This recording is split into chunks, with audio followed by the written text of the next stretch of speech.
The traffic light glowed red, holding back the crowd of pedestrians waiting impatiently for the signal to change. Among them stood a young man absorbed in the screen of his phone, his expression twisted with irritation as he read the messages. Someone reminded him that today was June's birthday. He replied that he already had plans, but they insisted he at least bring a gift.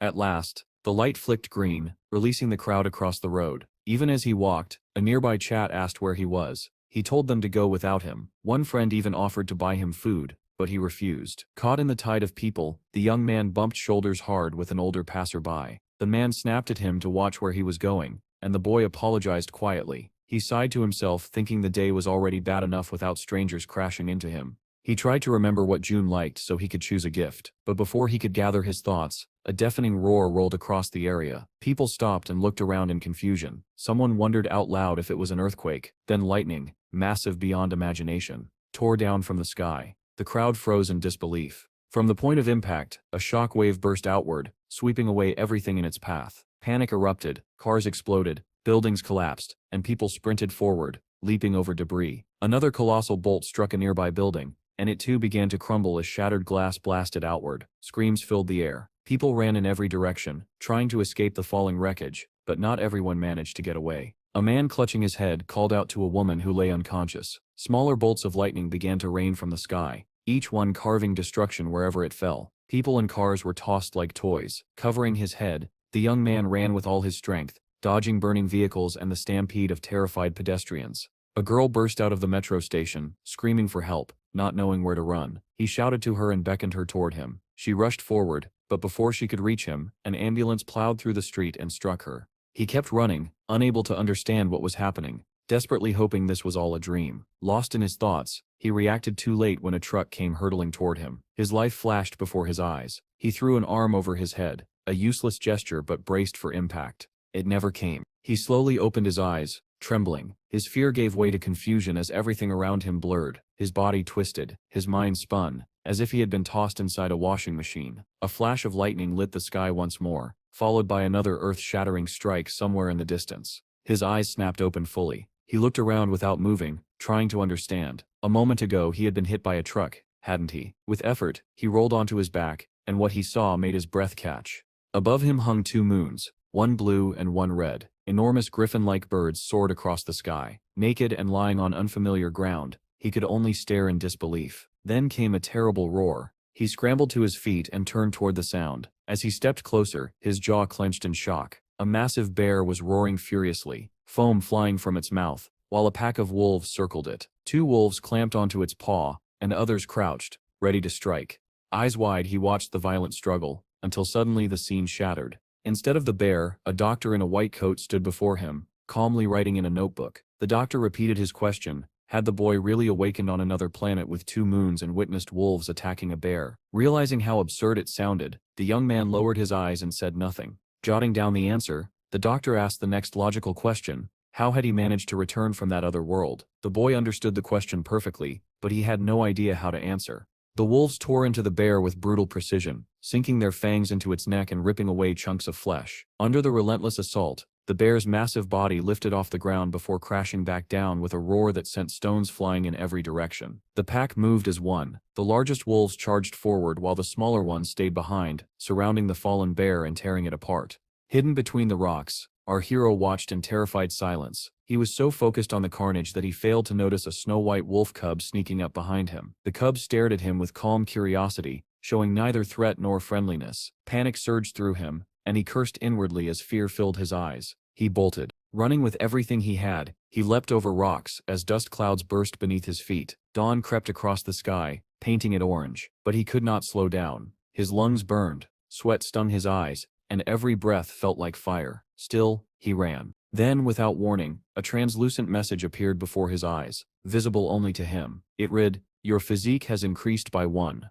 He stared at it in confusion, unable to understand what it meant. Distracted, he never noticed the rock jutting from the ground until his foot caught on it. He stumbled and fell, straight onto a slope. Instead of hitting the ground once, he tumbled down the hill, crashing through bushes before finally dropping off a small ledge and landing headfirst into thick grass. He lay there coughing uncontrollably, tears and sweat dripping onto the earth. When he finally caught his breath, he wondered whether the strange sounds he heard were real or just illusions from exhaustion. Then something caught his eye. Bushes around him were heavy with red fruit, shaped like a cross between tomatoes and apples. His stomach growled loudly. One fruit lay on the ground, ants crawling across its skin. Seeing the insects unharmed, he reasoned the fruit probably wasn't poisonous. Kneeling, he grabbed one and bit into it hungrily. But midway through chewing, he froze. Something was watching him. He felt the gaze before he saw it. The grass rustled, and a deep rumbling sound rolled out from the shadows. Then a single massive red eye appeared, a vertical slit pupil staring straight at him. Terror pinned him in place. A giant snake with shimmering blue scales lunged from the grass, jaws wide. Paralyzed by shock, he stared into its eyes, accepting his fate. But before the snake could strike, a huge frog burst out of nowhere, clamping its jaws around the snake's throat. The two creatures tumbled away, the frog dragging the writhing serpent with it. Our hero sat frozen, fruit still in hand, listening to the grotesque sounds of the frog devouring the snake. He hiccuped, finally closed his mouth, and told himself this world was insane, or perhaps he was the insane one. Rain began to pour, drenching the strange forest. Water slid down enormous leaves, collecting in a puddle before dripping in a narrow stream. Perched on a tree branch, a makeshift cloth tied around his hips, our hero leaned back against the trunk and opened his mouth to catch the water. He drank greedily. 67 days had passed since he arrived in this alien world. Below him, the same wolf pack still prowled, tracking him without rest. He watched them with weary resignation, knowing they could catch him at any moment. But wolves were only one of the dangers. He needed a safer place. Night fell again, and the two familiar moons lit the sky. A year passed.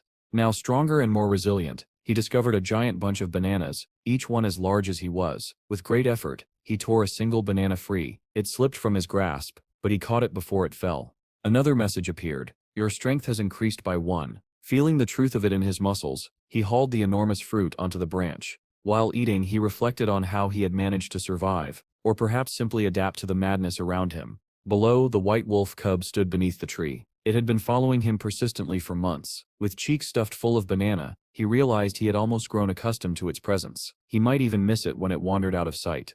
A warm stream of liquid suddenly slid down his back. Startled, he looked upward and immediately cursed under his breath. At the top of the tree sat a massive gorilla, baring its teeth as it began to descend with startling speed. Drool sprayed from its mouth as it lunged downward, swinging its enormous fists.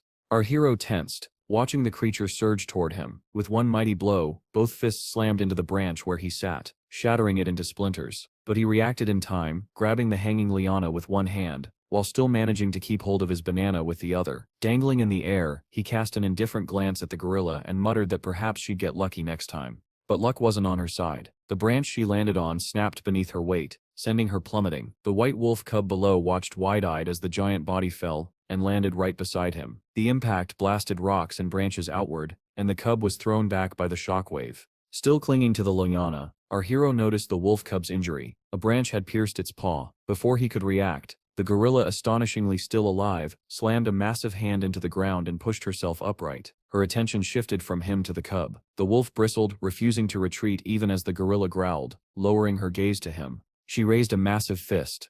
The blow sent the cub flying with a pained whine. Then something blurred through the air. Our hero, having let go of the liana, launched himself toward the gorilla. He landed on her back, and gripping his makeshift stick, drove it into her eye. Blood gushed as she roared in agony. But she was far from defeated. With both hands she grabbed him by the shoulders and hurled him like a rag doll. He slammed into the cliffside, the impact knocking the air out of him. Struggling to breathe, he managed to see the white cub scrambling to its feet and running. The gorilla charged again, flattening everything in her path. He stared at her through pain-blurred vision, bitterness curling his lips. He muttered that it had been foolish to get into this fight at all. The memory shattered as the doctor's voice cut through. Why had he done it? Why risk himself? Our hero sighed and replied that he could not keep running forever. Constant escape solved nothing. The doctor stared, unsure how to respond. Then the boy smiled faintly and added that wherever one went, there was always a ruler. In the memory, he sat slumped against a tree, unable to move. The gorilla thundered toward him, ready to crush his skull, until a massive white wolf launched from the side, jaws snapping for the gorilla's throat. Stunned, our hero watched as the pack closed in, attacking from all directions. Blood smeared his own face, but he barely noticed. Darkness overtook him, and he lost consciousness. When he awoke, he realized the wolves had not harmed him. The cub had circled him protectively. He concluded that the pack believed he and the cub belonged together, and so they defended him. Soon he learned the truth. The white cub was the pup of the Crimson Wolf Pack's leader. Under the dual full moons, their howls echoed across the forest. The wolves stood atop a high ridge and howled in unison. They sprinted through the forest with fierce harmony, and he ran with them, the white cub at his side. He wasn't just surviving anymore, he was becoming part of their world. Gasping for breath on a hilltop, he stopped. The cub stopped with him, tongue lolling as it panted. He scooped the cub into his arms and carried him as he ran once more with the pack. Time passed. The cub grew into a massive white wolf, and our hero remained by his side. 2 years had passed since he had arrived in this strange world. A lone wolf howled atop the hill, and the crimson wolves answered in perfect unison. He lifted his head and howled with them. He often thought the wolves must have accepted him as one of their own. Over the years he grew stronger, strong enough to sprint up sheer cliffs without struggle, and that was no surprise. It had already been 31 years since he first arrived in this strange world. A giant snake suddenly burst from the rocks below and slithered rapidly uphill after him, but he had anticipated this. Drawing his knife, he muttered that even after all this time he still had no idea how to escape this world. He had never found the slightest trace of civilization. With one swift motion, he slashed the snake open from its jaws almost to its tail. The wolves below leapt in to finish the job, tearing apart the rest of the creature. Soon after, they hunted a boar. Running alongside the wolves, he felt fully integrated into the pack, participating in their endless battles for territory. He swung from the vines while watching the wolves chase the boar. Then he leapt, letting out a hunting roar. Mid-air, he released the liana, drew his knife, and plunged down onto the boar's head. The blade slid in effortlessly. A flock of birds burst into the cloudless blue sky as he stood atop a hill. Realizing 120 years had passed, he was certain now he was the only human on this planet. He remembered mourning fallen wolves. He had made countless furry companions and lost just as many. Sitting on the cliff with a blood-soaked knife, he realized he no longer knew how long he had been here. Centuries had passed. He did not understand how he was still alive. The doctor's voice intruded on the memory, concluding that even after 500 years and becoming the wolves' leader, he had found no civilization at all. So how had he returned to Earth? Our hero Sit's gaze drifted back into the memory. On a moonlit hilltop, a pack of crimson wolves charged toward an opposing tribe of gorillas. Both sides bristled, growled, and prepared for war. He ran with the wolves, wearing crude boots he had fashioned over the centuries. The two forces collided, howling and roaring as the battle erupted. He looked like a beast himself now. Knife in hand, he pushed off the ground with all his strength. Suspended in the air, he drew back his arm to strike a gorilla. Then a thunderclap shook the battlefield. The sound was unmistakable. It was the same sound he had heard on Earth, all those centuries ago. He froze in disbelief. His consciousness twisted, spiraling away as the world distorted around him. Everything slowed. The battle, the roar, the charging gorilla. Lightning struck the ground where he stood and swallowed him whole. When the flash faded, he was gone. Only his ancient knife remained. Suddenly, a ruined city appeared. Cracked buildings lined a broken road where 3 people walked cautiously. A radio in one of their hands beeped repeatedly. One of them halted. Great. A woman with long hair turned and said, "We stature going this way." The device screeched louder. Her companion protested. "But Captain," she cut him off, explaining that the spatial energy readings were off the charts. "Send the coordinates to portal control. Now," the other man ordered. The youngest pressed a button on his instrument. Coordinates sent. A pillar of light exploded open before them. "The portal is opening," someone shouted. All 3 scrambled back. One muttered that they had no idea what might come out. Another admitted he had a very bad feeling. They sprinted away, but the shockwave blasted outward, throwing them like ragdolls. Coughing, one man screamed in terror that the portal had opened. Another clung to a wall, shouting that he didn't want to die. Only the woman stood firm. She turned toward the portal, hand gripping the hilt of her katana. "I selt buy time. Run," she barked. One of the boys fumbled with his device, calling the bureau for emergency backup. The portal glowed like a blazing red circle as the woman faced it head-on. "Come on," she thought fiercely. "Come out, I'll tear you apart."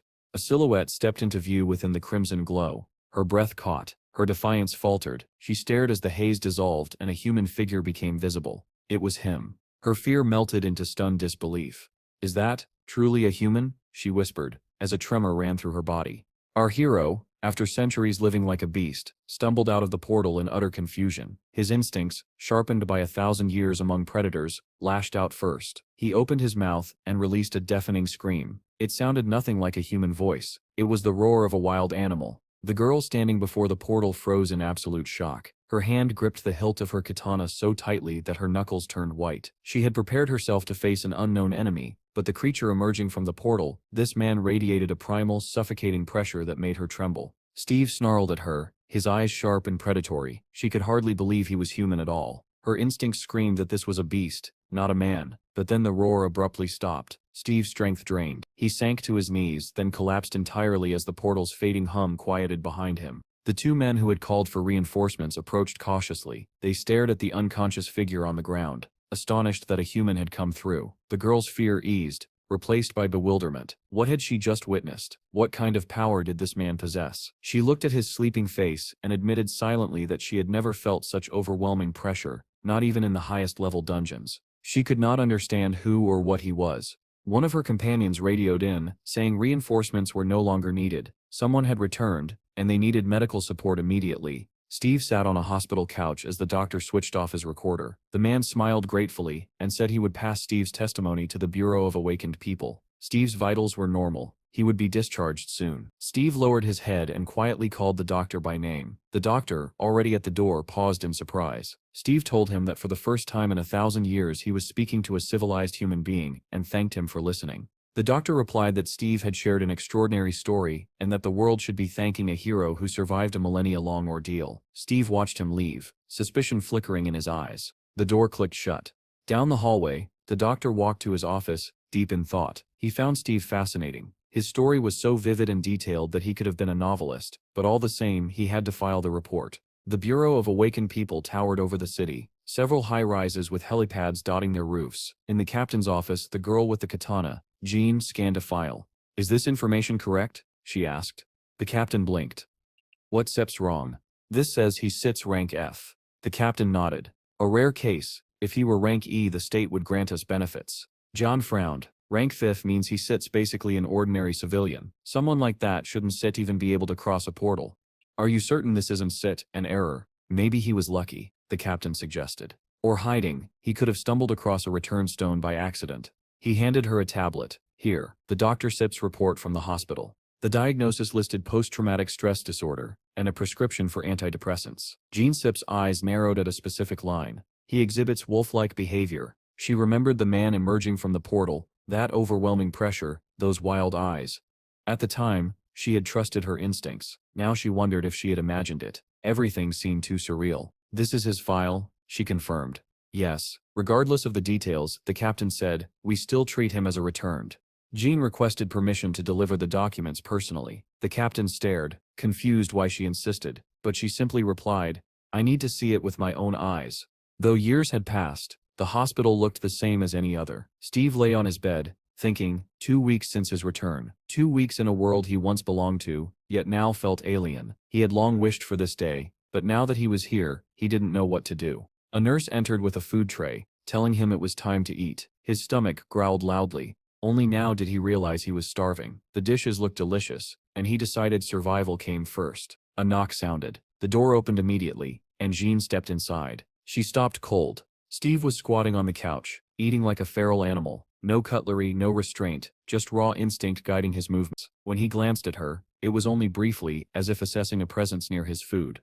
Jan managed to greet him. Steve paused mid-bite and muttered, "That smell, that blonde hair." He crouched beside her, sniffing lightly. "You seem familiar." Jean stiffened. "I stepped the first person you saw when you returned." She remembered how he looked emerging from the portal, a predator. Even now, watching him devour food, she questioned her instincts. Was he dangerous, or simply broken? Steve licked the tray clean and set it aside. "The food is good." Then he asked, "What is this Bureau of Awakened you mentioned?" Jean blinked. "Why are you speaking so casually to me?" Steve stared in confusion, then replied simply, "I seppen 1,000 years older than you." Jean remembered the doctor's diagnosis, wolf-like behavior, and looked away. Reminding herself that Steve was technically still a patient, she placed the papers before him and explained that the Bureau of Awakened People existed to help individuals like him adapt. Everything he needed to know was written in the document. All he had to do was read carefully and sign the consent form. Steve picked up the pen and immediately sniffed it.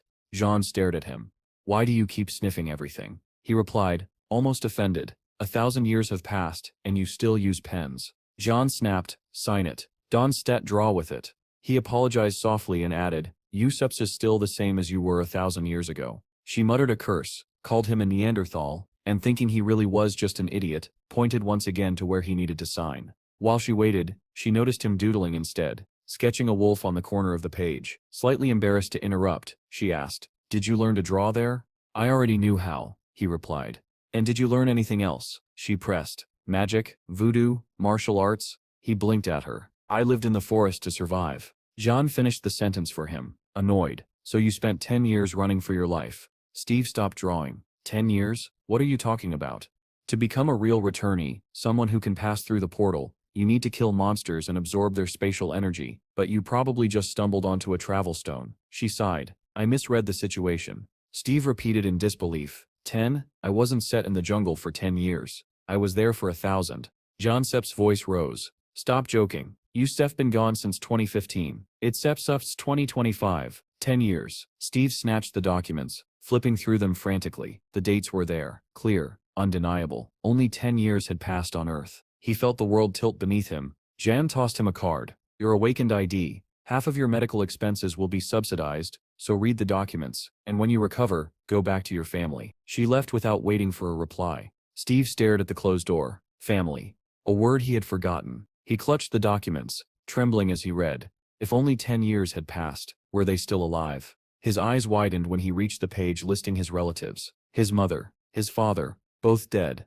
The words echoed in the empty room. He whispered it again, hollowly. They Sept are gone. Hands shaking, he flipped through the document, until he found his younger brother's name. Chad, alive. Steve surged to his feet and ran from the room. He only had one thought. Find Chad. Nurses called after him, but he didn't stop. He burst into the doctor's office and shouted for Dr. Baldy. The nurse scolded him, but Baldy only looked up, startled. Then he smiled kindly. What Sep's wrong? Steve stood firmly. I need your help. My brother is alive. I have to find him. Please discharge me. The doctor folded his hands calmly. You stir healthy enough to return to society, but why not wait until your brother comes to visit? He stir calm. You don't understand, Steve insisted. I stem not here to ask permission. Baldy chuckled at his defiant tone. Is that so? He paused, running a finger down the crease of his trousers as he considered something. Then he said, all right. Steve blinked. Really? Yes, but on one condition. Moments later, Steve sat in the back seat of a taxi, thanking the doctor repeatedly and promising he would never forget the favor. Baldy stood beside the vehicle, looking rather pleased with himself. He instructed the driver, he hasn't set fully recovered. Make sure he arrives safely. The taxi pulled away, and Steve's journey to find his brother began. The yellow taxi rumbled away into traffic while Dr. Baldy and the nurse watched from the curb. The nurse crossed her arms and scolded him gently. You paid his hospital bill, bought him clothes, even paid for his taxi. Why? We usually just let frank patients take care of themselves. And why does he call you Dr. Baldy like you steer old friends? The doctor chuckled. Why? I stem not even sure myself. Maybe, he thought for a moment, smiling faintly. Maybe I want to keep listening to his story. The nurse blinked in disbelief. Why listen to that nonsense? They returned to the office. The door handle hung mangled, flattened like clay. The nurse sighed. I already called a repairman. I still don't know how it broke like this. A sudden image flashed, Steve gripping the handle in panic, crushing it as easily as a twig. Dr. Baldy didn't answer right away. He sat down slowly, hands on the chair sip's armrests, closing his eyes. This was the second door handle Steve had destroyed, and the doctor realized something unnerving. He hadn't smelled anything strange about Steve, yet the man had monstrous strength. Meanwhile, the taxi crawled through evening traffic. On the tablet mounted to the dashboard, breaking news interrupted the broadcast. A reporter announced that due to miscalculating a portal's appearance time, monsters had emerged into an unprotected field. The screen showed a towering, nightmarish creature with rows of teeth, and a second twisting mouth growing from within the first. The ministry had deployed the army and air force. The situation was contained in 50 minutes, but at a heavy cost. 2 tanks destroyed, 12 soldiers and awakened dead. The broadcast ended, replaced by the flashy intro to a fighting show. League of Zoom, a televised battle club for awakened warriors. 2 C-rank fighters appeared on screen. The commentator said the winner would challenge the world's second-ranked warrior. Steve watched quietly, not understanding any of it. The driver, however, was thrilled. Look at that footwork. If I were awakened, I set quit this taxi job and join a guild. Steve asked calmly. Are there hunting grounds here too? The driver nearly swerved. Hunting grounds? What, did you hit your head that hard? Steve didn't argue. He only said, just explain it without beating around the bush. So the driver did. 10 years ago, the day of the great catastrophe, portals opened all over the world, monsters poured in, helicopters tried to shoot them down, but it didn't matter. 10% of humanity died that day. Steve Sepp's chest tightened. Since then, the driver continued, the military can handle everything, so mercenaries awakened fight the monsters instead. They get licenses, get paid, join guilds. Steve asked, How does one get a mercenary license?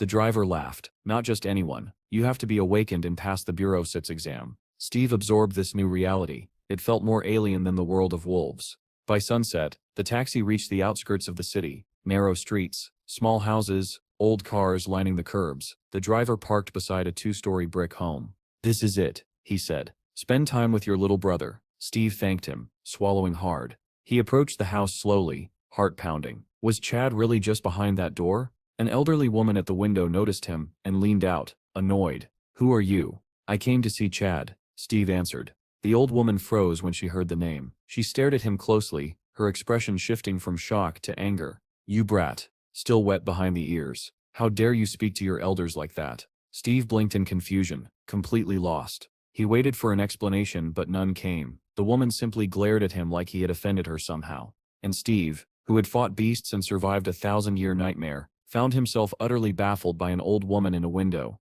The old woman snapped that no Chad lived here and barked at Steve to leave immediately. She slammed the window shut, leaving him standing on the doorstep in pure confusion. Maybe he was at the wrong house. But then he heard shouting inside. "Those creditors keep coming here. I'm sick of it." And a child Sip's trembling voice answered, "Has that scary man come back?" Steve froze.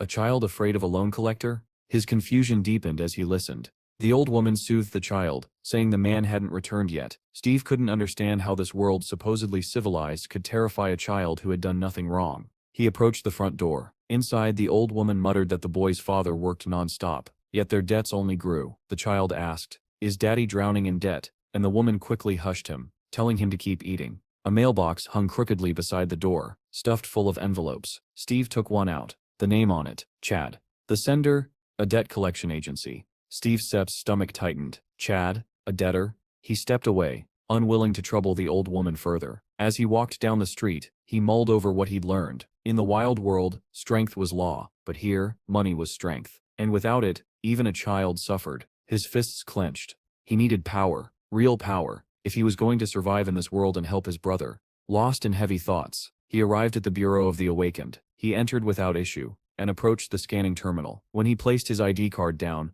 a message appeared. "Does not match." A bored receptionist at the checkpoint looked up. "Your mercenary application was rejected. You don't meet the requirements." Steve frowned. "But I sep an awakened Frank."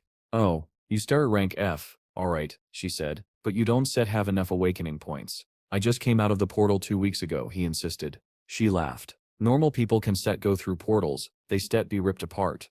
"I felt that pain before," Steve murmured.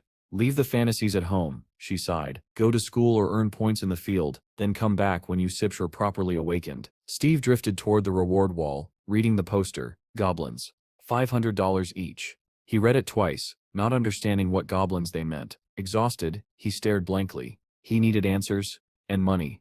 From above, the city looked divided, tall walls carved through every district. He remembered asking a taxi driver about them earlier. "Oh yeah," the driver said, "they surround the whole city. Check the Maps app."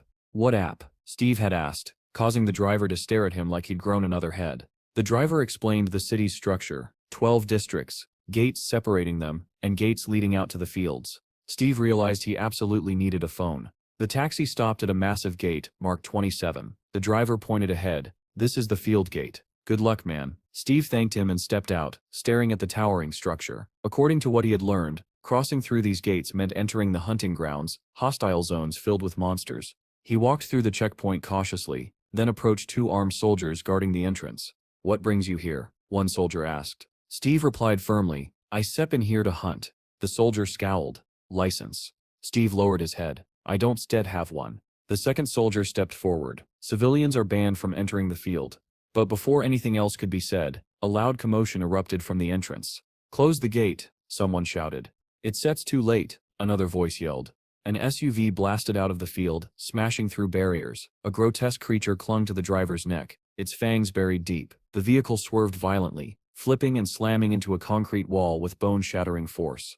A soldier grabbed his radio, screaming, calling Special Squad. "We have a breach." The others advanced slowly toward the overturned vehicle in a tight formation, weapons raised. The commanding officer barked orders to establish a line. Something inside the SUV twitched. The soldiers held their breath. Steve stood behind them watching the scene unfold, yet compared to the horrors he had survived for centuries, he felt a familiar deadly calm settling over him. Something was coming out.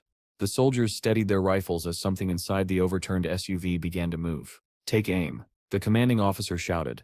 A massive green hand, bleeding, clawed, and inhuman, smashed through the shattered window. Then the creature pulled itself out, its long fangs glinting as it growled. "Fire!" The soldiers unleashed a deafening barrage. Explosions of gunfire echoed through the gate as dozens of bullets tore into the creature. It screeched, shaking under the impact, its body shredded with holes before collapsing atop the wreckage. "Cease fire. All clear. Call an ambulance."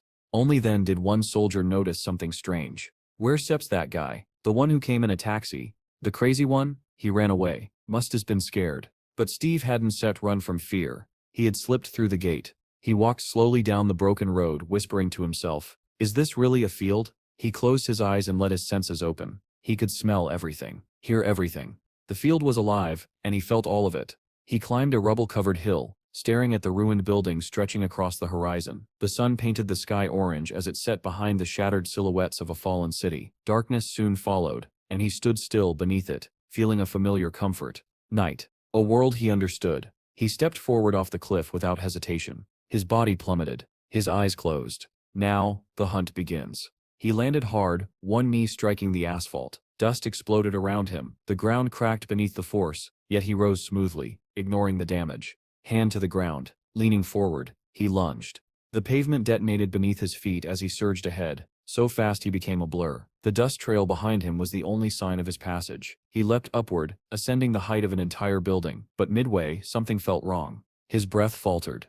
His strength dipped. He barely managed to grab the edge of the roof. Panting, he pulled himself up and wondered if returning to Earth had weakened him. Under the full moon's glow, he stood at the rooftop edge, hands tucked in his pockets. Concentrating, he sniffed the air. Something answered.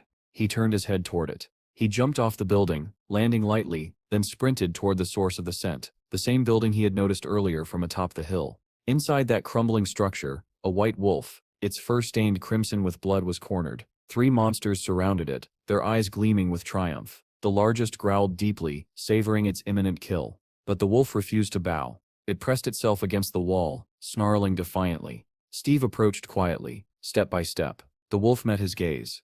"Do you want help?" he asked silently. And in the wolf's eyes he saw the answer. Yes. The monsters lunged. Steve smirked. He rushed forward with a speed that blurred his outline. "You're all my prey now," he growled. His fist connected with the first monster's skull. Crack.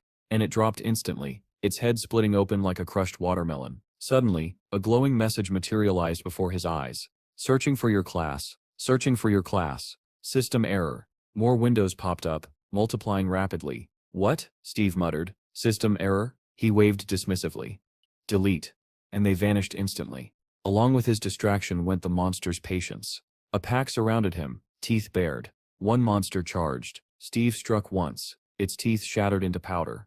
Another lunged. Steve slammed a fist into its skull and sent it flying. The third tried to flee, scrambling up the wall in terror, but a sound behind it made it turn. Steve was already there. He grabbed its head with one hand, stopping it cold, and hurled it down. The creature hit the ground with a heavy broken gasp. The battlefield fell silent, except for Steve's steady breathing and the soft growl of the white wolf behind him. The hunt had only just begun. The monster's neck snapped on impact, its body collapsing in a heap. Steve leapt down after it, landing lightly beside the corpse. Dust settled around him. And then another glowing window appeared. "Your class is derailed.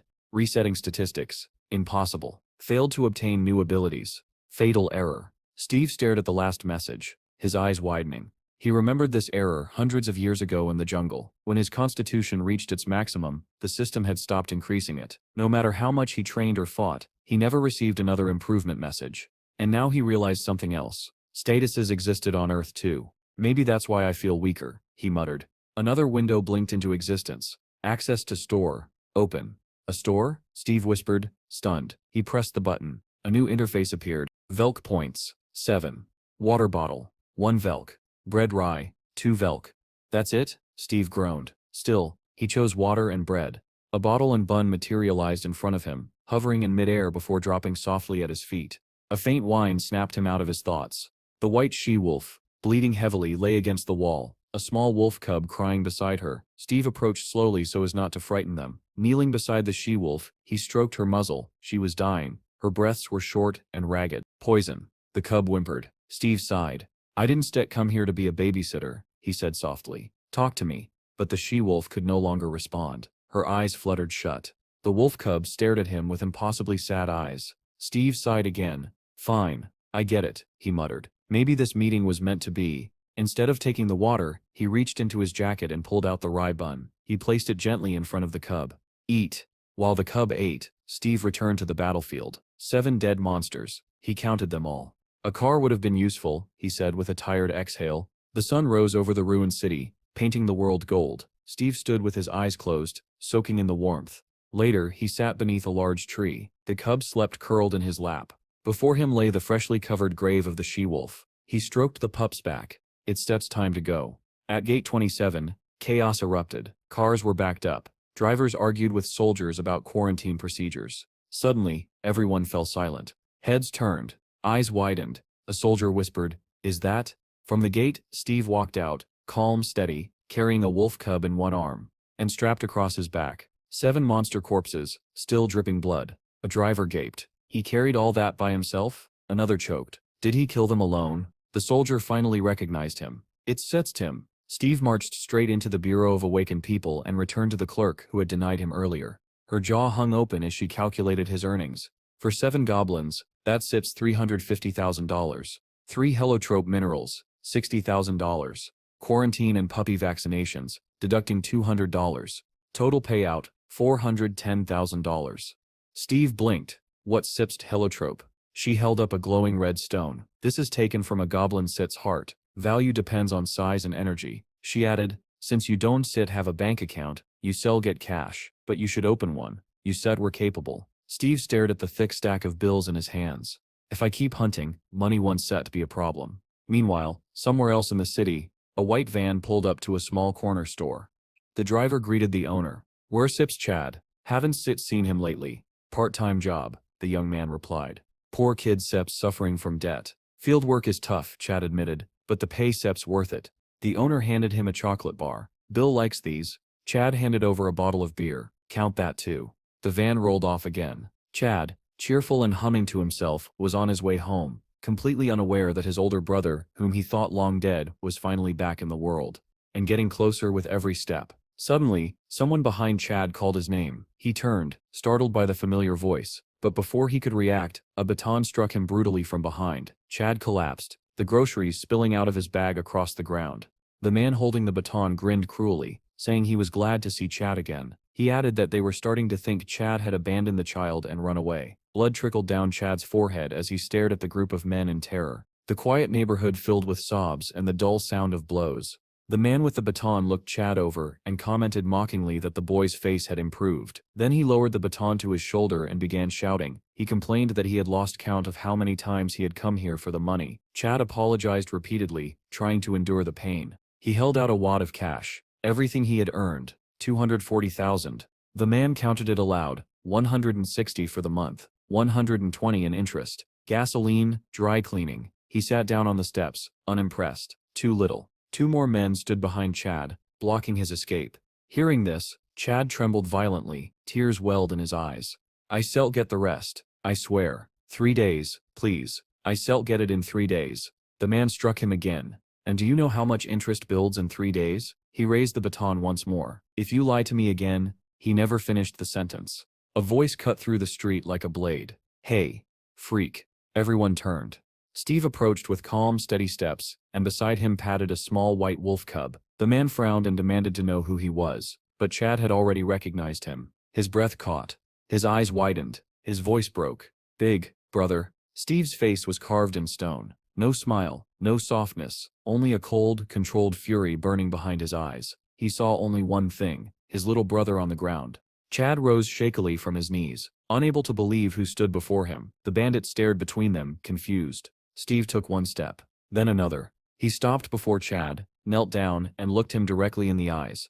Chad, he whispered with a tenderness that contradicted his intimidating presence. Is it really you? Chad stared back at him, overwhelmed. The only word he could form was brother, and with that single word old memories resurfaced, memories Chad had buried long ago. He remembered being beaten by 4 bullies at school. One searched his pockets while another mocked him. Chad pleaded that he had nothing left. The boys didn't believe him. He looked up then, and saw Steve walking by holding bags of trash. "Steve," Chad screamed. "Help me."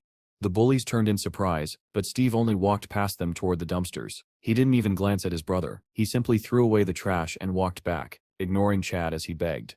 The bullies resumed beating him, telling him that real friends were supposed to help with money. Chad cried through the pain, watching Steve walk away. His brother had abandoned him once, and Chad never forgot that feeling. Later, when the red domes appeared over the city and monsters began crawling out, Chad was home watching the news. The broadcast was interrupted by a violent knock at the door. Chad ran in fear, thinking, "Mom?" But it wasn't his mother. It was his aunt and uncle. They said they couldn't reach his parents and asked where Steve was.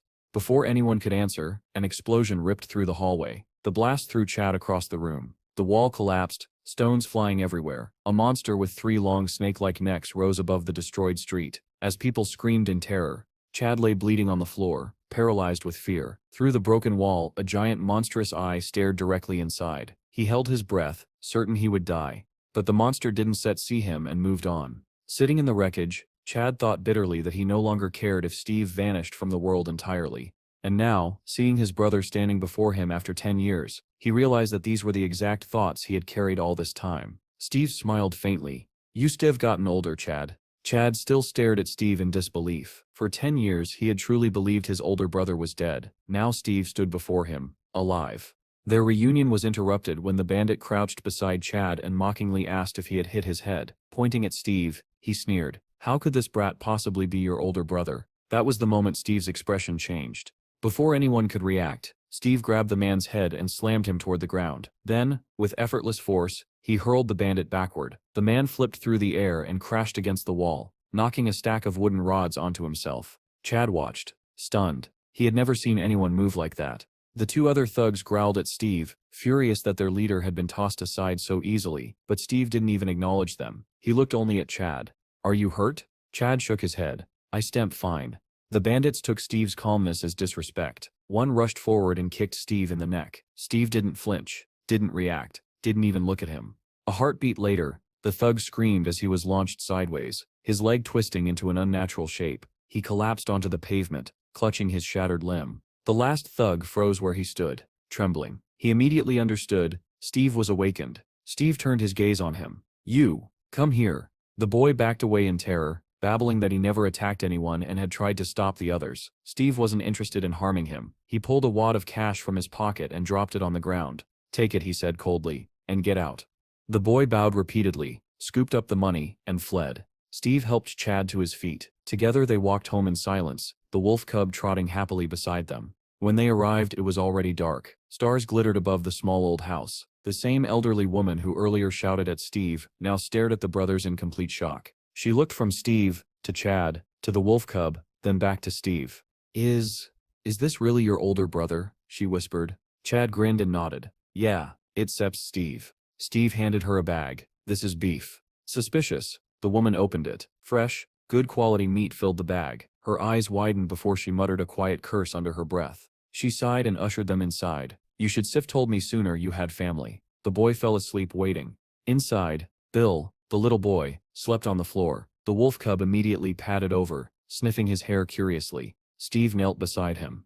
"Is he your son?" "His name is Bill," Chad said softly. "He sets everything to me." "What about his mother?" Chad's smile faded. "She chose a different life." "It's my fault." The wolf cub gently licked Bill's head, comforting him even in sleep.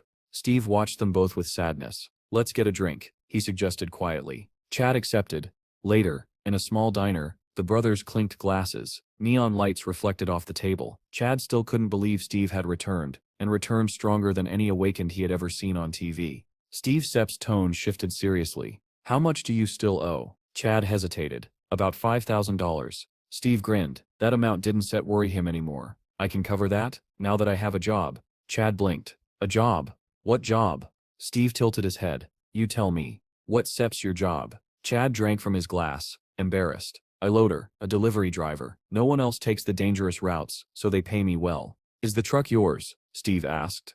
"No, it belonged to the old lady Sepp's son. She lends it to me." "And what does her son do now?" Chad Stett's face darkened. "He died during a delivery. She took care of his boy Bill, like her own. She saved us." Before Steve could respond, Bill woke up back home. The wolf cub licked his face, making him giggle. He ran into the kitchen with the pup in his arms. Daddy. Chad turned, smiling brightly. You. Star awake. Bill stared curiously at Steve. Who sets that? That Sep's your uncle, Chad said proudly. Bill shyly waved.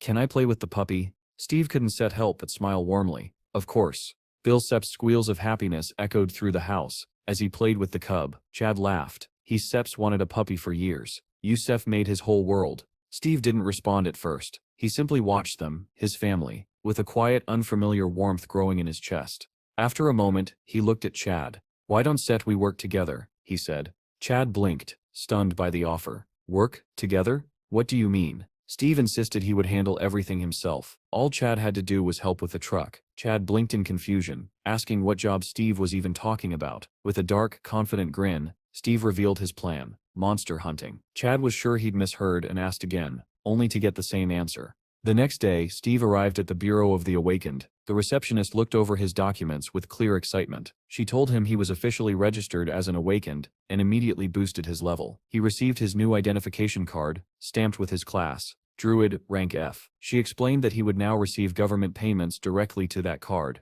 Then she handed him a box containing a phone, a gift for newly awakened hunters. She reminded him to download the mandatory application, which would send him mission details and available hunting locations. If he captured enough monsters, his rank would rise to E, earning him extra bonuses. She added that with persistence like his, people like him could help save the land. Finally, she informed him that the system errors in his status screen had been resolved and told him to try opening it. A translucent window appeared before Steve, filled with numbers and attributes he didn't fully understand. Some values, like harmony, were shockingly low, and he wondered how difficult it would be to raise them. Meanwhile, on a sunlit highway, a white delivery van sped between mountain shadows. Chad's phone, mounted on the dashboard, rang. The screen displayed a single word: brother. Chad congratulated him on the new phone and asked if he had finished registering. He explained he had only one last delivery before coming to meet him. When he learned Steve still needed to pass the mercenary exam, he warned him that being rank F would make killing monsters difficult. But Steve cut the call short, irritating Chad, who wondered how his brother could have changed so drastically. As Steve walked through the city checking his phone, he received a notification for monster hunting bonuses, and unknowingly passed by an active portal. At the gate's entrance, traffic was backed up. Drivers honked and shouted for the line to move faster. Among the stopped cars sat a green SUV that blended easily into the crowd. Inside were young men in white jackets. The man in the passenger seat stared tiredly out the window, while the three in the back trembled nervously, preparing for their first real battle. The driver tried to calm them, reminding them that as awakened, they had nothing to fear. If they passed this trial, they would be accepted as core members of the Shinra Guild. Determined, they promised to do whatever it took. The man in the passenger seat scowled at their enthusiasm. He believed they had no real ability, and were only present because of their wealthy families. In his mind, they were destined to fail again. At the checkpoint, a soldier reviewed his monitor and called for the next person. When he looked up, he was startled. Steve stood alone in a fresh tracksuit with no visible equipment. The soldier asked if he was entering the gate by himself and requested his pass card. When Steve tapped it to the terminal, it flashed green. The soldier noted his name and rank F status. As Steve approached the entrance, the soldier tried to stop him, asking if he understood how dangerous the gate was. Inside the SUV, the passenger noticed Steve walking straight toward the gate. The soldiers debated whether they should even allow someone with no equipment to go in alone. Then another soldier recognized him as the man who had killed 7 goblins at Gate 27 the previous day. The SUV's occupants overheard this, stunned that he intended to enter again and without gear. Once the system unfroze, the soldier waved the SUV forward. The man in the passenger seat abruptly ordered the driver to chase Steve, startling him, but the driver obeyed, accelerating through the gate. They turned the same corner Steve had taken, but as the SUV screeched to a stop, the men stared in disbelief. The path ahead was empty. Steve had vanished completely. The driver looked around in confusion, trying to understand how someone they were seconds away from catching had disappeared without a trace. The man watching from the shadows wore a sinister smile, convinced he had found an easy target. But at that very moment, Steve was already sprinting through the forest, kicking up clouds of dust with every long, powerful stride. When he finally slowed to a stop, he planted one foot forward, bent over with his hands on his hips, and tried to catch his breath. The run told him everything he needed to know. His body truly had weakened. Opening his status menu only confirmed it. If he wanted to survive, training was unavoidable. Then he heard something ahead. Steve straightened, focusing on the faint noise. Voices. Human voices. One snarled, "Come on, attack,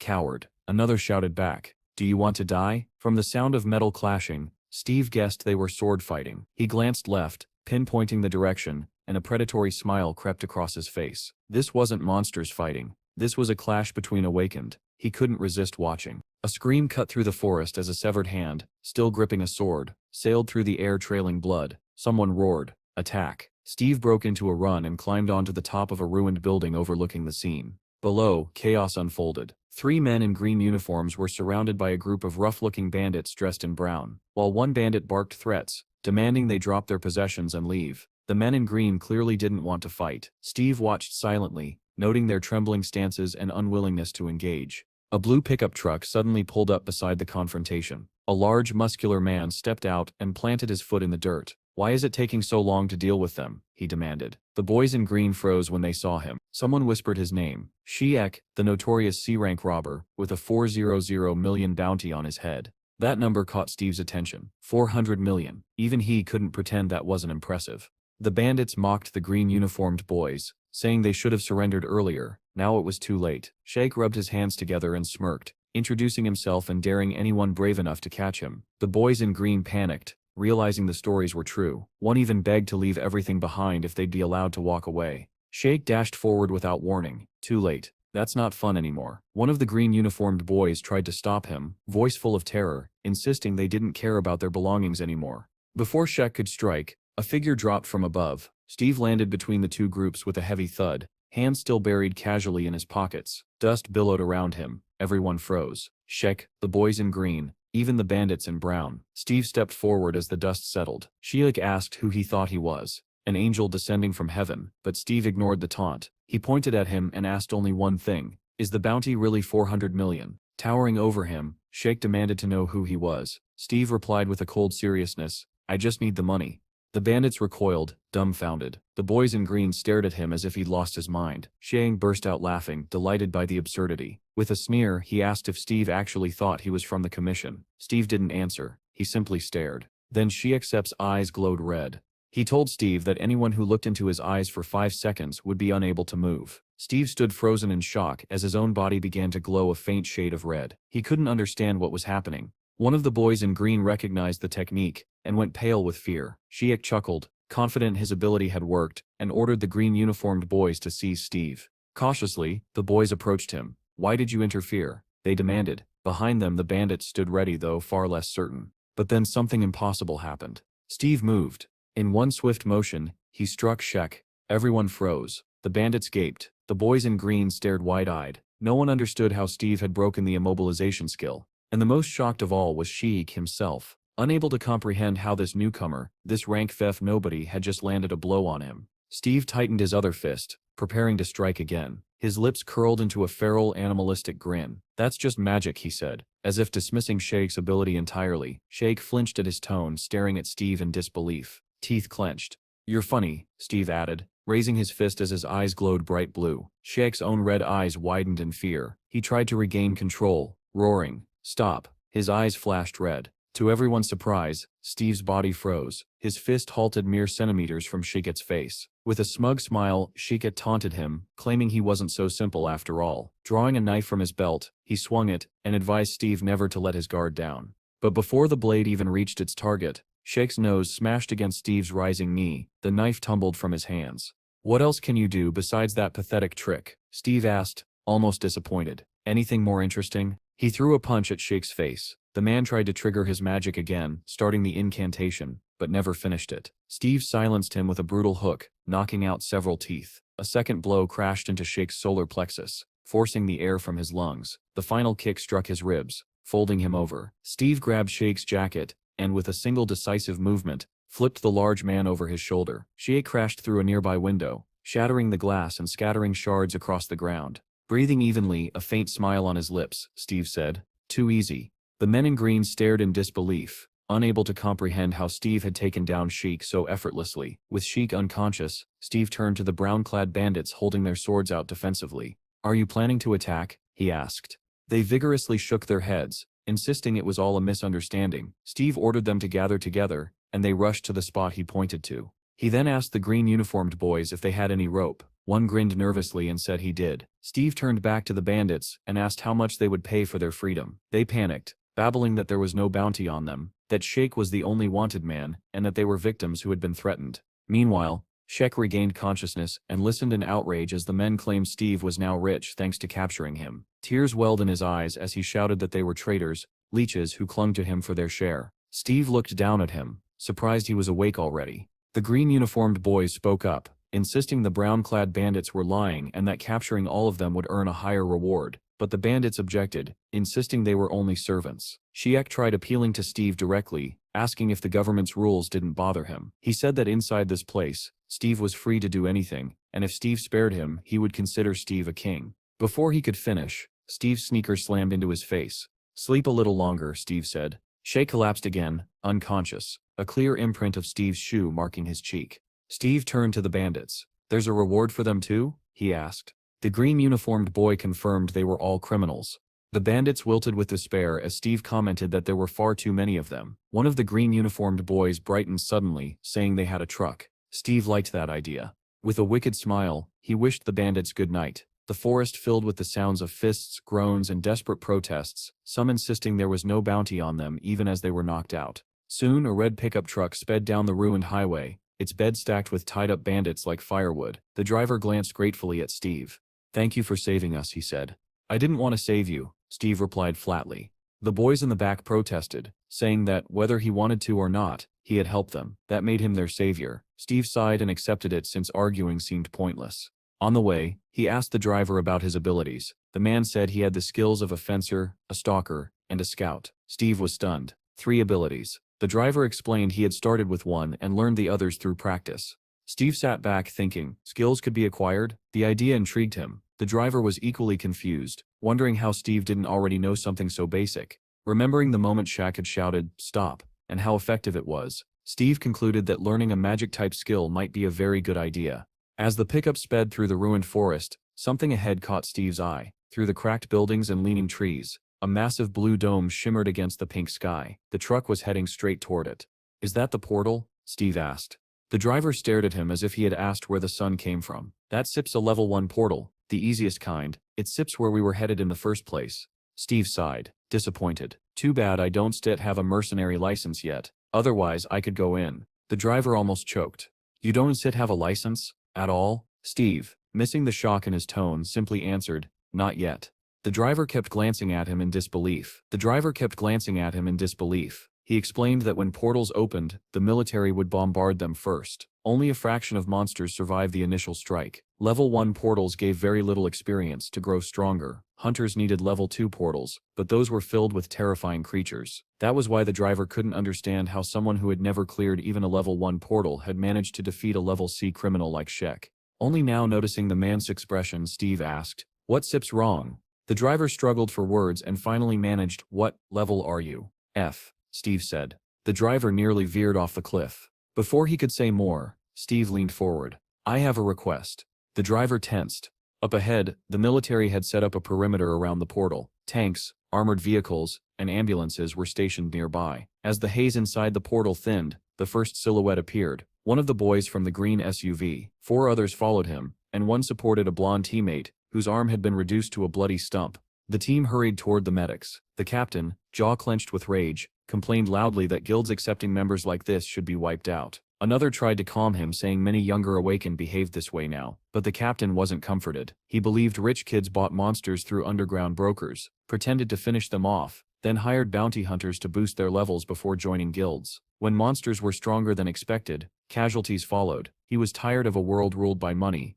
As he approached the soldiers, he asked why there was so much noise in the level 1 zone. The soldier replied that 10 robbers had been caught, among them the notorious Sheikh. The captain was stunned. Who captured him? Someone high-ranking? No, the soldier said. A boy, rank F. The captain and his partner froze. How? The soldier explained casually. He beat him up, broke his nose, cheekbones, ribs, both sides. The captain immediately remembered the lone figure who had entered the gate without equipment. His blood ran cold. Where is he now? He demanded. The soldier pointed toward the portal. He entered just now, I think. Without another word, the captain sprinted toward the portal, ignoring his partner calling after him. He needed to see the truth for himself. Reaching the checkpoint soldier, he shouted his rank. The soldier turned, startled, and asked what the matter was. The man who captured Sheikh, the captain said. Did he enter the portal? Right then, Steve stepped out of the portal with one of the rescued boys. That didn't set hurt at all, Steve said, looking down at his clothes, and these didn't set disappear. The boy explained, items made in our world can set pass through portals. These clothes are crafted from otherworld materials. They set are extremely expensive. Steve wasn't listening. Something behind them caught his eye, a glowing doorway suspended in the air. What sets that? That sets the portal gate, the boy said. Inside the portal splits into 38 subportals. We entered number 24. As Steve watched, the glowing door vanished. Why did it disappear? He asked. They need to clear the area first, the boy replied. Then it reappears. Clear it? You mean kill everything inside?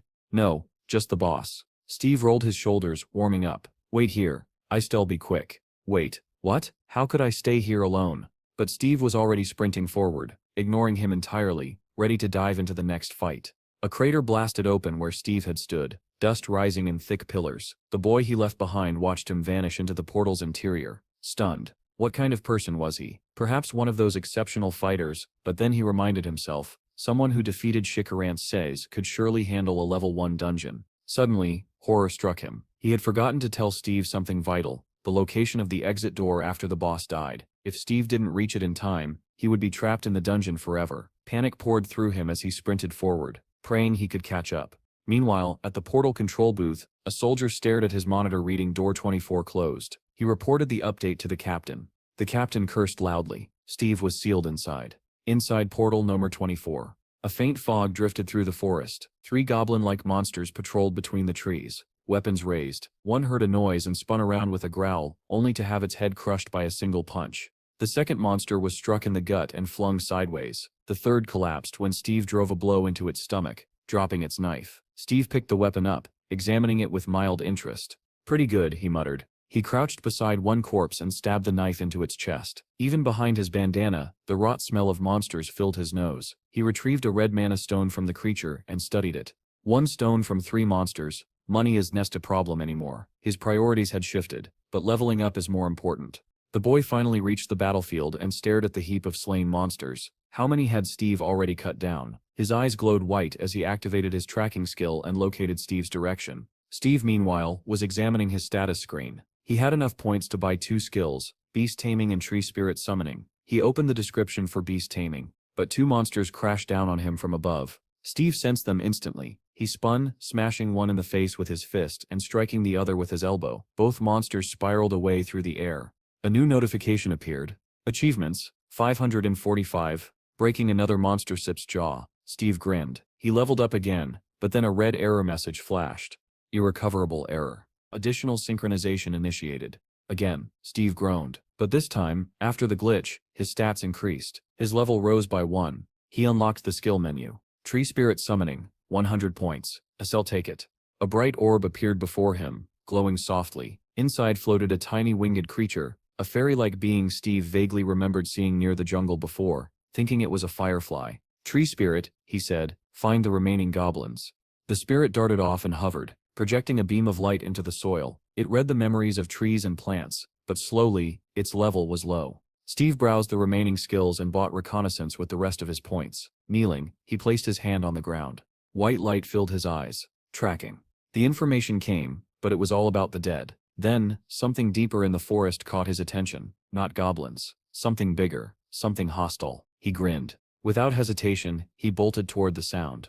After sprinting across the forest, Steve climbed a small rise and scanned the clearing. Below, the boy who had followed him was pinned against the ground. A massive goblin, twice the size of the others, was about to drive a spear into him. Steve appeared beside him in an instant. "What are you doing here?" he asked calmly, as if they weren't seconds away from disaster. The boy's eyes widened with relief the moment Steve appeared. A massive goblin hovered over him, its knife descending toward his face. Steve frowned. "I told you to wait for me." The boy trembled, clearing his throat. I was attacked." Obviously, he muttered in a helpless plea for help. Steve smiled faintly. "Yeah, I see that." The knife crept closer, grazing the boy's skin. He screamed as the blade nearly touched him. At that exact moment, the goblin sensed danger and spun around. It barely managed to lift its shield, just in time to block Steve's brutal kick. The shield saved its life, but not its balance. The force hurled the monster several meters sideways. The goblin staggered up, refusing to surrender. shield raised as it prepared to counterattack. It never got the chance. Steve's kick shot upward, smashing into its jaw. Bone cracked loudly, and the creature flew backward into a boulder. Stones shattered around it. Steve didn't set pause. He sprinted after it. Bleeding heavily, the goblin bared its teeth in desperation. Steve leaped high, raising the stolen knife overhead, and drove it down into the creature's chest. A notification flashed. Level up. Plus 120 experience. Steve chuckled. Generous today. Behind him, the boy stared, stunned by Steve's effortless brutality. Steve turned. So, will the exit door open now? The boy snapped out of his daze. Yes.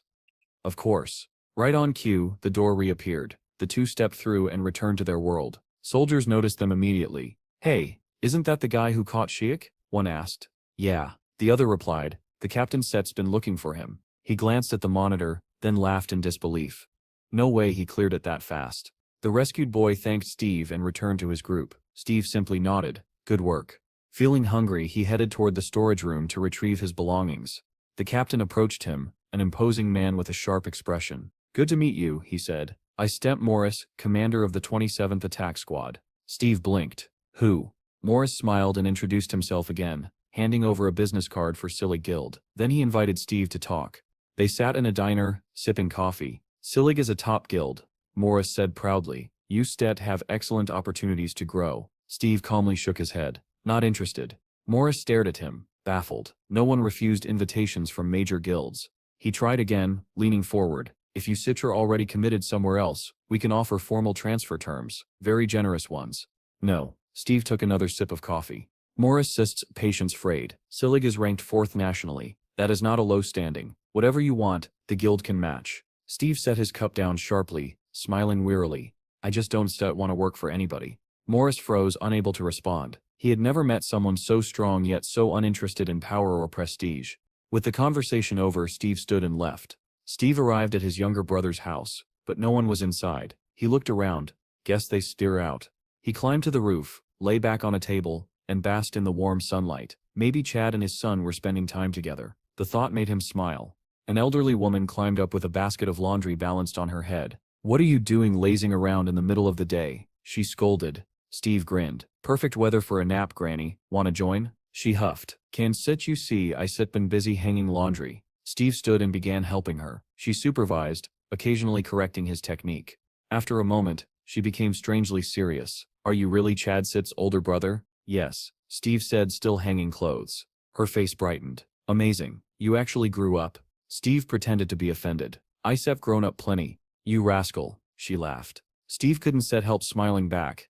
The old woman shook a sheet, her voice softer now. She said it would have been strange if Steve hadn't changed. After all, monsters had attacked, people had died, and the world itself had turned upside down. Then, thoughtful and worried, she added that since he had returned after 10 years, he needed to take care of himself so as not to cause Chad grief. Steve realized she wasn't worried about him. She was worried about his brother. He gave her a grateful smile. I Stemp fine. I one set die that easily. Those who say that, she replied dryly, are the first to die. Chad and his son Bill came home just then, greeting the old woman on the stairs. When she told them Steve was on the roof, they hurried up, Bill rushing ahead with the puppy. Steve placed an envelope on the table. Chad held it, confused. What sep's this?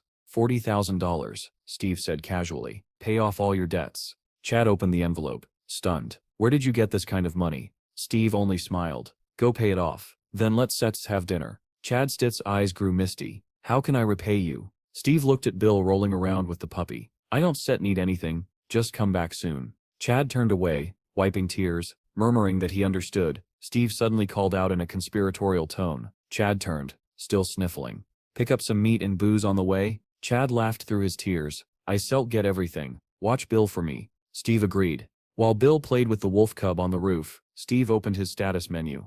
Object detected. Assign name. He turned to the boy. What should we name him? Pecky, Bill answered immediately. Steve repeated it. Pecky? Yeah, that sip's good. He confirmed the name. A window appeared. Pecky. Level 1. Combat power. 3. Steve threw a ball, and Pecky shot forward at incredible speed, startling Bill. The boy praised him, calling him back, and Pecky returned wagging his tail happily. As the sun set, the two lay down on the table, exhausted. Bill murmured, Why is Dad taking so long? Steve stared downward. He should be here by now. He noticed Chad's truck had arrived in the parking lot, but Chad wasn't coming out. Let's go meet him, Steve said. Bill sprinted ahead and called out joyfully to his father's silhouette, but as they got closer, their smiles died. Chad was soaked in blood, it dripped from his head, nose and mouth. Bill froze. Dad?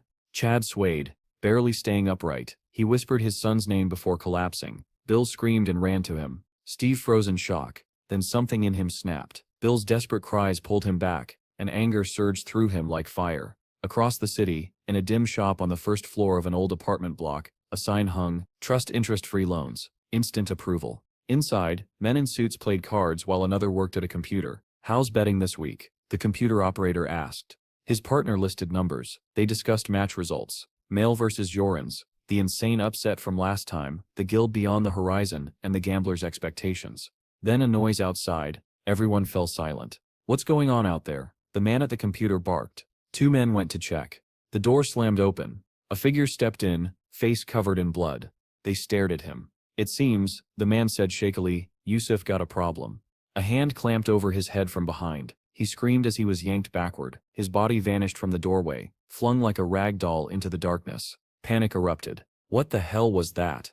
Is someone attacking us?" "This is an intrusion." Two men rushed forward, only to have the wounded man's body suddenly drop on top of them, smashing them into a table and scattering cards everywhere. The remaining men grabbed weapons, shouting at the unseen attacker to show himself. Then, slowly, a silhouette filled the doorway.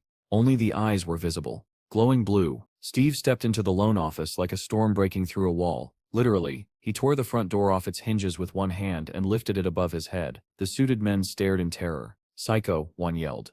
The door flew at them the next instant, smashing into bodies and furniture alike. Men toppled like toys. Windows shattered. Glass rained across the room and the office dissolved into chaos. Steve didn't slow. He tore through desks, overturned chairs, and slammed anyone who stood into the floor. His foot came down on one man's face, blood pooling from the crushed nose. The man at the computer trembled, unable to look away from the carnage. He and his assistant watched as Steve approached with cold fury. "Who is this guy?" the man whispered.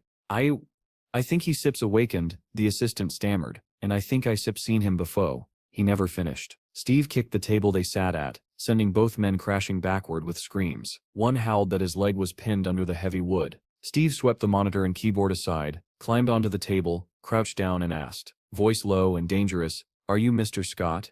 Mr. Scott, drenched in sweat, nodded wildly. Yes, I stem Scott. Who are you?" Steve slammed an envelope onto the table. "I sipping here to pay off Chad Sip's debt." Scott Sepp's eyes bulged. He sputtered that Steve must be insane, that awakened ones couldn't just attack innocent civilians. "You once get away with this." Steve Sepp's palm smashed across his face. Teeth flew. "Is that," Steve said calmly, hitting the other cheek, "how you treat someone who comes to pay you?" Another slap. Another. Scott's head snapped from side to side as Steve lectured him. "You could have taken the money and stayed quiet, but no, you had to act tough. You had to cross the line." Blood dripped from Scott's mouth as he begged for mercy. Steve Sepp's eyes glowed. "So what will it be? Accept the payment quietly, or get beaten to death?" "I'll do it. I'll do everything," Scott cried, lisping through broken teeth. Every man in the room dropped to his knees, heads bowed. In trembling unison they shouted, "The debt of Mr. Chad has been paid." "Louder," Steve ordered. They screamed it this time. Steve nodded. "If I ever see you again, you die. Avoid me." They collapsed into deep bows as Steve jumped down from the table. As his footsteps faded, Scott seethed. Rage twisted his swollen face. One of the men peeked up. "He set's gone." Scott grinned despite the blood. "Does Steve really think he has no connections? Those two are dead already." Morris entered another office where two analysts sat. He told the manager it was urgent. The kid at the computer asked what he needed. "Pull up a profile," Morris said. Steve Sepp's information appeared on screen. "He sets a top-level newcomer," Morris said.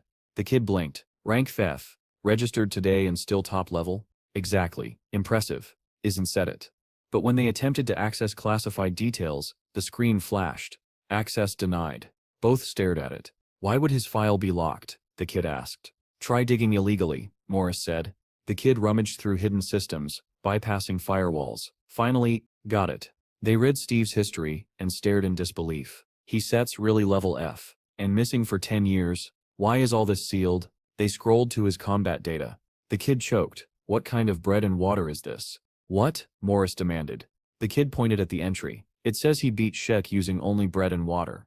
They both imagined Steve throwing buns and water bottles at the giant criminal while Sheik begged him to stop. Suspicious, the kid muttered. 10 years gone. Restricted data. Maybe he sips a government agent. Or a hunter, Morris said, eyes narrowing. Either way, Steve Yinning was far from ordinary, and the world was just beginning to notice. The man in the office didn't want to accept the boy's conclusion that Steve might actually be a government agent, but the boy smirked, saying that at this point it was almost guaranteed. He had already dug up everything he could about Steve, and Morris realized that Steve's cold, distant demeanor now made more sense. With a sigh, Morris suggested they go out for coffee, though his mind still churned. Why would an agent get involved in something like this? He didn't have an answer. He merely asked the boy to keep watching Steve. The boy insisted Morris surrender instead, completely misunderstanding the captain's intentions. Morris snapped back that he only wanted Steve monitored for unusual activity, but the boy stubbornly refused to understand, thinking Morris was trying to hide something. Steve arrived at the hospital. Chad sat by the window, head wrapped in bandages, but smiling when he saw him. Steve placed a pile of fast food on the table. "Why did you buy so much again?" Chad asked. "It'll help you recover faster." Steve shrugged. Chad chuckled and said the bandages would come off tomorrow. He asked if Steve's exam was also the next day. "Yeah. If you pass and join a guild, it'll be great," Chad said hopefully. Steve closed his eyes. In the jungle, he had been the king of the forest, living by his own strength, not relying on others. Could he really join a guild and live under someone else's authority again? Chad sensed his hesitation. "Want me to research guilds for you?" "No need," Steve said. "I'm planning to start my own guild." Chad stared at him. "You stared creating one? Not joining?" Steve just nodded.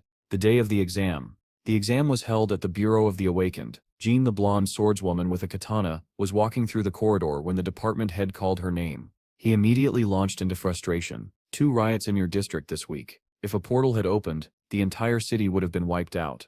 Jane wasn't surprised. "Can't you handle anything without me?" His anger turned to pleading. "Please. I am dealing with portals every morning. I am exhausted." "Write a resignation letter," Jean said dryly. The man pretended not to hear her. Then he suddenly snapped again. "Why are you destroying perfectly good swords?" "Again, I just can't focus lately," she answered calmly. "I've had enough of your stories," he shouted, shoving a paper into her hands. She looked at it and scowled. "You sending me out again? I wanted to rest today." "You're not the only one suffering. And it's not your first mission," he complained. Jean sighed heavily and turned away. "I've had enough." "Enough of what?" he yelled after her. "The whole atmosphere is suffocating. And stop firing the new recruits. We need one more in the team." Jane shot back that when they took anyone they died on missions. That only angered him further.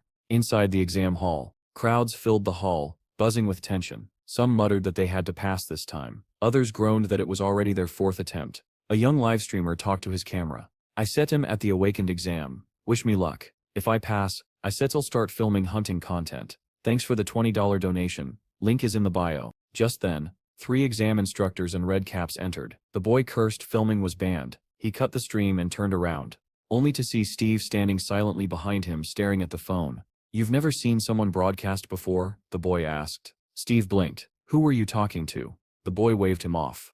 "Forget it, old man." "Old man," Steve repeated. "You're interesting," Steve commented. "You're weird," the boy shot back. The show began on the podium as the instructors stepped forward. The lead supervisor addressed the crowd. "I'll be overseeing your 3-day exam. These 21 guards behind me will accompany you for the next 3 days and 2 nights." The hall fell silent. The survival test was about to begin. The hall erupted into movement as examinees formed lines. Everyone prayed not to end up under Jean's supervision. Her squads were notorious. Anyone assigned to her was usually thrown out immediately. The man on the podium announced that all entrants had received numbered tickets. Assignments would be decided by a lottery. As he read off names, each person hurried to their designated overseer. Donnie, the live streamer, heard his name and wilted when he was placed under Warden number 15. Steve Sepp's name followed. He approached Station 15 and froze in pleasant surprise. Standing beneath the sign wasn't just any warden. It was Jean.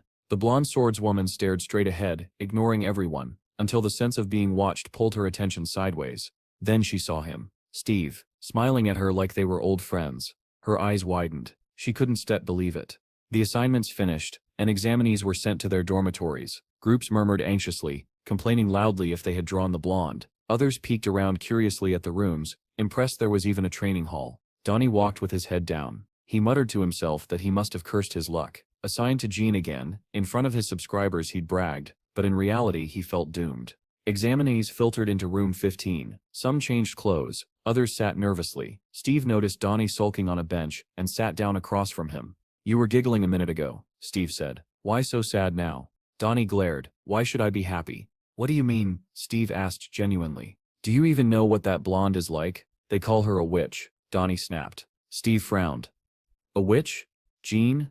Donnie groaned. "If she steps in a bad mood, she sets a ruin the whole squad. There goes my $2,000. Steve didn't understand. "If you fail, that means you set her weak. What does the warden have to do with it?" Donnie stared at him as if slapped. "What did you just say?" He decided instantly that he hated Steve. "Why are you talking to me like that?" Donnie barked. "You look younger than me." Steve smiled.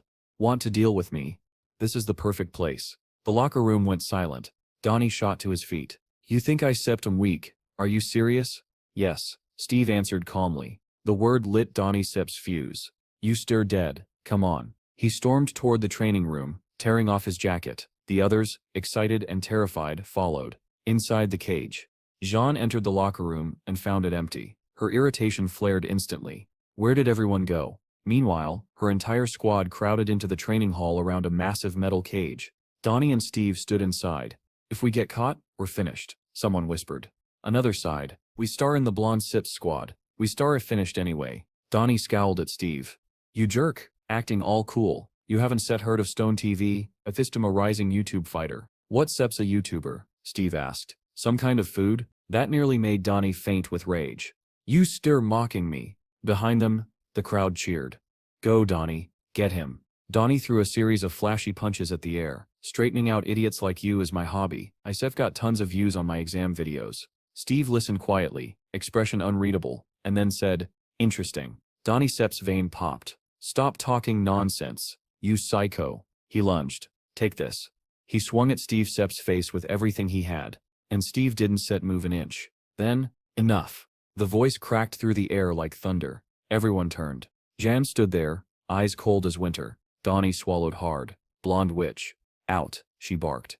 Every examinee exploded out of the training room as if chased by demons. "We stir dead. We stir so dead." Jean strode toward the cage, glaring. "Do you idiots want to be eliminated on the first day?" Donnie forced a smile. No, of course not. Just stretching." Jean cut him off. "Then let's get rid of one of you immediately." Both boys froze. A sinister smile curved on her lips. "Whoever loses is expelled. Begin." Silence shattered into panic. The fight, now official, was about to start. Donnie forced a shaky grin. She's insane, he thought. But Steve understood the order perfectly, and had absolutely no objection to carrying it out. Donnie puffed up his chest and glared. "You asked for this." Donnie set cry afterward. Steve smiled warmly. "I actually feel sorry for you." "Shut up and move already," Donnie shouted, swinging a wild punch. He never finished. Steve's fist slammed into Donnie's face faster than anyone could follow. The boy collapsed flat on the mat, unconscious in a single hit. Silence. Steve kept his fists raised, expression calm. Jean's eyes widened. She had expected Donnie to lose, but not like that. She looked sharply at Steve, instantly convinced he was the instigator. She remembered him from the portal, the strange smell, the unsettling sense of familiarity. From day one, he had irritated her. But Steve only tilted his head and asked, "What about you, want to try too?" Jean blinked. "What?" "If you want," he repeated, "you can come up here." Understanding dawned and fury followed. Steve offered a deal. If he won, she wouldn't expel Donnie. John stared at him as if he were an idiot. Impossible. Still, she removed her katana, set it aside and stepped into the cage. She moved like someone born in battle. Tilting her head, she asked, "Are you unusual?" Steve blinked.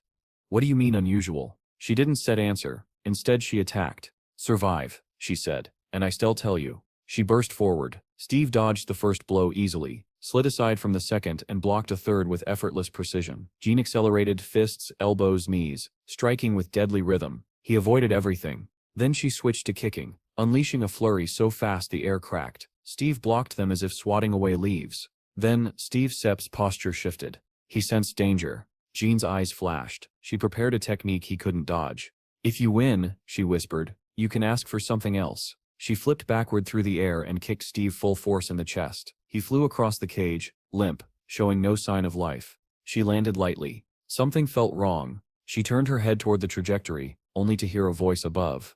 "You stir stronger than you look." Steve had landed on the bars instead of crashing into them. Jane Sepp's breath caught. How did he withstand that? No time to think. She lunged. She was smiling now, alive, exhilarated. This time I won set hold back. Her heel drove into Steve so hard the floor cracked, splinters bursting. Steve fell onto his back. Jean descended from above, ready to finish him. He rolled aside easily. Her punches rained down. He blocked each one. She spun into a low, sneaky kick. He stopped it with a single hand. Then he crouched, one hand blocking, the other curling into a fist. He smiled, waiting for his moment. He struck. Jean barely had time to curse. A blue glow erupted around her torso, a barrier formed by her awakened ability. Steve's fist smashed into it. The shield shattered like glass, sparks flying in every direction. She was thrown to the floor. Blue lightning like sparks danced around her as she struggled up, stunned. He broke my shield. Steve was already raising his fist again. My turn. John sat on the ground, staring at him. You Stetcher insane.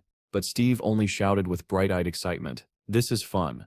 A mischievous smile tugged at her lips. You really are unusual. My intuition was right. Steve didn't understand. He just blinked at her, confused, fist still raised to attack. She suddenly stood straight, extended her hand toward him, palm out. Her expression was serious. I lose, she said. Steve froze. Why? It was just getting fun. But Jean had made her decision, and the entire squad would soon learn why. Jean let out a long exhale and said the fight had to end. Not because she couldn't continue, but because the room was far too small to use real skills. Next time, she added, we shall fight somewhere with more space. Steve nodded with a sad little smile, genuinely disappointed. He hadn't planned to continue the fight anyway. Jean growled in irritation. Say whatever you want. I already admitted defeat. Steve looked at her curiously. Are there many strong women like you in this world? I don't think so, she answered. Steve Sepp's eyes lit up with satisfaction. Then I choose you, he said. Please bear my child. Jean froze. What did you just say? Steve repeated the offer calmly, as if it were the most natural thing in the world. A slap cracked through the cage so loudly that Donnie woke up on the floor. John marched out, muttering curses, glaring daggers at Steve. Donnie blinked in confusion. Why was Steve getting hit? Why was he lying on the floor? Slowly, memory returned. The first punch, the instant defeat, the threat of expulsion. He collapsed to his knees. How humiliating, thrown out before even taking the exam. Then he noticed Steve walking past and glared at him. You feel better after humiliating me? Donnie snapped through tears. Steve gave him a gentle smile. You didn't lose. Donnie blinked. What? From above, unseen by the students, a surveillance camera quietly recorded everything. In another room, the man with glasses stared at the footage, stunned. Did Jean really lose? Back in the training room, Steve told Donnie, go on, and walked away.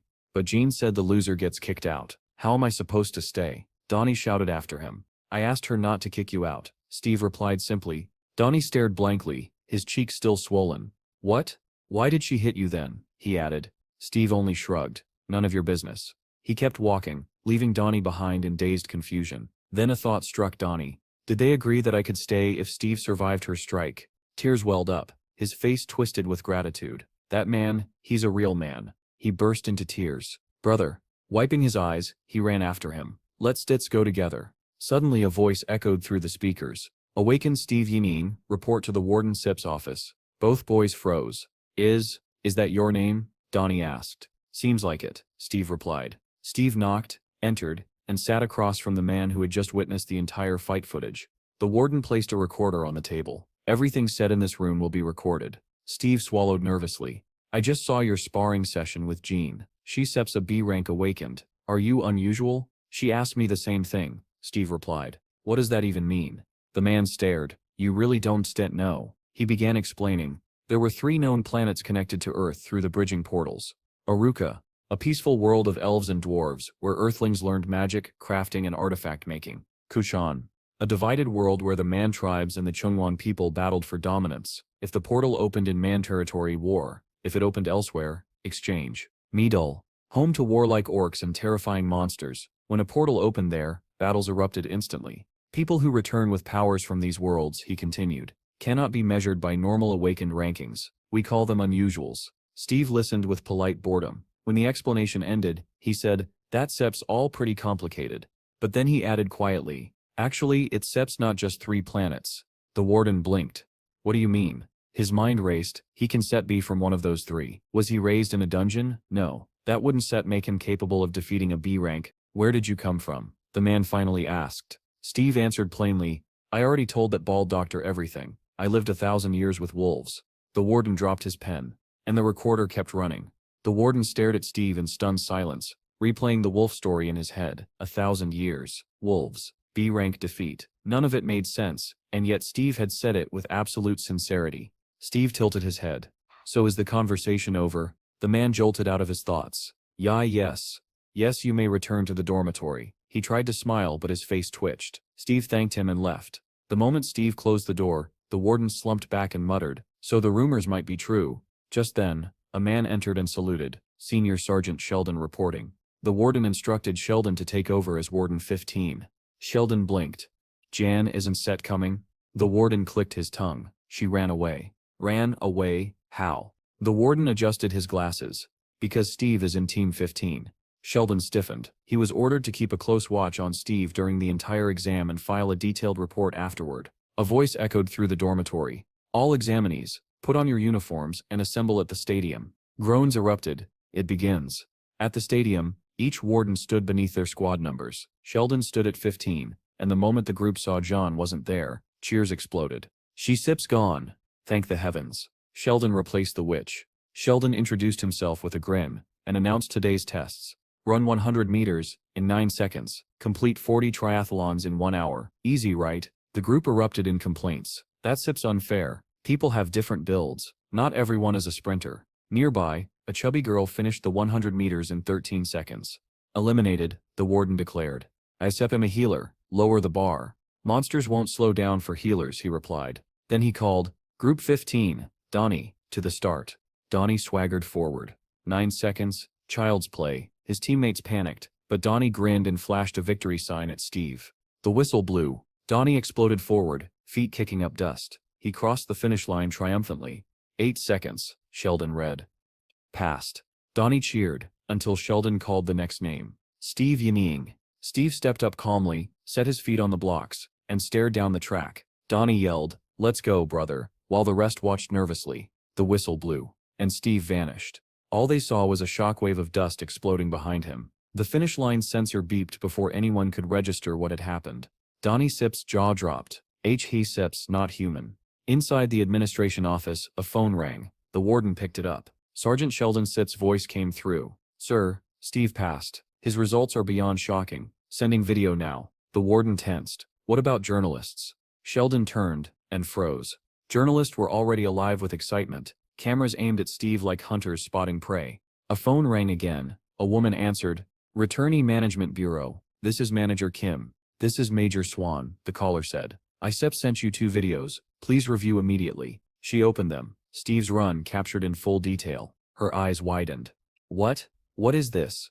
On screen, Steve's figure tore across the track at impossible speed. The Major Sep's voice echoed through the phone. Seems the doctor wasn't lying after all. Manager Kim bit her lip. If this man is truly unusual, if his answers were real, then Steve may be a returnee from a 4th unknown planet. She slammed her hand down. Stop all journalists. Block all access immediately. The assistant checked his phone. Too late. There's Sep's already an article about Steve Sep's record-breaking run. Shut it down, she snapped. Clear every article. But outside it was too late. Journalists surrounded Steve like bees around nectar, cameras flashing, microphones shoved toward him. Just one comment. Sir, how did you run that fast? Please give us a moment of your time. Are you the returnee from the unknown planet? They piled closer and closer, and Steve stood at the center of the storm, as calm as ever. Steve stared blankly at the wall of shouting journalists, unable to understand why they were screaming his name. He didn't say a single word, he simply blinked, confused. Meanwhile, Manager Kim was piecing everything together. The timing of the portal incident, the unexplained energy dispersion, the chaos at the center. If Steve had crossed a 4th unknown world without a protective suit, the system would indeed have registered him as F rank. That meant every strange error in his data matched the theory. It also meant her department would gain full authority over him. But before she could strategize further, a squad of security guards stormed into the stadium and began dragging journalists away. They blocked every passage, ignoring the reporters' desperate pleas for interviews.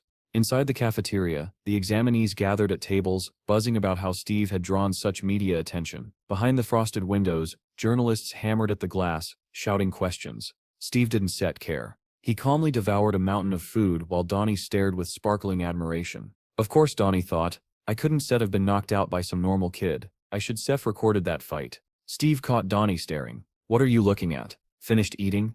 Donnie jumped. I stroll get you something to drink. You story probably thirsty.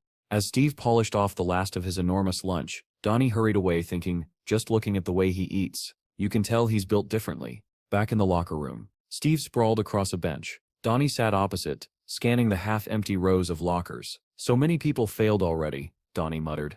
Then he gasped, remembering something. Steve sat up. What is it? The next exam is a dungeon. It seems better to go in a big group. I hope they redistribute squads. Steve lay back down and closed his eyes. It sets fine, I don't need anyone. Donnie nearly applauded. He seems so confident. And he has every right to be, he thought. Yeah, but dungeons are unpredictable. Different skills help. Steve answered, that sips, and cut himself off, suddenly switching topics. When we first met, you were talking to yourself on your phone. What was that? That, YouTube. Steve sat up. What is YouTube? Donnie stared. You really are from the mountains, aren't you? You could say that, Steve replied. To demonstrate, Donnie showed him his phone. This is YouTube. This number is subscribers. This one is views. Steve pointed to a particular video with hundreds of thousands of views. What is that? A mukbang. People eat a lot of food on camera. On screen, a woman lifted a huge piece of meat and bit into it. Steve leaned forward, fascinated. Donnie sweated nervously. His appetite really is inhuman. I know a lot of YouTubers like this, Donnie said. I could get you into a collab video. Steve nodded firmly.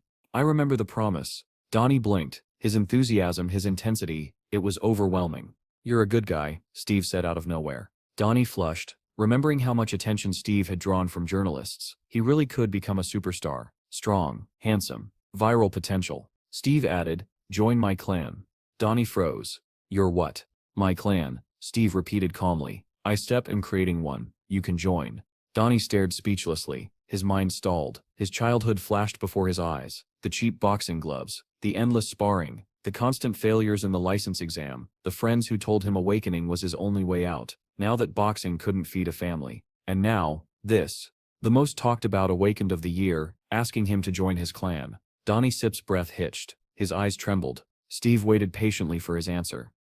Donnie had clung to YouTube like a lifeline back when none of his friends believed he could succeed. And now, watching Steve, he felt as if luck had finally started favoring him. This was the kind of content people loved, and he was thrilled. With absolute sincerity, he declared that he'd follow Steve to the ends of the world. Steve said he appreciated that, then gently reminded Donnie about the mukbang video. Tears welled up in Donnie's eyes as he promised he wouldn't forget. In his heart, he whispered to himself that success was built on connections. Steve noticed the sudden tears and asked why Donnie was crying, but Donnie brushed it off and asked him not to pay attention. Then he composed himself and explained something important. You could only start your own clan with 3 members.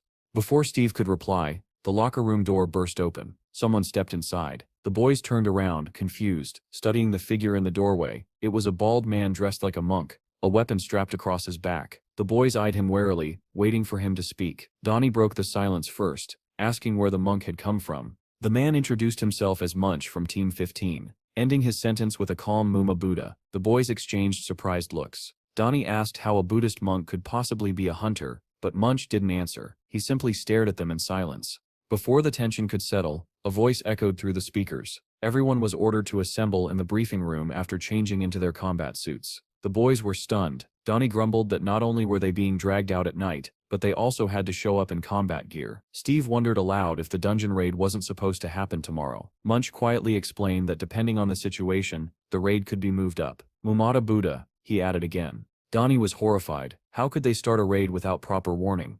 In the briefing room, the head warden announced that it was time to begin. The major stepped forward and explained that their test would take place inside a dungeon located at the 5th station, currently under the supervision of the Phoenix Guild. When Steve asked about the guild, Donnie explained that although the Phoenix Guild wasn't among the top elites, it was still quite respectable. But Steve focused on something else. He asked what under surveillance meant. Donnie was baffled by the question and finally became convinced that Steve truly wasn't from around here. He explained that the state couldn't manage all the portals that appeared and disappeared daily, so it hired private clans to guard them. When a clan signed a contract with the government, it became a guild. The more dungeons a guild managed, the more people it attracted. Steve summarized it simply. It was like a hunting game where the state earned money. Donnie confirmed it. Hearing this, Steve thought about his own desire to form a clan. He missed the feeling of being part of a pack. He even joked that maybe he could rule an entire state someday.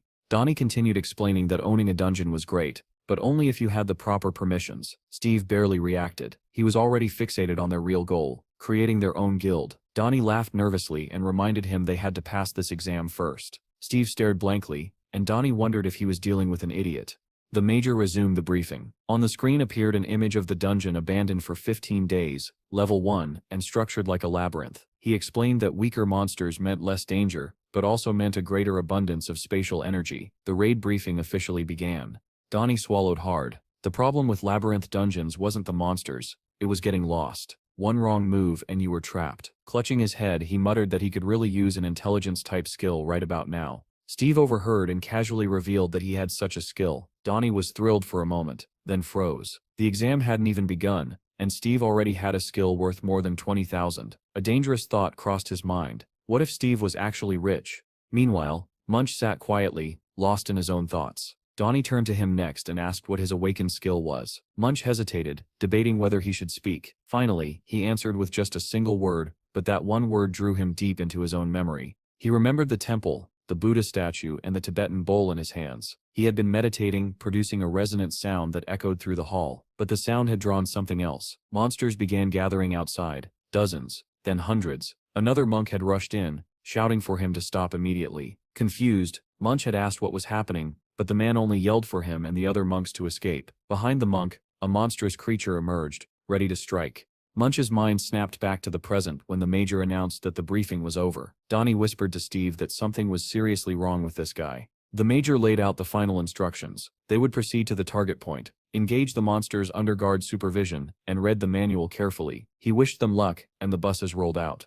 They soon arrived at the portal, glowing with blue light while a helicopter hovered above. Guards hurried the boys along, warning them that anyone who wasn't prepared would not make it out alive. The warden checked on Team 15, and Donnie leaned toward Steve, advising him to secure his gear properly. Sheldon told them that once they entered the dungeon, they could act freely and pretend he wasn't even there. But he also warned them that even if the team performed well, they could still be left behind because the exam was based on individual scores. Donnie grew uneasy. With only 3 people on their team, he asked if Sheldon would help them if something went wrong. Sheldon just gave a knowing smile, said nothing, and told them to keep moving. When they stepped off the bus, Steve asked Donnie why he looked so nervous. Donnie forced a guilty smile and insisted he wasn't scared, though he failed to finish his sentence. Even Munch, the monk, remained calm as he asked the warden whether he could use his personal weapon. The warden confirmed that he could, and the boys headed out. Donnie was stunned. This was only an exam, yet the monk already carried a weapon made of dimensional matter. At the portal, the guard directed the 14th team inside, then told Team 15 to proceed through the right entrance. Sheldon smiled with satisfaction and ordered them forward.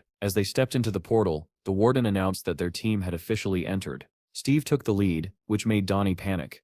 Why was he walking in front? It was dangerous.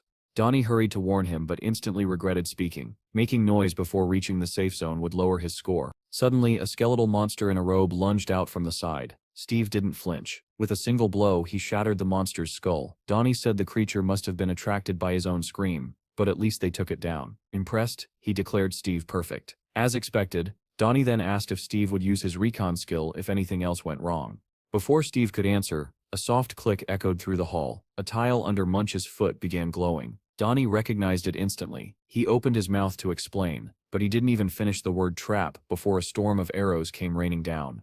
Munch reacted immediately. He reached behind him, grabbed his weapon, and began deflecting arrows with incredible speed. The moment triggered another memory back at the temple, when his meditative chant had drawn a horde of monsters. The military had responded with missiles, and his mentor, badly wounded, had fought desperately to protect him. Munch had begged for forgiveness, believing the catastrophe was his fault. The missiles wiped out the monsters, and the temple along with them. Back in the present, Munch continued deflecting arrows with that same weapon he had carried ever since. Donnie watched in awe, praising his skill. Then another click sounded. A second tile lit up bright white. The floor beneath the boys dissolved, sending all 3 plummeting downward.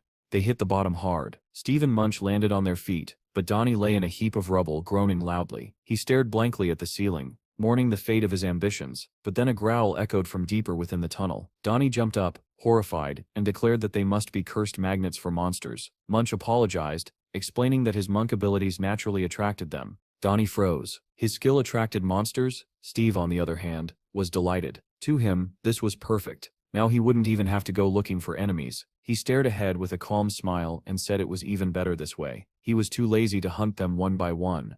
Munch stared at him, stunned. Steve suddenly leapt upward, flipping effortlessly through the air as though weightless. Donnie gasped and wondered aloud if Steve was even human. Standing atop the rocks, Steve told Munch that he liked him and invited him to join the clan. Munch blinked, unsure he'd heard correctly. Meanwhile, the sound of dozens of approaching monsters filled the tunnel. Steve turned to face them, eyes narrowing. He activated his reconnaissance skill, and a blue glow flickered across his pupils. Instantly he located the primary target, a skeleton draped in a red robe. In a single burst of inhuman speed, Steve sprinted toward it. Donnie stared at the horde in horror, convinced they were doomed. Just then, a long staff crashed down in front of him. It was Munch's. From above, the monk shouted for Donnie to grab it. Donnie seized the staff without hesitation. Setting aside all fear, he suggested they lure the monsters into the pit, and then hunt them from above. Groaning, he hauled himself out of the hole with Munch's help. Once they climbed out, they stared at the battlefield in disbelief. Dozens of monsters lay dead. They could hardly speak. Donnie whispered that it was insane. Up ahead, Steve calmly told them to clean up the monsters along the route and follow him. Inspired by his confidence, Munch and Donnie charged forward. Donnie grinned and said with absolute conviction that Steve was definitely crazy, and somehow, that made him the perfect leader. Munch effortlessly scattered the attacking monsters with sweeping strikes of his weapon, sending them tumbling in every direction. As he fought, he wondered if Steve had detected the trap using his reconnaissance skill. The monk was impressed, both by the speed of the reaction and by Steve's overwhelming strength. One of the monsters crept toward Steve from behind, crawling along the wall. Steve defeated the creature in front of him, then turned toward the faint sound behind him. The skeletal monster didn't get the chance to reach him. Munch's staff shot through the air and buried itself in the creature's neck, all while Donnie shouted encouragement. Steve finished the job with a single kick that sent bones flying across the stone floor. Far away, at the observation headquarters, a soldier suddenly reported that a team was exiting the dungeon. His partner was confused. Only 30 minutes had passed. Major Swan approached, explaining that teams were usually allotted 5 hours. He asked which team it was. Watching the footage of the boys walking out of the portal, the soldier replied that it was Team 15 and that their vitals looked normal. Swan immediately called Sergeant Sheldon, demanding to know why the boys were already returning. Sheldon, who had been monitoring them, casually explained that they were done. He added that it was hard to gauge level 1 stats from the footage, but even so, Steve's performance was exceptional. Meanwhile, the city street buzzed with activity. People strolled, rushed, talked, argued, and in the middle of it all was Donnie, filming with a camera in hand. He spoke enthusiastically to his viewers, promising a behind-the-scenes look at life inside Steve's clan. He read a comment aloud asking what he would show that day, and with great excitement he announced that they were celebrating a housewarming party. From inside the newly registered clan building, Donnie's cheerful voice introduced the clan's food manager, an unofficial breadwinner. A grandmother appeared on camera chopping greens. Donnie asked her to greet the viewers. Her focused expression twisted into a fierce glare as she raised her knife and told him to leave before she made him part of dinner. Donnie froze as his ear began to bleed slightly from fear, but he didn't dare argue. Inside, Bill sat at the table with his father and asked why the grandma wanted to let someone in for dinner. Donnie read comments, insisting she looked like a gangster, and he hurried to clarify that she wasn't one. Another viewer asked why they had a Buddha statue. Donnie explained that it belonged to the third member of the clan, the monk they had seen before, whose mysterious power attracted people. He walked into another room with the camera and greeted the others. Steve turned to wave. Donnie pointed the camera at Munch, who was sitting at a dining table piled with food. Donnie introduced him as the clan's monk and asked him to say hello. Munch looked embarrassed, unable to speak. Eventually he gathered the courage to lift his staff and show it to the audience, saying he'd been through a lot. But before he could finish, a loud scream interrupted him.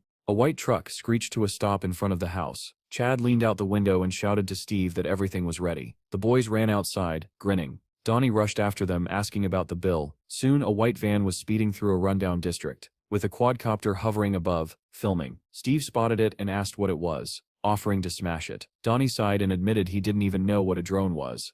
Inside the van, the driver announced that they were headed for the 4th station, the 30th Gate quest. He pointed out the glowing blue portal and explained that this would be the clan's first official quest. Donnie, smiling, said his skill was video memory and promised to upload everything to YouTube later. The boys stepped through the portal. Immediately they were surrounded by bats. Steve was baffled. Donnie explained that this dungeon belonged to the bats. He then asked whether Steve had a long-range skill. Steve said no. Donnie frowned, wondering how they were supposed to catch airborne monsters without one. Munch, who had been silent this whole time, told them confidently to leave it to him. Steve and Donnie exchanged skeptical looks. Then Munch knelt, placed his bowl on the ground, and began striking it with his staff. A sharp ringing sound filled the cave. Above their heads, the bats began to move strangely, forming tighter and tighter clusters. Donnie stared upward, asking if the monk's ability was causing this reaction. The bats gathered into a massive flock, and then dove toward the boys. Every single one of them aimed straight for Munch. Calmly, the monk rose to his feet and lifted his staff. Flames erupted as he swung it, creating a blazing ring in front of him that incinerated the swarming creatures. Then from the darkness, an enormous bat emerged, far larger than the rest.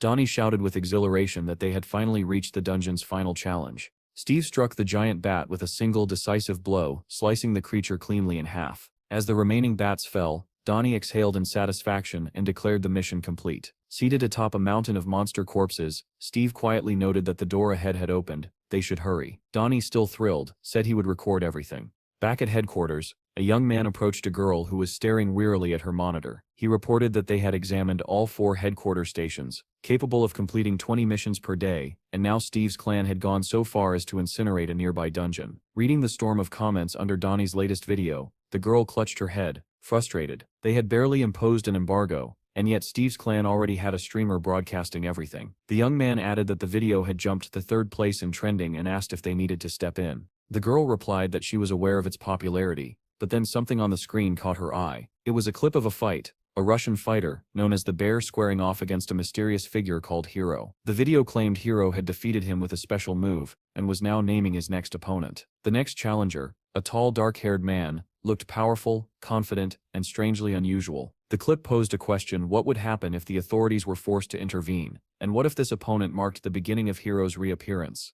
Suddenly the girl rose from her seat and told the young man to prepare for contact with Steve. Grabbing her jacket with determination, she announced that she would handle the meeting personally. The market square bustled with life, vendors shouting, customers bargaining, children running between stalls. Steve, Donnie, and Chad sat together at a cafe table. Chad asked if Munch was joining them. Donnie confirmed he was, though he wondered aloud where the monk had disappeared to since there were no temples nearby. Chad explained that Munch was living in the city with the surviving monks from his temple. Donnie complained that without Munch their efficiency dropped dramatically. Chad suggested taking a day off since their clan's progress had been extraordinary. Donnie lit up at the idea. Chad added that their capital had already reached 80,000. Donnie cheered again. He had earned 2,000 simply collecting stones, and now they could enter 2nd-level dungeons. Steve raised an eyebrow at Donnie's proud grin. Donnie proudly looked at his monitor, admiring the reward he'd earned. Next to his name, Steve noticed Donnie's rank and profession displayed on the screen. Steve folded his arms, thinking to himself that he had spent only 3,000 on skills, and already surpassed most people. With that in mind, he smiled and agreed today would be a day off. Chad shut his laptop and said he planned to take his son and grandma to the park. Steve's eye caught a sign beside him that read "No information." The grandmother entered carrying food for the puppy, and the same message appeared next to her. But next to Pecky, the puppy, there was detailed information on level and power. Steve wondered if dogs could awaken too. After thinking it over, Steve called his younger brother. The boy answered in surprise, saying he had been repairing his old car lately, but it was expensive and difficult. Steve smiled and suggested that he simply buy a new one. The boy's eyes lit up immediately. With a sly grin, Steve agreed to help. He called Pecky as well, and the puppy's tail wagged furiously. At the dealership, the manager presented a blue Hyundai Dragon. Chad's face glowed with excitement. Every mercenary dreamed of owning one. The manager explained that it ran on heliotrope fuel and cost 80 million, making it the best machine on the market. Steve asked his brother if he liked it. The answer was immediate. Of course, Steve told the manager he would pay in cash, and asked if they could take the car immediately. Soon the brand new blue car shot through the ruins of the city. Chad was ecstatic, declaring that the vehicle was incomparable to his old van. Steve agreed, saying even the passenger seat felt incredible. He added that he should have bought something like this sooner. Chad finally asked why they were headed toward the 4th station, entrance 23, an area that had been closed for a long time. Steve grew serious. He explained that a long time ago Chell had told him he couldn't awaken because he had no money. Chad's smile faded. He looked at Steve, confused, not understanding where the conversation was headed. With that same steady seriousness, Steve replied, "He sets'll awaken today." Chad froze when he heard Steve's words. Sweat broke across his face as the blue car continued down the ruined road, passing collapsed buildings overgrown with grass. His hands trembled on the steering wheel, fear and panic rising in waves, but he kept driving. He didn't dare say anything. Suddenly, Pecky, who had been quiet in the back seat, bristled and let out a low growl. Steve smiled faintly and asked the pup whether he could smell goblins. Chad's voice trembled as he insisted he wasn't ready, begging Steve to leave before anything happened. But Steve ignored him. He stepped out of the car, saying he'd be back soon and instructing Chad to wait. Panicking, Chad lunged toward the door and begged him not to go. but the only thing left where Steve had stood was swirling dust. Steve had already vanished into the rain. Chad stared at the empty air, overwhelmed. His brother's speed was unbelievable. Meanwhile, at the instant loan office, Steve and Chad's video had caused quite a stir. The employees had watched the YouTube clip over and over. One asked if that really was Steve. Another confirmed it, adding that he was now a growing internet star. The supervisor growled that someone like Steve couldn't be measured or controlled. The men argued about how dangerous this made him. Finally, the man at the computer ordered a list of cooperating guilds. The other replied that if this was Station 4, then the job would fall to Mr. Vincent, a mercenary known for removing debtors without hesitation. He'd already taken care of 6. The supervisor smirked darkly and commanded them to call Vincent and pay him whatever he asked. Thunderclouds rolled across the sky, gathering into a storm that promised violence. Rain caught Chad's grandmother as she shopped with his son. She urged the child to hurry. Then a black car slid to a stop in front of her, blocking the road. 3 people in black suits stepped out, 2 men and a woman. The woman approached, flashed an ID, introduced herself as part of the bureau, and asked where they could find Steve. The grandmother said nothing. She simply stared at the badge in silence. The same storm hammered down on Chad, still waiting in the new car while rain smeared the windows. He muttered that he couldn't see anything, and that Steve had been gone for 30 minutes. Once again, Pecky growled at something ahead. Then the head of a giant goblin slammed into the car door window, shocking Chad into a scream. The monster's body slid down the glass, leaving only a clawed hand and harsh breathing visible. The car door suddenly swung open. It was Steve, telling Chad to get out. Chad stumbled out, still shaking but calmed slightly when he saw his brother standing there. The wounded goblin lay on the ground, growling and trying to rise. The monster lunged at Chad. The boy screamed and shielded himself with his arms. A knife dropped onto the wet pavement, the metallic clatter echoing through the empty street. Steve turned to Chad and ordered him to follow and kill the monsters. Chad picked up the knife with trembling hands and begged Steve to stop. Steve turned sharply and demanded to know what was wrong. Stammering, Chad asked if he truly had to awaken now. But Steve was unyielding. "If you are weak," he said, "and you one set survive, then kill." Chad lowered his head in despair. There was no arguing with him. Suddenly the goblin sprang upward again, jaws wide. Little Pecky stood between them, baring his teeth and ready to fight. Before Chad could react, Steve commanded, "Pecky, bite." The pup hurled himself at the monster, sinking his teeth into its arm. Despite the creature's massive size, the goblin seized Pecky's head with its huge claws, trying to rip him off. Steve didn't move. He calmly stated that Pecky was still young, and that if Chad didn't intervene, the puppy would die. Crying, Chad begged Steve not to force him to do this. Lightning tore through the sky. With it came Steve Sip's roar. "Kill him." Chad's breath came in panicked bursts. He stared at the knife, clutching it with both hands. The goblin ripped Pecky free and prepared to bite down. Chad screamed as he swung. He knew that if he didn't set act, Pecky would die. The blade drove into the goblin's skull. Blood exploded across the pavement. The monster collapsed, lifeless, freeing Pecky. But Steve wasn't finished. He shouted at Chad to continue. Fueled by fear and rage, Chad struck again and again, stabbing until he could no longer lift his arms. At last he threw the bloody knife aside. Rain mingled with the stream of blood on the ground. Chad fell to his knees, gasping for air. He stared at his stained hands, trembling, horrified by what he had done. Steve stepped in front of him, towering over him, and ordered him to hold the blade again. Tears ran down Chad's face as he shook his head, saying he couldn't. But Steve refused to relent. "If you don't set kill," he said coldly, "they will kill you." Pecky suddenly leapt forward, growling with a ferocity Chad had never heard from him before. Chad's eyes widened in fear as he realized the puppy was growling at another monster creeping toward them through the rain. Steve's voice came cold and emotionless. He told Chad to kill the monsters quickly. They didn't have much time. Without looking back, Steve turned and walked away, abandoning his younger brother in the storm. Chad called after him, voice trembling, but Steve didn't stop. A memory hit Chad like a punch. Years ago he had been bullied by older kids, beaten and mocked, while Steve walked past with his head down, pretending not to see. Back then, as now, Chad had reached out for him, begging him not to leave. And just like the past, Steve kept walking. In the present, the rain blurred Chad's vision, but not enough to hide Steve's disappearing silhouette. Tears streamed down Chad's cheeks, and he called for his brother again, knowing he would not turn back. Then something changed. The fear on Chad's face hardened into determination, and his trembling gaze sharpened. He no longer called for Steve. Chad reached down and picked up the blood-soaked dagger he had thrown earlier. The goblin facing him growled, snapping its teeth, ready to kill him. Moving like someone in a trance, Chad slowly rose, gripping the dagger tightly. He whispered to himself, not to anyone else, that Steve had always been like this. Lightning split the sky, and Chad burst forward with a scream. He He drove the knife into the goblin's skull with such force that the blade pierced through the other side. His eyes snapped wide open, glowing red, while he hissed at the monster to shut up. The goblin shrieked, but Chad only shoved the knife deeper into its mouth, unaffected by the blood spraying across his face. There was no fear left in him, only pure, burning hatred. He pressed harder, shouting for the monster to be quiet. The blade burst out of the back of the goblin's head, splitting its skull in half in a fountain of blood.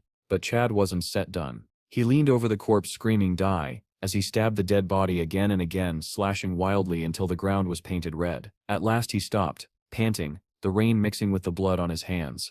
Lightning flashed again, revealing Chad's deranged smile as he raised the dagger. He looked unhinged, almost joyful.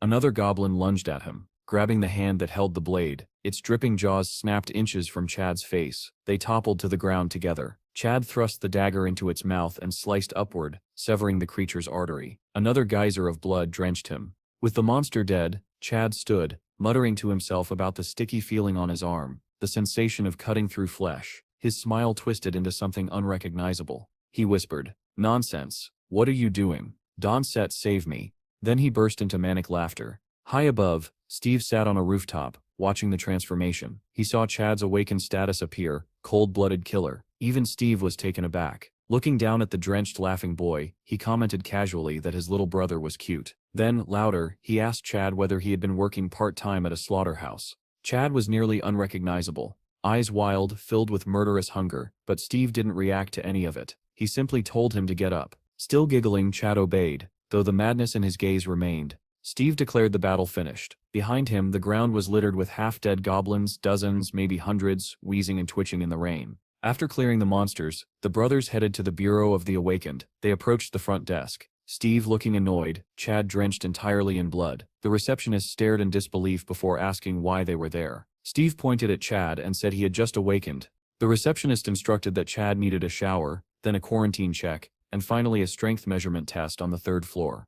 As they climbed the stairs, Chad asked what the measuring room was. Steve explained that there was a device that measured physical strength. If the number exceeded 100, Chad would be officially registered as an awakened fighter. Steve added he had scored 96 last time and failed. Chad didn't believe him. Inside the measuring room, Chad lay on the device wearing a special suit. The machine activated and displayed 111. The examiner told him he was eligible to proceed to the Hall of Ability Manifestation. The doctor then turned to Steve and asked if he wanted to test his strength as well. Steve agreed and lay down on the device Chad had just used. Steve closed his eyes as the machine hummed around him, measuring his strength. Suddenly a strange vision flashed before him. Countless eyes watching him, and a message saying someone was observing him, yet large parts of the information were hidden. When he opened his eyes, the number 189 glowed on the screen, but even that impressive score didn't shake him as much as the eerie vision he'd just experienced. The doctor examined the readings and murmured that the rumors were true. Steve's strength was rising at an impossible rate, and soon he would reach level E. Steve wasn't interested. Instead, he asked who created the machine. The doctor laughed at the odd question, saying it was built by scientists. Steve frowned and asked again which scientists specifically, but the man only chuckled.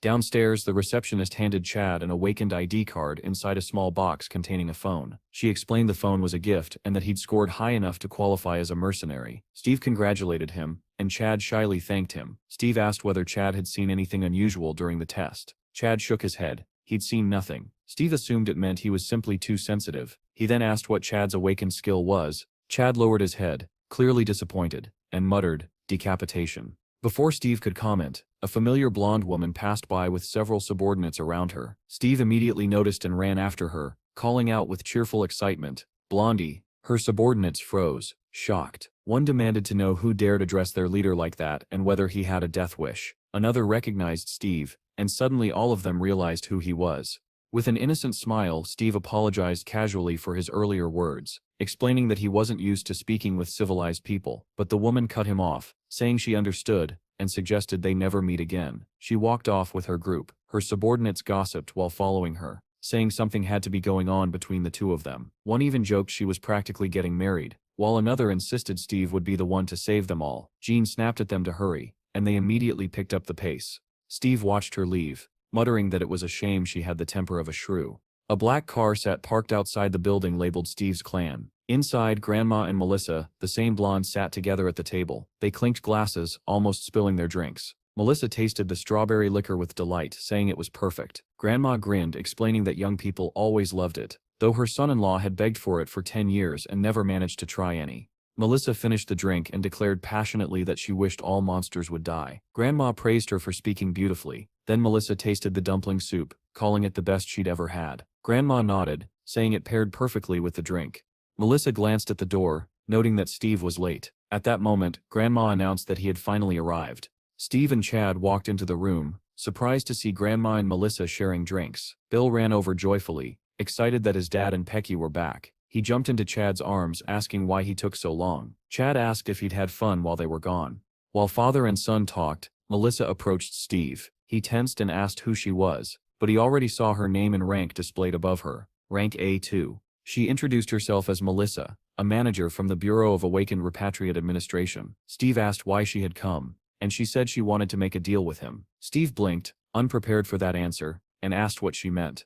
Melissa leaned closer and asked if he knew the official name for a repatriate. Steve admitted he had no idea. She explained that repatriates like him were officially called coordinators.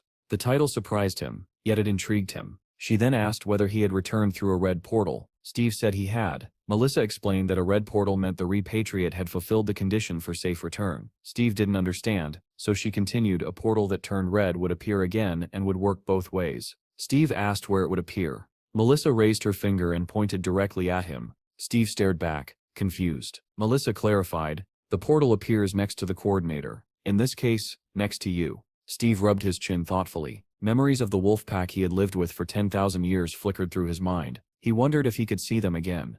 Melissa continued, their administration believed Steve's portal led to what they were calling a fourth new planet. If their theory was correct, their country would possess the only planetary portal to this fourth world. Steve didn't care about politics. He only cared about one thing.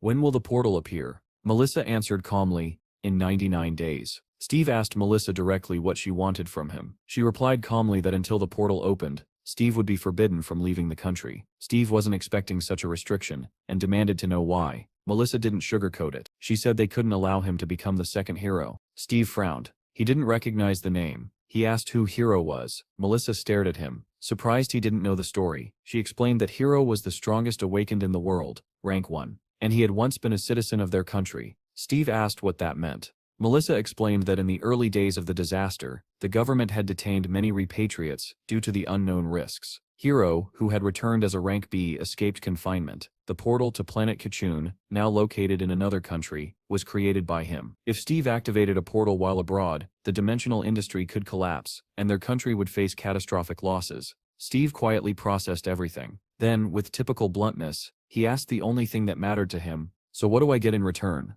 Melissa was ready for the question. She asked what he wanted. Steve answered without hesitation. He wanted to elevate his clan into a guild and expand its territory. Donnie, listening secretly from behind the wall, nearly fainted from shock at the scale of the negotiation. Melissa did not object. She told Steve he could ask anything else. Steve then remembered his most important question. How will I know when the portal appears? Melissa explained that they would send an agent who specialized in detecting small energy fractures. One of their best. Steve was intrigued.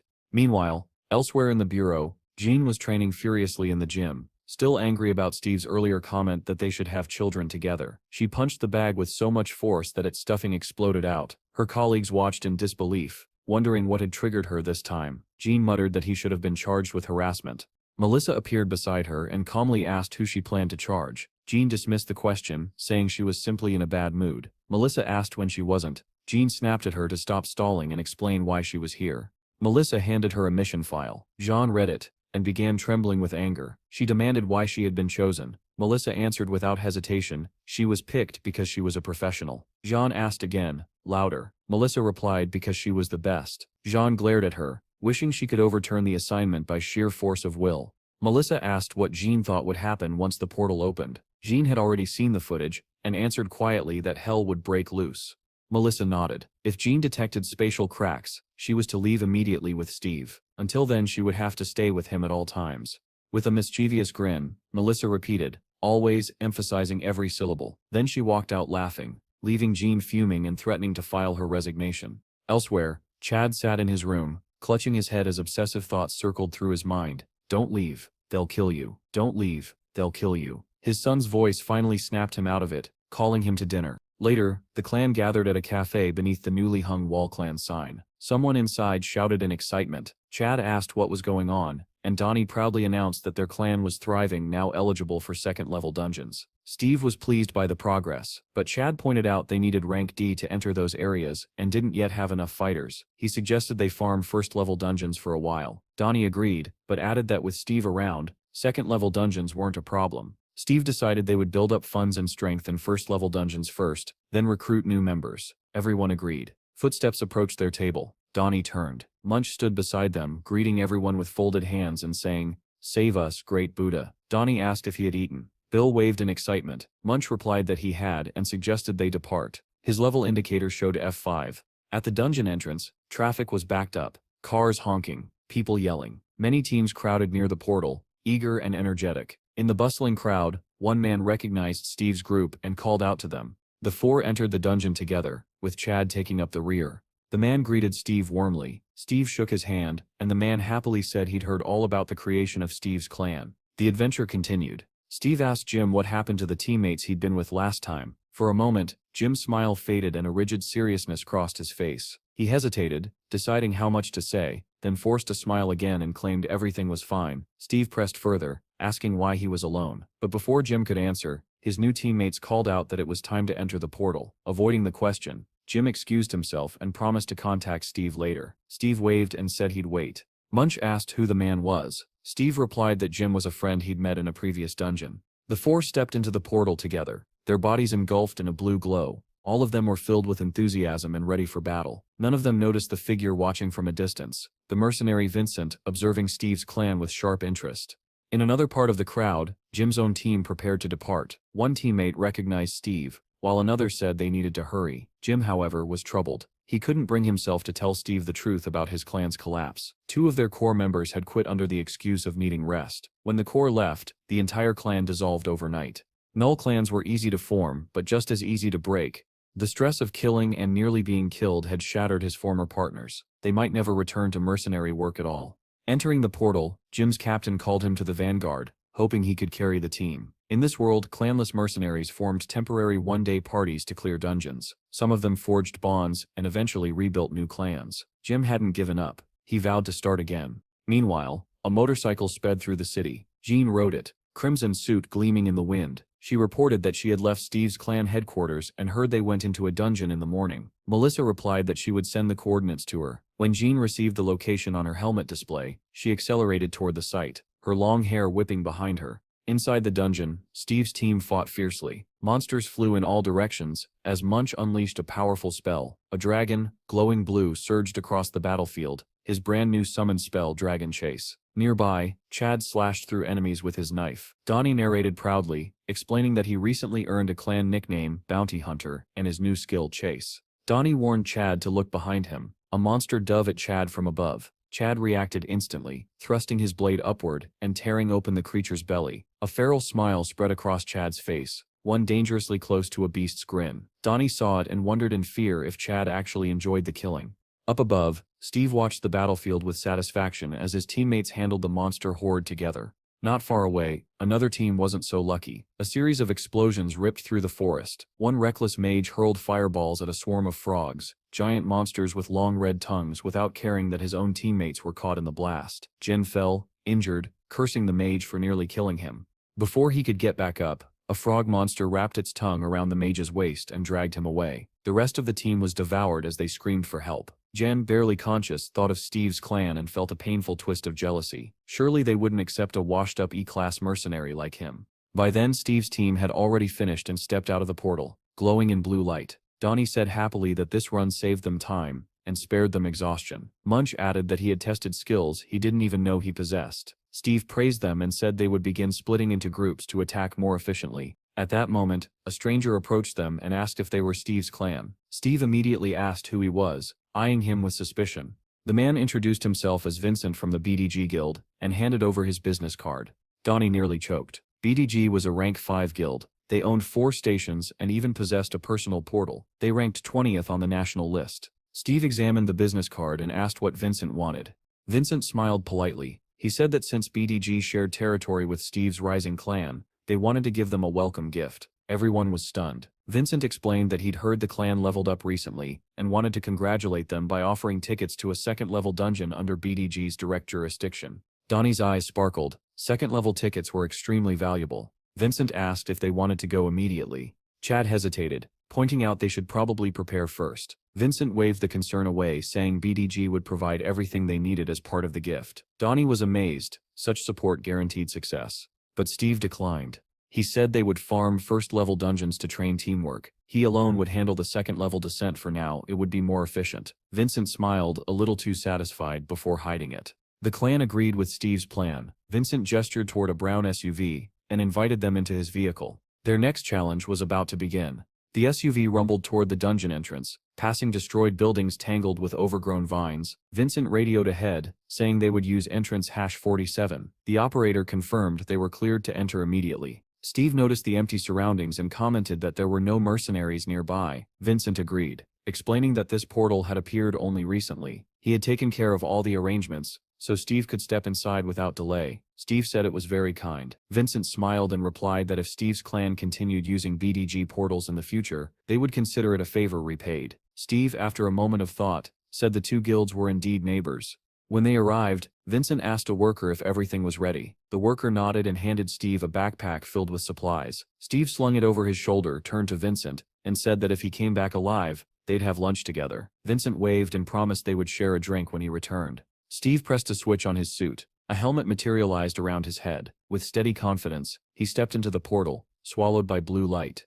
Vincent's expression twisted into a satisfied whistle. The smile froze when he heard the roar of a motorcycle behind him. A woman in a red suit skidded to a stop. She yanked off her helmet. Sheen. She demanded to know whether the person who entered the portal was Steve. Vincent confirmed it and asked who she was. Jean didn't bother answering. She sprinted toward the portal and declared she was going in after him as a member of Steve's clan. Vincent shrugged and told her to go ahead. As she disappeared into the blue glow, Vincent remembered a conversation with a creditor. He had quoted a fee of $2 billion to handle both Steve and the girl. The creditor complained it was too expensive. It wasn't even murder. Vincent argued that killing Steve wasn't simple work. A public figure brought public consequences, risks, costs. Jean, unaware of any of this, entered the portal boldly.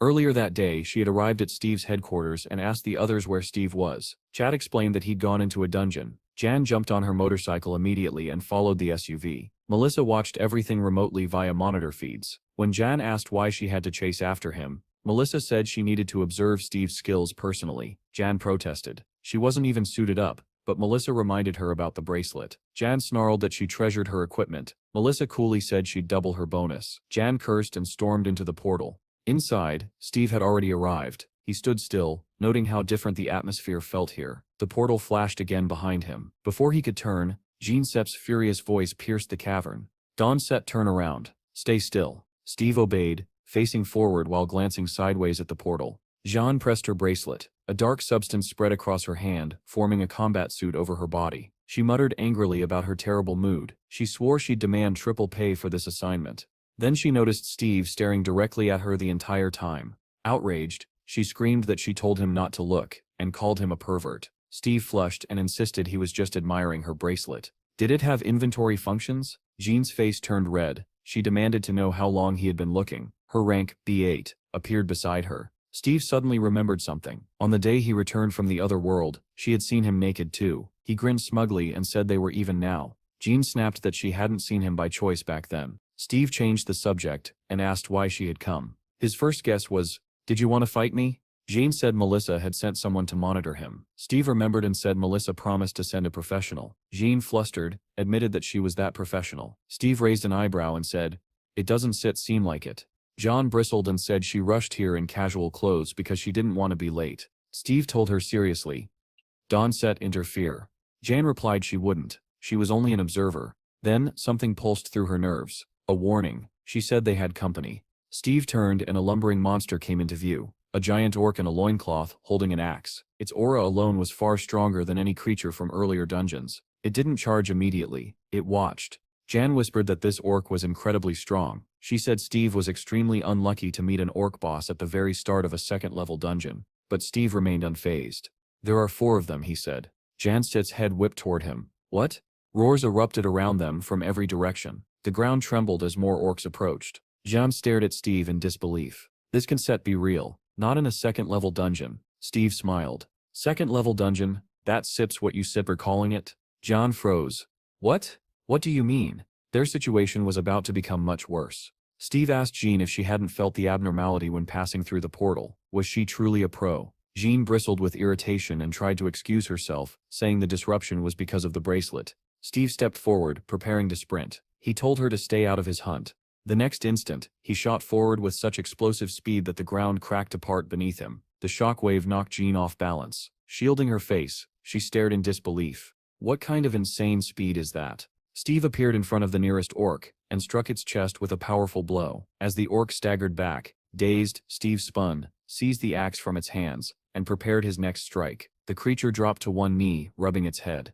But the echoes of approaching orcs grew louder from every direction. Steve swung the axe. The orc's skull split cleanly in half. Another orc charged forward, enraged by the death of its kin. Steve swung again, driving the axe through its body and unleashing a fountain of blood. Yet another orc barreled toward him. Steve leapt onto a rock, sprinted along its edge, and the monster ran below, searching for him. After a short sprint, Steve launched himself off the cliff toward a tangle of vines. Grabbing them mid-air, he watched the orc scanning around in confusion below. Steve released the vine and dropped straight behind the creature, unseen.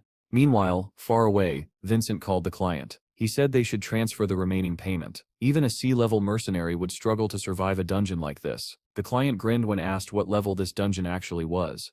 Inside the dungeon, Steve plunged a dagger into another orc's skull. Jean watched from a distance, stunned at what she was seeing. Steve crouched beside the corpse, completely ignoring the next orc running at full speed toward him. Steve muttered with excitement that the dungeon's level didn't matter as long as he could kill everything inside. The new orc swung its axe inches from Steve's head, but Steve dodged effortlessly and struck its chest with enough force to send it flying. A second strike crushed its skull. Helmet soaked in blood, Steve stared at the dying orc and saw a notification plus 32 points. He grinned. This dungeon was a treasure trove. Without looking, he tossed Jean the backpack he'd received earlier. She caught it. Startled, Steve asked her to help collect bloodstones.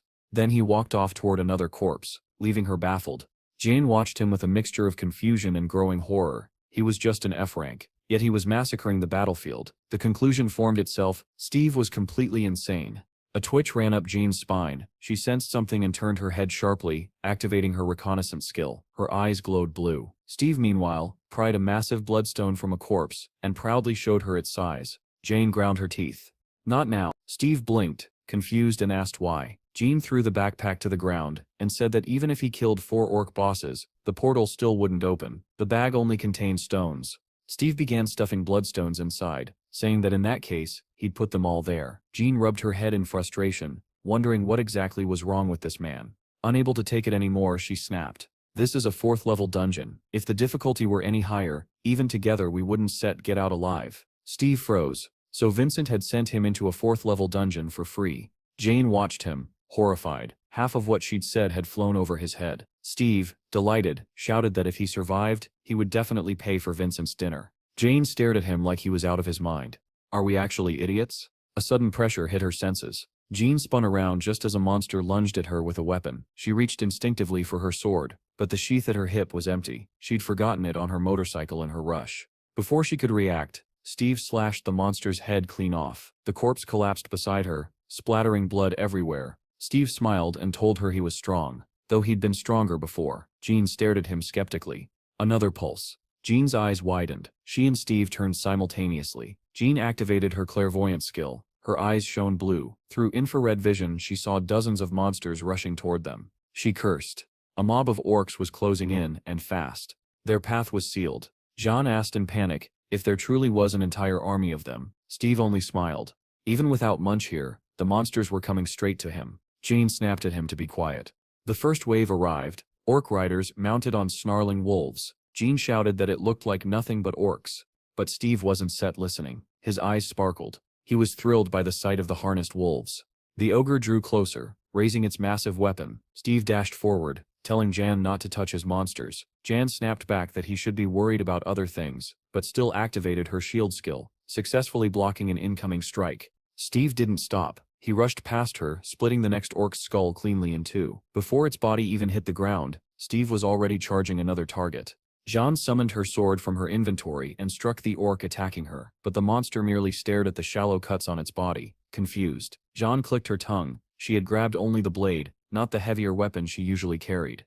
Before she could finish the thought, Steve bounded toward them shouting, "I told you. Don't touch mine." He leapt from above and kicked the orc off its wolf mount. The beast crashed to the ground, rolling across the dirt. Steve landed lightly behind Jean and launched himself forward again, cutting through the approaching monsters like a falling meteor. But then, everything shook.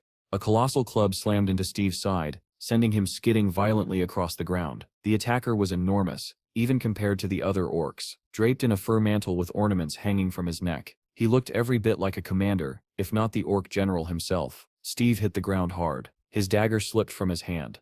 The ogre general loomed over him. But Steve sprang up, grinning in excitement. "So you stir the boss of all of them?" The orc general didn't answer. He simply stomped, sending dust exploding upward, and swung his club again. Jane sprinted toward Steve, shouting that they had to eliminate the general first. The club crashed down, but Steve dodged. The second strike barely missed him as he vaulted upward, ending up above the giant Sip's head. He plunged his dagger down with every bit of strength, and it lodged deep into the monster Sip's skull. Sean gasped. He actually did it? Steve yanked the blade free, and saw it had snapped in half.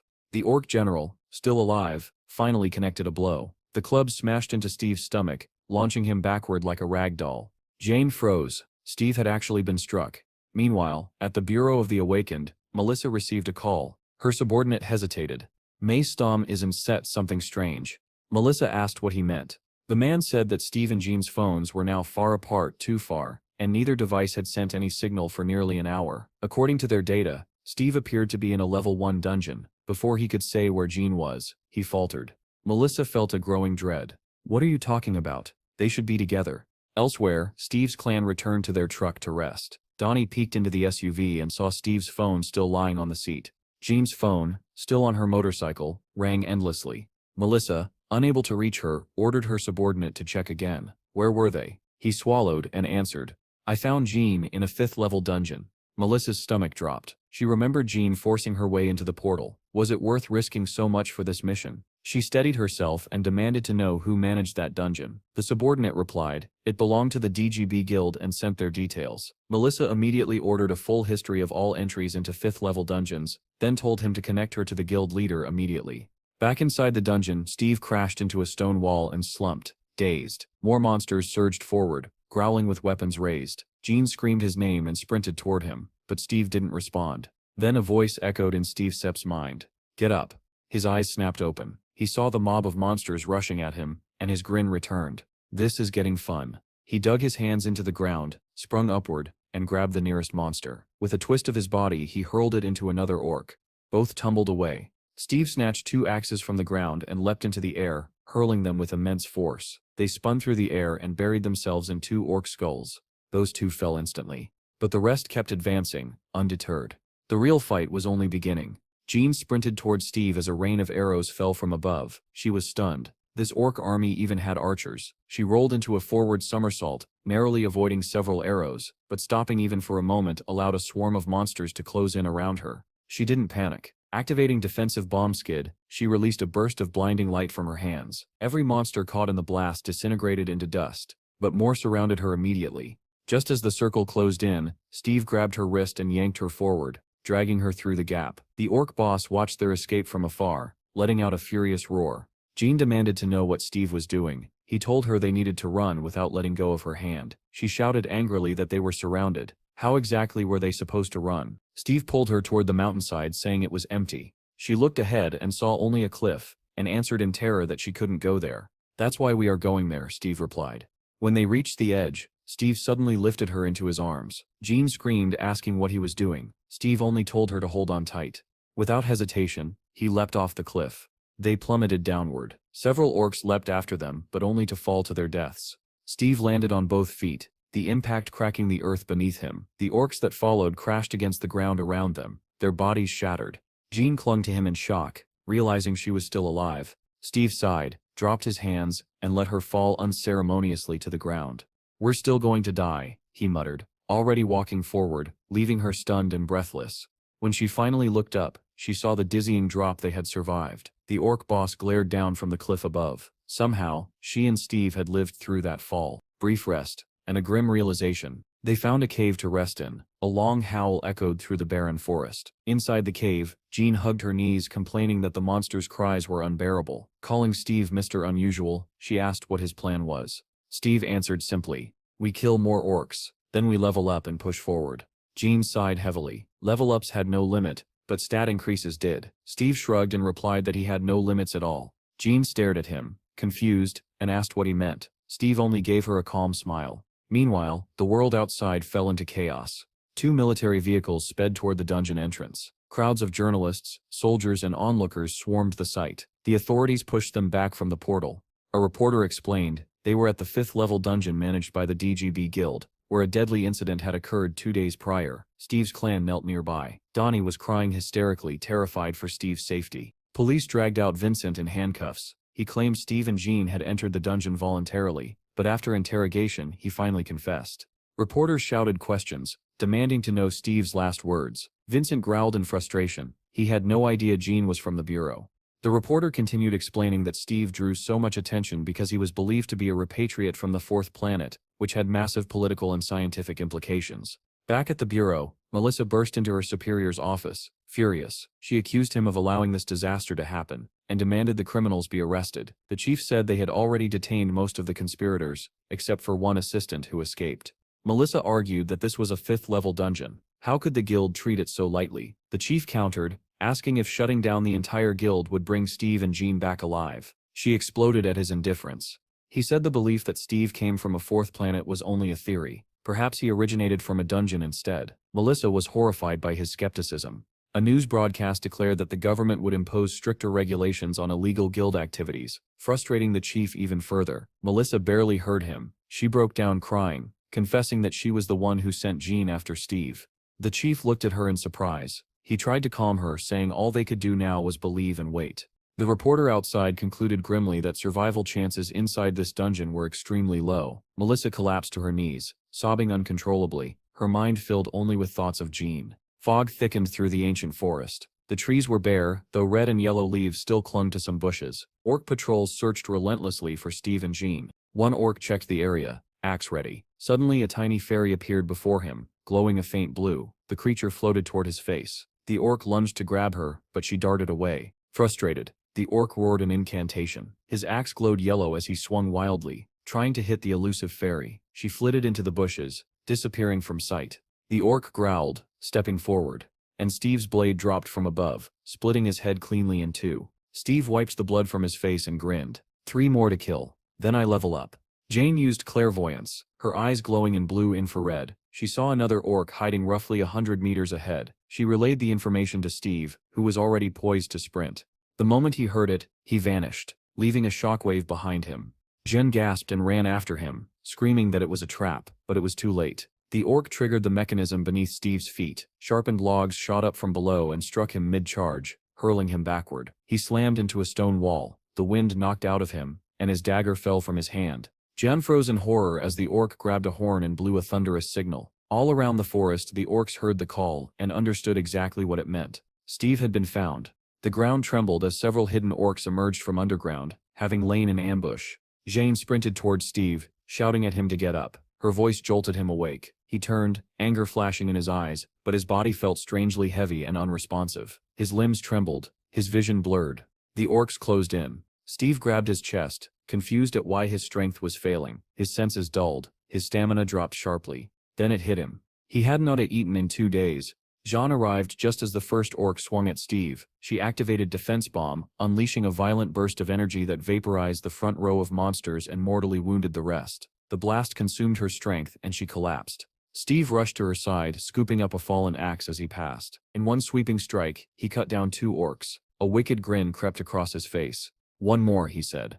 "Just one more." He leapt toward the final target, but a massive blur struck him mid-air. The orc boss sits club. The blow drove into Steve's chest and sent him tumbling like a rag doll. At that moment, Jean regained consciousness. Groggy, she lifted her head and found a towering orc, the boss standing over her, growling, club raised. She muttered bitterly, "Just a fat guy." Meanwhile, Steve flew across the battlefield and crashed into another orc. The axe in his hand slipped and sank straight into the monster's skull, and Steve received a notification. Level up. Flat on his back, Steve stared at the glowing prompt. You have unlocked a new skill, beast transformation. He blinked in surprise. Should he use his newly gained points on this? Before he could decide, the orc boss loomed over Jean. She struggled to her knees, summoning her sword. She refused to die without fighting. Back in the city, the clan's home was quiet. Granny called Pecky, setting down a bowl of red stew. The puppy barked joyfully, unaware of the danger his master faced. Granny's voice cracked as she told the little dog they didn't know whether Steve was alive or not. Pecky happily dove into the food, not understanding any of it. In the dungeon, Jean parried the orc boss's attacks with the last of her strength. Steve activated beast transformation. Pecky, still eating, suddenly floated upward, glowing blue. Granny backed away in shock. Black smoke poured from Steve's back. Jean dodged a massive swing by leaping into the air. Steve's face distorted, elongating into a snarling fanged shape. Smoke wrapped around his body. John desperately tried to buy time, but the orc boss held overwhelming power. His swings were effortless. The smoke cleared. Steve Sepp's black fur changed to snow white. Jean misstepped. The orc boss struck her full force, sending her flying. Her sword clattered across the stone floor as she hit the ground helplessly. The orc boss charged toward her. She curled up, bracing for death. Something massive landed between them. A white-furred half-wolf clad in black armor slammed its claw into the orc boss, pinning him to the ground. Jean stared, stunned. The creature was as large as the orc boss, and effortlessly overpowering him. Steve unleashed a barrage of strikes, pounding the orc's head until it was nothing but pulp. Even after the monster stopped moving, Steve kept hammering, driving the corpse deeper into the earth. Jan could only watch in horrified awe. Steve then tore into the orc boss's body, devouring chunks of flesh. A notification appeared before his eyes, plus 45 points. When he finally looked toward Jean, the girl met his gaze in terrified silence. She studied the enormous werewolf. "Steve," she whispered. The beast opened its blood-stained jaws, barked. Once, then again, then several more times. Jean blinked. "He sits barking, so he sits not a wolf. He sits a dog?" The beast barked again, as if confirming it. A reporter announced that 3 days had passed since Steve and Jean fell into the dungeon, and neither had emerged. A lone motorcycle stood abandoned at the entrance. The reporter questioned the head of the Awakened Bureau. He explained to the audience, "This place is known as Orc Castle. It is recommended that at least a 30-man party, including no fewer than 10 A-rank mercenaries, enter." Yet Steve and Jean had entered alone, and no one knew if they were still alive. The broadcast continued. As the reporter explained the dangers of the dungeon, the camera operator muttered under his breath that this entire situation was a circus. He claimed the government had practically sent Steve to die just to get rid of troublesome guilds. He grumbled about how long he still had to film this interview. The host asked how many people Steve might disrupt if he somehow survived and returned. The operator scoffed. How could Steve return? He was no hero. He was only level F. By tomorrow, headlines would write about how their country had lost its standing in the rankings. Back at Steve Sepp's clan house, Pecky suddenly reverted into an ordinary puppy again, barking happily. Granny recoiled in fear, asking what on earth had just happened.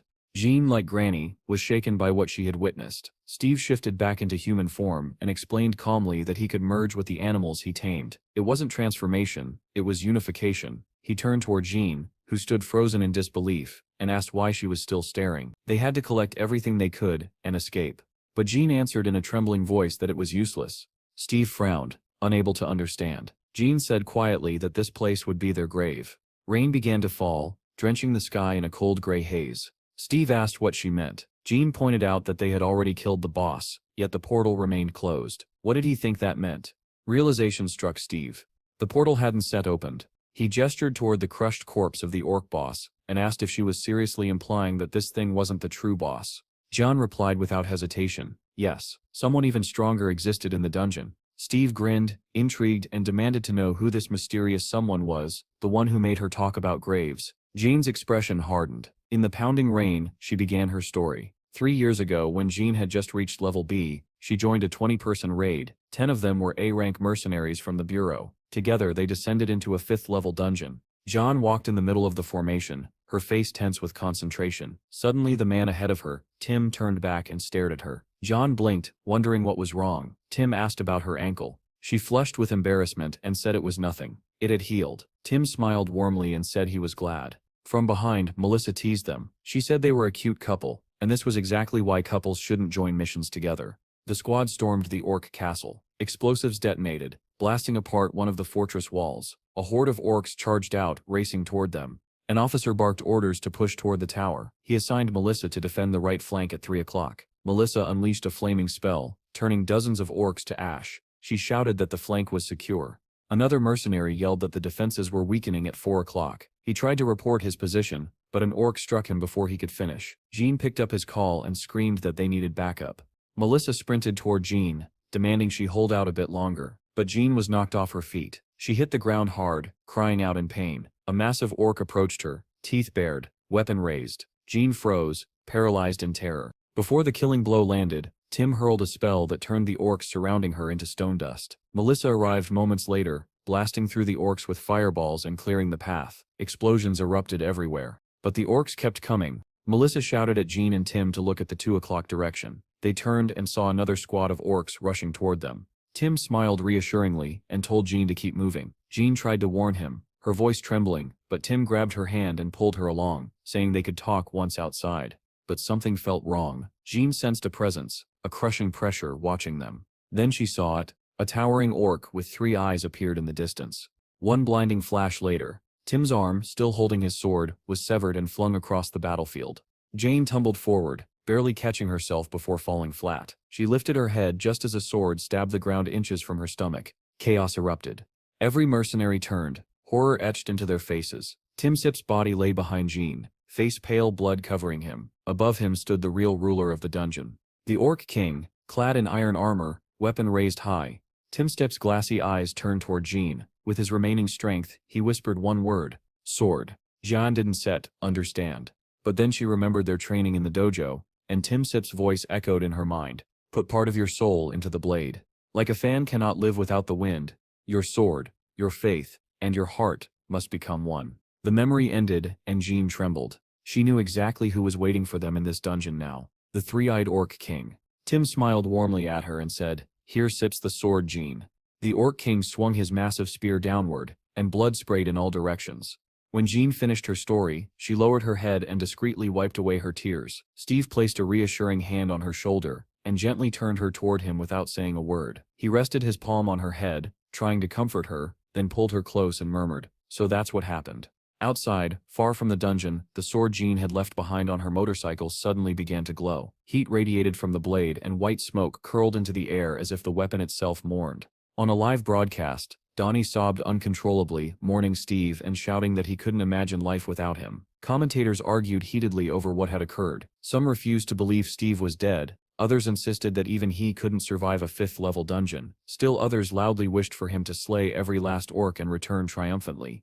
Beside Donnie, Melissa sat with red, swollen eyes, silently grieving for Jean. The reporter announced that the great shaman would perform a ritual for the safe return of the missing. A volunteer raid force of high-ranking mercenaries was already assembling, eager for revenge. Among them was Morris, who thought bitterly that if Steve had joined a proper guild, none of this would have happened. Still, he believed this was the right thing to do. Far away, in another living room, a long-haired man watched the broadcast. A woman draped her arms around his neck and asked what he was watching. He answered casually that it was a channel from his homeland. The man was none other than the world-renowned hero. He scoffed that the shows in this country remained as boring as ever. Steve and Jean shared a makeshift feast in their cave hideout. Steve marveled that after leveling up, the store suddenly offered better food options. He handed her a steak sandwich, and Jean remarked that with such an assortment, he could open a fast food chain. Chewing through another burger, Steve teased that she was a secret foodie. Jean paused mid-bite and asked if eating 12 servings was really a lot. Embarrassed by her own appetite, she set the remaining burger aside and mumbled that she was full. Steve blinked, baffled at how she could possibly be done after so little, while he was already on sandwich number 22. He insisted she continue eating, but Jean gave him a soft smile and said she was grateful all the same. The glow of the campfire dimmed and was replaced by drifting fireflies. Steve asked if she had truly been the one who took up Tim's sword and defeated the Orc King back then. Jan answered with sorrow that she had lost consciousness. When she awoke in a hospital, she learned the Orc King had only been defeated after 2 elderly A-rank mercenaries sacrificed their lives. His power was like the combined force of 5 Orc chieftains at once. Steve nodded grimly. "So there steps an Orc like that here. Where is he?" Jane replied that the Orc King resided inside the Orc Castle, more than a kilometer away. As she spoke, the tiny fairy who had scouted for them earlier fluttered into the cave. It whispered something in Steve's ear, and he broke into a satisfied grin. "I found the fortress," he said. Jen Sip's eyes widened. "Already? That fast?" Steve stood, confidence filling his expression.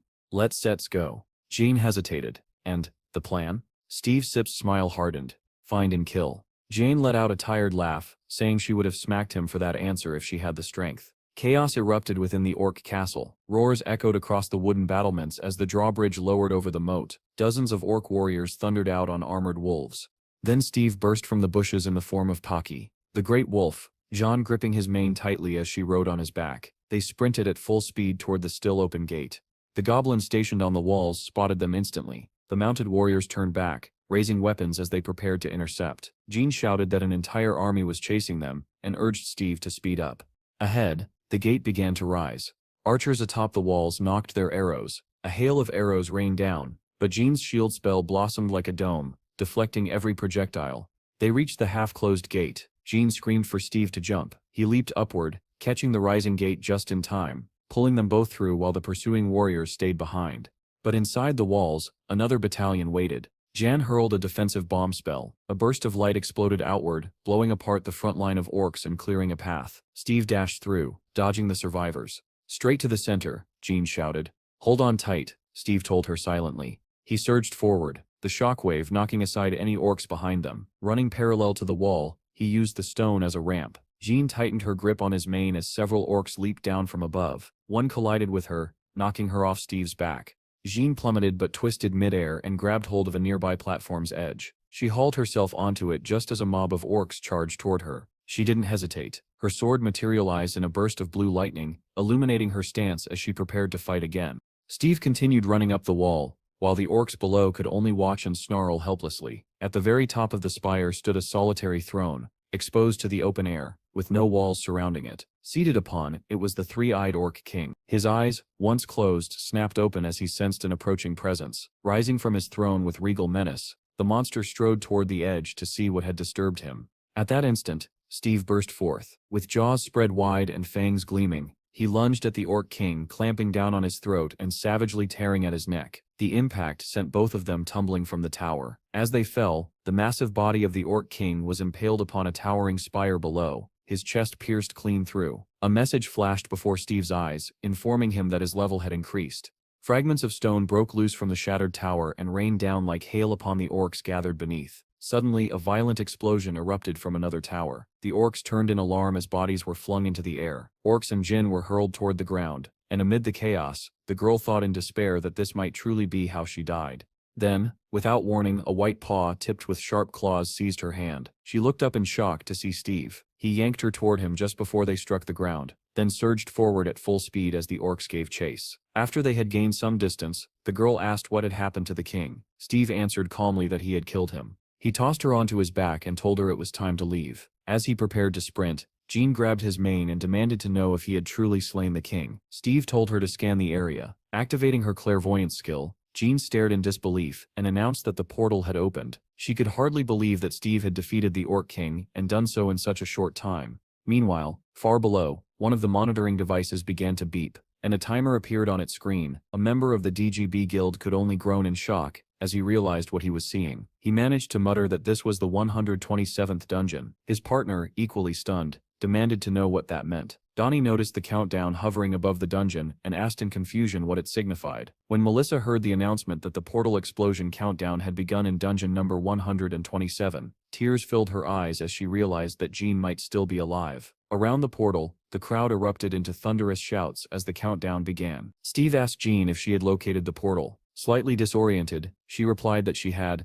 Regaining her focus, she reported that it was at 11 o'clock, 700 meters from the castle, with only 10 minutes remaining before the explosion. They surged forward at once, but the orcs were relentless and quickly closed the distance. Suddenly, Steve veered around a corner, catching a familiar scent. Jean demanded to know where he was going and warned that they did not have time for detours. Steve did not answer. He charged into a pen where a pack of wolves was confined and activated his taming skill, a sharp grin spreading across his fanged face. Jean cried out in disbelief, asking what he was doing and why he was taming them. At the command, the wolves froze, staring at him in stunned obedience. Steve turned and sprinted back toward the portal, ordering the wolves to follow. They leapt over the pens and ran after him without hesitation. Glancing back, Jean asked if he truly intended to take them along. Steve replied that he did, because from now on they were one family. This maneuver allowed the orcs to cut ahead, blocking their path. Jean observed that they were surrounded, as she had anticipated. Just then, a fairy fluttered up to Steve and whispered urgently into his ear. Steve relayed that there was a hidden passage nearby. Jean, surprised,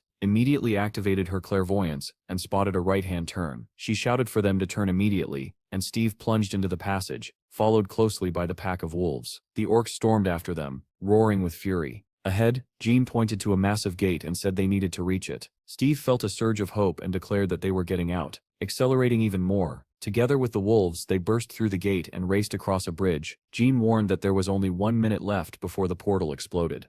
At that moment, a glowing blue door appeared before them. Overjoyed, Jean cried out that the portal was right there. She then shouted that only 23 seconds remained before it closed. From behind, one of the pursuers hurled a spear. Jean sensed the danger and turned just as Steve charged forward, unaware that the spear struck her squarely in the back.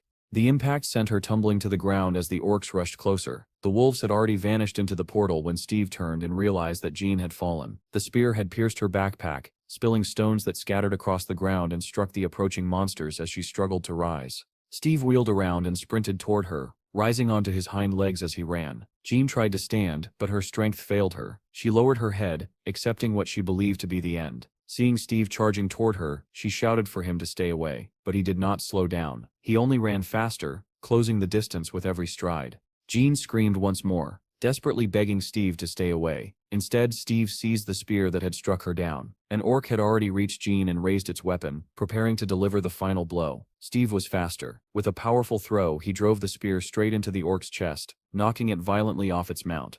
On the other side of the portal, a reporter announced that only 8 seconds remained before the explosion. The crowd gathered around the portal began counting down together. Donnie and Melissa continued to cry as they waited, while an operator muttered that the situation looked grim. He added that the audience rating had reached 60%, and if the pair returned alive, it would become an unprecedented sensation. Steve rushed to Jean's side and lifted her up, carefully supporting her head. Weakly, she told him that only 4 seconds remained before the explosion, calling out to him by name. Steve's body seemed to glow faintly as he mentally urged her to hold on tighter. Another orc charged toward them and swung its axe. In the very next instant, the space where Steve and Jean had been was empty. A violent shockwave burst outward, hurling the attacking orc backward.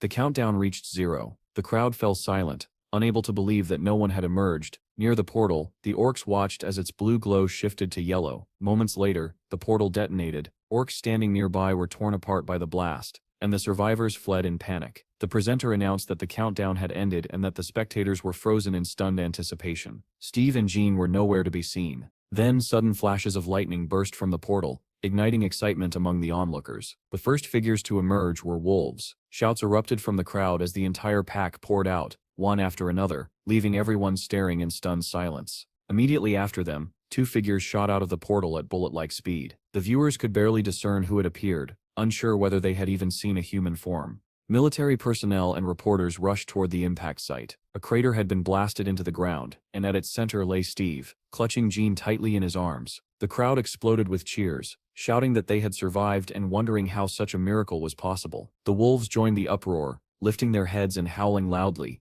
Ambulances sped toward the scene as the presenter declared that a miracle had occurred. 2 people had escaped a 5th-level dungeon after nearly 5 days inside. Later, in an office, Melissa showed the gathered group photographs taken at the scene and explained that Steve and Jean had been transported to the hospital. When asked why they looked so battered, she replied that the conditions inside the dungeon had been far from ideal. She then displayed an article reporting the miraculous return, claiming that an F-level individual had cleared a 5th-level dungeon. Someone asked whether Hero had challenged him. The boss laughed nervously and remarked that the article was deliberately provocative. Melissa said irritably that someone had leaked the information, adding sarcastically that they had done an excellent job. The boss replied that their responsibility was to act, not to hunt down whoever was responsible, and suggested moving forward. Melissa continued, explaining that news of Steve's survival had spread rapidly, drawing members of various organizations into the country, all attempting to reach him. The boss cursed angrily, calling them shameless opportunists. Melissa displayed photographs of several men,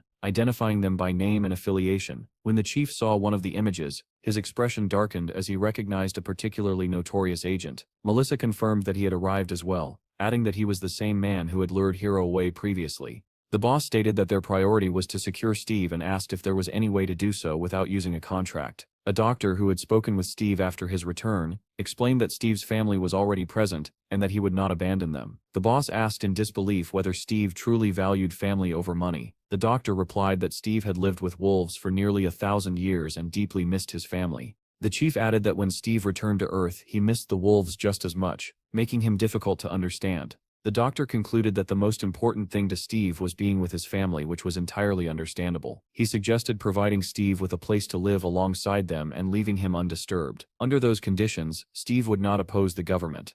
The chief agreed and asked whether they should act regarding the foreign agents. Melissa brought up an image of an abandoned house near the city. Confused, the boss asked why she was showing it. Melissa suggested giving the area to Steve and assigning personnel to monitor it, noting that its isolation would make it safe even if a portal were to open. The boss remarked that the house looked decent, though it required repairs, and then asked about Jean. Melissa replied that Jean was among the best in her field. When the boss asked whether she was awake, Melissa answered seriously that Jean was still undergoing treatment at the hospital. Irritated, the boss asked whether she was truly spending her time writing reports about Steve and relaxing instead of focusing on the situation. Melissa displayed a single phrase on the monitor and remarked that some people were already saying the same thing about Steve, calling him a scumbag. The chief's expression hardened, and he immediately issued an order to begin work.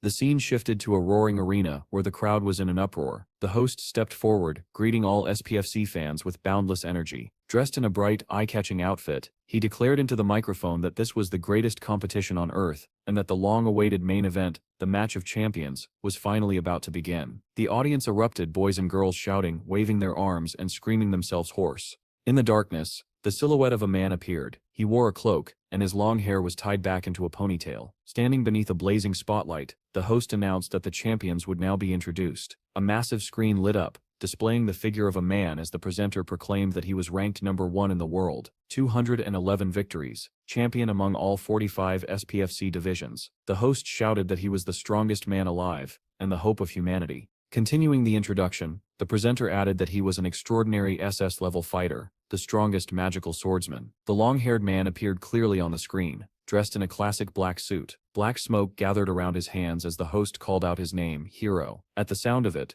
the crowd exploded into thunderous applause. The smoke in Hero's hand condensed into a sword, and as if responding to the cheers, the blade ignited with black flames. Among the spectators, a long-haired girl watched the scene intently. As the host continued speaking, Hero leapt down from the pedestal, his body engulfed in black fire. Someone in the crowd exclaimed that this was the famous Phoenix Flame. Another voice expressed surprise that Hero intended to end the fight with a single sword, especially since he was facing male. Hero landed in the ring with tremendous force, cracks spreading across the floor beneath his feet. The host announced that he had officially entered the ring. Hero stood silently, unmoved by the deafening cheers, showing no reaction to the screaming fans. The presenter commented that Hero had appeared with his signature Phoenix Flame.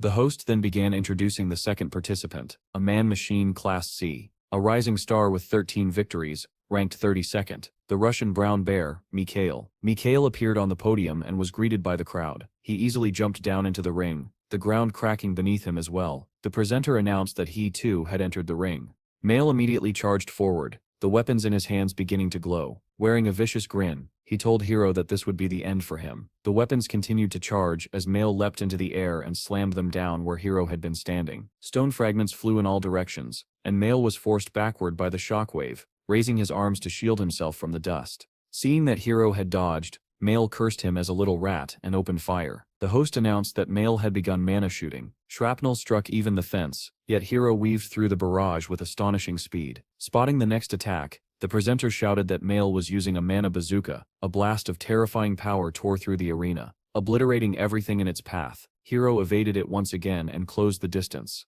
The host exclaimed excitedly that Hero's sword strikes were landing, forcing Male to respond with frantic mana shots. Hero attacked again, but Male barely managed to block. Cracks spread across Male's weapon, and his breathing grew ragged. Hero gave him no chance to recover and pressed the assault, leaving Male with no choice but to defend. Suddenly a blade extended from Male's weapon, and he slashed at Hero, but the attack was effortlessly avoided. In an instant, Hero appeared behind him, both swords raised. Moving with blinding speed, Hero struck Mikhail repeatedly. When Male finally halted, he realized his entire body was bound in steel chains.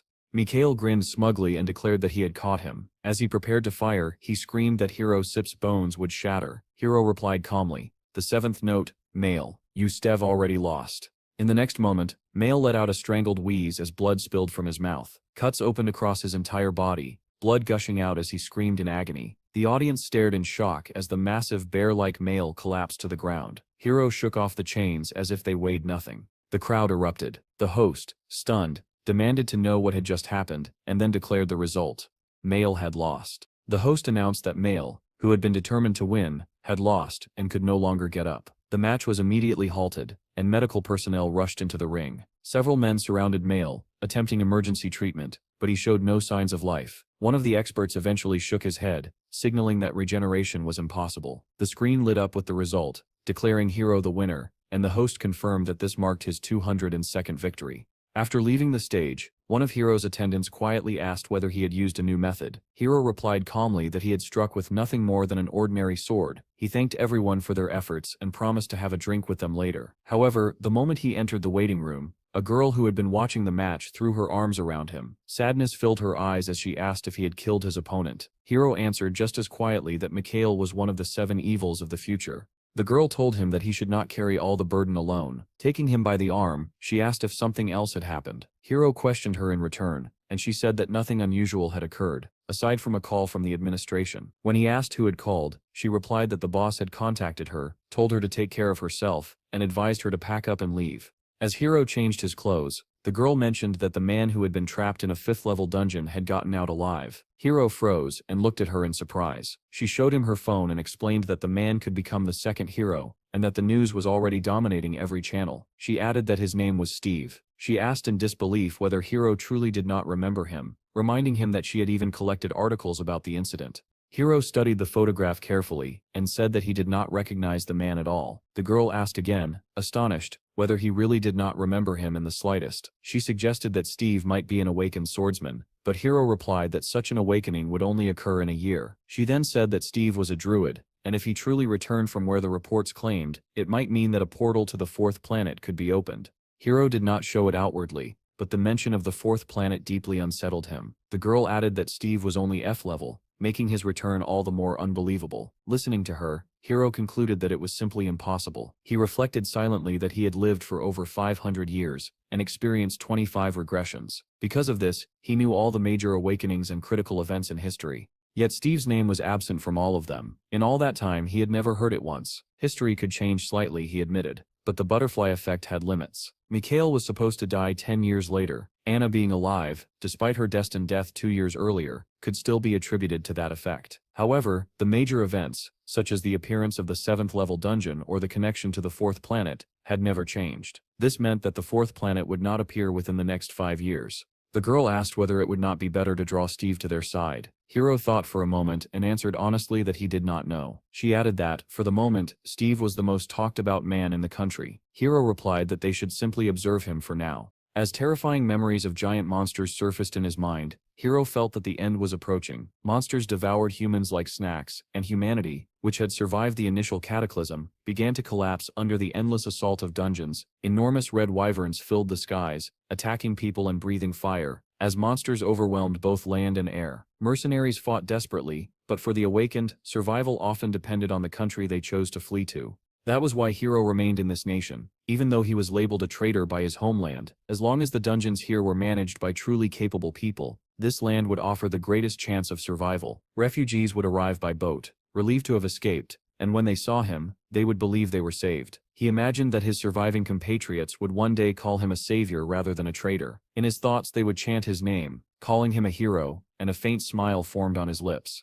The girl noticed the smile and looked at him in surprise. Embarrassed, Hiro said it was nothing, merely an act. Anna did not understand what he meant, and he explained that it was only a deception. She did not believe him, and said that it was not only the Ministry of Defense that was eager to claim him. Hiro replied that if Steve survived the coming end, there would still be time to recruit him, once again suggesting patience.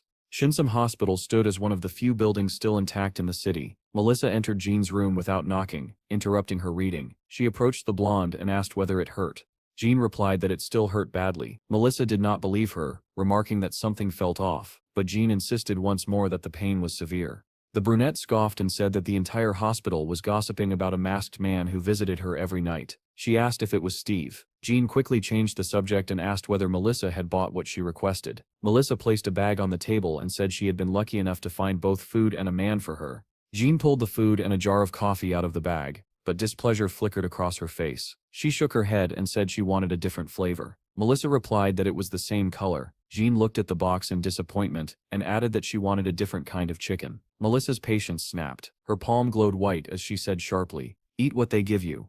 Despite her complaints, Jean ate the chicken and drank the coffee. Leaning back against the pillow, she patted her stomach contentedly and said that she was full. Melissa smiled irritably and remarked that since Jean was full, it was time to get back to work. Jean had already closed her eyes, however, and murmured sleepily that she would start after taking a short nap. Melissa's palm glowed once again as she leaned closer with an ominous smile and warned her not to talk nonsense. The next moment, the ward was flooded with blinding light, and Jean's scream echoed through the room. Meanwhile, at CIA headquarters, a large screen displayed the news that Hiro had finally defeated Mail. The man standing before the monitor stared in disbelief, unable to comprehend how Mail could have been defeated. Another man nearby commented that Hiro was steadily progressing and might soon reach the SSS level. The next report stated that after returning from the dungeon, Steve had not appeared anywhere, not even during raids. A photograph was shown, taken recently, depicting Steve feeding pigeons. The man examined the image and asked where the photo had been taken and what Steve was doing there. He was told that Steve went there often. The man asked whether Steve was lonely, surprised that he appeared to be talking to pigeons. The subordinate replied vaguely that it looked like unrequited love or something similar. The man grew irritated and said he could introduce Steve to countless beautiful women. He added that, regardless, it was impossible for Steve to be taken by anyone else and demanded confirmation that this was understood. The subordinate replied that earlier that morning, a special group had already been dispatched to the country where Steve lived. He hesitated and added uneasily that the sky was currently unstable. The man frowned, not understanding what he meant, and asked him to explain. High above, a massive airliner cut through the clouds beneath an azure sky. Inside, a girl sat beside her mother, staring eagerly out the window. Suddenly, she tugged at her mother's sleeve and pointed, saying a beautiful bird was flying outside. The woman looked up from her reading and peered through the window. Curiosity quickly turned to terror as she saw a red monster with a fanged maw gliding alongside the plane. It was a small wyvern, circling the aircraft as if playing. Other passengers noticed it as well, and gathered near the windows, murmuring in confusion at the strange sight. Two men among them immediately recognized the danger. One whispered that it was a wyvern, and the other added that even a small one was deadly. One of them said that this meant the wyvern dungeon had opened, and that it needed to be reported as soon as they landed. His words cut off abruptly when an enormous wyvern, larger than the airplane itself, appeared outside the window. It rose alongside the aircraft, opened its jaws and unleashed a torrent of fire. The plane ignited instantly, its structure beginning to melt. Having finished its attack, the wyvern flew onward, joining a swarm of monsters that darkened the sky. Soon after, the news reported that an explosion had occurred at the wyvern dungeon and that countless monsters had escaped.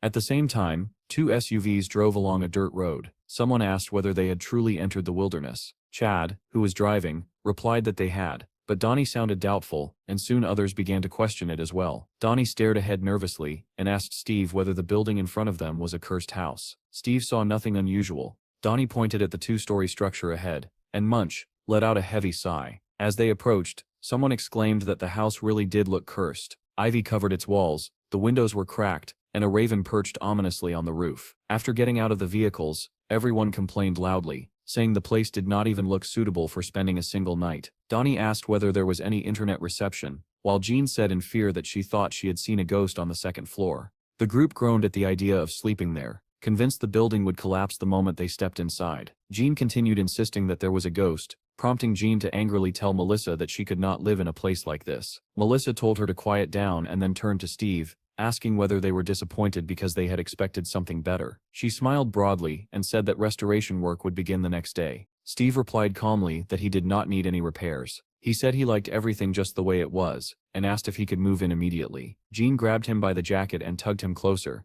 demanding to know if he had gone mad. Melissa interrupted, remarking that people with wild instincts often had a unique perspective, and suggested that they mark the territory. Steve did not understand at first, but the girls explained that they could do whatever they wanted within their territory. Steve liked the idea, and his hand began to glow. Fireflies gathered around him as everyone else watched in weary silence. Melissa asked in surprise what was happening, and Jean replied calmly that it was the tree spirit. The stream of fireflies pulsed, growing and shrinking, until tiny fairies emerged and scattered in every direction. Melissa asked what he was doing, and Jean answered that she had told him to mark the territory. The little fairies spread out along the perimeter, tossing seeds into the ground. Shoots sprouted instantly, and trees began to grow at an astonishing speed. The members of Steve's group stared in awe. Chad muttered that massive trees had appeared in the blink of an eye. Someone said in disbelief that they now had a fence. When the spirits finally returned, Steve announced that the work was done. He said the territory extended roughly a kilometer from the house.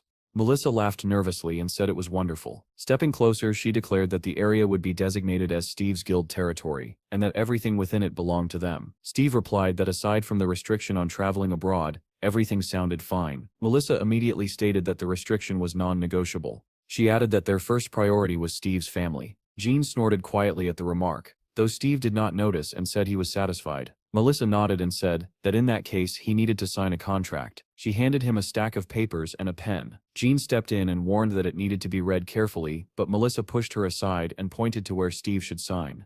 Melissa praised Steve and handed him his copy of the contract. She shook his hand and suggested that he work hard until the portal opened. Steve replied that he would keep his promise, and Melissa asked him to trust the government. As she prepared to leave, she reminded Jean to behave herself. Jean retorted that she would run away if no one was sent the next day to fix the house. The two girls exchanged irritated glances, and Jean stuck out her tongue at Melissa's retreating figure. The SUV drove back through the newly grown forest. Melissa let out a heavy sigh, muttering that Jean was a brat. The driver asked whether it was really possible to manage such a vast territory with so few people. Melissa replied that if they could not handle it alone, reinforcements would be sent. She then ordered a raid list of level 5 or higher to be compiled and placed on standby. Far out at sea, several motorboats sped toward a large vessel and opened fire. A man shouted into the radio, reporting under the call sign Coral Emerald that they were under pirate attack and requesting immediate assistance. Another ship responded that it had received their coordinates, that help would arrive in 2 hours, and instructed them to shut down their engines once the pirates boarded.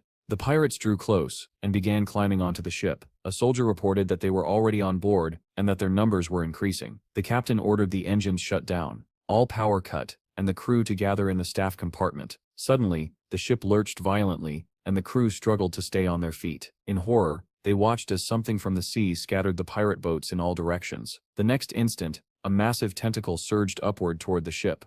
Red tentacles wrapped around the vessel, crushing the deck as if it were made of paper. Crew members were flung through the air as glass shattered around them. Within seconds, the monster tightened its grip, tearing the ship apart. Survivors fell into the water, only to find an enormous open mouth waiting beneath the surface. Compared to it, a human was no more than a grain of sand, with no chance of escape. As the tentacled monster dragged the wreckage to the ocean floor, another creature, resembling a shark with multiple tails, swam past and rejoined a massive school of similar beasts. Not long after, a relief ship and a helicopter arrived at the scene. They reported that despite patrolling a 10-mile radius, no trace of the vessel could be found. Moments later, that ship met the same fate, as tentacles rose from the depths and wrapped around it.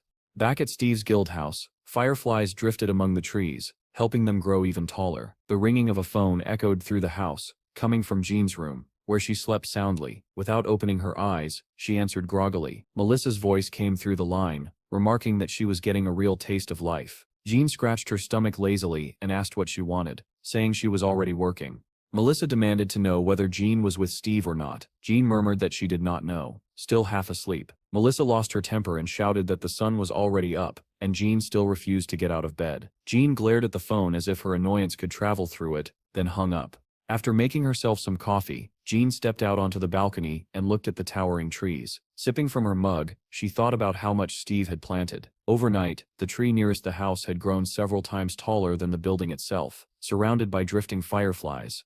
Nearby, Steve watched over the pack of wolves while opening his system interface. He assigned names to them, choosing food-related titles. Each wolf displayed an energy level and information about where it had been tamed. Reading one status warning that excessive energy could lead to a loss of sanity, Steve paused thoughtfully, realizing that reckless leveling could be dangerous.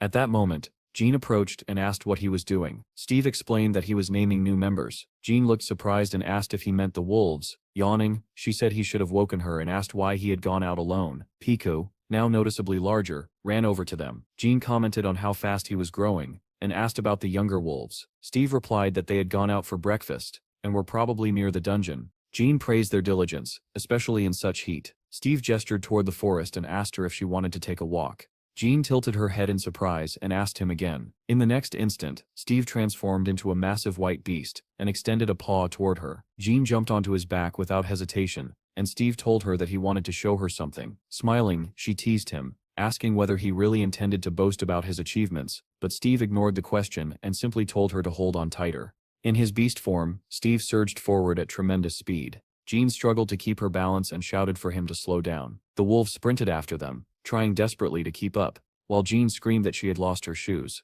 Not far away, within the forest where Steve's guild had settled, several journalists had set up tents. When they heard the wolves howling, one of them complained that there was nothing worth filming here and added that the heat was unbearable. Another grumbled that his company had sent him here for a story, yet he had not seen his salary in over a month. Turning to the others, he asked whether any of them had been in this forest before. One colleague pointed towards several cameras and said they belonged to the military police, adding grimly that before the police arrived, they might all be eaten by wolves. Someone else remarked that it was impossible to predict when a portal would open, which was why not only journalists, but also influential figures, had been banned from entering the area. Suddenly the SUV Steve had bought for Chad appeared on the road. The journalists immediately recognized it as Steve's car and began searching for him excitedly. The vehicle sped past them without stopping. Chad commented that even the scorching heat could not stop journalists, while Donnie wondered aloud whose channel was getting more attention, his or Steve's. Scrolling through the comments, he saw some viewers discussing Steve, astonished that he was only F level, while others were still arguing about the battle between hero and male.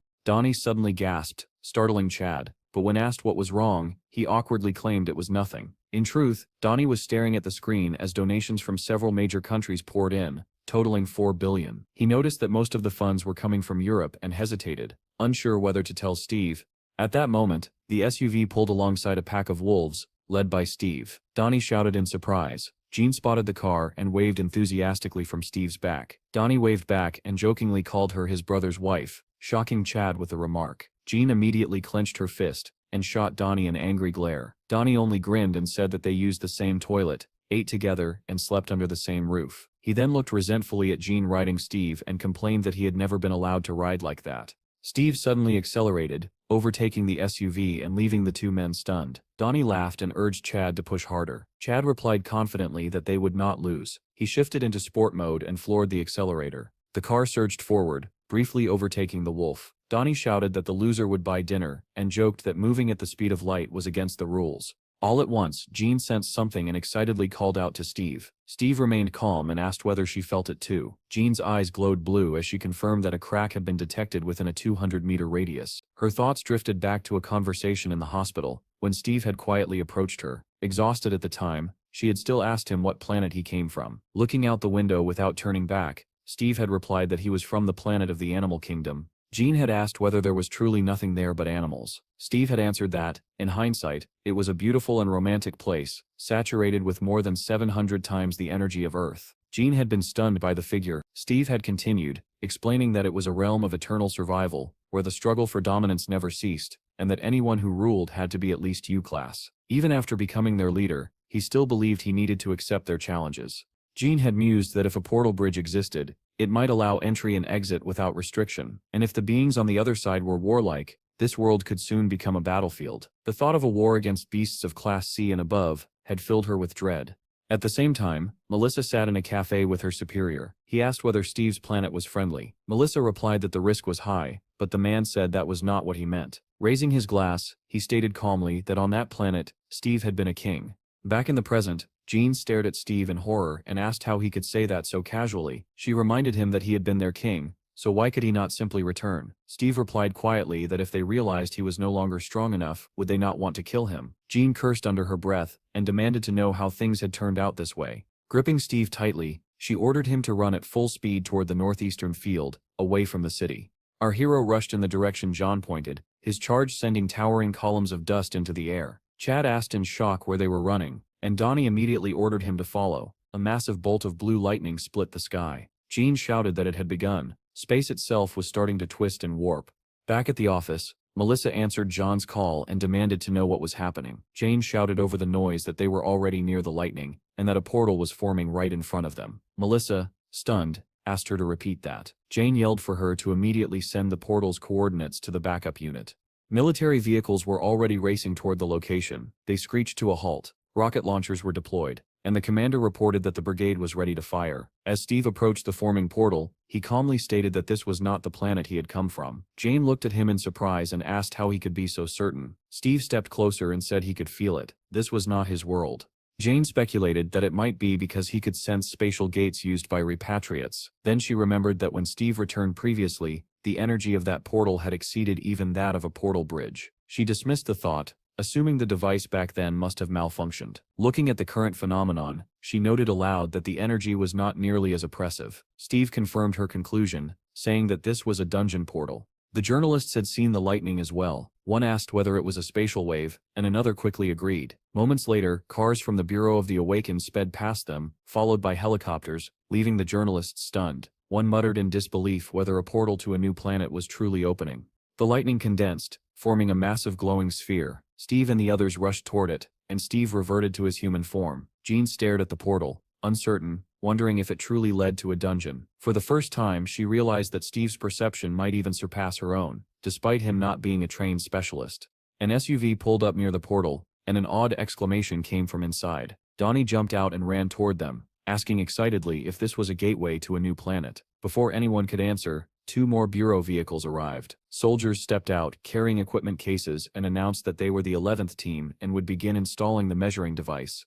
When asked what it was for, Jean explained that it calculated the dungeon's level and remaining time. She and Steve watched as the device was activated. A number appeared on the screen, 4,280. Jean froze in shock. The soldier explained that this indicated a 4th-level dungeon and added that it was not especially high tier. Jane let out a disappointed sigh, while Steve smiled faintly and said it was enough. Melissa, however, was the most disappointed when she received the report. As material spread over Jane's hand from her bracelet, she relayed Steve's earlier words. He had said this was not the place he came from, and they would need to enter to confirm it. The boss exploded in rage upon hearing that it was a 4th-level dungeon. Melissa insisted that nothing was certain yet, and that they needed verification. The boss snapped that enormous sums had already been invested. Melissa repeated that Steve's displayed abilities were far beyond 4th level. The boss countered that if the first portal to appear after Steve's return was merely a dungeon, then it meant he had come back from a dungeon, and asked if she understood what kind of people had trusted them with their money. Melissa asked whether they were not investing in probability itself, reminding him that Steve was abnormal and therefore valuable. The boss replied that if Steve emerged from the dungeon, the company's stock would skyrocket, and ordered her to stall for time. Melissa could only sigh heavily. He warned that if they failed to satisfy the investors, both of them would pay the price.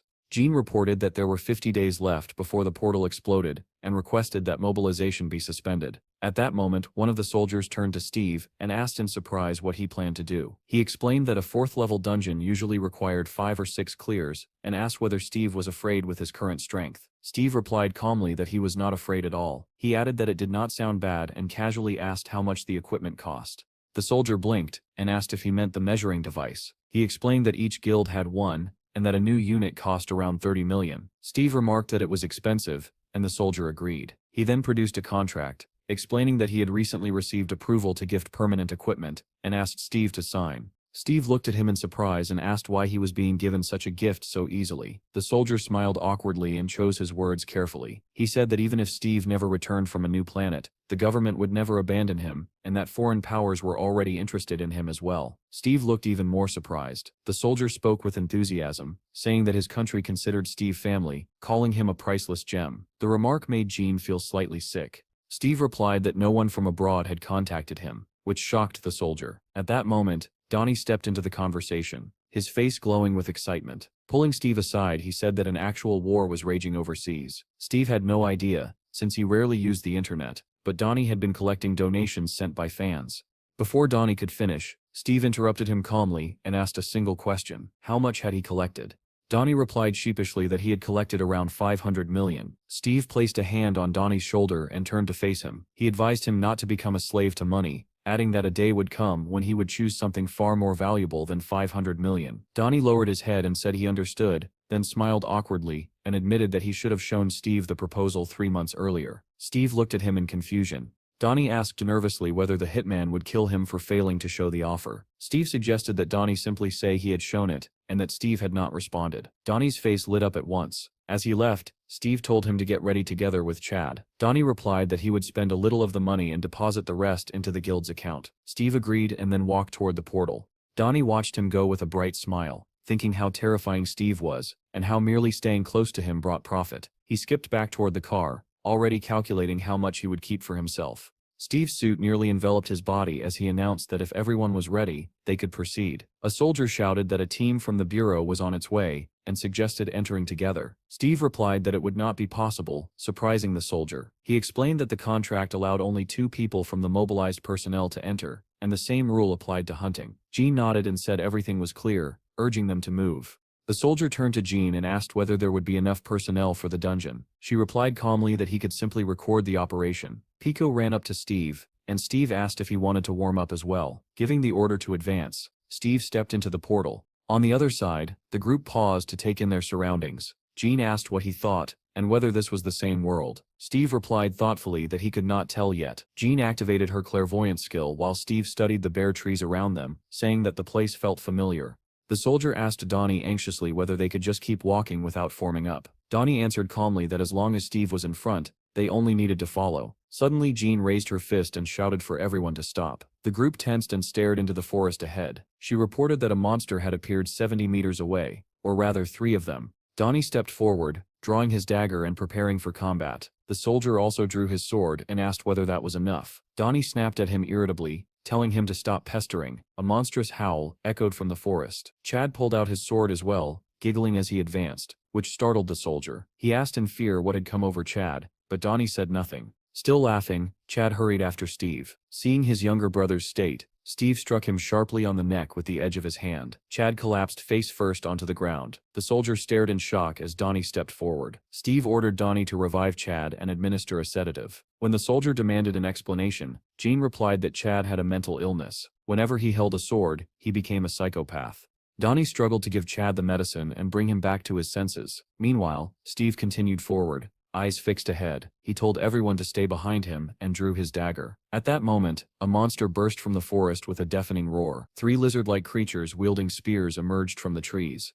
Donnie shouted that they were lizardmen, and Jean ordered everyone to defend themselves. Steve charged forward, his dagger glowing brightly. The soldier's eyes glowed red as he announced that he had begun recording. The 3 monsters attacked at once. Steve severed the first monster's head with a single strike. He sliced the second cleanly in half, as though it were paper. The third was stabbed through the stomach. Steve stopped, having finished them all, and received a message informing him that he had gained 84 experience points. The rest of the group formed a defensive circle, staring in disbelief at Steve, who had already ended the fight. The soldier wondered in shock whether such speed could really exist. Steve instructed Donnie and Chad to collect the trophies. Donnie obeyed immediately, while Chad continued to chuckle. He butchered the corpses with savage enthusiasm, splattering blood everywhere, including onto Donnie. The soldier remarked in disbelief that Chad had seemed normal until he picked up a weapon. Jean snapped at him to move faster. Steve warned the 2 of them that next time they would need to manage themselves and told them to focus. As they extracted blood crystals from the monsters, the boys nodded in agreement.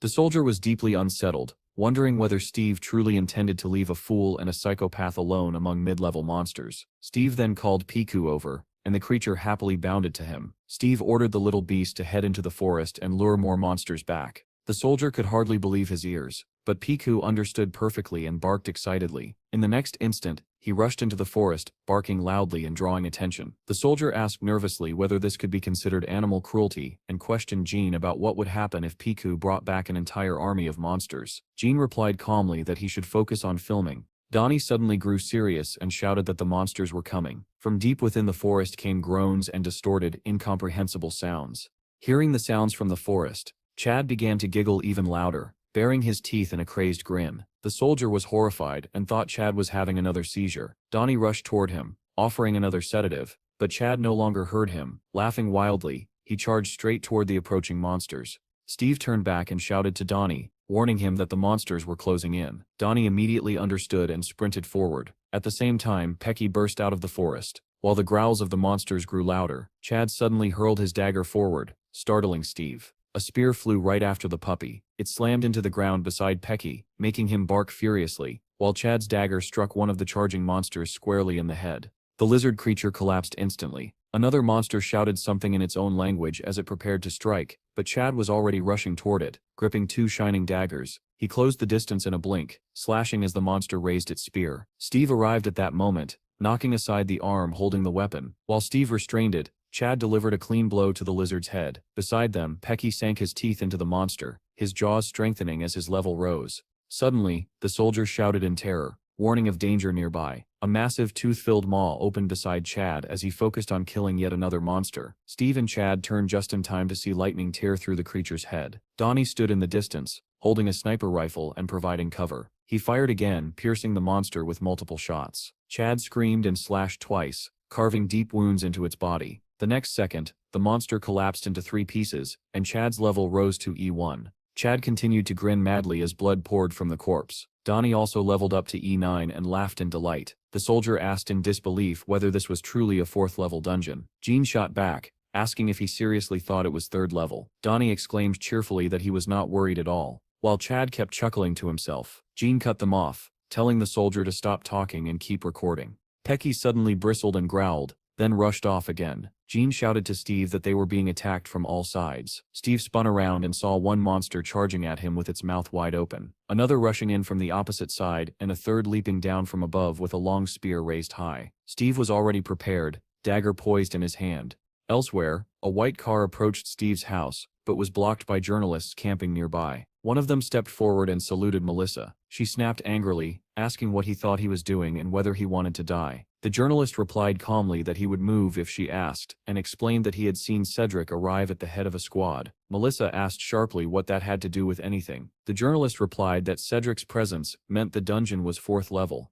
Melissa said nothing, fixing him with a cold stare that spoke louder than words. The journalist quickly dispersed the crowd so the car could pass, waved politely, and thanked her. When the others asked what she had said, he replied that it was a 4th level dungeon, and that they should prepare. Inside the car, the driver asked whether this information was secret. Melissa asked why that mattered, and then questioned what was more important to them, Steve's life or the money. The driver hesitated before answering Steve. Melissa nodded and said that was enough. She added that once Steve was officially recorded as having returned from a dungeon, those parasites would stop bothering her. When the driver asked nervously whether everything would be fine, given what the boss had said, Melissa replied that this was exactly why they needed to find a loophole. Meanwhile, Squad 13 assembled at the portal and reported that they were ready. A tall, muscular man with white hair inspected them carefully and asked if everyone was fully equipped. They answered in unison that they were. Smiling broadly, the man said that it was time to have some fun. At that moment, an employee ran over and announced that they had been ordered to wait. Cedric scowled and demanded an explanation.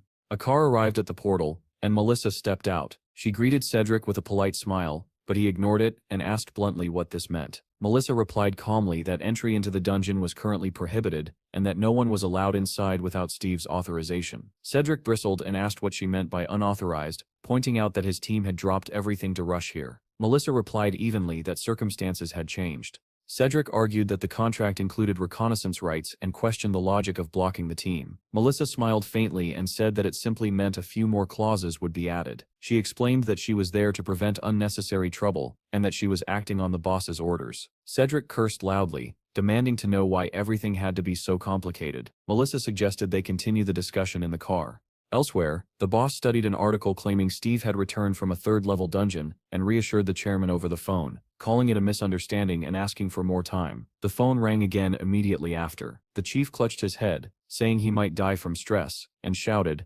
asking whether anyone had managed to contact Melissa. Despite the chaos surrounding the portal, the city remained bathed in bright sunlight under a clear blue sky. In his office, the doctor scrolled through an article about Steve's return and the shattered dream of a new planet. He frowned at the mention of a 4th-level dungeon and wondered whether this was sabotage. As he read, he muttered that Steve's life was not some television drama. He recalled Steve's story of hiding on a beach, finding fruit trees, and surviving on abundant sea life. Steve had been attacked by monsters from the sea, which was unmistakably an ocean. The doctor frowned, thinking it impossible for a 4th-level dungeon to contain a sea. He considered the theory that dungeons could form from fractures within the planet itself. He remembered the day Steve burst into his office, breaking the door handle, and begged him to find his brother. The doctor had agreed on one condition, that Steve tell him the story of how he became king of the wolves and later went to war with the gorillas. An ordinary F-level repatriate, claiming to have ruled a planet for 500 years. Who would believe that? The doctor realized he might have dismissed something extraordinary too quickly.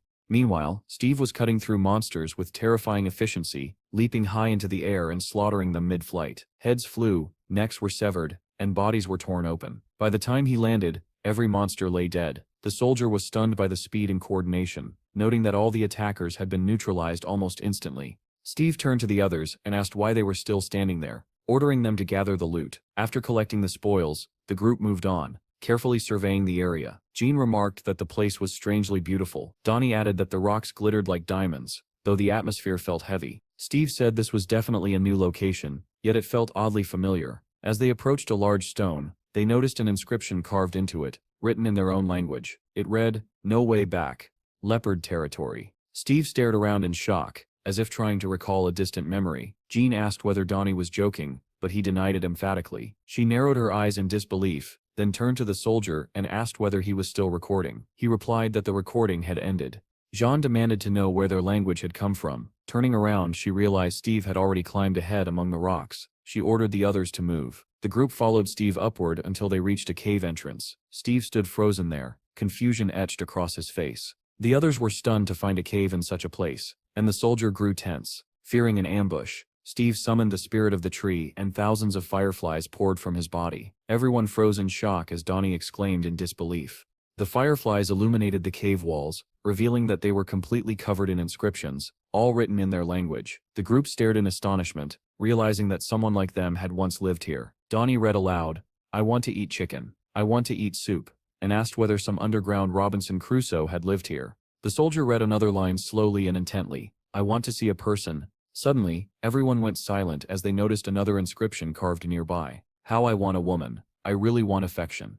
The soldier muttered that this pervert had written an entire novel on the cave walls. Everyone studied the inscriptions and agreed that the author had been overflowing with desire. The soldier waved his hand and said he could not read any more of it. They laughed, and Donnie pointed at one of the drawings, asking what those burning mushrooms were supposed to be. Another inscription caught their attention. It read, "I want to see the faces of even those I hate. I want to see my hated father and mother, and my little brother Chad." Donnie froze and exclaimed in shock that Chad's name was written there. At that moment, the younger brother read the next line carved into the stone. Steve was here. The realization hit them instantly. The soldier and Donnie understood who the author was, and the smiles vanished from their faces. Jean, who had been quietly observing, turned with a composed expression. She looked at Steve, who had remained silent the entire time, staring at the inscriptions as if transfixed.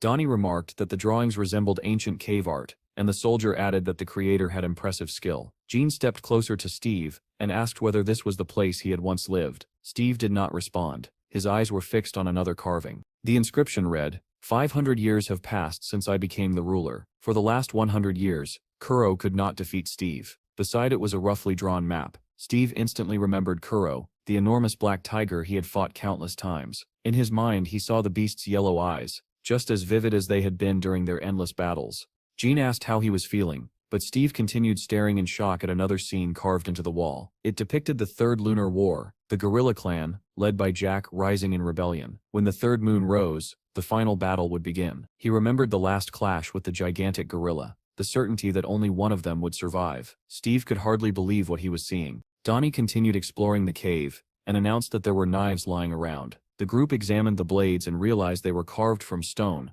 not artifacts. Suddenly Steve turned and sprinted toward the cave entrance, startling everyone.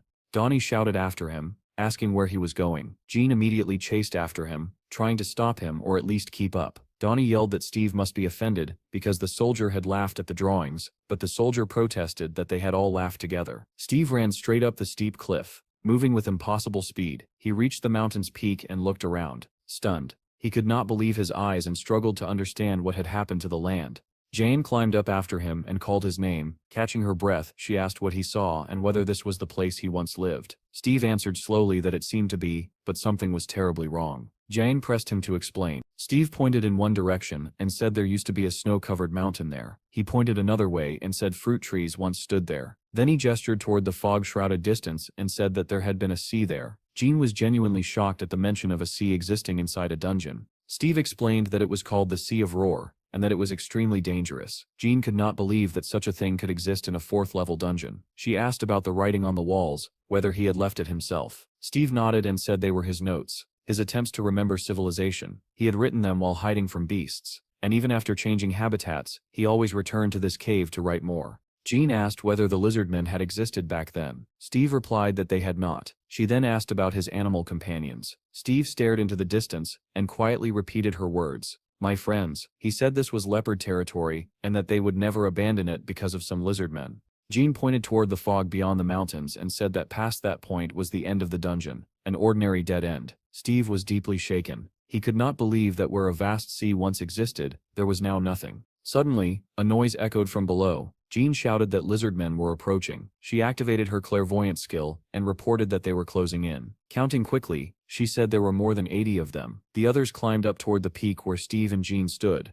Donnie said that if they were not together, they would all die. Jean shouted that 102 lizardmen were advancing. Furious that they were attacking all at once, she drew her sword. At the very bottom stood an enormous red lizard. Jean shouted that it was the Lizard King. The creature snarled, baring its teeth, and on its head was something like an animal skull mask. When Steve looked closely, his heart sank. The skull looked unmistakably like that of a leopard. Without warning, Steve told Jean to stay with the others. Before she could respond, he leapt from the mountaintop, shocking everyone. Jean screamed down at him, asking what he was doing, but there was no reply. At the same moment, far away in the city, an old woman fed a pigeon, smiling as she asked whether it was enjoying the food. Suddenly, the bird began to glow blue, lightning crackling around it, leaving the woman frozen in astonishment.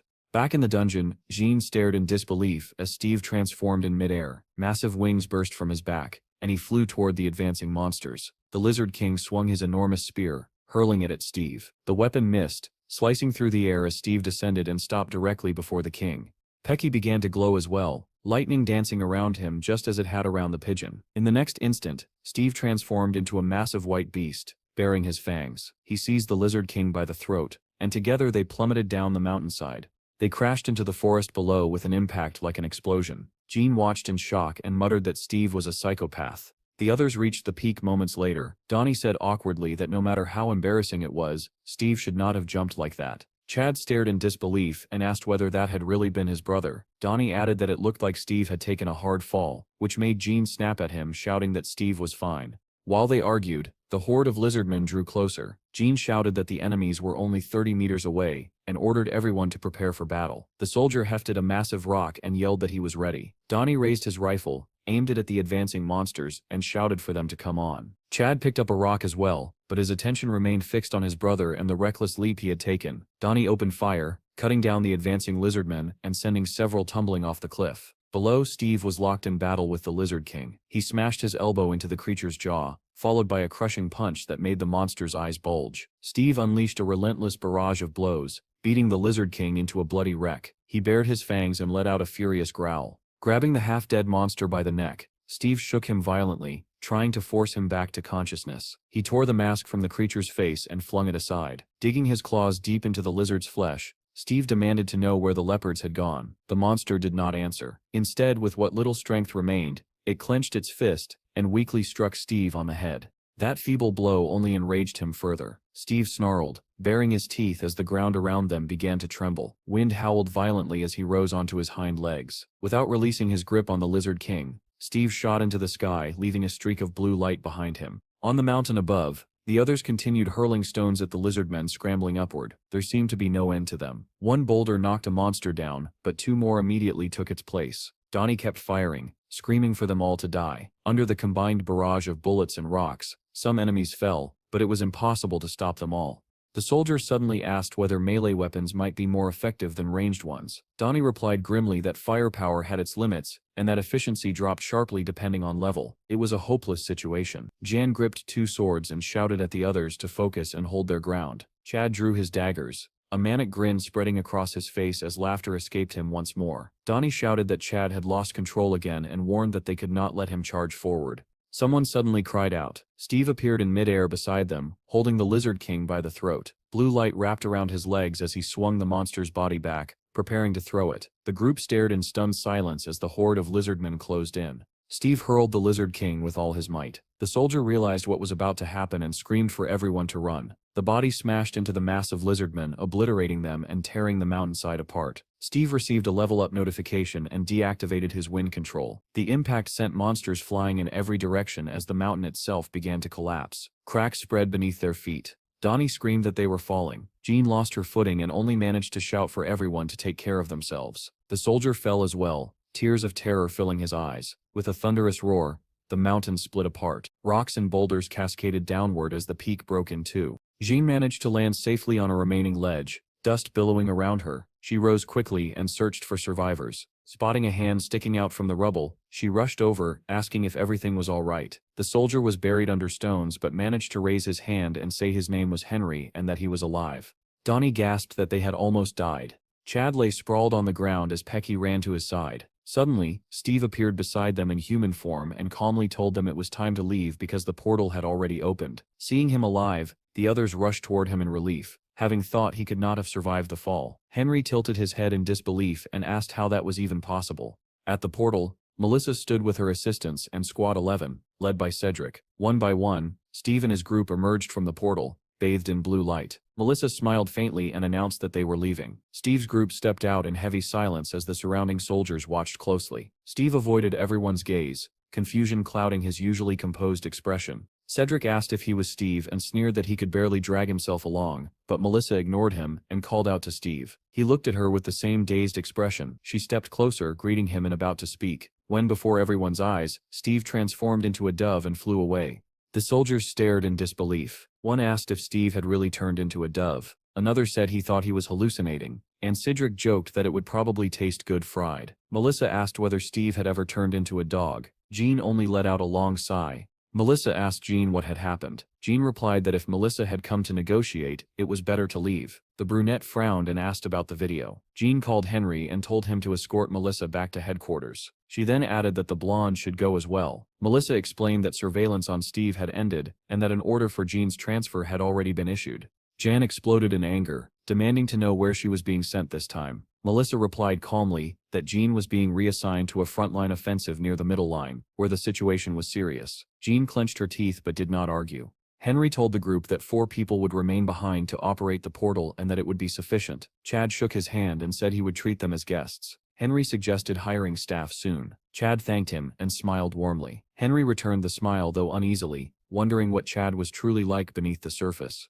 Nearby, Cedric shouted in confusion, asking what return they were talking about. He complained that Melissa kept saying she needed to talk to Steve. Melissa replied that it would be better to return to headquarters and begin negotiating squad salaries. As she headed for the car, she said the boss was waiting. Cedric shouted after her that Steve had not even agreed to speak with them, furious that the guild had entered the dungeon alone. Donnie glared at him, and Chad curtly told him to leave. Melissa called her boss from the speeding car. He immediately began shouting, asking whether she had told everything to the journalists. Melissa replied that everyone except the management team was leaving, and that the situation could still be fixed. She suggested discussing it in person. The boss fell silent for a moment, and then asked what she meant. Sometime later, the group returned to the Bureau of the Awakened to submit their report. Henry displayed the cave inscriptions on the screen and said quietly that they were Steve's diary. Back at Steve's guild, the tree nearby had grown larger and larger, deer roamed freely, and even elephants had begun appearing in the forest. Refugees had set up camp near the guild, along with orphans sheltered by Munch. Everyone was astonished to see elephants wandering around, as well as an abundance of fruits and vegetables growing everywhere. The children stared at apples forming on branches, and asked excitedly whether they could really eat them. Munch calmly ordered that they would also need to dig a pond. The children cheered joyfully, running around and shouting at everything they discovered. Some pointed out clusters of grapes, while others yelled that they were going to eat all the bananas. Near the portal, the Bureau of the Reincarnated had set up modular camps. One official reported that 37 squads of 20 people had spent 28 hours inside the dungeon, while Steve's guild had cleared it in just 2.5 hours. Another added that the guild's 8th run had taken only 11 minutes. Melissa was furious. She calculated that if they ran the dungeon 10 hours a day, they would clear it entirely in 4 days. What angered her most was that she knew they had agreed too quickly. There should have been limits on the number of raids. Meanwhile, Jim was proudly showing off his new weapon, the Hellblade. The others agreed that it suited him perfectly. Steve said it was a welcome gift, and asked whether he liked it. Jim was delighted. He said he loved it, especially since his old sword had grown dull, and Steve had simply handed him such a powerful replacement. Donnie added that the blade's true power would only be unlocked at rank B. Until then it would not reveal everything it was capable of. Jim smiled and said he would work hard to reach that level as soon as possible, thanking Steve sincerely. Munch then turned to Steve and said he wanted to ask for something as well. He complained that his staff did not deal enough damage, and that he wanted a weapon with a higher critical hit rate. Jim quietly asked Donnie whether Munch was really a monk. Donnie replied that he had once thought the man was a nun. Chad continued taking his medicine in silence. Munch explained that he wanted a winged spear, but his level was too low to afford one. Steve asked whether he meant the spear that cost 120 million and automatically upgraded with rank. A gleaming spear suddenly appeared in Steve's hand, shining brilliantly. The others gasped and excitedly confirmed that it really was a winged spear. Steve handed it to Munch, who immediately tested its balance with a few swings. Loudly, Munch declared his gratitude and swore to repay it with endless curses and the blood of his enemies. Jim quietly asked Donnie what kind of curses he meant. Donnie replied that Munch specialized in powerful debuffs. Steve then asked Donnie whether he needed anything. Donnie shook his head, lifted the rifle in his hands, and said he had already bought what he wanted and needed nothing else. The others began asking Steve why there was an elephant wandering around his house. Steve admitted he had no idea. Jim remarked that Steve needed to get used to the fact that an F-rank team was casually roaming a 4th level dungeon now. Steve turned to his brother and asked about the medication. Jim asked why it mattered. Donnie replied bluntly that if he did not take it willingly he would be forced to. 2 blades appeared in Chad Sip's hands, shrouded in a cold blue glow. The wild smile on his face deepened as he calmly said, "Let Sips begin." Elsewhere, Hiro was still waiting for an answer to his question about why he could not return to his home country. Anna explained that all air travel had been suspended. Hiro frowned, saying this was the first he had heard of it, and asked what had happened. Anna handed him a tablet and showed him the news. The report described how a wyvern nest had been destroyed, and a passenger plane had been shot down shortly afterward. She added that it was not only air routes that were affected, sea routes had also been shut down, and another article detailed a ship that had mysteriously gone missing. Hiro stared at the screen in disbelief. In his mind he questioned why the wyverns had broken out so early. At that moment his phone rang. It was the minister, and his tone was urgent. The minister said Hiro's group needed to depart immediately because a 7th level dungeon had just opened. Hiro could hardly believe what he was hearing. A 7th level dungeon was not supposed to open yet. Anna was equally stunned. According to their predictions, the dungeon should not have appeared for another 5 months. Hiro looked thoughtfully at the screen of his phone. He realized that events were accelerating. According to his notes, the wyverns were supposed to break out in 3 months, and the military would need at least another month to suppress them. But if the 7th level dungeon was not sealed now, a global crisis would erupt. Everything was becoming tangled and chaotic. If things continued at this pace, he would not have enough time to prepare. There was only one explanation. Steve. He must have returned from the future. If that were true, then the people around him could all become exceptional beings. Hiro thought of the time stone. There was only one. Had Steve gone back 20 years as well? Or had he come from a different timeline entirely? If so, Steve might know about Hiro and his future plans. Hiro clenched his fist. He could no longer ignore Steve. He had to meet him as soon as possible, and if Steve's goals conflicted with his own, then for the sake of humanity, Hiro would have to eliminate him. Turning to Anna, Hiro said that they would head to the 7th level dungeon first. Anna nodded and said she would continue gathering information about Steve. At the same time, Steve was already inside a dungeon. He instructed Munch to gather the monsters together. Munch began striking his bowl rhythmically, murmuring prayers under his breath. Donnie ran up to him and shouted for him to hit the bowl harder and pray louder. Jim stared in confusion at this strange tactic, but still reached for his sword. Donnie peered through the scope of his rifle and warned that the enemy was approaching. The entire squad focused on the depths of the forest. Donnie called out that the distance was 40 meters. Chad drew his blades, chuckling softly, and Jim unsheathed his sword as Donnie announced that the enemies were now 30 meters away. A moment later, a crowd of lizard men burst out of the forest, charging toward them with spears raised. Donnie shouted that there were 125 of them. Steve summoned spirits with one hand, sending them flying toward the monsters, while activating the tornado skill with the other. The lizard men were lifted into the air, spinning violently as water and wind twisted around them. Donnie yelled that one had broken free, but he calmly took aim and shot it down with a single precise bullet. Laughing, he announced that he had already earned 13 points, but the monsters kept coming, and Donnie shouted that there were too many of them. At that moment, Munch activated his Dragon Break skill. A massive blue dragon surged upward, lifting the horde into the sky. As the monsters began to fall back down, Chad rushed forward, plunging into the fray. Donnie turned to Jim and snapped at him, asking why he was standing there like a pillar instead of hunting. Jim had indeed frozen, but Donnie's shouts snapped him out of it. The lizard men regrouped, glaring at them as they prepared to attack again. Donnie fired continuously, yelling for them to die, while Chad slashed through the monsters, severing arms and limbs. Suddenly, one lizard man slipped through and rushed Donnie, thrusting a spear toward his head. Jim reacted instantly. He sliced the spear in half and beheaded the monster in a single motion. Donnie grinned and thanked him, then turned just in time to see Jim finishing off another monster in shock. When a third charged at them, Jim focused and cleanly severed its head as well. Donnie was astonished. The Hellblade was far more effective than he had imagined. Watching Jim fight, he felt as though the man had reached a completely different level. Jim himself recalled his past. when he had applied to a major guild and attended an interview at the Scylla Guild. No other guild would have sent an E-rank swordsman into a 4th-tier dungeon. With a satisfied smile, he realized that Steve's guild was different. Suddenly, a massive lizard man appeared beside him and roared directly into his face. Seeing the mask on its head, Jim instantly recognized it as the Lizard King. At that moment, Chad struck from behind, severing one of the monster's arms. Jim gathered all his strength at the tip of his blade and cried out as he swung. A flurry of slashes followed. The Lizard King's body exploded into pieces, shocking everyone present. Blood poured from the decapitated corpse as it collapsed. Jim stood there in disbelief. He could not believe that he had killed the Lizard King so easily. Donnie, however, let out a sorrowful complaint. He asked why they had to kill it so quickly, lamenting that now all the blood crystals would be wasted. It took Gene a moment to understand what Donnie meant, but when it clicked, he smiled awkwardly and apologized, saying he had gotten carried away. A portal opened beside them, and a voice announced that there were 5 minutes left before it closed. Steve ordered everyone to leave. The group obediently headed toward the portal. Donnie kept glancing back at the corpses, muttering that there were at least 400 million stones left behind. Chad told him to forget it, reminding him that they could come back later. Donnie said he was craving fish pies and suggested that Chad should have some too. Amid their chatter, no one noticed that Munch had slowed down. Sweat trickled down his face as pain flared in his bitten leg. Elsewhere, another team was conducting cleanup operations in the dungeon. At headquarters, a soldier asked Group 2 for a status report. They replied that Sector 3 had been explored by 30%, and added that if Steve had discovered anything important, he would have already marked it. The soldier added that they had checked all the cave drawings and were now moving on to the next sector. Suddenly, a report came in from headquarters. One of the operators said that 6 targets had been detected moving 70 meters away. At 4 o'clock, Cedric heard the information and calmly acknowledged it. He dispatched 2 soldiers with orders to eliminate the targets quietly and retrieve the blood crystals immediately.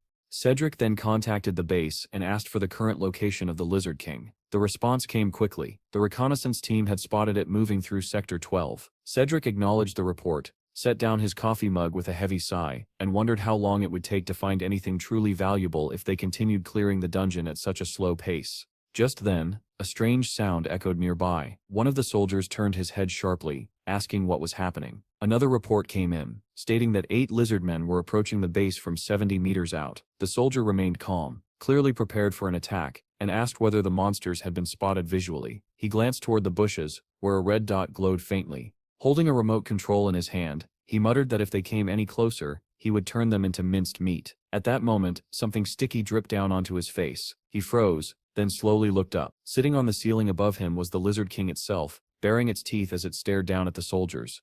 Elsewhere, Cedric's squad was efficiently cutting down lizard men and extracting blood crystals. Suddenly, Cedric sensed something wrong. He turned sharply toward headquarters and demanded to know what had happened. A frantic transmission crackled through the radio, reporting that the base was under attack, and that all units were to immediately switch to defensive mode. Almost simultaneously, a violent explosion rocked the area. Cedric cursed under his breath and sprinted toward the blast, his squad charging after him. More lizard men rushed in from the sides, and Cedric swung his axe without hesitation. He cut through the monsters effortlessly as he pushed forward, shouting for everyone to hurry back to the base. They had to make it in time. Above them, helicopters and drones from Group 707 circled the landing zone. Another wave of infected approached the soldiers. One man reported that the necroils seemed to be retreating, while another shouted that a helicopter needed to evacuate the wounded immediately. The soldiers opened fire relentlessly, trying to prevent the infected from escaping and shooting down everything in their path. Valentine told Jean that they had received an SOS signal mid-mission and had arrived just in time. Jean replied that they had been planning to join forces with the SDS group anyway. Valentine added that the entire SDS was already mobilized, since they were simultaneously handling multiple 5th-level dungeons. Suddenly, everyone looked up. A blazing fireball streaked through the sky and slammed into one of the helicopters. The aircraft exploded, breaking apart in midair and raining debris down below. Shock rippled through the soldiers. Moments later, an enormous monster emerged from the trees, hurling fireballs in all directions. Back at the Capitol's defense headquarters, a soldier finished playing the footage on a darkened screen and told Melissa that the recording ended there. He explained that it was the last transmission sent by a soldier with a data relay skill. Melissa frowned and said that, in the end, they had learned nothing new. The soldier replied that a full report would only be available once the area was completely cleared. Melissa's expression darkened. She demanded to know why the squads had changed their route and ended up in that location. The soldier began to explain that if the instructors deemed it a mistake, but Melissa cut him off, shouting angrily. She demanded to know who had given the order to enter the Necrel Red Zone, Her voice trembled with fury as she said that if that idiot came back alive, she would kill him herself. She tried calling again, but only heard the automated message saying that the subscriber's device was turned off. Melissa let out a long, weary sigh and muttered aloud why Jean always seemed to be dragged into disasters like this. Unseen by her, the phone she was calling lay shattered in a pool of blood. Inside the dungeon, the base had been completely destroyed. Equipment lay overturned and splattered with blood. A soldier missing one arm was thrown violently out of the field headquarters building, barely suppressing a scream. The Lizard King charged after him and easily caught up, pinning the wounded man's head to the ground with a massive claw. The soldier, however, had been waiting for this moment. With a twisted grin, he pressed a red button on the remote in his hand. The Lizard King sensed danger and turned its head, just as the soldier whispered for it to die quickly. In the next instant, flames engulfed the monster's entire body. It began to disintegrate, collapsing into ash and scorched remains. Cedric and his squad finally reached the base and froze in shock at the sight of the Lizard King's severed head. One of the soldiers reported that a portal had appeared 120 meters away, with 10 minutes remaining before it closed. Cedric clenched his jaw in anger, calling the entire situation a disgrace, especially for an operation under the capital's defense command. Elsewhere, Melissa was driving when she received a call through her headset. A soldier reported that the first group had returned. 2 were dead, and 2 more were critically injured. Melissa was stunned by the casualty count, and asked how such losses could occur in a 4th-level dungeon. The sergeant explained that they had split into 2 teams for cleanup and reconnaissance. He added that they planned to go back in again after 2 hours. Melissa told him to make them wait while she searched for reinforcements and asked what the other groups were doing. The reply was that all other squads were currently engaged in raids.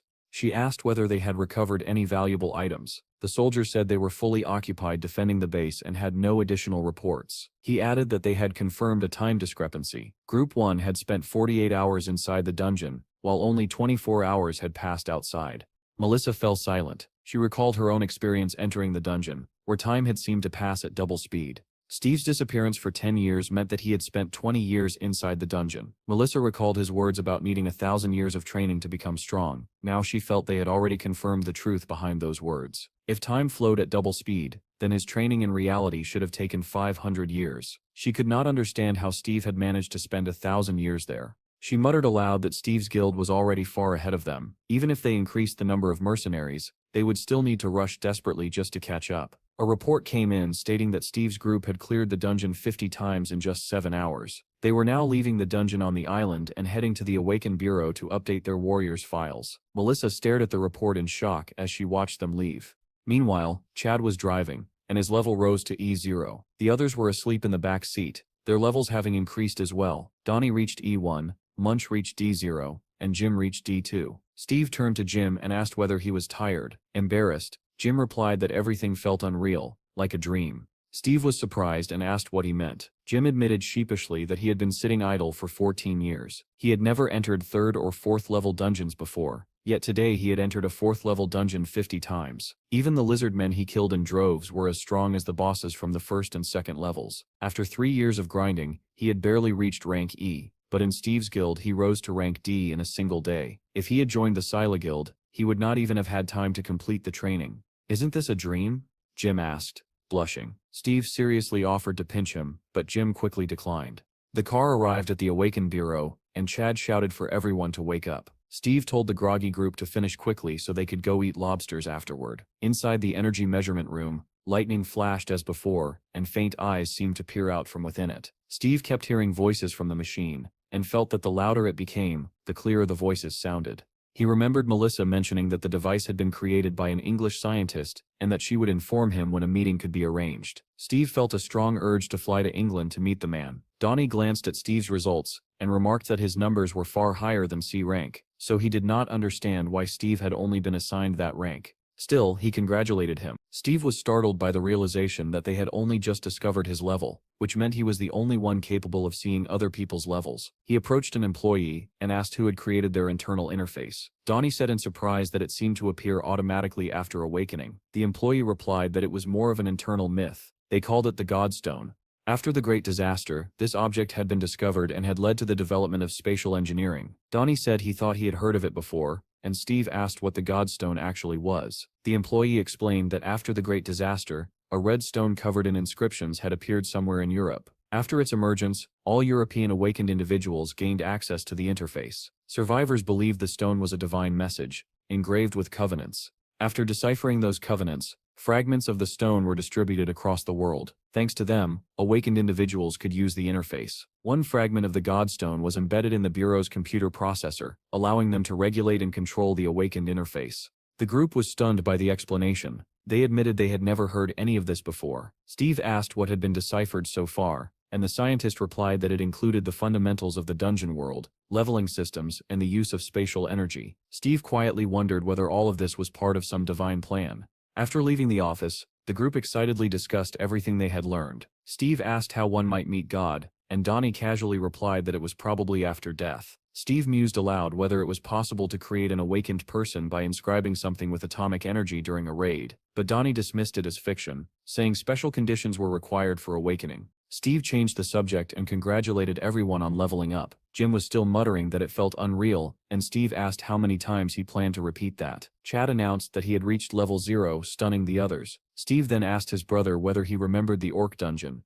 and Chad asked whether Steve really wanted to go there again. Steve replied that now that he had leveled up, he was strong enough to tame even more wolves. It was time to expand the family again. Donnie asked what they should do next, and Steve instructed them to go on raids with Jim so he could gain experience faster and build teamwork. Jim thanked him, calling him captain, and said it felt good to raid with Steve.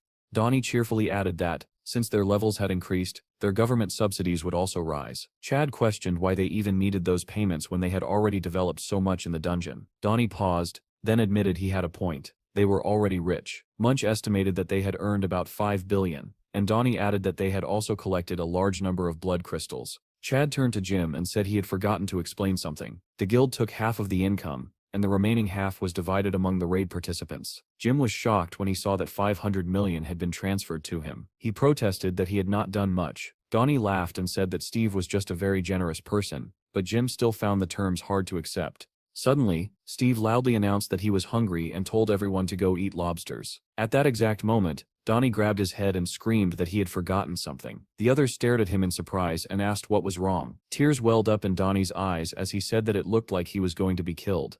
The group was stunned and asked why. Sometime later, they arrived in Cleveland, where crowds were growing and a portal shimmered in the distance. The group gathered around Donnie's laptop. Jim was shocked by the amount of money displayed, and Chad froze when he saw who the transfers were from. Donnie sobbed and said the money was most likely sent by the Yakuza. Chad asked what business the Yakuza could possibly have with a returning hunter. Donnie explained that, judging by the messages, they were interested in Steve's ability to grow plants. Vast areas of cultivated land had been destroyed. Most food now came from the planet Aruka, and Steve's skill could solve any country's food crisis. Donnie smiled weakly and said that as long as they stayed close to Steve, no crisis would be frightening. Steve asked why Donnie thought he would be killed. Donnie explained that they had sent the money because they wanted to talk. If he did not show up within 2 days, they would kill him. Steve said calmly that he had already made it clear he would not meet them. Donnie replied that they never backed down, and that he himself had once sent them a drunk message, claiming that Steve did not have enough money to meet them. Jim clicked his tongue in shock.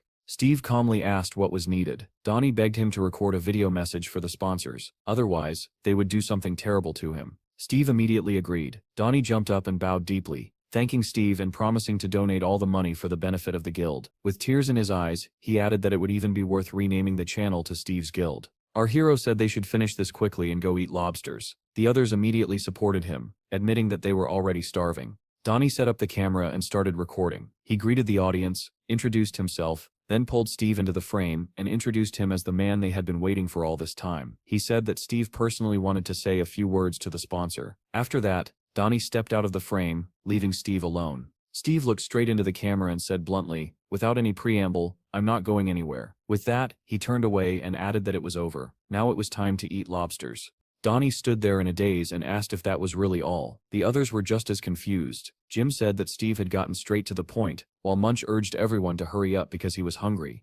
At that moment, Donnie's phone buzzed. He read the message aloud. If Steve did not want to go to them, then they would come themselves. They asked whether Steve was fine with that. The group turned in surprise. Donnie said that they were prepared to meet Steve here and wanted a serious discussion. Steve replied casually that he did not mind. As they were leaving, he added that if they truly wanted to come, who was going to stop them?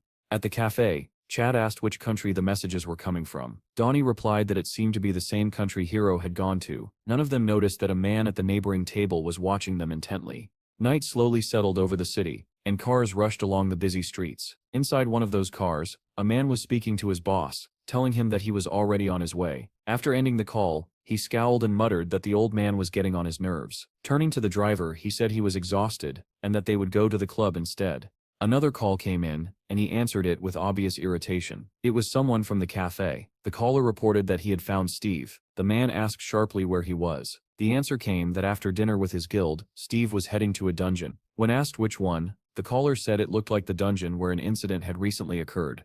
The man smiled suddenly, and told his subordinate to keep Steve there. Soon after, a bell rang inside the DGB guild building. A man sitting in a chair answered a call from the director, and asked how he could help. The director said that there was a member named Grace in the Vita group, and during her last interview, she mentioned that she liked Steve. The man confirmed that this was true. The director continued, saying that they were about to release a new song, and that this time he wanted to make use of a scandal to create a stir. The man frowned and asked whether this was really about black PR. Without answering, the director told the driver to turn around because they needed to pick up a client. The car swerved sharply and sped off. Another call came in. The man answered and greeted the caller as the chairman. The chairman immediately shouted at him, calling him a little freak, and demanding to know why he was not there yet. The man replied that he was currently focused on work with the State Security Department group, and asked why his father was swearing at him. The chairman yelled again, accusing him of plotting something behind his back. He ordered him to drive straight to him and warned that if he stopped anywhere else, he would not live. The man calmly replied that there was no need to worry. After all, he was his son, and also the deputy of the State Security Department Corporation. He promised that this time he would definitely do something beneficial for the corporation. The chairman shouted again, saying he had no idea what the man was talking about. With a satisfied grin, the man replied that he wanted to recruit Steve. The chairman roared that it was not that simple and added that he had already sent a manager there. Unable to tolerate his father's shouting any longer, the man snapped that he had his own matters to handle and hung up. Staring at the phone screen, he felt irritated by how little trust his father had in him. Soon after, Grace called him, addressing him as her brother. His tone softened immediately, and he asked how she was doing. She asked whether it was true that he wanted to introduce her to Steve. He replied that he was already on his way to pick her up and told her to come out.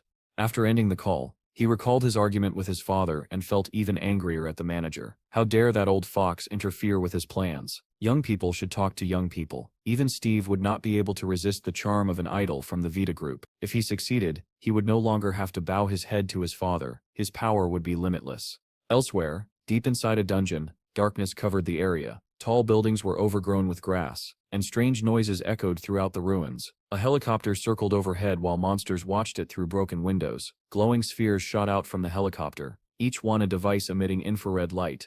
Images appeared on the helicopter screen. The pilot reported that goblins were everywhere. It felt like searching for a needle in a haystack. He wondered why highly trained soldiers with top-tier equipment had been sent to look for just one man. Suddenly, a human figure appeared on the ultraviolet display. The pilot shouted to the left, and one of the glowing spheres turned, bathing the area in red light. The beam revealed a man crouched in a corner, a large scar cutting across his face. The man cursed angrily, shouting that they had already taken advantage of him once, and now this was happening again. Soldiers shouted from the helicopter, ordering him to stay where he was and promising to extract him. The pilot cursed, noticing that goblins were closing in from all directions. At that moment, a goblin's face appeared right in front of the scarred man. One pilot shouted to accelerate and save him. The man fired wildly with his pistol, screaming in terror. After killing the closest goblins, he bolted sideways, trying to escape. The goblins chased him relentlessly and quickly closed the distance. Outside the window, the helicopter drew closer to his position. The man ran with all his strength, but a goblin caught up and swung its axe. He turned and fired again, forcing it back, then ran up a staircase, continuing to shoot to keep them from following. Misfortune struck. He stumbled and fell hard onto the floor. The gun flew from his hand and skidded away. Before he could even stand up, a goblin lunged at him, jaws wide open.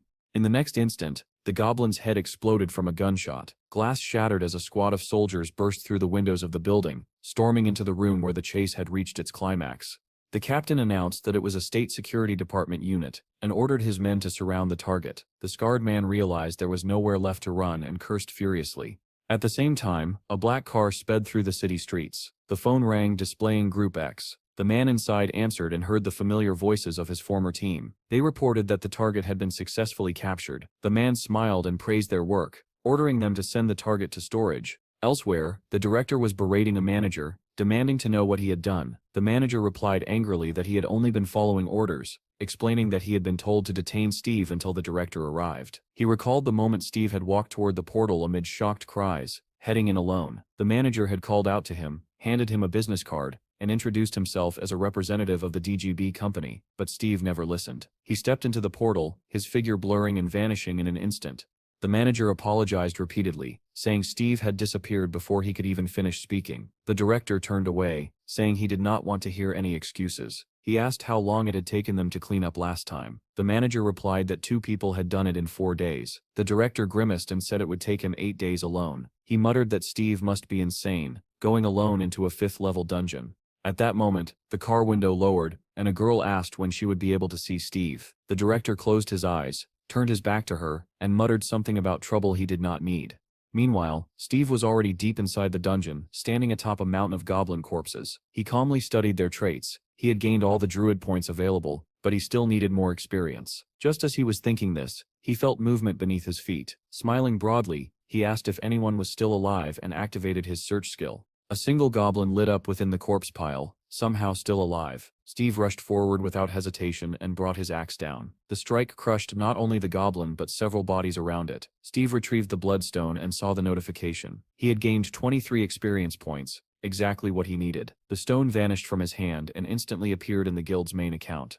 With enough points accumulated, the interface offered to open a hunting ground for 5,000 points. Steve accepted. A map appeared, asking him to select a location. Zooming in, he discovered an area labeled Steve's Land. He selected it, and the system confirmed the hunting ground had been successfully established. He then opened the information panel on his tamed creatures. The capacity was 100. So far he had tamed 24, one of which was marked as a hybrid. Steve raised an eyebrow, and guessed that this referred to P.E.K.K.A.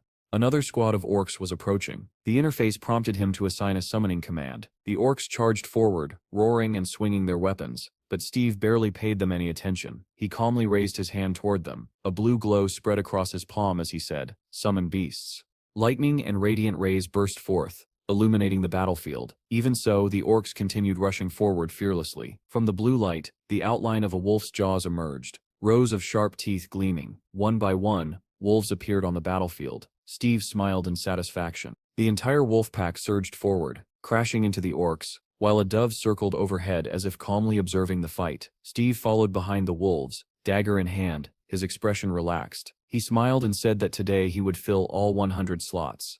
Elsewhere, music thundered through a club, as young people danced wildly. The director, however, complained that the mood felt strangely gloomy and ordered that more girls be invited. The manager called again, and the director answered irritably. What he heard made him scoff. He accused the manager of being drunk. How could Steve have returned from the dungeon in just 2 hours? When the manager added that Steve had gone back into the dungeon again, the director was even more incredulous. According to the saleswoman, this was already the 2nd time. That meant Steve had cleared the dungeon in about 2 hours. The director dismissed it as nonsense, deciding the manager had completely lost his mind. Grace was looking at her tablet when the director called her. She looked up in surprise and asked if he meant right now. Back in the dungeon, Steve was enjoying himself, cutting orcs down one after another. Suddenly he noticed a volley of arrows raining down toward the wolves. He ordered them to return. Blue portals opened, and the wolves leapt through them. The arrows struck the orcs instead, who screamed in agony as they tried to flee. Steve leapt backward, and shot into the air. 2 white wings spread behind him. As the orcs shouted in their own language, Steve flew straight toward the archers. Circling above them, he dove and activated the tornado skill. Shimmering funnels of wind lifted the archers, and spun them helplessly. Then Steve sensed something else. From above, a massive presence descended rapidly. He rushed toward the landing point as the tornado continued tearing through the battlefield. The Orc King slammed into the ground, just as Steve arrived. Steve muttered that it was time for the Grey Wolves and summoned one. In an instant, his form transformed into a massive white wolf. The Orc King shouted something in his language, but Steve barked back that he did not understand and slammed his fist into the monster's face. The Orc King was hurled backward. Steve triggered the tornado again, lifting the Orc King into the air. In wolf form, he leapt upward, caught up to the rising body, and struck it with all his strength. The Orc King plummeted downward, smashing into the ground in a cloud of dust. Steve landed atop the fallen monster and delivered the final blow. A notification rang out. His level had increased, and he gained 238 experience points. A portal opened 500 meters away, with 15 minutes before it closed. Steve darted aside as the remaining orcs began recovering from the tornado. He sprinted past the wolf pack and activated the taming skill. The orcs finally regained their senses and gave chase, but Steve and his newly tamed wolves were already racing toward the portal. One by one, the wolves leapt into the small portals. Steve opened along the way. Steve himself entered the portal. When he emerged, he was back in human form. He noted that the side effects were far milder than when he transformed into P.E.K.K.A. Checking the interface, he saw that he had tamed 88 wolves. One more run would let him fill all the remaining slots and raise his hunting level further. Suddenly, a girl wearing a cap appeared in front of him. Steve stopped in surprise and asked what she wanted. She introduced herself as Grace and asked if he was Steve.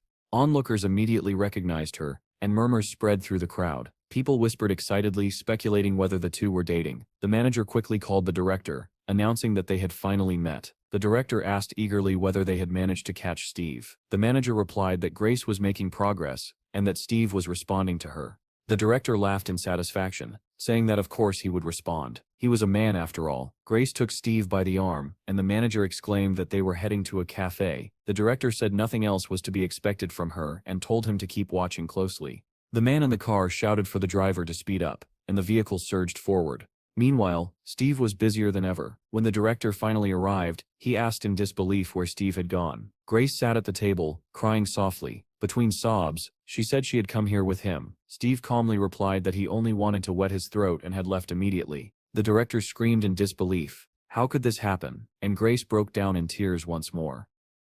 In the next video, he showed Kithel flying into the air and hurling the Lizard King down onto the mountainside. Henry explained that filming inside the cave had been impossible, but they had still managed to capture footage of Steve growing wings. He added that Steve could even blend in with animals. After that, Henry turned off the screen and said the recording was finished. Cedric slammed his hand down angrily and said they had completely lost their minds. Defeating the Lizard King was not something that could be done so easily. The boss calmly stated that the combat power of a mature Lizard King should be around level B. Henry immediately corrected him, saying it was Class A, and pointed out that Steve had knocked it down effortlessly. The boss folded his hands in front of him and concluded that this meant Steve's strength was already above level C. Jean then reported the data. Steve's current spatial energy was rated at level E, his base combat power at C++, and after transformation, his strength depended entirely on the animal form he used. At the lowest estimate, Bud's power reached the weakest tier of SS level. It was also confirmed that Steve's growth depended on the removal of certain restrictions, something that did not apply to other awakened individuals.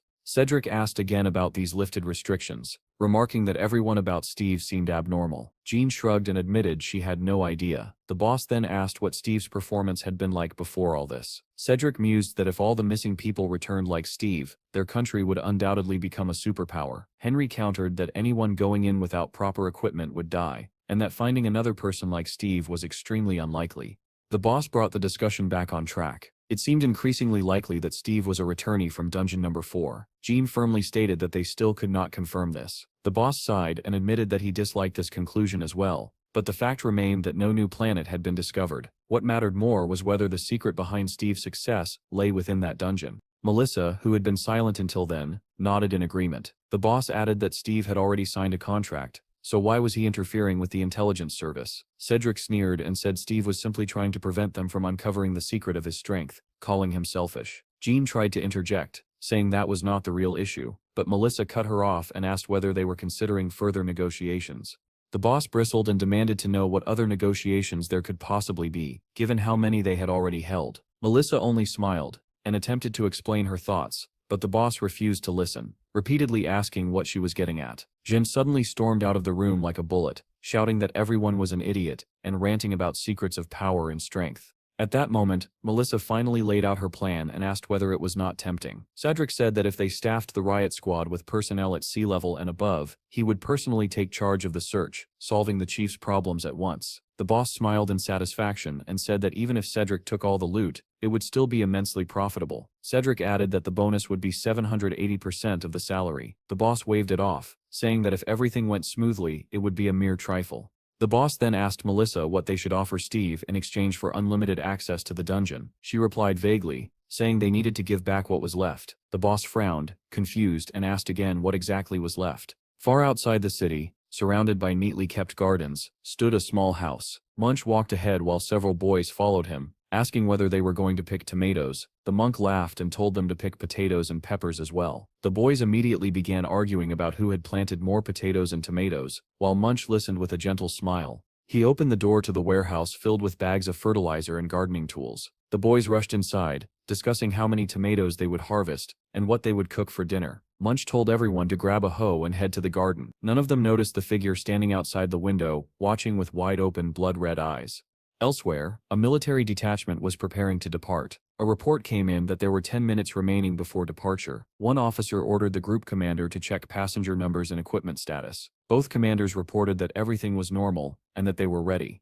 A soldier called out to Team 11, but Jean did not respond, her eyes fixed on her phone. Another soldier called her again, and she looked up in confusion. Realization dawned on her, and she quickly reported that Team 11 was ready. Satisfied, the officer gave the order to begin the operation. Military vehicles and tanks rolled forward toward their destination. Inside one of the vehicles, Jean continued staring at her phone, letting out a heavy sigh. A soldier remarked that nearby dungeons were exploding one after another, and that it was pure hell, then asked why no detection team had been sent to the front lines. Jean replied coldly that they should write their wills and send them to their families, while the signal still existed. The soldiers were irritated by her answer, and demanded to know why she would say something like that. Back at Steve's guild house, the place no longer felt haunted. Granny, Bill, and Pi were running around, having just stolen the laundry. Steve himself was asleep on a pile of grass that looked more like a nest, completely unaware of Jean calling his name. In the next room, Donnie frowned, thinking Steve had slept far too long, which was unlike him. He glanced at his laptop, assuming that now everyone knew Steve was not from a new planet. The sponsorship would stop.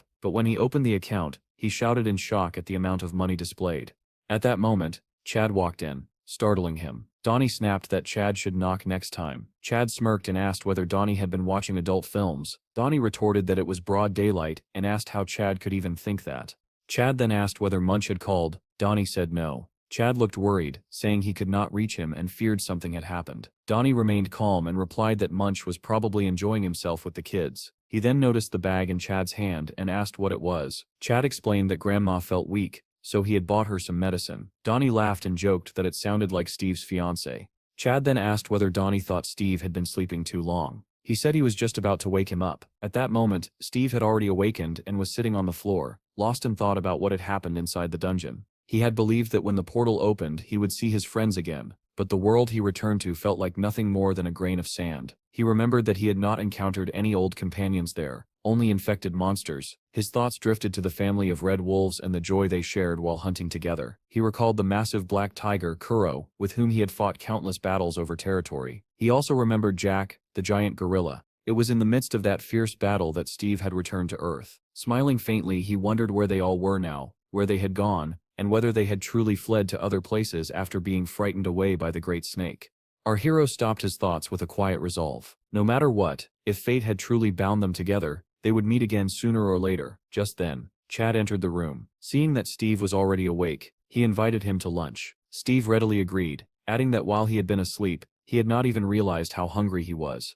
At that moment, his phone rang again. The screen displayed the name Lundy, but Steve did not hear it and left the room. The boys soon gathered around the table. As they sat down, Steve casually asked where Blondie had gone, since she loved eating lobster. The others froze in surprise. Something suddenly dawned on Donnie, and he stared at Steve as if he were seeing him for the first time. Steve noticed the look, and asked in confusion what was wrong. Donnie narrowed his eyes and asked whether Steve truly did not know the girl's name. Steve was puzzled and replied, "Isn't her name Blondie?" Donnie could hardly believe he was serious, and said that her name was actually Jean. Steve clearly heard the name for the first time, and Donnie asked in disbelief whether they had ever met before. Steve grew even more confused and asked what Donnie was talking about. Donnie blurted out that they had met and even talked about having children. He immediately stared at Steve in shock, deciding that the only things inside Steve's head were hunting and reproduction. Seeing the awkward silence, Chad quickly changed the subject. He explained that Jean had gone to the region on a mission. Chad continued, saying that Jean had been unable to contact Steve and had called him instead,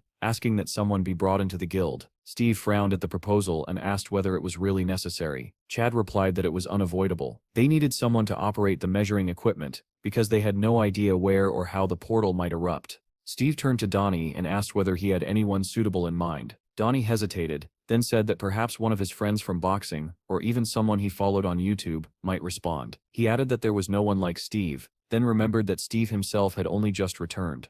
While biting into the lobster shell, Steve asked whether there was any news from Munch. Chad looked surprised and said that Munch was not answering either. He added that the monks had taken the children from the orphanage and should already be in the city. Donnie dialed Munch's number as well, shook his head, and said that it was not like him to ignore calls. Meanwhile, military vehicles rushed through the ruined city toward their destination. Inside one of the cars, the soldiers heard an announcement stating that they were entering the red zone of Necroville and were ordered to turn off all communication devices. Jean held her phone tightly as the others discussed the mysterious red zone that did not even exist on the official maps. She tried one last time to reach Steve, failed, and pressed the power button. The screen went black.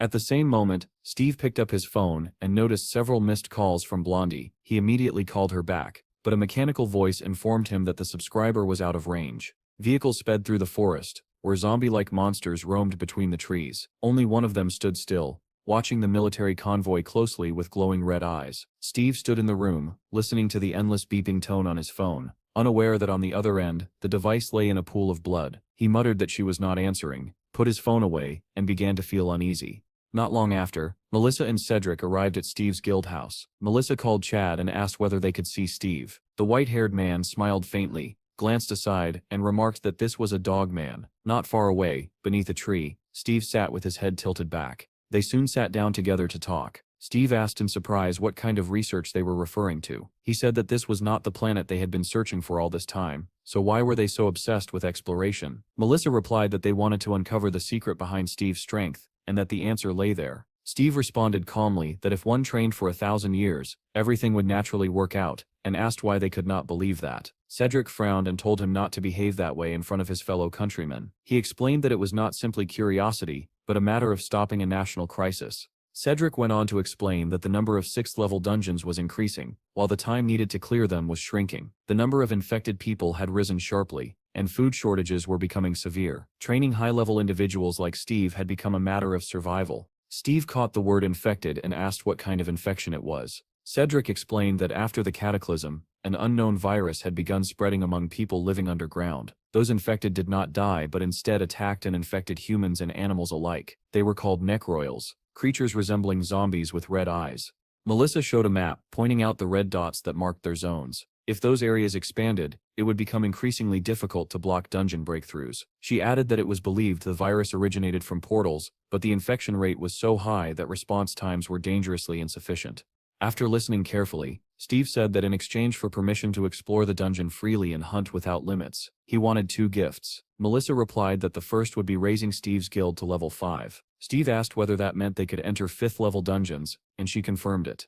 Melissa narrowed her eyes slightly and asked whether it was not attractive. Steve did not respond immediately, and instead asked what the second gift was. Melissa said that the second gift would be territory. Steve was genuinely surprised. She spread out a map, pointing to an area north of their current territory, and asked whether it would suffice. Steve studied the map and said that since it was farmland, it had already been abandoned. He asked whether they were talking about protecting the city from the west. Melissa explained that aside from a few towns, the land had been abandoned and turned into empty fields. Those who remained after the cataclysm had moved in search of safety, and the cities no longer had enough space to accommodate them. Steve smiled and asked whether they truly wanted to settle those people there. Melissa replied that if people moved in, they could restore the city, clear dungeons, and cultivate the fields. If the guild gained recognition for managing attacks, the profits would be substantial. For now, they could rely on modular facilities to prepare, and if a long-duration portal opened, the guild would strike it rich. Steve found these prospects appealing, and said that the conditions were not bad. He then asked about the current situation in the neighboring country. Cedric replied that most of the cataclysm's victims were there. A coup had taken place, the system had collapsed, and survivors now lived in scattered groups. The situation was completely out of control, and it was only a matter of time before they fled south.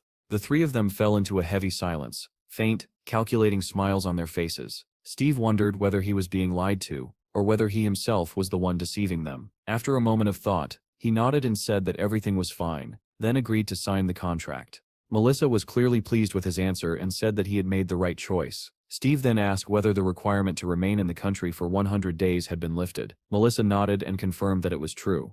As he signed the contract, Steve added that he wanted to make 2 additional requests. First, he wanted to meet the scientist who had developed the spatial energy meter. Second, he wanted help locating Munch. Melissa was surprised by the request, and Steve explained that the monk had disappeared and was no longer answering calls. Melissa said she understood and assured him that both tasks would be easy to handle. Cedric, who had remained silent until then, finally stood up with a satisfied smile and said that he would begin the operation at once. Inside the towering headquarters of the Sela Guild, several people were seated near the recruitment office. Among them was Jim. He reflected that this guild was one of the largest and most influential. Recruitment only happened twice a year, and many mercenaries never even passed the preliminary screening. Sela Guild was known as a harsh proving ground, but those who were accepted received tremendous support. Jim had seized this opportunity because his own guild had already disbanded. When he received the message saying he had passed the test, he felt that all those years wandering between small clans had not been in vain. Still, as he waited, he grew increasingly nervous. He knew this was not the end. Out of the 50 candidates who reached the final stage, only 10 would be chosen. He clenched his fists and reminded himself not to lose confidence. This might be his only chance. His thoughts were interrupted by another message. He stared at the screen in shock. Inside the room, one of the committee members dismissed the candidates, saying they could leave for now. An elderly man scoffed, claiming that this batch was extremely poor, and that only criminals had shown up. Another added that even a child could have done better. Morris, however, pointed at a questionnaire and said that one swordsman was not bad. The document was Jim's evaluation. After reviewing it, the committee members all agreed that he was indeed promising. The old man expressed surprise that Jim had only reached level E after 3 years. Morris countered that he could still be promoted and even offered to personally train him. The order was given to call in the next group. The attendant stepped into the corridor and called for candidates numbered 46 through 50. However, when they entered, there were only 4 people standing before the committee. The attendant frowned and asked why there were only 4. Morris immediately asked where Jim was. One of the candidates replied that Jim had suddenly run out.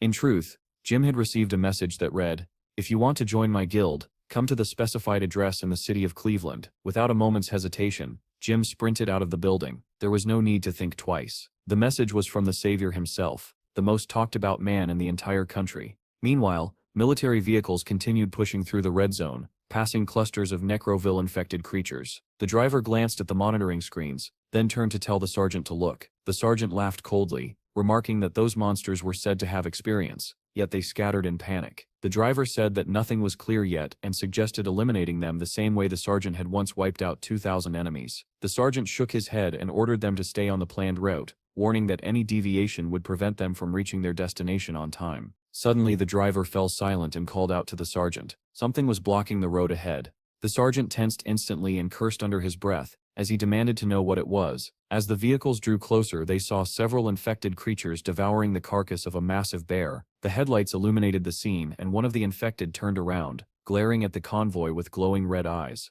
The sergeant said they would turn them to dust with a protean missile. The driver hesitated, warning that it would alert everything nearby, but the sergeant insisted they had no time. Just ahead lay an active combat zone. The driver said nothing more and pressed a button on the dashboard. A rocket launcher unfolded from the roof of the vehicle. The sergeant gave the firing order, and 4 missiles streaked into the mass of infected. The creatures barely had time to react before the explosions tore them apart. The tanks surged forward, crushing bodies beneath their treads. The surviving infected let out furious growls, drawing even more monsters from the surrounding area. The tanks readied their weapons as the horde rushed forward, howling and clawing as they tried to catch the vehicles.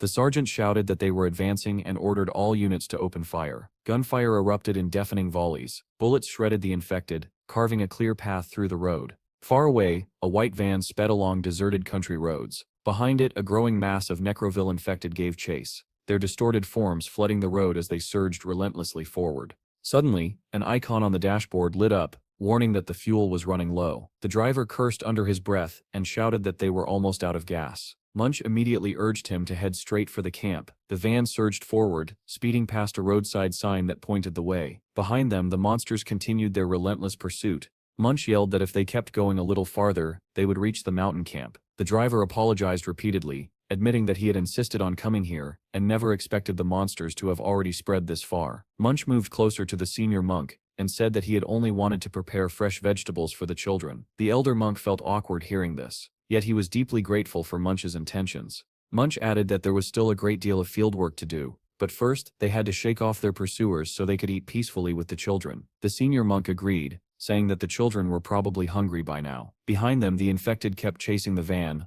letting out hoarse, inhuman sounds. They finally drove up to the camp. Munch shouted that the gate was open and told everyone to break through quickly. He turned around, pulled back the curtain, and peered into the depths of the van. He asked the boys whether they could run fast, because once the vehicle stopped, they would need to sprint with all their strength. The children trembled in fear, and the women nearby could only let out heavy sighs. Munch, however, was resolute. This time he was determined to save everyone. The monsters closed in as the van screeched to a halt. The passengers jumped out and ran forward in a desperate rush. The infected were already right behind them. Munch carried 2 children as he ran, when suddenly he heard something closing in from behind. He turned his head and saw one of the monsters almost catching up, its arms stretching forward as it wheezed heavily. Munch set the children down and shouted at them to keep running without looking back. In the next instant, he turned toward the monster and grabbed his bat. He swung it with all his strength. There was a sickening crunch, and the creature's jaw was smashed clean off. With astonishing speed, Munch charged straight into the horde, scattering the zombies in all directions.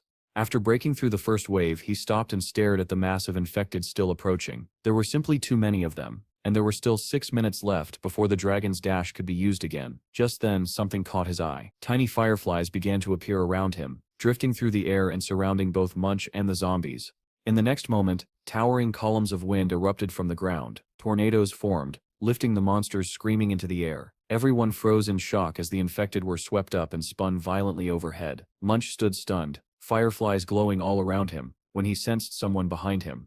A figure stood calmly on the roof of a nearby building. Steve was watching the scene unfold and remarked that the ability was very useful. Munch and the others turned toward the voice, staring up at him in disbelief. Steve stood with his hands in his pockets against the clear blue sky. Seeing him, Munch cried out that he was their benefactor. Steve casually told him to move away so he would not get caught in the suction. Steve intensified the tornado skill. The monsters began spinning even faster, and the fireflies shone brighter and brighter, turning the scene into something like a vast canvas embroidered with precious gems. Steve watched with sparkling eyes and said that he liked it.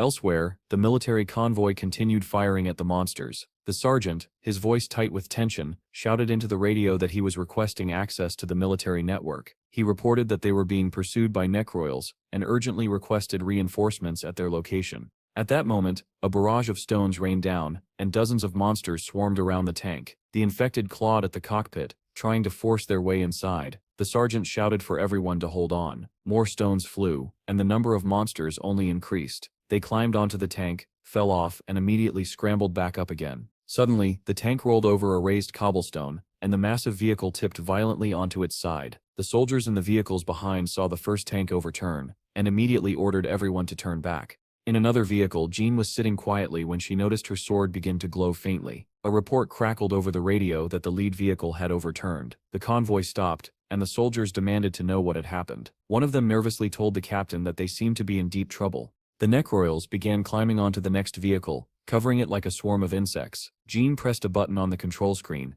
opening the armored window shutter. Her eyes widened in terror as she met the gaze of glowing red eyes right outside the glass. The infected surrounded the vehicle, piling onto it in a writhing mass. Jean ordered everyone to unlock the doors immediately. One soldier muttered that it was no wonder he had nightmares the night before. The driver turned his head away from the zombie-smeared windshield and said that he was unlocking the rear door. The door began to open slowly. The wheezing breaths of the infected filled the air. Jean shouted for everyone to step back. Rotting hands reached through the opening, clawing desperately at the gap. The soldiers stared in horror, wondering how they were supposed to break through this nightmare and survive. Jean ordered everyone to move straight toward Vehicle 7 and kill anything that stood in their way. A yellow sphere of light flared to life in her hand as she shouted for everyone to disperse. In the next instant, a column of blazing yellow fire burst out from the car, sweeping through the infected and erasing everything in its path.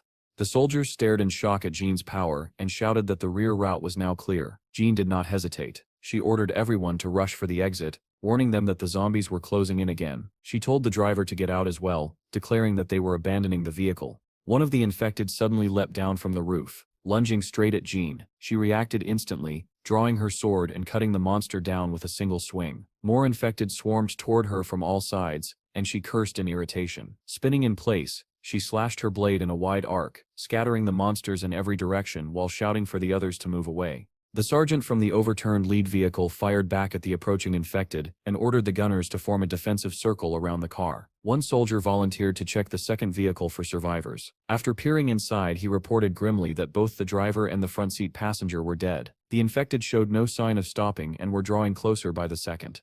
The soldiers tried to open the door, but it would not budge. One of them shouted for a burner to be brought over, identifying himself as part of Group 7. He yelled for the others to clear back, as they prepared to force the door open. The remaining soldiers provided cover, desperately trying to keep the zombies away from the trapped survivors.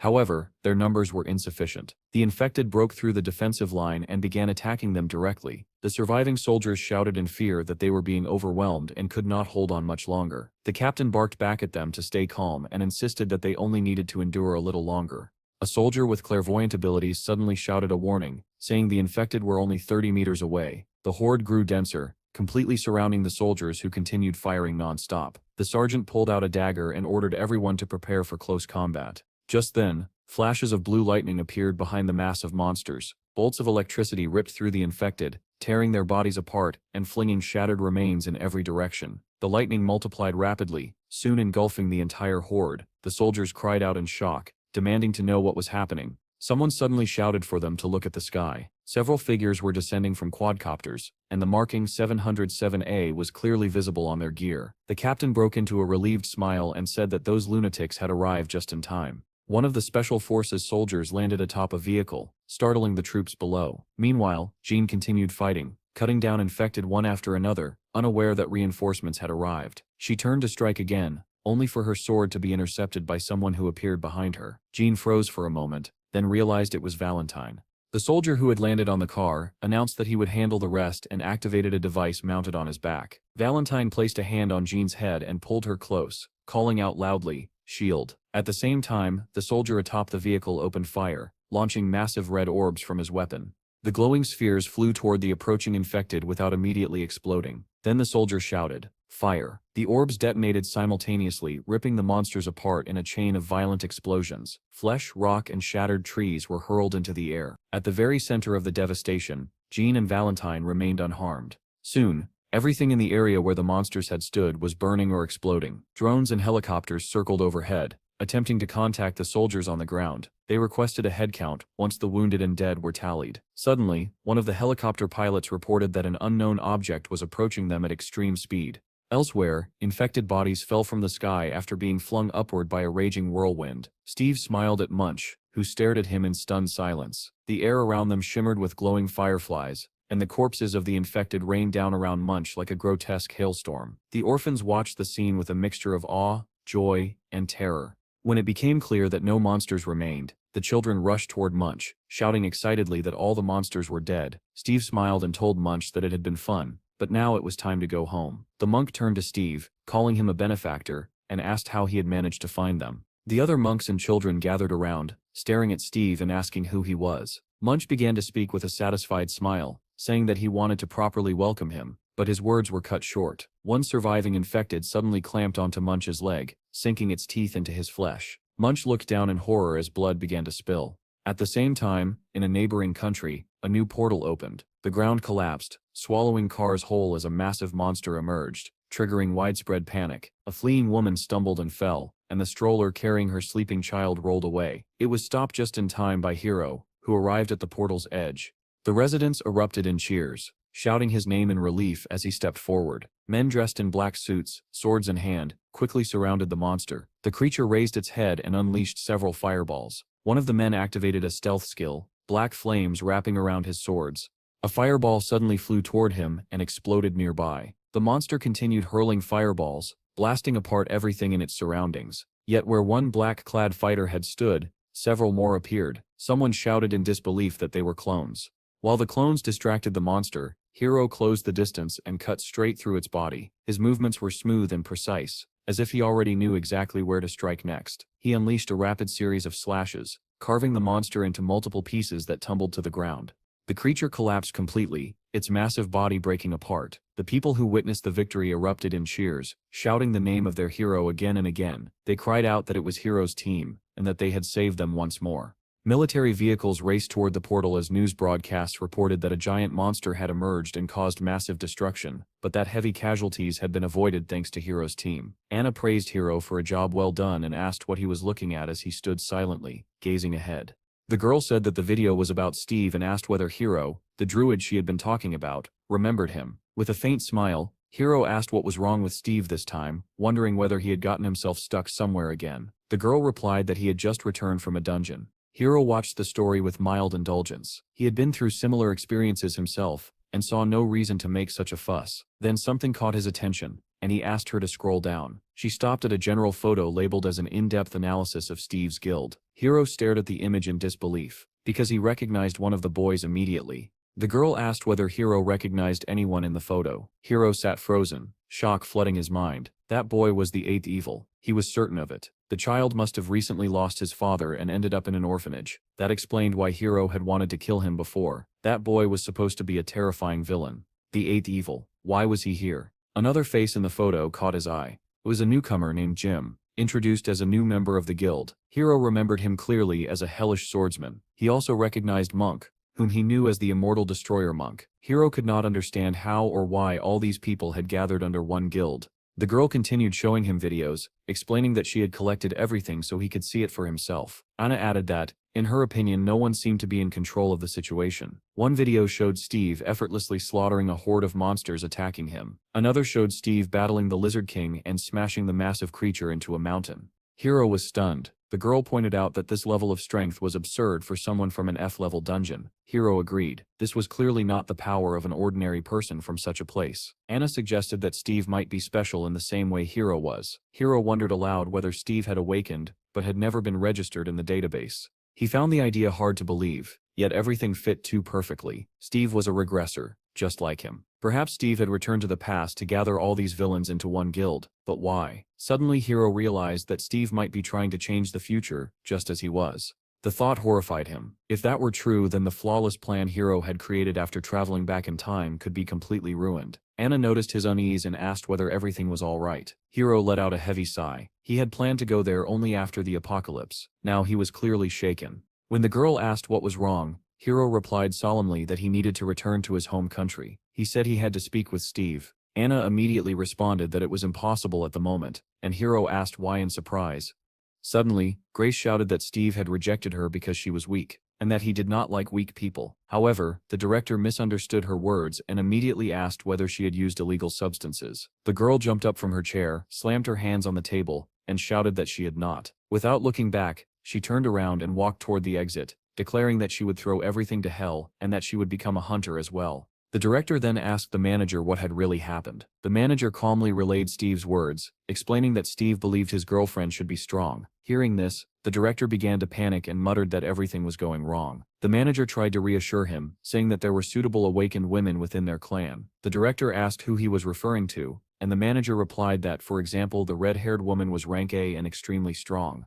This only angered the director further. He demanded to know where the manager had developed such thoughts, and abruptly asked where Steve was now. The manager answered that Steve had gone back into the portal. The director grabbed his head in frustration, realizing that nothing was going according to plan. At that moment, the manager pointed behind the director and said that Steve had already come out. Their hero was standing beside the portal, studying something on an interface that only he could see. Steve smiled faintly as he looked ahead, while the director stared in disbelief. Only a few minutes had passed. The director rushed toward Steve, saying that this time they could not let him go. He ran as fast as he could, calling out Steve's name. Steve stopped and asked what they needed. The director replied that they needed to talk, and reached into his inner jacket pocket, trying to introduce himself. However, Steve did not listen. Without saying a single word, he turned and stepped into the portal again. The director froze and asked in shock whether Steve had simply ignored him. The manager confirmed that he apparently had. Losing his temper, the director began cursing Steve and moved as if to follow him into the portal. But the manager quickly stopped him. The director shouted, asking if he had seen how Steve ignored him, while the manager tried to calm him down. Just then, a voice cut through the tension and said, "Enough." The director angrily demanded to know who had spoken. A man stood before him, surrounded by several men in black suits. The director immediately recognized him and greeted Chandler's secretary. The secretary said that there were too many eyes watching now and suggested that they end the matter there. Around them, the crowd of onlookers began to whisper. Someone asked if Steve was the chairman's son. Another person added that the director had gotten so angry that he had refused Steve. Someone else sneered, wondering what the director would do this time, and giggled unpleasantly. Hearing this, the director realized that if things continued, he would be in serious trouble. The secretary remarked that the director had been unlucky today, and suggested that he take a rest, assuring him that he would handle everything. The director was furious, but he still forced himself to speak calmly, insisting that he was, after all, in charge of this case. The secretary praised him, saying he had done a great job, and added that he would still have an opportunity to get closer to Steve. The director hesitantly asked if that was true, and the secretary confidently confirmed it. Saying that he would not bother him anymore today, the secretary took his leave. As he walked away, the director muttered angrily that he was already fed up with that freak. Meanwhile, Chandler contacted the chairman and reported that he was waiting at the entrance to the dungeon. The chairman asked whether his son Howard had caused any trouble. Chandler replied that what mattered more were Steve's dungeon clearing abilities, which had far exceeded all expectations. The chairman was pleased and said that this was exactly why they invested so much money in him. At that moment, Steve emerged from the dungeon once more, surprising Chandler, who was still on the phone. Steve immediately began studying his interface again. He had finally tamed 100 animals, and at the second level of hunting, he would be able to control 200. After reviewing everything, he formed a plan of action and decided that it was time to rest and eat. Steve did not even notice that several people were standing in front of him, hidden behind his interface. Chandler greeted him, and Steve replied that he seemed to be in high demand today. The man introduced himself as the secretary of the State Security Department. Steve remarked that it seemed this guild was running the dungeon, and the secretary confirmed that it was. The secretary explained that he had come to apologize for an incident that had happened earlier. Steve did not immediately understand which incident he meant, and asked again. Then it dawned on him, and the secretary clarified that he was referring to the moment Steve had found himself in the 5th level dungeon. Steve asked why they were only apologizing now. The secretary replied that it had taken time to prepare more than just a verbal apology. He added that they also wanted to thank Steve, explaining that thanks to him, the value of their dungeons had risen sharply. The surrounding crowd listened with interest, wondering who this man was and why he was speaking with Steve. Chandler then said that they had something prepared for him, but suggested continuing the conversation at a restaurant first. Steve liked the idea, and admitted that he was very hungry. The secretary said that the cars were ready. Steve commented that they were good cars, and the secretary asked whether he liked them. That night, Steve's guild looked magical. The tree had grown even taller, and fireflies drifted through the air. The boys returned home in high spirits, talking about what a wonderful day it had been. There were good drinks and delicious lobsters. Jean said that Munch not drinking was understandable, but it was a shame about Chad, who never got a drink. Donnie joked that it would be great to hire a driver, and the others agreed at once. Suddenly Donnie's expression changed. He cursed under his breath, and Chad immediately asked what had happened. The boy admitted that he was supposed to arrange a meeting with those who wanted to join the guild, but he had completely forgotten about it because of the drinking and the food. Munch said that he had to go to the construction office that day, and added anxiously that maybe they would end up doing the same thing again tomorrow. Donnie laughed and replied that they would repeat it every day, drinking and eating lobster. He opened the chat and showed them that it was already filled with curses. The boy then turned to Chad and asked whether he was not the one responsible for recruiting new members. Chad admitted that it was true, explaining that he still did not have a license, and within the guild, he was officially listed as a doorman. Jim was shocked by this, while Munch said that Chad needed to apply for a license first. Chad replied that they could apply for it tomorrow. Jim sighed and said that difficult times were coming, because they still had to go on raids. Chad apologized to the others, but Donnie waved it off, saying that Steve would think of something. Munch agreed and added that the boss always handled issues like this. At that moment, Bill ran out to greet the boys, rushing toward his father, while his grandmother looked down at them with a gentle smile. Chad happily hugged his son, and Donnie was delighted to see his grandmother holding a box of lobsters in her hands. The grandmother asked where they had been for so long. They replied that they had been working first, then stopped for a drink, and brought lobsters as a gift. Steve placed a hand on his stomach and said that everything was great, and the secretary was pleased to hear that he liked it all. Steve then asked whether it was not too much to show such gratitude, with the most expensive dishes and even modified SUVs. Chandler replied that Steve had risked his life, and in such cases there was no such thing as too much. He added that they also had a few more gifts prepared. Somewhere outside the city, a muffled scream echoed from red containers, marked with the inscription DGB. A voice screamed hysterically, begging to be killed, blood spilling from a shattered mouth. Steve asked in surprise whether the apology was simply an excuse to have fun. The secretary smiled and said that Steve had a great sense of humor. Steve's expression turned serious as he asked what they really wanted from him. Chandler also grew serious and said that they wanted to establish an official partnership with Steve's guild. He explained that the city was divided into 12 sectors, but the DGB did not control a single one, because they lacked a 6th-level combat team. Even with all their resources, they simply could not form one. Steve remarked that this must be a painful blow to their pride, and the secretary agreed, saying it was especially true for CEOs. Steve apologized and said that he had no intention of becoming a representative of one of the sectors, but the secretary quickly clarified that this was not what he was offering. With a conspiratorial smile, Chandler said that together with Steve's guild, they wanted to open a 13th sector. He explained that all sectors were built around 6th-level guilds, but now they were struggling to handle the increasing number of 6th-level dungeons. Because of this, residents were becoming uneasy. But what would happen if a 13th sector appeared? A place where people would not be in constant danger. People would flock there, and housing prices would skyrocket. Chandler added that they were confident Steve's guild could be the one to give people hope. Chandler then asked whether Steve's guild perhaps had problems they were struggling to solve. Steve admitted that his guild lacked capital, workers, and experience. All they could really do was enter dungeons. Chandler responded that his organization would handle management, government relations, and everything else. Steve pointed out that while they had capital and experience, they lacked strength. The secretary replied that they saw immense potential in Steve's guild, and asked whether his comrades could handle such a responsibility. Steve thought about the members of his guild and wondered how they would manage. Chandler asked why the best guilds receive support, not from the government, but from major corporations, and added that they could not find a better partner than Steve. Steve realized that this would mean monopolizing and fully utilizing underground space, and the idea sounded appealing. The secretary, however, believed that Steve's guild could not yet handle such a burden alone. Was this not the best possible offer? Steve replied that he would think about it, since the 13th district would not be built overnight anyway. Chandler was surprised, but he thanked Steve and thought to himself that rumors described Steve as a simple-minded glutton who loved gifts. Perhaps the gifts had not been impressive enough. Steve stood up and said that it was time for him to leave. The secretary asked whether he had forgotten about another gift. Chandler said that it had been quite difficult to find the man, and Steve asked in surprise who he was talking about. Chandler explained that as soon as the man had been placed on the wanted list, he fled and went into hiding. However, their intelligence agents had managed to locate the former director of the debt company. Steve was startled by the mention of that person. The secretary explained that they had officially declared him dead during the arrest, and that he was now completely under their control. Steve said that the man had caused great harm to many people and told the secretary to deal with him. However, he saw fit. Chandler was surprised by this response. Steve added that the man was going to die sooner or later anyway, so there was no need to waste effort on him. The secretary asked whether Steve wanted to meet the man after all the suffering he had caused. Steve replied that this was too much even for him and suggested throwing the man back into a dungeon instead. Suddenly Steve had an idea and asked them to wait.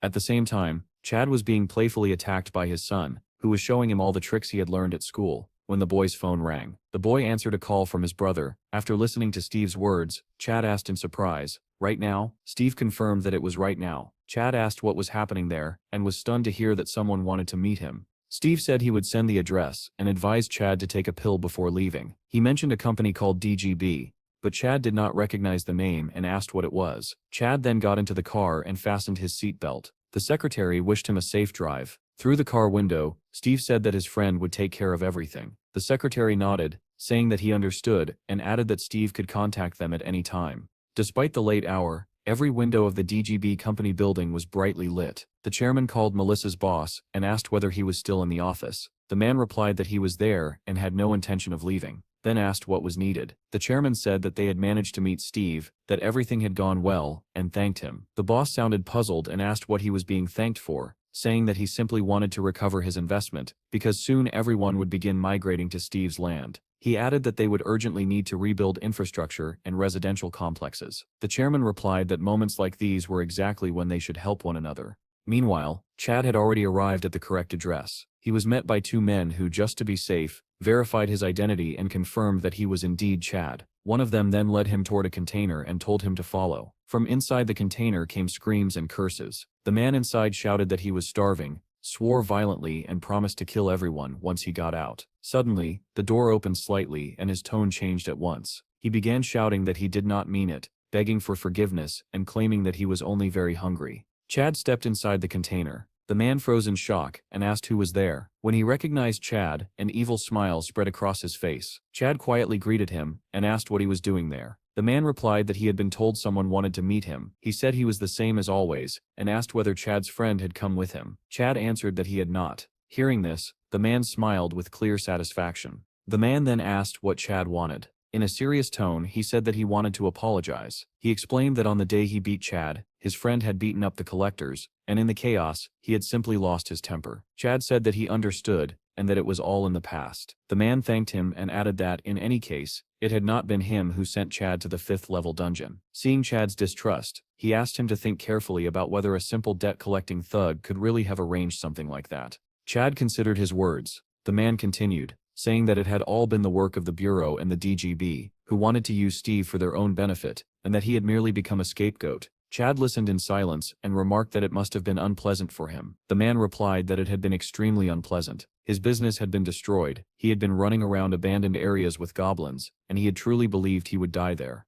Chad said that it was all very sad and asked whether that was all. If so, he would leave. The man suddenly became frightened and asked whether Chad could help him get out. He reminded him that he had given him money and had even helped Bill's mother find a job. He stopped abruptly, lowered his head and said that he had forgotten because she had asked him not to tell Chad about it.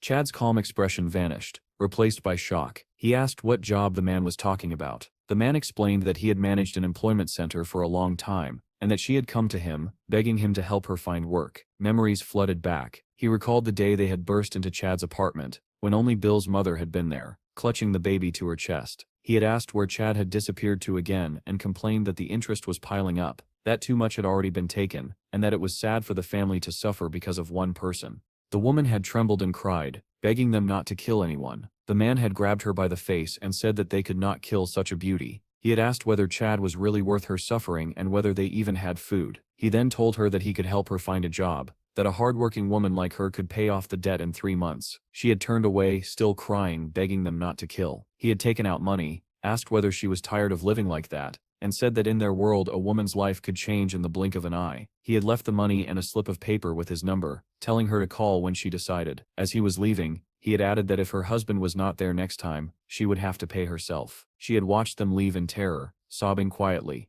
After hearing the story, Chad asked in disbelief whether she had come to his office after that. The man said that she had come when Chad went missing, begging him desperately to help her find work. Holding Bill in his arms, Chad found himself unable to speak, but the pain in his eyes said more than words ever could. He remembered coming home one day, hearing his son cry and finding a note. It said that she was tired of living like this with him and asked him not to look for her anymore. Through clenched teeth, Chad asked whether the man knew where she was now. The man said that if Chad let him go, he would show him where she lived. Chad's heart pounded wildly in his chest, but he had already made his decision. Elsewhere, Steve was riding in a car, staring at the image of the beaten man on his phone, when he received a message from Melissa. Dr. Toddler was ready to meet in England. Steve was overjoyed by the news and said that he finally had an answer. He remembered Melissa's story about how the force-measuring device and the blood crystal generator had sparked an era of discovery. Steve hoped that he might finally understand what kind of rift it was, what planet the boy had ended up on, and perhaps even find his brothers. Eager to share the news, Steve dialed a number, but the answering machine informed him that the subscriber's device was switched off. Steve turned to the driver and said that they needed to change their route. When the driver asked where they were going, Steve replied that they needed to return to the DGB container. Meanwhile, the blue SUV drove away, and the man with the scar on his face shouted for everyone to go to hell. He continued to curse loudly, then suddenly turned around and thanked Chad. Chad replied simply, "You stirt welcome." The blue SUV moved along the indicated route, cutting through the city's night streets. When the car finally stopped where the man had directed them, Chad said that they had arrived. The man stretched lazily and said that he had slept well, adding that the car was impressive. With a sly squint, he remarked that Chad seemed to be doing well. Chad ignored the comment entirely and asked where Bill's mother was. The man replied that his people would bring Chad to her soon. "Here they come," he said, pointing toward a group approaching the car. He shouted cheerfully to the bandits surrounding them, calling them brothers. Leaning out of the window, he waved and asked whether they had settled in yet. The bandits recognized him immediately and shouted that he was the boss. Some sounded shocked that he was still alive. One of them said they had already assumed he was dead, and the man laughed, replying that he had almost been. Another bandit peered through the window and asked who the kid was. Someone in the crowd recognized Chad and asked if it was really him. The name stirred the group, and they began loudly discussing him, calling him an idiot while marveling at his nice car. The scarred man said that he was looking for his wife and asked for help. One of the bandits leaned closer and asked if he truly meant his wife, saying that her name was UTA. Chad was told to get out of the car because she was in this building. Chad stepped forward, and behind him followed a crowd of bandits holding axes and bats. One of them shoved him from behind, mocking him and asking what he was so afraid of. Chad stumbled as he entered the building, almost falling. Laughter echoed behind him, and someone joked that he must be eager to see his wife. Another voice ordered the lights to be turned on. The room was suddenly flooded with bright light, blinding Chad for a moment. When his eyes adjusted, he realized he was standing in front of a crusher, splattered with something dark red. He frowned. The scarred man casually explained that there used to be a grinding factory here. One bandit said that UTA was in the second one, while another added that there were more than 200 corpses here anyway, and it was hard to remember them all. Chad turned around to ask where Bill's mother was, But before he could speak, one of the thugs smashed a bat into his head. Chad was sent flying to the floor, blood pouring from the wound. The scarred man sneered and said Chad was stupid for not realizing the truth. They had killed her and chopped her into pieces. He added that they had helped UTA, but she had given nothing back, calling her an ungrateful creature. Another bandit laughed and said that if she had not been so foolish, she might have survived, and that they were doing Chad a favor. Chad tried to push himself up from the floor. The scarred man said coldly that his wife no longer mattered. He began beating Chad, screaming that it was all Chad's fault. Chad and his brother had ruined his business. Some bandits shouted for him to calm down, warning that if he killed Chad too soon, there would be no fun left. The man ignored them, screaming that it was all because of Chad and asking how he was supposed to kill him. With a crazed smile, he asked Chad whether he knew how long he had dreamed of this moment. Chad did not answer. He coughed violently and was mocked as a stubborn bastard. Someone suggested pouring water on him if he passed out. Chad's thoughts drifted, and he remembered his childhood, when he used to say he would kill everyone while playing games. Back then, he believed his problems would disappear after school. As an adult, he was still playing games, still wishing death on others. He imagined himself killing enemies in virtual worlds, thinking that the only escape from his miserable life was inside a game. Only UTA had ever treated him with kindness. She had been the first to ask him out, yet even after their child was born, he had not changed. He continued venting his anger through video games, while his wife and son slept nearby. Now he realized how he had tormented UTA with endless bitterness, and how worthless he had been. A bandit turned on the grinder and shouted that everything was ready. The scarred man told Chad to get up, saying he was tired of beating him and that he would soon be reunited with his wife. Chad thought that if he could see her again, he would beg for another chance. The man said they would do to Chad what they had done to her, break his knees and slowly lower him into the grinder. He turned to a bandit holding a sledgehammer and told him to begin,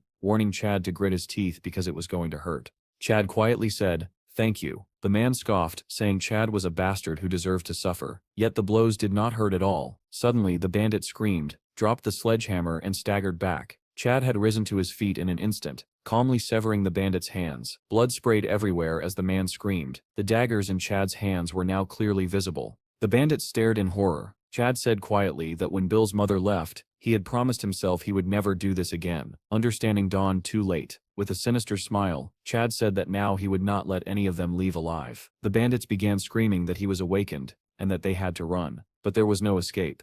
Chad moved through them effortlessly, his blades flashing as he cut them down one by one. The man with the scar watched in disbelief as Chad slaughtered the bandits with a smile on his face. Chad struck down another man in a few swift movements, and the smile on his face only grew wider. The bandits began fleeing from the building in panic, screaming as they ran. A severed head flew out after them, bouncing across the ground. Chad burst out immediately after, gripping his blades tightly. The bandits screamed for everyone to run, but it was useless. Chad closed the distance in an instant, and appeared behind one of them. One of the fleeing men shouted, asking where their snipers were, but where the snipers should have been, Steve was already standing above, calmly looking down with a faint smile. A man dressed in black beside him asked whether his brother was all right. Steve replied that everything was fine and asked them to make sure Chad would not face legal trouble later. One of the men answered that most of these people had negative social value, so the government would not be concerned. Chad did not notice that his brother was nearby. He continued cutting through the bandits, leaving nothing but blood and screams behind him. Sif smiled faintly and said that Chad was now truly awakened and capable of handling everything on his own. On Chad's face was a smile, no longer crazed, but heavy with meaning and anger. Later, the news reported that despite numerous underground breaches, the entire area was becoming safer thanks to the intervention of special military forces. However, many citizens believed that guilds were struggling to cope with the increasing number of dungeons. For now, though, residents could hear the soldiers celebrating their victories. A special unit, Group 707, appeared on screen. Among them was Jean. The broadcast stated that thanks to their actions, the cleanup team had successfully returned. In the live footage, Jean was seen walking safely beside the red-haired girl. Melissa watched the report and scolded Jean aloud, calling him an idiot for not calling her. As the broadcast continued, it mentioned a scandal forming around Grace, who had recently released a new song. A photo appeared showing Grace talking with Steve, and the host asked whether viewers recognized the man beside her. Jean happened to be passing by when the segment aired and stopped to watch. At that moment, Grace became furious on screen and openly insulted Steve. Meanwhile, Cedric emerged from a portal, muttering curses under his breath. A soldier reported that 12 teams had been dispatched to retrieve items, but none had found the treasure that was rumored to exist. Melissa listened silently, her thoughts drifting to the past. She remembered Steve once saying that all they needed was to train for 1,000 years. Then she recalled Cedric's words at the meeting, claiming that Steve simply did not want to reveal his secret. Jean suddenly lost his temper and shouted that Steve was not that kind of person. After piecing together everything she had heard, Melissa realized that instead of focusing on the dungeon, she needed to focus on Steve himself and understand why he was doing all this.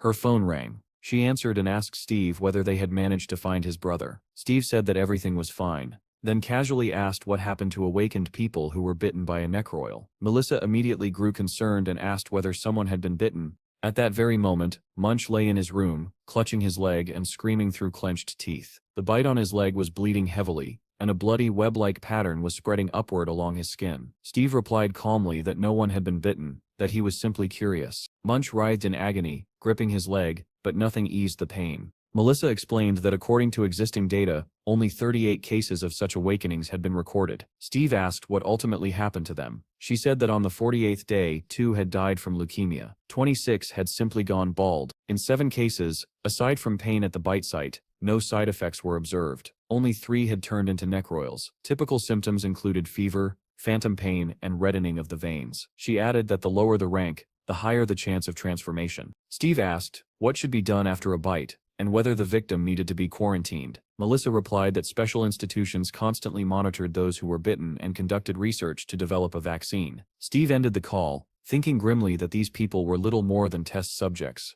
Later, Steve walked down a quiet street and noticed a man sitting by the roadside, selling items laid out directly on the ground. The man was writing strange symbols on pieces of paper, his face hidden beneath a hood. He noticed Steve and looked up. Steve greeted him. The man said it had been a long time and asked whether Steve wanted more medicine for his brother. Steve replied that he needed something else. He explained that a friend of his had recently been bitten by a necroil and asked whether the man had a cure, since his previous medicine had helped his brother greatly. The man rummaged through several jars before finally finding the right one. He handed it to Steve and said that a single jar should be enough. Steve read the label. It was called Anti-Frame. The man instructed him to apply it twice a day, morning and evening, and said it would begin to take effect after about a week. Steve asked about the price. The man said that since this was his second purchase, he would offer a discount. Normally it cost $4 million, but he would sell it for $2 million. Steve said it would be better to take more and asked whether he could buy 10 jars. The man happily agreed. Steve smiled, thanked him and said he owed him a favor. The man added casually that if the bitten person began suffering convulsions, they needed to be struck harder,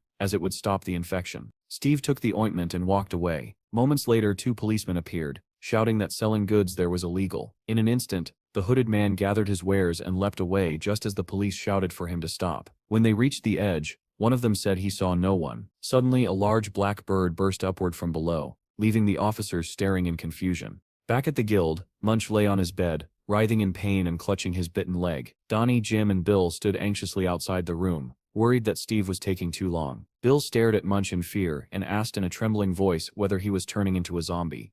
Donnie said that it certainly looked like he was. He picked up his phone and hesitated, asking whether he really had to kill him as his finger hovered over the screen. Jim asked what he was holding. Donnie replied that it was the ultimate superweapon and clarified that if he pressed the button, Munch would die. Before anyone could stop him, Bill pressed the button. A blinding light burst from the phone as a super bright flashlight turned on. Donnie put the phone away and all of them froze, staring at Munch. Nothing had changed. Bill asked in disappointment why nothing had happened. Jim looked terrified, and Donnie laughed, admitting that he was just joking. Bill said calmly that he had thought 100 spears would fall on Munch and was disappointed that nothing happened. Suddenly Bill stretched out his hands and shouted as if casting a spell, telling Munch to come back and not become a zombie. Just then, Granny's voice echoed from downstairs, calling everyone to dinner and warning that the soup would get cold. At that moment, Munch, who had been lying motionless, suddenly sat up and grabbed his head. Bill pointed in shock and shouted that Mr. Monk had stood up. Jim asked nervously whether he was really turning into a monster. Donnie replied that he was probably just hungry. A voice suddenly came from behind them asking what they were doing there. The boys turned around at the same time and saw Steve standing in the doorway, holding a green jar. Panic swept through them, and they rushed aside, afraid of Munch. Red veins crept toward Munch's eyes just as Steve struck him hard on the head. Elsewhere, a reporter was broadcasting live from the city where a 7th-level dungeon had just been cleared. The entire world was watching. It had been 10 days and 11 hours since Hiro and his team of 10 had entered the dungeon. Many residents had taken to the streets, gathering together and praying for the safe return of the heroic group. Suddenly, a silhouette appeared in the portal, and the crowd erupted with excitement. People shouted joyfully that they were coming out and called Hiro's name. The reporter announced that Hiro's battle group had emerged from the dungeon. It was a moment of great importance for all of humanity, proof that their main force of warriors had successfully completed the mission. As the crowd applauded, reporters shouted that Hiro's team had saved the city. Then, one by one, the fighters behind Hiro began to collapse. Medics immediately rushed forward to help them. Moments later, Hiro himself fell to his knees, stunning everyone present. The reporter wondered aloud whether the battle had truly been that brutal. Hiro then collapsed completely, losing consciousness. The reporter announced in horror that 7 members of the combat team had not returned. After the dungeon, Hiro was taken to the best hospital in the country. Anna sat beside his bed. When he finally opened his eyes and saw her, he called her name. She stared at him in surprise, then realized he had woken up. Hiro clutched his head and asked for water. After drinking, he let out a long sigh. Anna told him not to blame himself, saying that none of it was his fault. He thought bitterly that she was right. It was not his fault. Anna then said that they had discovered a meeting between Steve and Doug, and that something about it seemed suspicious. Hiro was shocked. Doug was the deputy head of the Bureau of Supernatural Affairs, responsible for national defense. His attention alone was worth more than the entire Awoken Federation, which meant they were interested in Steve. Hiro felt anger surge within him. In his mind, Steve was a bastard. It was Hiro who was supposed to lead the world toward a brighter future, yet Steve could no longer be ignored. 7 people had died in the 7th level dungeon. Still, he was not shaken. He had lost many comrades over time. He had lost the whole world again and again, dying repeatedly. He remembered Anna's death, realizing that even she had died dozens of times. Hiro understood that his fury was real, and that it was all because of Steve. He could not risk humanity's future because of one unpredictable freak. Judging by Steve's actions, he was planning something terrible. For the sake of humanity's future, Hiro decided that Steve had to die. He called Anna and asked her to find any ship capable of sailing, even if she had to build it with her own hands. It was necessary. The next morning was crisp and clear in Steve's guild. Sunlight filtered through the leaves of the giant tree. Chad woke up with a pounding headache, and his grandmother scolded him, saying that this was exactly why he should not drink so much. She sent him downstairs for breakfast. Chad picked up the identification card from the table and smiled to himself, thinking that he was now a real mercenary. In another room, Donnie was already sitting at his laptop, busy with work. He thought that once everyone found out that Steve was only recently awakened, the number of views would drop. Even so, the channel already had 1 million subscribers and had earned more than 10 million. He admitted that he had never imagined seeing such numbers. It really was true that success depended on connections. Gaining the trust of a powerful person at the right time was a skill in itself. Suddenly, Chad burst into the room, nearly scaring Donnie out of his skin. Chad was clearly enjoying himself and asked whether he was the only one having fun. Donnie snapped back, asking whether Chad had never been taught to knock. Chad apologized with a grin and said that his grandmother was calling him for breakfast. He asked where Jim was. Donnie replied that Jim was training as hard as he could and said that he would come down once he was finished. Out on the training field, Jim stood among several tree stumps. His eyes were closed, as if he were listening to the wind. Suddenly he opened them and began cutting down trees, chaining one skill after another with practiced precision. With a final strike, the last tree fell. Jim frowned and muttered that it was still too slow. Moments later, new trees appeared on the field. Jim clenched his jaw and said that he could no longer hesitate in battle. He activated his skills again and again, determined that he would never let something like this happen again. Meanwhile, Steve and the boys decided to go hunting, driving a pack of wolves to chase deer. One of the boys shouted that whoever caught the deer would win, while another added that the loser would have to collect apples. Steve stood near the temple, facing the senior monk and 2 men in gray robes. He said that the temple was already finished and asked whether it might fall apart. The monk laughed and replied that everything had been built to last and to honor their faith. Steve answered that if anything felt wrong, they should not hesitate to say so. The monk bowed slightly and said they were deeply grateful that Steve had helped them find shelter and that they did not know how to repay such kindness. The deer and the wolves rushed past them in a blur. Bill ran ahead of everyone, shouting excitedly and urging the wolves to go even faster. The boys from the temple chased after them, laughing and calling out encouragement. Steve watched Bill and said quietly that this was the first time he had ever seen him so happy. Before, Bill had always been lonely. There was a time when mothers forbade their children from playing with him, and Bill had heard every word. A woman from the temple approached and said it was already lunchtime, inviting Steve to join them. He declined, saying not today. Steve then asked how Munch was feeling. The monk replied that Munch had been delirious for a long time, but now he was even able to train again. He added that Munch had developed a healthy appetite. Munch stood alone, staring at himself in the mirror, studying the scar around his red eye. He remembered the past, when he had been mocked as a bald macaque, orphaned at a young age. He had been bullied and laughed at by other children. When he realized he was different, he built a wall around himself and shut everyone out. Then the master had taken him in and invited him to live at the temple. Years later, that same master had been killed when goblins attacked and burned the temple. Munch told Steve that when the master died and the temple was destroyed, He felt true hatred for the first time. He admitted that it was then he began to kill. He slaughtered goblins one after another in a frenzy, showing no mercy, hunting them down even in the most hidden places. He said he had committed that sin of his own free will, and did not care where he would go after death. He only wanted to extinguish the burning fury inside him. In his rage, Munch had imagined many things. It felt as though someone was speaking to him, but in truth, it was his own voice telling him that if he truly did not care, he would have died in the dungeon long ago. Turning to Steve, Munch said that Steve had saved him again, calming his hatred by restoring the temple. Suddenly, Munch spoke in a serious tone, saying that he now had a different goal. Steve and the others listened closely,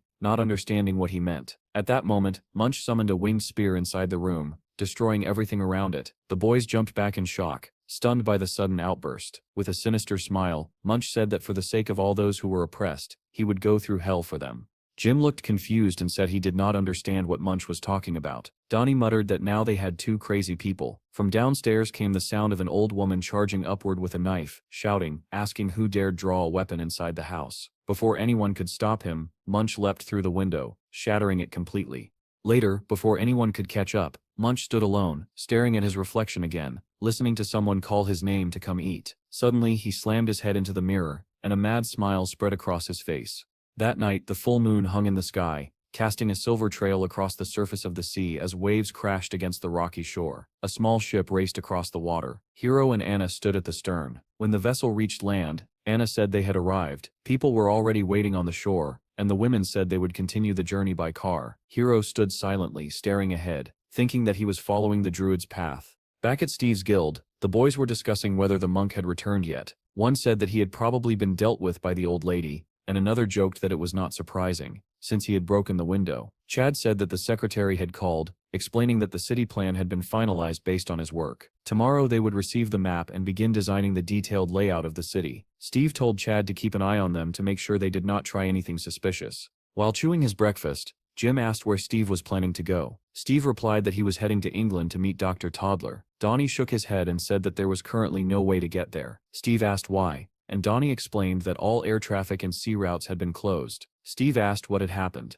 Jim said there had been a chain of dungeon breakthroughs, with wyverns taking over the skies and some unknown monster dominating the seas. Steve stiffened and asked for more details. Donnie showed him a video report featuring the wyverns, followed by another report about a giant octopus that could not even be tracked. Chad asked thoughtfully whether Steve could not simply fly himself. Steve replied that he could turn into a pigeon, but only for about 10 minutes. Chad pointed out that it would not be enough to reach England. Steve sighed deeply and said that he had never imagined a day would come when he truly needed powerful wings. He asked how long the situation might last. Jim replied that the National Army was already engaged in extermination efforts, but it would still take at least a month. Steve was shocked by this. Then Donnie suddenly said that there might be another way to get to England. He explained that Steve would need a golden eagle, or rather, an awakened golden eagle. Steve was surprised and asked where such a creature could be found. Donnie said it was possible in a certain closed area. When Steve asked why there, Donnie explained that there was a channel where a man was surviving in the wild, and the northern part of that territory was a paradise for wild animals. One of the videos showed massive awakened beasts,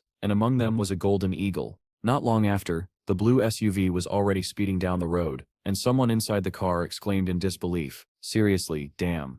Steve said that he had nothing better to do anyway, while Donnie replied tearfully that his eyes were already hurting from managing the channel. Our hero told him that he should be happy, but Donnie complained that if they filmed good material here as well, there would only be even more work. Anna was driving the car and suggested that Hiro get some sleep, reminding him that they still had 10 hours of driving ahead. However, he refused. The girl warned that if anyone found out about their actions, it would cause a scandal. Hiro understood that this could spark an intraethnic conflict, and Anna asked why they did not catch him through official channels. He replied that there was no time for that, and that it would be easier to kill him on the spot. Soon, the navigator announced that in 1,200 meters the Necrovilli zone would begin. Anna sighed and said that they would have to drive straight through it. The car rolled onto the highway, which was already becoming overgrown with grass. Steve and Donnie's SUV was still parked there, but the boys were nowhere to be seen. A beast of unprecedented size stood nearby, steam billowing from its nostrils as it bared a mouth full of terrifying teeth.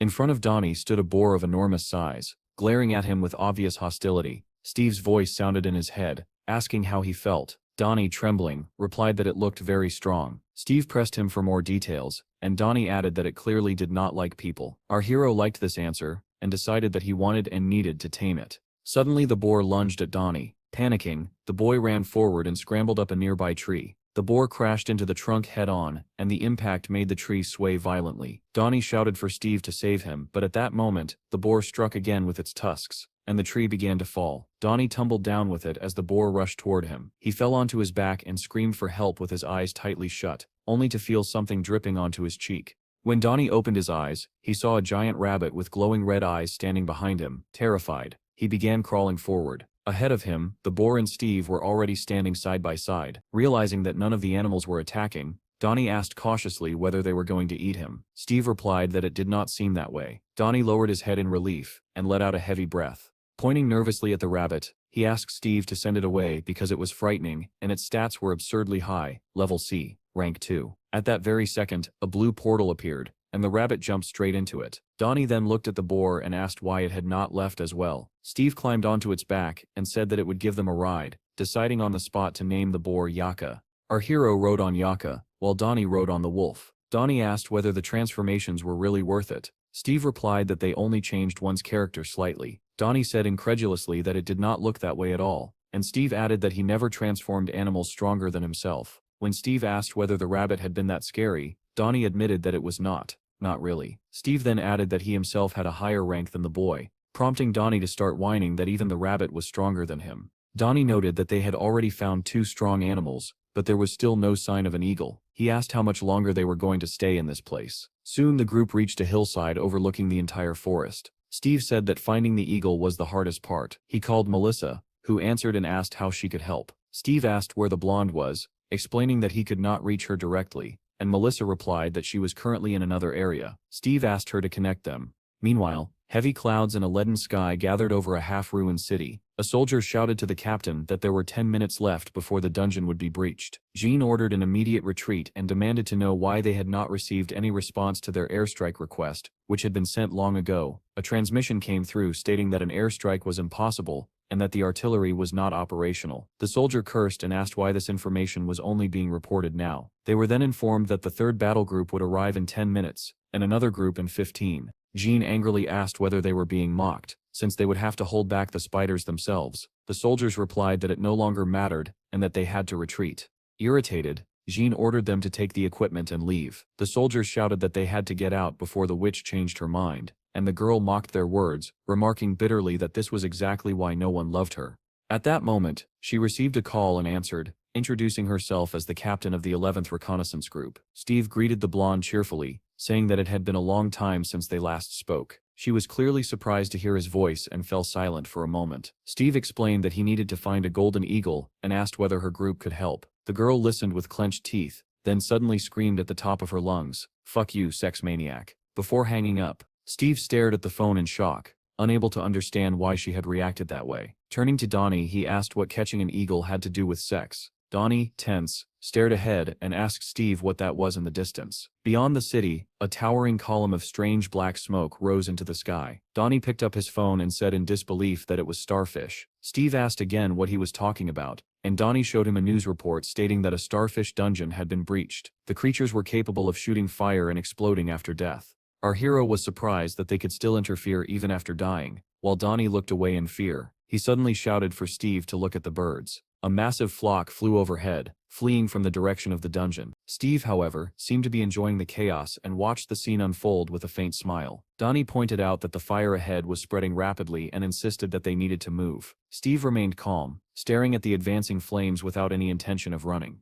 The fire surged higher and closer to where they stood. Animals fled desperately into the depths of the forest, running with all their strength. The flames chased after them, nearly brushing against the ones lagging behind as the inferno swallowed everything in its path. Suddenly, the wolf Donnie was riding let out a long, piercing howl. Staring straight ahead, Steve said calmly that the arsonists had arrived. The wall of fire had already caught up with the fleeing animals, and was steadily closing in on even the fastest among them. The boys lifted their heads and Donnie suddenly shouted that there was a golden eagle in the sky. High above them, among a scattered flock of birds, an eagle soared, clearly larger and more majestic than the rest. Steve remarked that it looked impressive and checked the information, noting that it was a C-rank level 6 creature. Fixing his gaze on the eagle, Our hero named it Ringo and declared that from now on it would fly with him. Soon after, the news reported that the sudden wildfire had ended unexpectedly due to a natural disaster. Experts claimed that all the starfish had been destroyed by a hurricane along with the fire. Watching the report, Donnie scoffed and muttered that it was nonsense, adding that this was exactly why no one trusted the news anymore.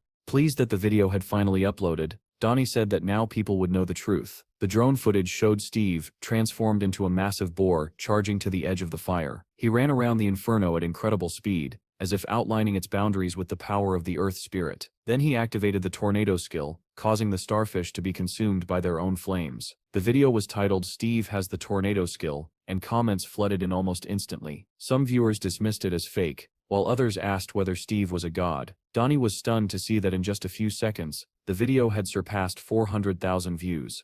Another clip showed the fire already extinguished, with drones hovering over the scorched area. In that footage, Donnie could be seen rushing towards Steve, who lay unconscious on the ground. Donnie hesitated, thinking it would be better not to include the moment Steve collapsed, as it would reveal his weakness. Then he realized he could upload it as a separate video instead.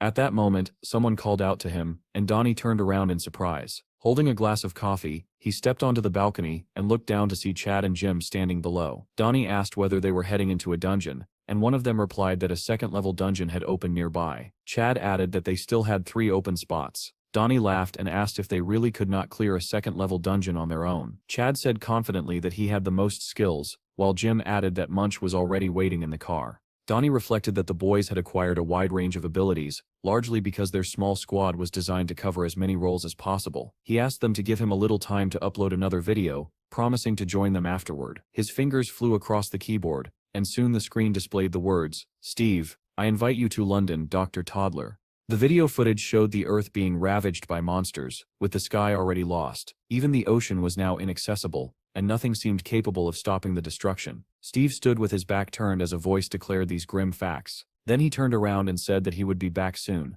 asking someone to keep an eye on the house. In the next frame, massive wings sprouted from his back, and he took off into the sky. The caption read that his adventure continued. The final shots showed Steve flying forward, and Donnie, delighted with the result, decided that it could easily be turned into a full-fledged film. The video spread rapidly across the internet, and was soon being watched in a large motel. Anna carefully watched the clip. Donnie had just uploaded and frowned at the mention of London. Hero stepped out of the shower, drying his hair, and asked what was wrong. Anna replied tensely that it looked like Steve was no longer in the country. She showed him the video, and Hero irritably demanded to know why Steve had fled to London. He reasoned that if Steve truly came from a more distant future, then he already knew all of Hero's plans in advance. Hero concluded that Steve was deliberately avoiding him and staying on guard. If that was the case, then he was not yet ready to meet Hero, and Hero would have to catch him before he completed his preparations. Anna said they could not simply wait for Steve to return. Hero smiled ominously and said that he would drag this freak into the light. When Anna asked how he planned to do that, he replied without hesitation that he would provoke him. Unaware of any of this, Steve flew toward London in the form of an eagle. He thought that he could not possibly fly any faster, and worried that at this pace he would never reach his destination. Opening the interface, he was surprised to see the usage limit on Ringo. At the same time, a number of new fire skills unlocked, prompting Steve to wonder why they were so expensive. Suddenly, the system displayed a warning that there were only 60 seconds left until the transformation ended. Elsewhere in the forest, between towering trees, the sounds of a chase echoed through the air. A bull charged forward, with 2 men on motorcycles pursuing it closely. One of them shouted not to waste bullets and to aim properly. The other complained that he had already shot the bull 3 times, yet it was still running. They were in danger of running out of fuel. He told Uncle John to get closer and urged him to take the shot. As the motorcycle closed in, the man aimed and said that this would be the end. He fired, and the bullet struck the bull's leg, making it cry out in pain. Even so, the bull did not fall, and continued running. Frustrated, the man asked whether he really needed to empty a machine gun into the animal. Suddenly, the boy called out to his uncle, and pointed at something falling from the sky. Right in front of the bull, something slammed into the ground in a flash of lightning. The impact sent the bull flying backward as stones scattered in all directions. The men rode forward cautiously, scanning their surroundings, and stopped near a crater formed by whatever had fallen. The boy asked what had come down from above, and the uncle replied that it did not matter, as long as they could take the bull. Then a loud scream erupted from the pit, making both of them tense instantly. The boy asked what that sound was, and a blinding light suddenly flared within the crater. The uncle asked in horror what it could be. As lightning flashed repeatedly, the light grew brighter and larger, and the scream grew more intense. The boy asked whether a human could scream like that. and the man replied grimly that it might be some alien creature imitating a human voice. Suddenly, a human hand emerged from the hole, lightning still crackling across it. Uncle John instantly pulled out a knife, ready to defend himself, and both of them stared in tense silence, waiting to see what would appear next. A moment later, Steve climbed out of the crater, clutching his head and muttering that he thought he was going to die like that. He groaned in pain, and Uncle John asked warily whether he was really human. Despite Steve insisting that he obviously was, Steve introduced himself by name and asked who they were. The young man introduced himself as Alvin, and immediately asked how Steve had survived falling from such a height. Steve replied that it had hurt like hell and then asked where they were now. Alvin named the area, mentioning that a river was nearby and that they were still within Steve's own country. He added that Steve sounded like a southerner and asked why he had fallen out of the sky. Steve laughed and said that first he had been flying, and then he fell. Judging by his words and the fact that he was not seriously injured, Alvin concluded that Steve must be a very strong awakened one. Steve hesitated, unsure how to respond, then admitted that he really was strong. Uncle John still held the knife at the ready, and asked whether Steve was alone or traveling with friends. Steve answered that he had friends, but he was on his own at the moment. The uncle said that they would not detain him. They explained that they had been chasing a bull, and that it should be somewhere nearby. Alvin looked around and said it could not have gone far. Steve thought about where he had fallen and wondered whether he had been flying in the right direction at all. He slipped his hands into his pockets, then absent-mindedly asked where his phone could have gone when he realized it was missing. Without thinking, he activated his clairvoyant skill to search for it. The phone was lying in the bushes nearby, but when he picked it up, he said irritably that it was broken.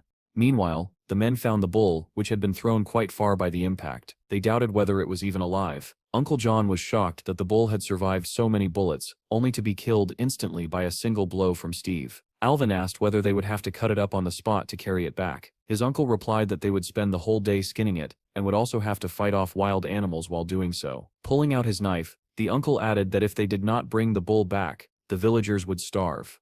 At that moment, Steve suddenly appeared on a rock behind them and called out. He asked whether they had a blood crystal phone, since his own was broken. Alvin started to say that there was one in the village, but his uncle cut him off sharply. He warned that there were women and children in the village, and questioned how they could bring such an awakened one there. Realizing that he had spoken too freely, Alvin quickly apologized. While they were talking, Steve walked over to the bull, and lifted it over his head with effortless ease. The men were stunned by his strength. Steve then offered to carry the bull in exchange for the phone. They stepped aside to whisper among themselves. Alvin remarked that Steve was incredibly strong, and his uncle added that bullets would not even slow him down. Alvin suggested that they should take the bull back to the village first. Otherwise, the villagers would have nothing to eat. His uncle reminded him grimly of what awakened ones had done to their village the previous year, when they had been welcomed as nomads, only to return later with companions and slaughter everyone. Steve asked what they were talking about and whether they were leaving. The men replied that they were already heading back and told him to follow them. They mounted the motorcycle, the engine roared to life, and Steve began walking behind them with the bull in his arms. Uncle John told Alvin to hold on tight and said that Steve would not be able to keep up while carrying the bull, adding regretfully that they would have to abandon it. He twisted the throttle, and the motorcycle shot forward at high speed, leaving Steve behind. The uncle told Alvin to forget about him, saying they would find more prey by the river. However, their plan fell apart almost immediately, as Steve effortlessly caught up with them, still holding the bull. The men stared at him in disbelief. Steve warned them to be careful, pointing out that there was a cliff ahead. The motorcycle flew over the edge with a scream from its riders. Soon the village came into view in a state of chaos. The gates were broken, and people had gathered around. Recognizing Uncle John, they shouted in surprise and asked whether a bull was chasing him. Someone squinted into the distance and said that it looked like a man running with a bull in his arms. When Uncle John stopped the motorcycle, villagers rushed toward him joyfully. Confused, he asked what had happened and why the gate was destroyed. Villagers wrapped in bandages crowded around and hurriedly told him everything. The men were horrified as they listened. It looked as though a herd of bulls had rampaged through the village. One of the villagers approached Uncle John and said that everyone had gone to save Chloe. The uncle demanded to know what had happened to her and ordered him to explain immediately. The man said that a winged beast had suddenly attacked the village. It killed people, caused chaos, and could even spit fire. Despite the panic, one townsman managed to lead most of the villagers to shelter. When he turned back, he saw Chloe fall to the ground. The monster noticed her lying alone, attacked her, grabbed her by the arms and flew away, carrying her tightly in its grip. The man finished by saying that the creature had taken Chloe away from the village. Uncle John angrily demanded to know where the monster had taken the girl. The townsman asked him to wait, explaining that the elder had already taken several men and gone after her. But the uncle refused to listen, shouting and demanding answers. Finally, the townsman gave in and pointed toward a mountain, saying that the monster had flown behind it. Without hesitation, Uncle John jumped onto the motorcycle and sped off in that direction, ignoring the villagers' cries. Alvin turned to Steve, tears streaming down his face, and began begging him for help. He pleaded with Steve to save their Chloe, swearing that he would never forget his kindness. Steve did not need much convincing. To Alvin's astonishment, he agreed immediately.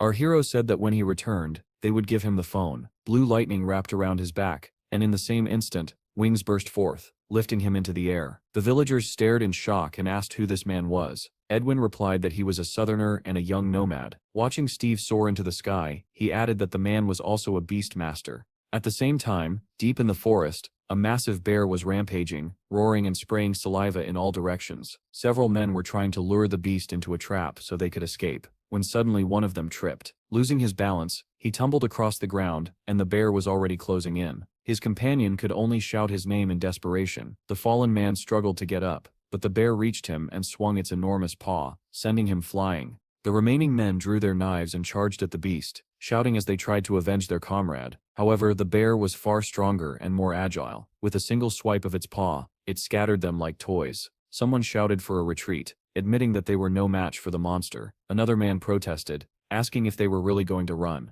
At that moment, a warning cry rang out, and the bear struck again, blood spraying from its mouth. One of the men said grimly that at this rate, they would all die. There was no point in trying to save Chloe anymore. Too much time had passed, and the flying creature had probably already eaten her. Of all the awakened villagers, only 4 remained. They could not afford to lose anyone else. As the bear swung its paw once more, a claw nearly crushed one man's head, and he stared at it in sheer terror. Suddenly something slammed into the bear at incredible speed, hurling it aside. It was Steve, in the form of an eagle, who struck the bear squarely in the face and sent it flying. The men froze in shock, unable to comprehend what they were seeing. Staring at Steve's wings and the faintly shimmering aura around him, they asked in unison who he was. Someone muttered that he was a man, though at first he had looked like an eagle. Steve replied that Alvin had asked him for a favor and demanded to know where Chloe was. One of the men answered that the flying creature had taken her to its nest, somewhere on the mountain. He added that the bear had attacked them by surprise. Nearby, the injured men were rubbing their bruises. A bottle suddenly appeared in Steve's hand, and he said that since people had been badly hurt, they should use the potion. One of the men accepted it reverently, and said that such a potion was extremely valuable. Steve was still asking for more precise directions when the bear suddenly appeared behind him. Without even taking his hands out of his pockets, Steve kicked the bear so hard that it was sent flying backward. Following up, he spun around and punched the beast upward in the jaw, flipping it through the air. Steve landed lightly on his feet, and the bear crashed onto its back. Stunned, the men could only watch in disbelief. The bear lay on the ground with its eyes closed. However, judging by its status, its vitality was almost intact. Steve asked whether it was pretending to be dead, and ordered it to open its eyes. Obediently, the bear complied and looked at him. Steve commanded it to stand up and submit. The massive creature immediately sat down before him, its posture radiating submission. The men were stunned, unable to believe that Steve had just tamed such a monstrous beast. The system prompted him to choose a name, and Steve called the bear Cole. It turned out that Cole had once been the king of the forest, until a flying creature arrived, defeated him, and seized all his territory. Smiling, Steve said that in that case the bear would know where the creature had gone and suggested that they go and take revenge. The bear roared in response, clearly eager. At that moment, John arrived on a motorcycle and ran toward them. One of the men asked why he had come, and John replied that it did not matter. What mattered was where Chloe was now. The man hesitated, admitting that they did not know exactly. Steve told John that he would bring the girl back, but in return, John had to keep his promise. Only then did John notice Steve properly, and he was shocked to see what was happening. Steve surged forward and told Cole to lead the way. The men remained behind, staring in disbelief as Steve and the massive bear charged off together. Suddenly, Steve's entire body glowed blue, lightning wrapping around him once more. In the next instant, wings appeared on his back, and he soared into the sky. The men watched in awe, realizing that he could not only tame beasts, but also transform into them. John dropped to his knees, watching Steve disappear into the distance. He clasped his hands together and prayed that Steve would be able to save Chloe. From a nearby cave came the sounds of chewing. A winged monster sat atop a mountain of bones, gripping a half-eaten deer in its claws. In the corner beside the pile of bones, a young girl crouched, crying and calling for her father in terror. The sound of her voice drew the monster's attention, and it turned toward her with a low growl, spraying saliva and blood. Chloe shrank back in fear, covering her face.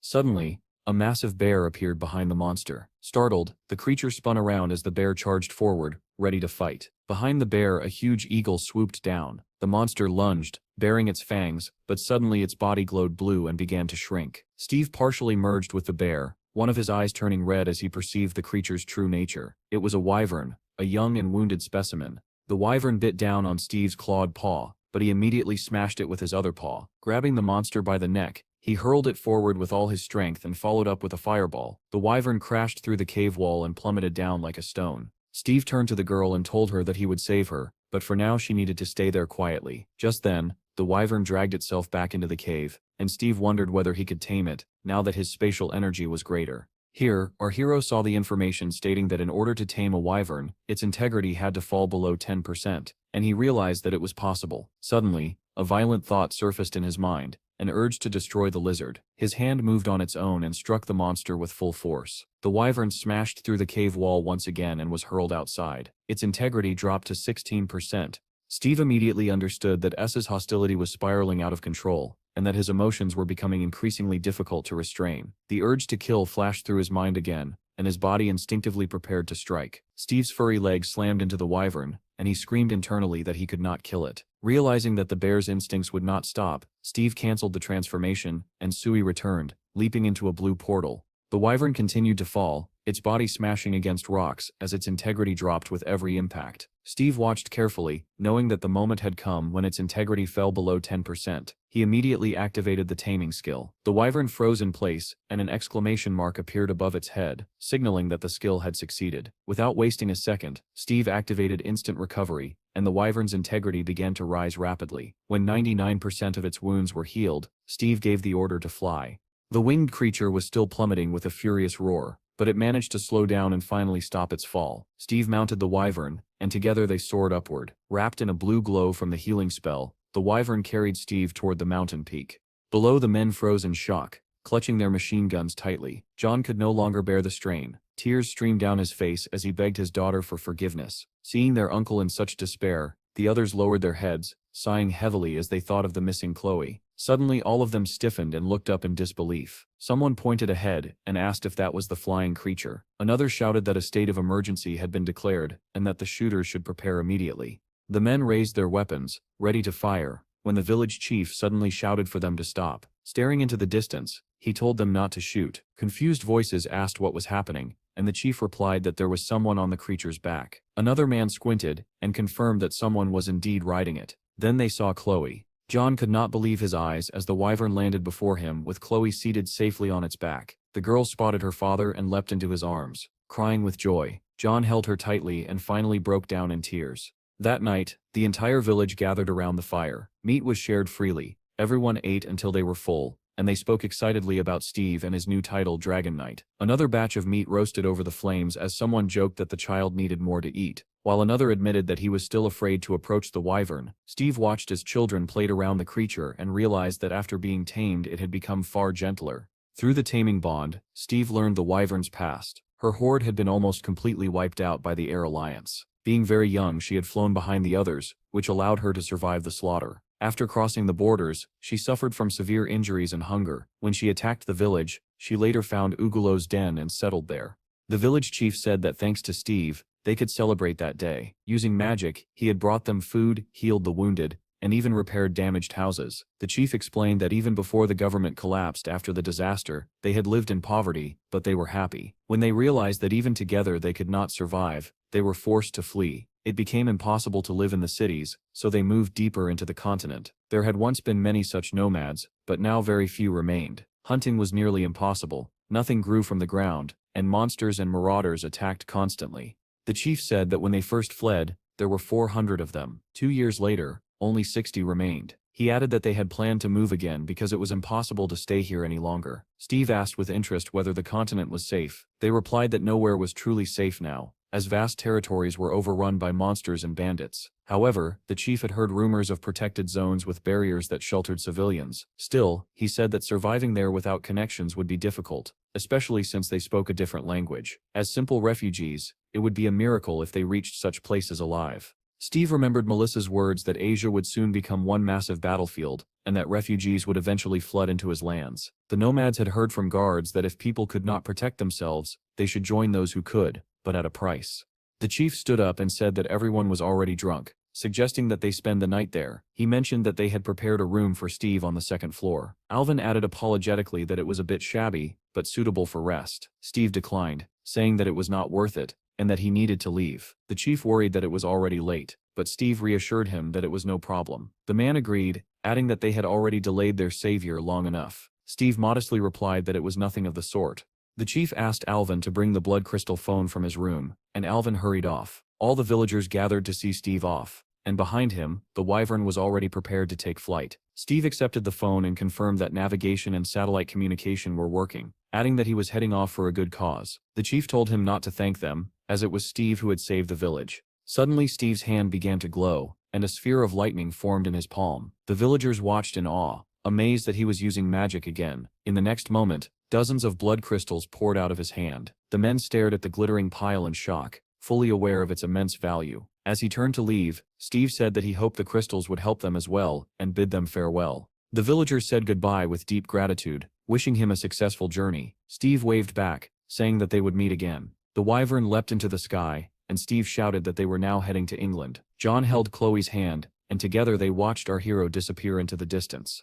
Elsewhere, a news presenter greeted viewers and announced a breaking bulletin. Reports confirmed that a horde of wyverns had been destroyed by the Air Force Alliance, and that earlier that morning, the Air Force had encountered yet another wyvern. However, it was soon reported that the last wyvern had been ridden by an awakened one. Viewers erupted in excitement, celebrating the appearance of an unknown dragon knight. The broadcast switched, and the program Quick Report went live. The screen showed the remains of a destroyed bridge where a massive breach had opened. From the portal, two enormous fire ants emerged, turning the area into living hell. Suddenly, something rushed onto the bridge, and the presenter urgently asked the cameraman to switch focus. The footage clearly showed a long-haired man wielding two swords. The presenters immediately recognized him as Hero and were stunned, questioning what he was doing in a neighboring country. They began debating whether it was truly Hero or just someone who looked like him. Soon after, the news confirmed that the awakened #1 hero had suddenly appeared on a bridge in a neighboring nation. Alongside the Scylla Guild, which had arrived on the scene, he fought and destroyed the monsters for 10 intense minutes.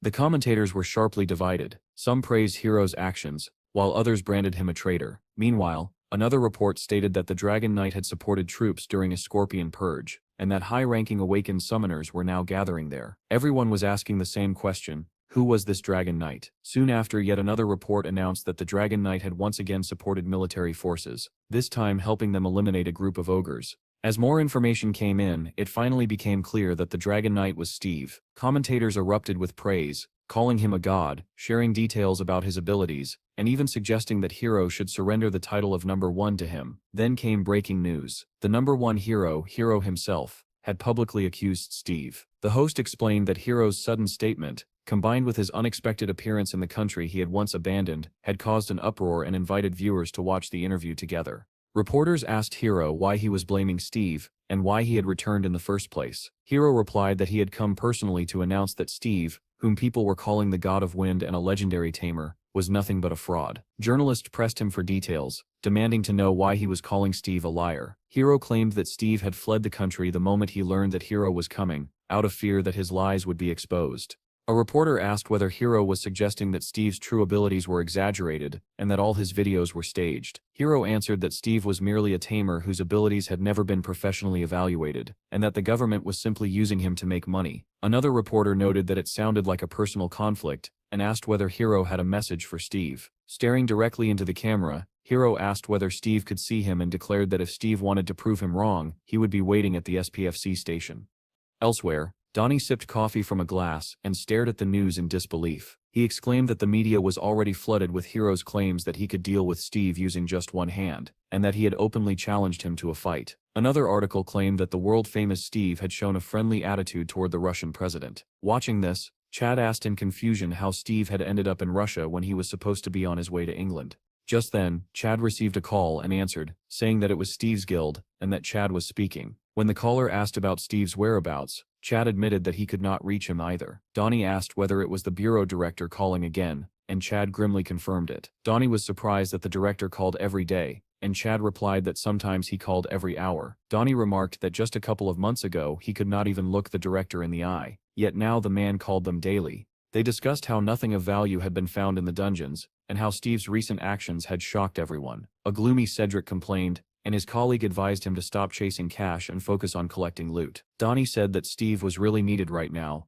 and Chad asked what the issue was this time. The article they were reading stated that 7th-level dungeons were appearing more frequently. Residents were worried and hoped that Steve's guild would take responsibility for the 13th district. Chad added that lately many people wanted to move into that newly formed area of the city. Donnie remarked that the world needed a firm hand and that it should be used. Chad grumbled that the principal had told him the exact same thing, which surprised Donnie. The director had said that once the area was officially recognized, they would have to defend the land, while the bureau would handle taxes and the closure of simple dungeons. Donnie was taken aback by this, and asked what Chad had told the director. Chad replied that they were still considering it, prompting Donnie to say that they should have agreed immediately. The bureau wanted them to team up with a special unit whenever dungeons appeared. Chad admitted that while his brother was away, he could not make such a decision alone. He was not confident that they could manage the creation of an entire district and deal with 7th-level dungeons. Donnie reasoned that if they became a special squad, people's attitude toward them would change completely. However, it would also mean risking their lives far more often. And for now, that was unnecessary. He glanced at a photo of Steve standing beside the president, with a painted wyvern behind them. The world felt completely chaotic, with Hiro's accusations, the creation of the 13th district, and Steve's current whereabouts unknown. Donnie asked Chad if they still could not get in touch with Steve, and Chad confirmed that they could not. At that very moment, in a ruined city far away, a lone car drove through the deserted streets. The man behind the wheel of a red car nervously called out to Steve by name, asking if he could see him and adding that he was already heading to the meeting point. Steve replied, asking whether it was the man in the red car. The gray-haired driver confirmed that it was him and said, "Welcome to London." He then asked whether Steve could see the 3 stone golems chasing his car. Steve answered calmly that he would take care of it. The man thanked him sincerely. Steve descended on his wyvern, watching as the 3 golems thundered after the car. The nearest one swung its massive arm, smashing the ground beside the vehicle and shattering the earth into fragments. In the next instant, a huge fireball slammed into one of the golems, blasting it off its feet. The massive creature was hurled aside, crashing into a building and bringing it down with the impact.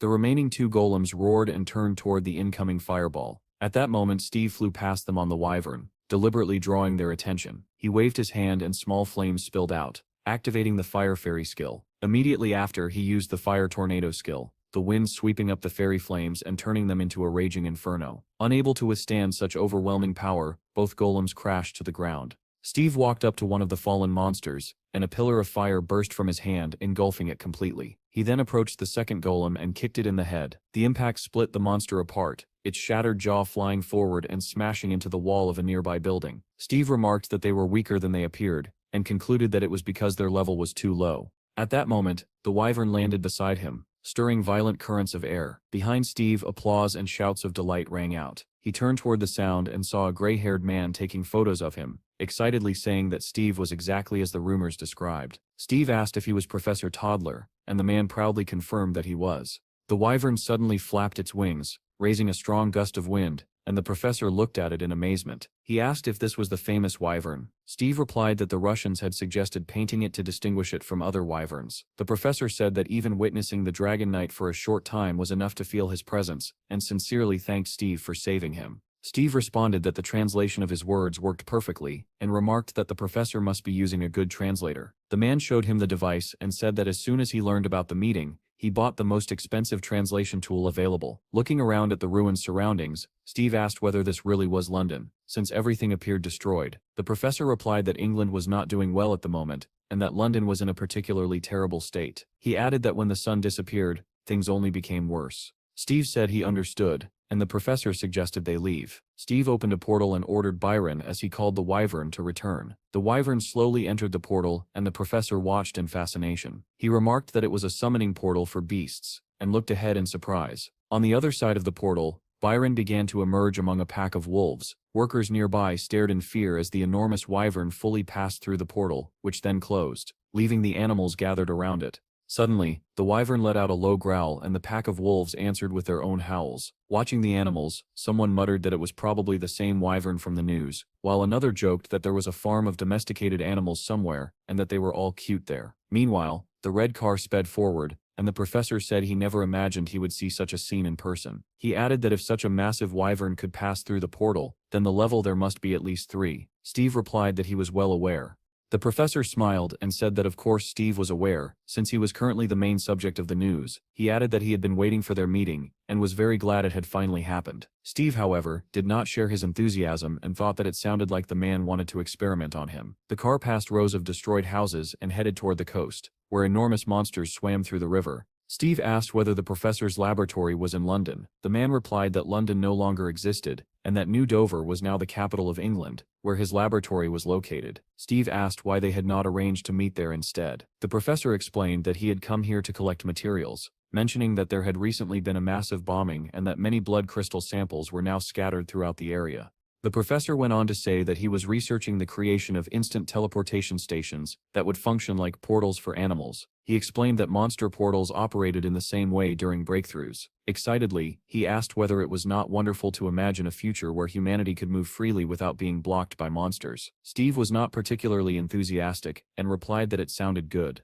The professor continued, saying that even now, water and air routes were blocked. At this rate, humanity would become isolated, and survival would be extremely difficult. The red car had already left the city and was racing across a bridge over the river when the professor suddenly remarked that he might be talking too much. Steve, however, kept his eyes fixed on the road. The professor asked why Steve wanted to meet him so badly, but Steve suddenly said quietly, "Be careful," staring straight ahead.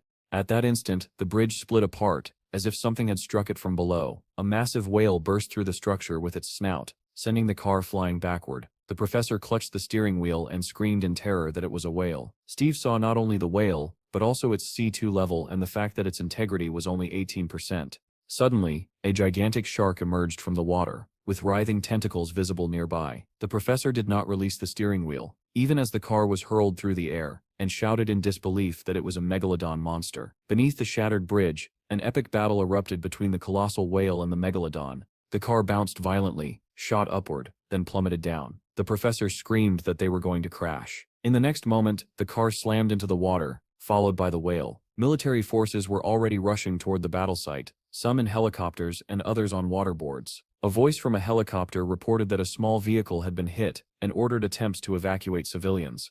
A soldier on a waterboard asked who was backing them up, and was told that the Muscle Queen, David and Silva were on the way. The two behind acknowledged the order, and the muscular man with a ponytail, known as the Muscle Queen, said that he understood. Turning around, he asked whether the red car belonged to Professor Toddler. Another man replied that it looked like his. David said that he would retrieve the professor and told the others to deal with the tentacled shark. He plunged into the water and began searching for the car. His eyes glowed like twin spotlights, illuminating the depths around him, and before long, he managed to locate the submerged vehicle. However, there was no one inside the car. David reported over the comms that the vehicle was empty. Scanning the area, he then noticed a gigantic shark relentlessly chasing a whale that was much smaller in comparison. The shark nearly caught up, its massive jaws snapping shut, but the whale managed to twist away at the last second and evade the bite. Immediately afterward, the whale surged upward, bursting out of the water, and the shark followed close behind. The whale erupted from the sea in a towering spray, and the military spotted the megalodon emerging after it. Orders rang out to open fire. Suddenly, one of the soldiers shouted for everyone to hold their fire, pointing out that there were people clinging to the whale's fin. It was Steve and Professor Toddler, both breathing a sigh of relief after narrowly escaping death. Steve focused on the shark and read its information. It was a level D3 young specimen. He extended his hand and activated the tornado skill. Instantly, a blue glow surrounded the shark, pulling it inward. Watching from the sidelines, the soldiers saw the massive creature become completely engulfed in swirling blue light. One of them remarked that it looked like a tornado and said he had seen something similar on YouTube. The Muscle Queen emerged and exclaimed in surprise that it was the Dragon Knight. Steve summoned the fire fairies, and the tornado transformed into a colossal fire whirlwind. When the military saw that the whale had successfully escaped the shark's pursuit, they opened fire to finish off the monster. Helicopters moved in closer and unleashed a barrage of attacks on the burning megalodon. Steve and the professor continued to cling to the whale's fin, and the professor realized with awe that Steve had trapped the monster in a fire tornado. He was grateful that he could witness such a sight with his own eyes. As the battle concluded, Steve quietly asked the whale whether it felt relieved to finally avenge its mother. The whale did not respond, but it cast a grateful glance at Steve before diving back into the depths. A soldier shouted that the megalodon was falling as the enormous flame-wreathed body plummeted. The moment it slammed into the ground, Steve felt his level increase, and his water attribute skill was cancelled. Later, the scene shifted to a small house perched near a cliff, bathed in bright sunlight. Mugs of coffee and plates of cookies rested on a table. The professor asked whether Steve had slept well, and Steve replied that he had slept wonderfully. Gazing at the sea far below the cliff, Steve remarked that it was a beautiful place, and the professor agreed. Not far away, a whale leapt from the water, sending up waves and spray. The professor commented that blue whales were struggling these days due to frequent monster attacks, but that this one had been lucky to encounter them. Steve smiled and said that honestly, the town really did feel like the end of the world. The professor explained that English forces had been pushed back by monsters for a long time now. With no places left to retreat, the country was in the process of constructing impenetrable walls. He admitted that he was still haunted by what had happened that night. He said he was astonished by Steve's ability to control and command various animals, but even more amazed by the fire tornado, which he had been fortunate enough to see firsthand. Steve calmly sipped his coffee as the professor continued, saying that there had never been an awakened one capable of taming beasts, while also wielding all four attributes: water, fire, earth, and air. Smiling, the professor asked what Steve's life had been like before his awakening. Steve replied that it had been completely ordinary, but everything changed when he ended up in the animal kingdom. Steve then pointed out that it was the professor who had created the device for measuring spatial energy. The professor confirmed that it was indeed his work, and asked whether Steve liked it. Steve asked what laws governed that device, surprising the professor, who asked why he needed to know. Steve explained that every time his strength was measured, he felt as though someone was watching him. Professor Toddler grew tense and remained silent. Steve added that this was also connected to the planet from which he had returned to Earth. As far as he understood, that planet had shattered into pieces and manifested as dungeons, with the fourth-level dungeon being only a small fragment. He continued, saying that instead of friendly animals, the place was now inhabited by lizardmen he had never seen before. He asked what had happened to his comrades, why he himself had not aged a single day in 1,000 years, and who exactly was observing him whenever his energy was measured. The professor listened carefully and finally said that everything Steve had said was true. He explained that all of Steve's questions, his sudden interest in language and writing, and even his return were connected. They opened a hatch in the floor and descended a set of stairs. The professor said that his laboratory was below. Steve remarked that it was quite deep, and the professor replied that it had been built to withstand even a nuclear explosion. Although it was his personal lab, it officially belonged to the government, and Steve was the first outsider ever allowed inside. At the bottom of the stairs, the professor said they had arrived. He entered a password, and the heavy door slowly opened. Standing in the doorway, the professor switched on a flashlight. Steve said nothing, and silently observed the space beyond. Inside was a large room filled with equipment and objects scattered everywhere. Smiling apologetically, the professor said that everything was rather cluttered. Despite its messy appearance, he explained, the laboratory was fully functional. He showed Steve several equipment racks, explaining that they were used to analyze test samples. He then pointed to a robot and said that it could create a physical copy of any object once a code was entered, and that it also recognized voices. On another table lay stones and flasks, which he explained were ore samples taken from dungeons for research. On a nearby screen were notes that Steve had written in a cave. The professor said that all of these had been recovered from dungeons over the past 2 months. With excitement, he added that it was incredible to find a human language inside a dungeon. In fact, in every dungeon they had explored over the last 3 weeks, similar inscriptions had appeared. Steve stared at the professor in shock. He asked whether there were multiple versions of the same dungeon. The professor replied that in different cities around the world,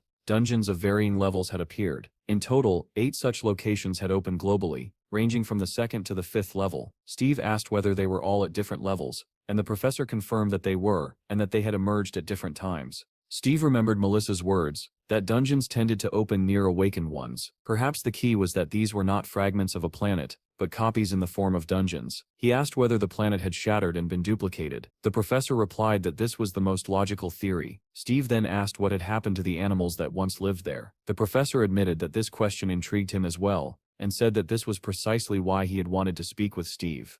Our hero looked at the professor in surprise as the man suddenly grabbed his hands. With excitement in his voice, the professor said that he had hoped to obtain answers about how dungeons appeared and disappeared by meeting Steve. However, he had recently been contacted by the author of the inscriptions themselves. Smiling broadly, the professor added that after receiving Steve's letter, he had been unable to sit still, waiting eagerly for their meeting. He suggested that they search for the truth together and cheerfully referred to Steve as the Dragon Knight.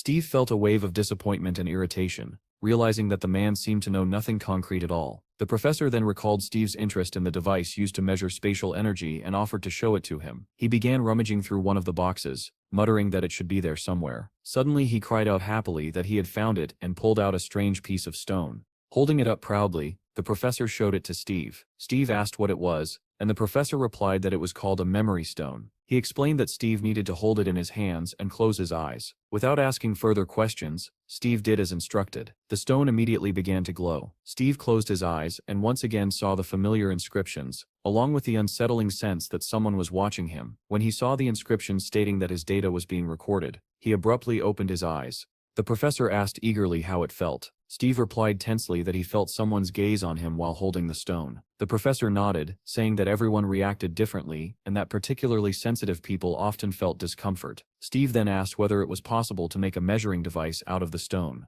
The professor confirmed that this was exactly the case, but added that he had not created the stone himself. Steve asked in surprise how that could be, and the professor smiled as he confirmed it. He explained that the stone had fallen near a portal on the day of the Great Catastrophe. It had taken a long time before its usefulness was understood. Steve asked if it had fallen from the sky, and the professor replied that although Europe had suffered terribly during the catastrophe, it had also received a blessing in the form of a divine stone. Thanks to the information contained within it, they had been able to create many advanced devices and begin exploring spatial phenomena. The professor then showed Steve a box containing several flasks. He explained that this was one of his inventions, a case for stones, into which he had embedded a memory stone. Steve showed little interest, but the professor added that he had managed to transfer all the information sealed within the stone. He explained that the stone absorbed information from any contact, and although it had limits, it was currently functioning well. He handed the box to Steve and invited him to touch it. Steve placed his hand on the device without hesitation. After seeing the results, the professor exclaimed enthusiastically that Steve had surpassed Brang's energy in just 3 months. He suggested that perhaps Steve was special, but even so, the speed of his growth was astonishing. Steve asked whether this was truly a portable measuring device. The professor confirmed that it was, and added that he still wanted to refine its size. Growing even more excited, the professor said that he had recently developed another device and invited Steve to take a look. He pulled out another box and handed it over. Steve asked whether it had been made using the same stone, and the professor confirmed it, adding that this version had additional functions. He explained that the stone could store a massive amount of information and reveal data related to physical parameters.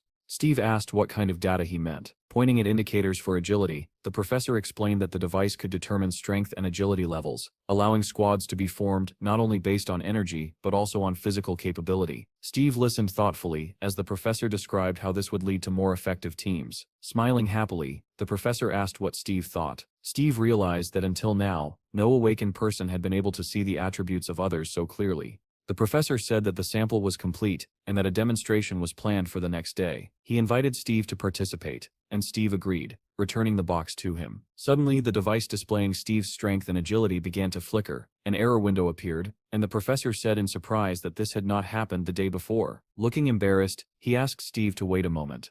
The professor called the director and explained that the demonstration scheduled for tomorrow would need to be cancelled due to an unexpected malfunction in the device. While he was on the phone, Steve casually read an article about himself and Grace. It included another provocative inscription taken from the cave, and Steve felt a touch of sadness that they had not chosen a different quote.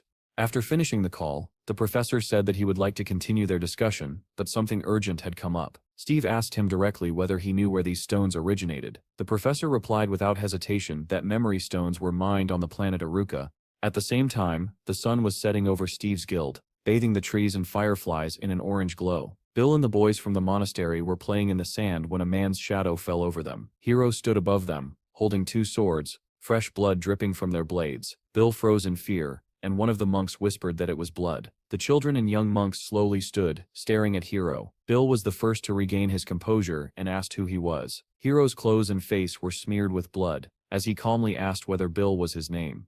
Unaware of what was unfolding at his guild, Steve asked the professor more about the planet Aruka. The professor explained that the memory stones found on Earth were not special on their own and all resonated at the same wavelength unless split apart. He said that if blood crystals functioned as batteries, then memory stones were data transmission devices. According to him, the High Elves used such stones to maintain communication across vast distances. Steve asked what the professor meant by high elves, and the man clarified that he was referring to high-ranking elves. He added that the spatial energy measurement device was merely a bonus. Originally, the goal had been to create a communication network for elves, and later adapt that network for Earth. Eventually, they planned to build a planetary-scale portal network to enable communication across the entire world. Smiling, the professor said that they had learned this secret knowledge directly from the elves who had arrived on the planet. According to them, elves on Aruka use stones to determine energy levels, class, and various other characteristics, making it impossible to hide personal information from them. Steve was surprised and wondered whether high elves could see the same information window he could. He opened his interface and immediately saw the professor's full data, including his rank, class, profession, and basic attributes. Suddenly, the information window rippled,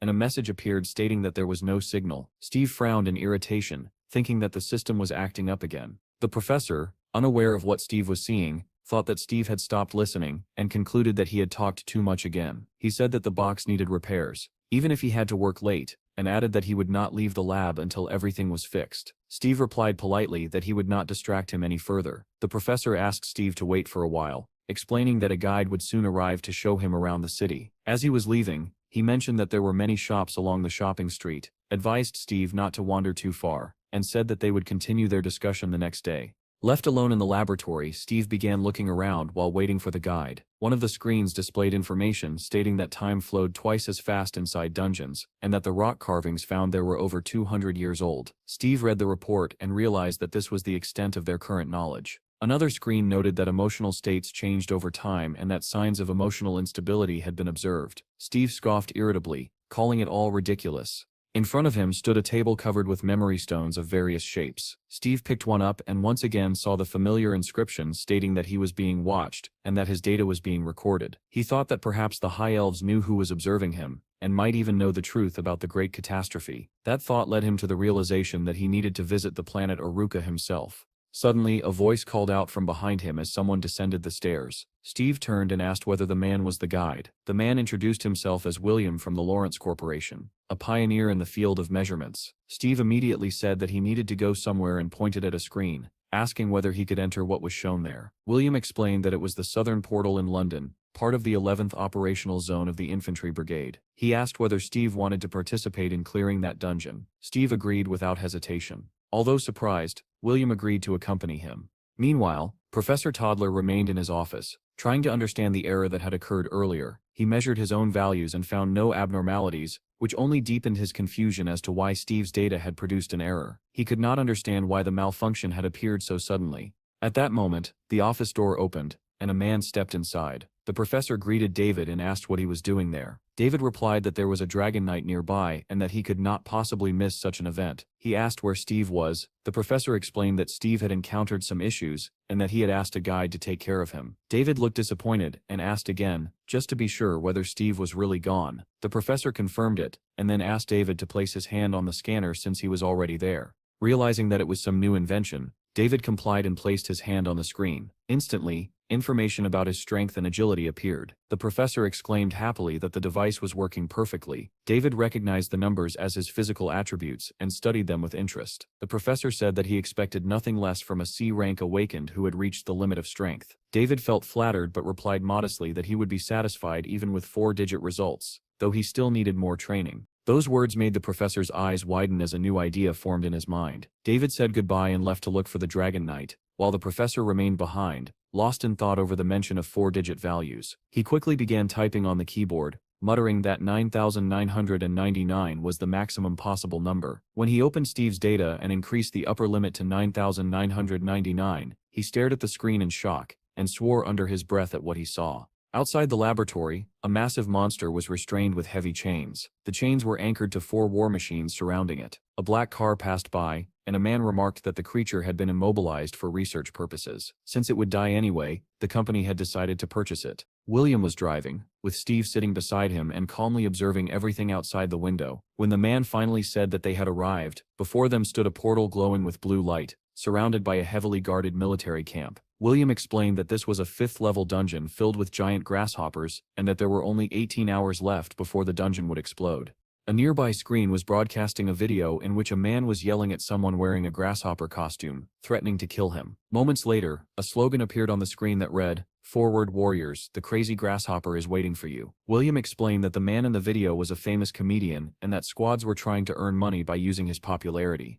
Ahead, Steve noticed a squadron of aircraft battling a massive wyvern in the sky. He asked whether the attack had really begun, and William replied that more than half of all territories were currently engaged in combat, yet dungeon raids had not stopped. Suddenly, a loud warning cry rang out. A damaged helicopter came spiraling toward them and crashed into the ground with a deafening roar. Its blade snapped off and flew straight toward William, but Steve calmly caught them with one hand and stopped them mid-air, shocking everyone who saw it. Shouts erupted as soldiers rushed to assess the situation. Someone reported that the helicopter had crashed, and that the rest of it had gone underground. Several soldiers stared at Steve, and one of them asked who he was. Another immediately recognized him, and said that it was the Dragon Knight. William thanked Steve, who asked why. William replied, still stunned, that Steve had just saved his life.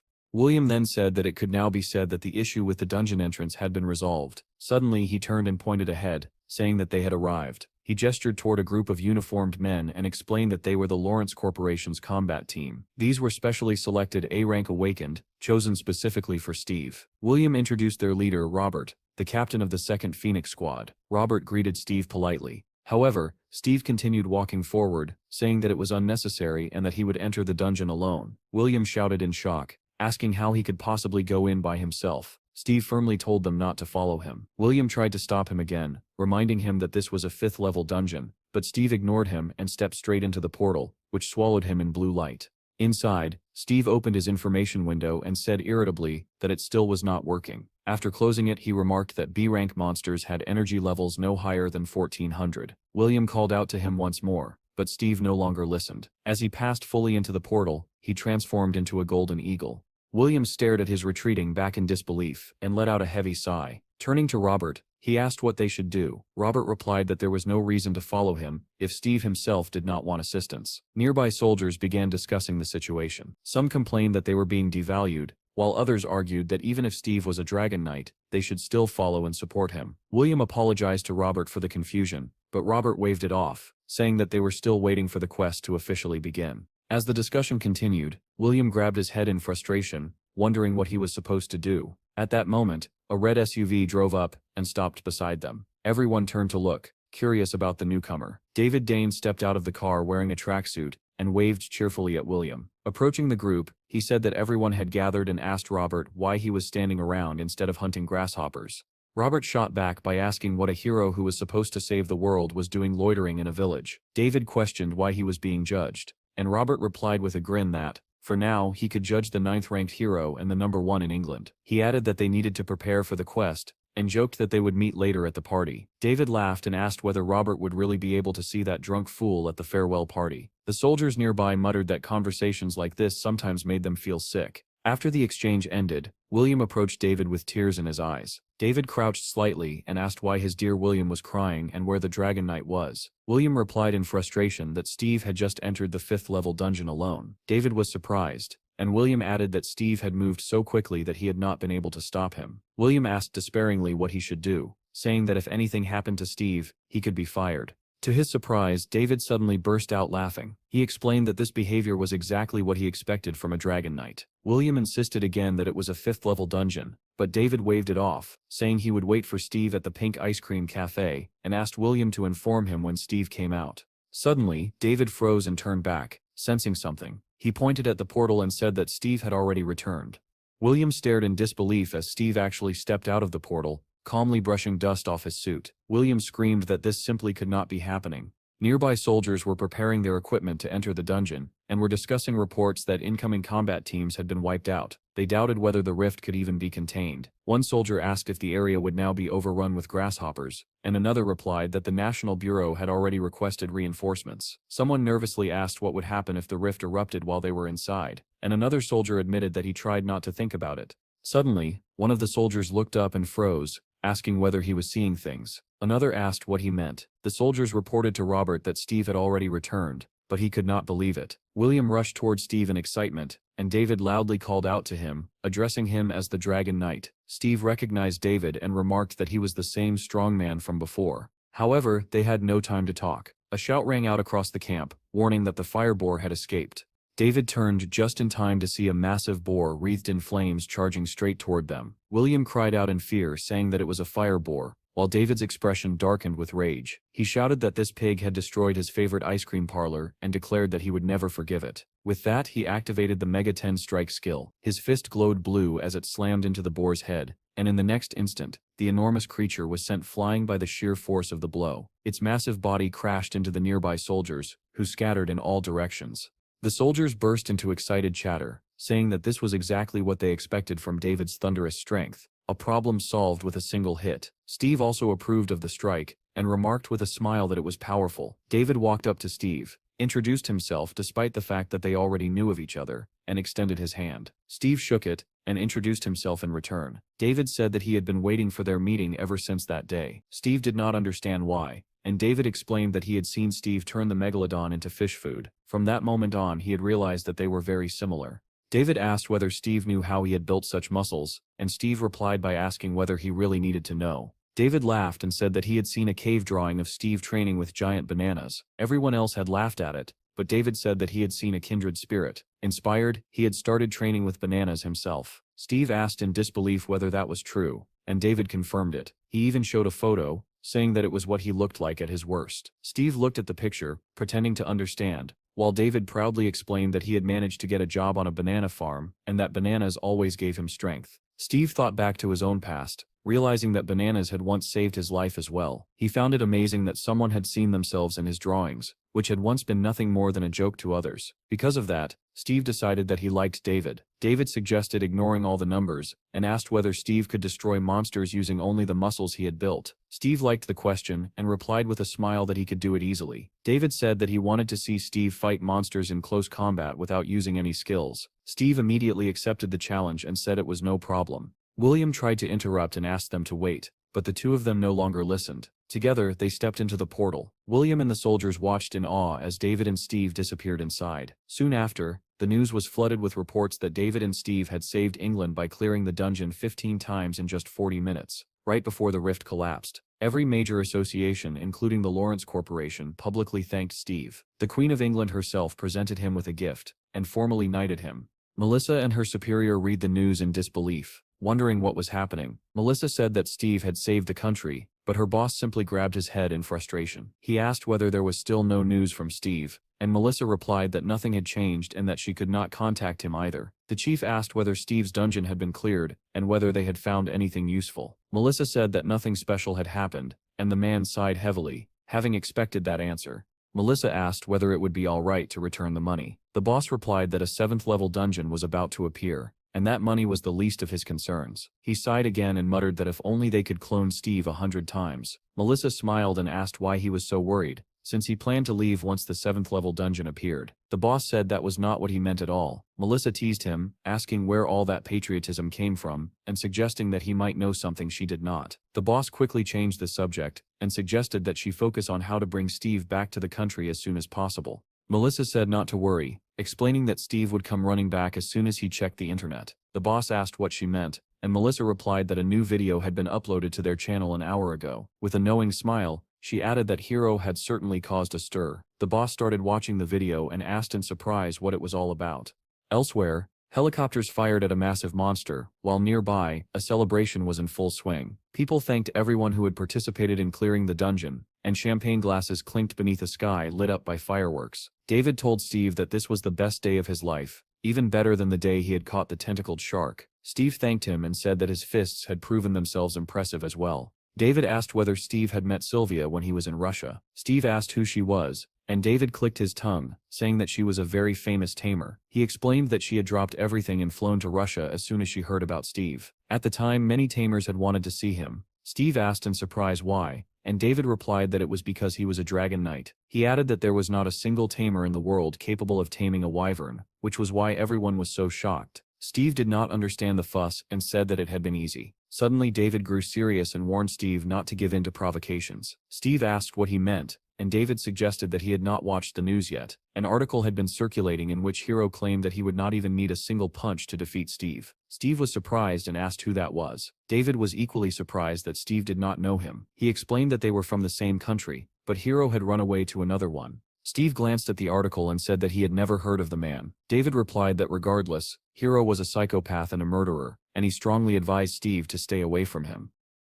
Our hero tensed up and asked again what David meant by calling him a psycho and a murderer. David replied that the hero was #1 in the world and had done countless good deeds, which was exactly why he wanted to be friends with him. The news was filled with reports about the battle between the hero and David. David said that one day he had finally gotten the chance to speak with him, but he had lost the fight and honestly admitted it. Even in defeat, he said, it had been the best battle of his life. The hero responded angrily, saying that evaluation was a privilege reserved for the strong, not for ignorant people who did not understand how the world worked. Staring at the defeated man with burning eyes, he declared that he would show him the price of arrogance. Frightened, David asked what he meant, but in the next moment the hero unleashed a series of brutal blows. David said that on that day he saw the devil in the hero's eyes. He raised his scarred arm and explained that he had undergone 8 complex surgeries as a result. Steve could hardly believe such cruelty as he listened to David's story. According to the videos, many of those who challenged the hero had died in battle. Even when he won by an overwhelming margin, he killed opponents who had already surrendered.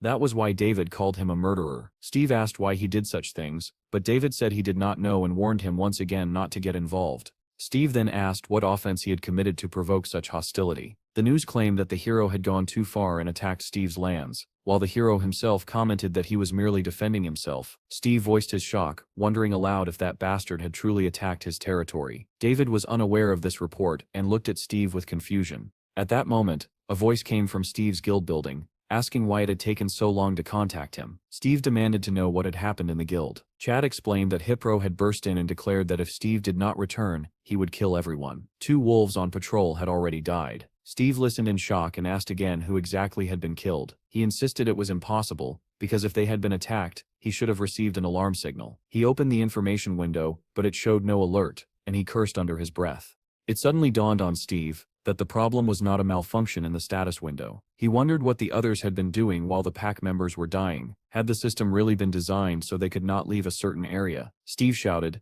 demanding to know what everyone had been doing while all of this happened. Chad shouted back, asking what Steve had expected, because the attacker was the hero, the #1 in the world. Our hero began to lose his temper, and Chad urged him to return home immediately. Steve glared at the screen and decided that once he got back, he would put the boys through such harsh training that they would beg for death. David, who had overheard the conversation, asked if Steve was really going back. Steve said he had to leave at once, but David begged him not to do it, saying the hero's plan was obvious. He did not know why the hero was fixated on Steve, but he was certain there was a purpose behind it. It was rare, he said, for a champion to mock a weakling who had not even been given a rank, and misfortune was likely to occur during such a fight. Steve replied that everything would be fine and asked David to say goodbye to Toddler and William for him. David said nothing more, and simply watched Steve with a sad expression. Our hero stretched his hand forward and activated the Wyvern summoning skill. After a few seconds he chuckled in confusion, not understanding what was happening. He shook his hand repeatedly, demanding to know why the summoning was not working. Meanwhile, Toddler watched closely, observing the boy's attempts to activate the skill. The man muttered that he wanted to keep Steve there longer, and wondered why David had brought up the news. He asked Steve through the monitor if he was surprised, and added that he would understand everything later. Impatient, our hero stared at the skills window and watched the countdown. Finally the window responded, and information immediately appeared about an invasion and the deaths of 2 wolves. Steve read the names of the fallen wolves with sorrow. Suddenly the Wyvern summoning skill activated, and a portal opened beside him. In a hall filled with people, a wyvern emerged, sparking loud discussions among the crowd. David watched the creature's appearance with undisguised delight. The professor also observed the scene through a monitor. He noticed a message stating that the skill's cooldown would last 23 hours. Taking a stone into his hand, he watched as it began to glow with blue light. It turned out to be an artificial ore created by combining a memory stone with a takamite or rukamite. Reflecting on all of Steve's abilities, the professor realized they resembled those of the High Elves. Apparently, Steve's status window had malfunctioned after coming into contact with the Arukamite. The contact had caused an error, disabling all abilities that used spatial energy for about a day. The professor fell silent, pondering whether humanity's development might one day follow the same path as the elves and mysteriously come to a halt. At the same time, in one of the high-rise buildings, a telephone rang. David had called the director and asked if he was with Steve. The man then said that he had recently passed away and added that he had stored all possible information inside the stone. The director replied that he had left earlier than expected and ordered David to return to headquarters. The professor continued staring at the monitor when his phone suddenly rang. Toddler answered the call, only to hear the principal's voice on the other end.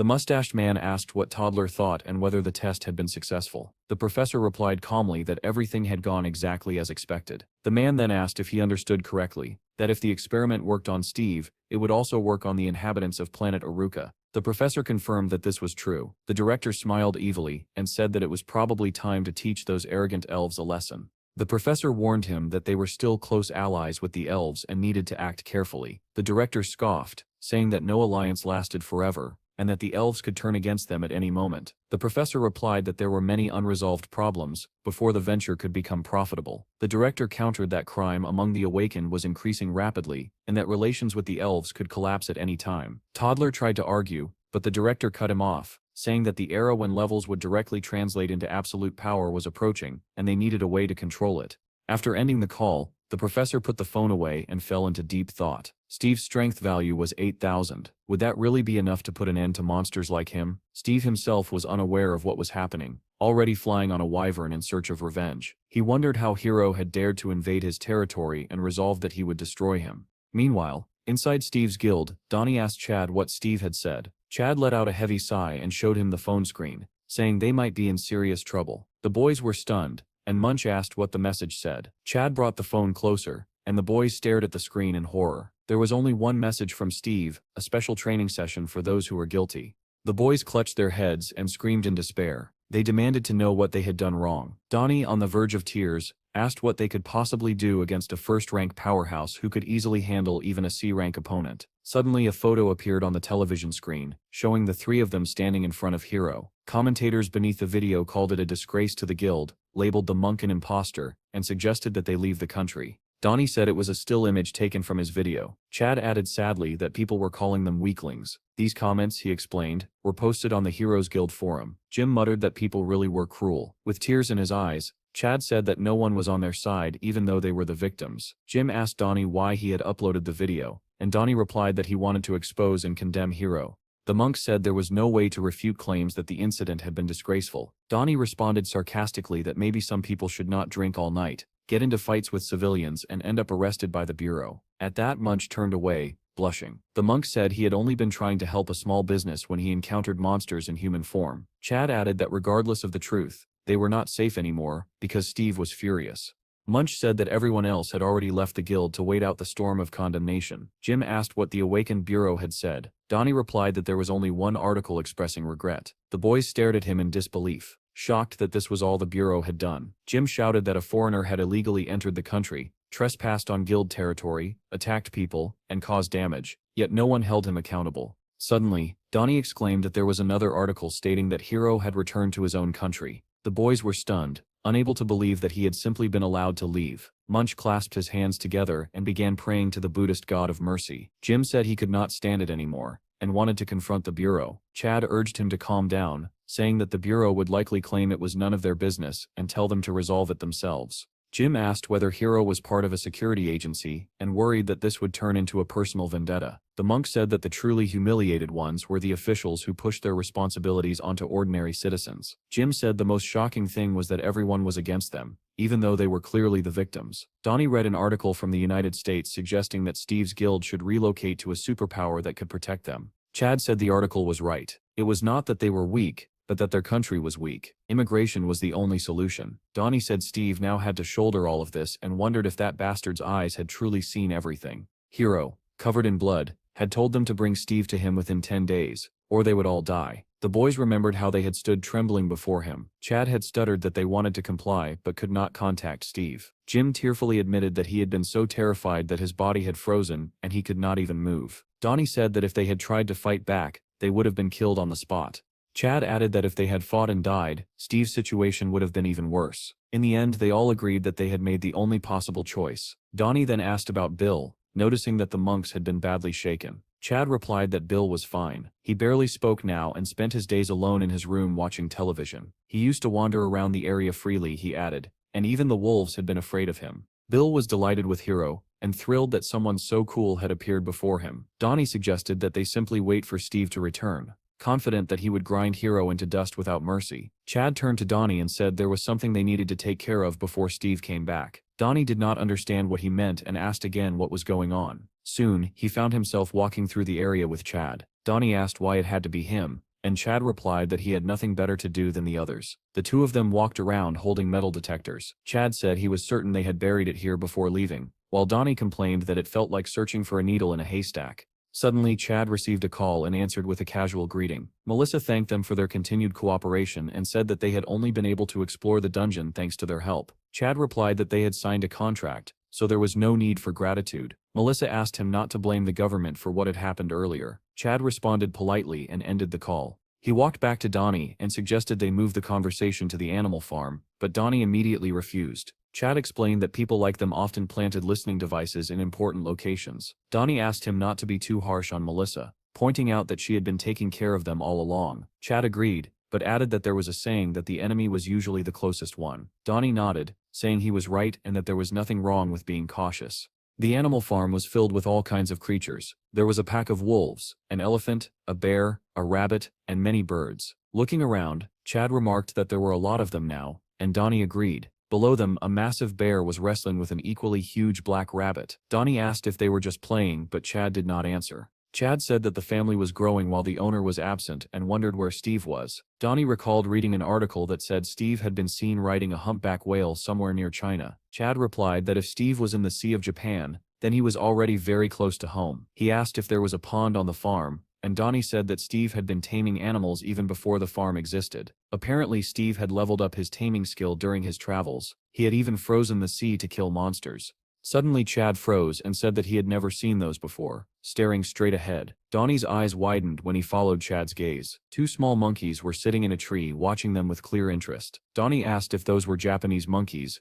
At that moment, both of them realized what was happening, and horror crept into their voices as they said it was impossible. A news report appeared, stating that Steve had attacked the town where Hiro lived. The two of them read the headline aloud in shock. A wyvern flew over the city, drawing surprised looks from the crowd. Steve descended on its back, and people immediately recognized him, shouting that he was a dragon knight. The wyvern suddenly flapped its wings, and people fled in panic, screaming that it was a monster. The live broadcast reported that Steve had attacked the city, while commentators beneath the video fiercely criticized him. Steve shouted loudly, demanding that Hiro come out at once. Chad and Donnie watched the broadcast in stunned silence, and Donnie muttered that it was exactly like him. People discussed the situation heatedly, wondering why Steve had come for revenge. Steve shouted again, calling Hiro a bastard and ordering him to show himself.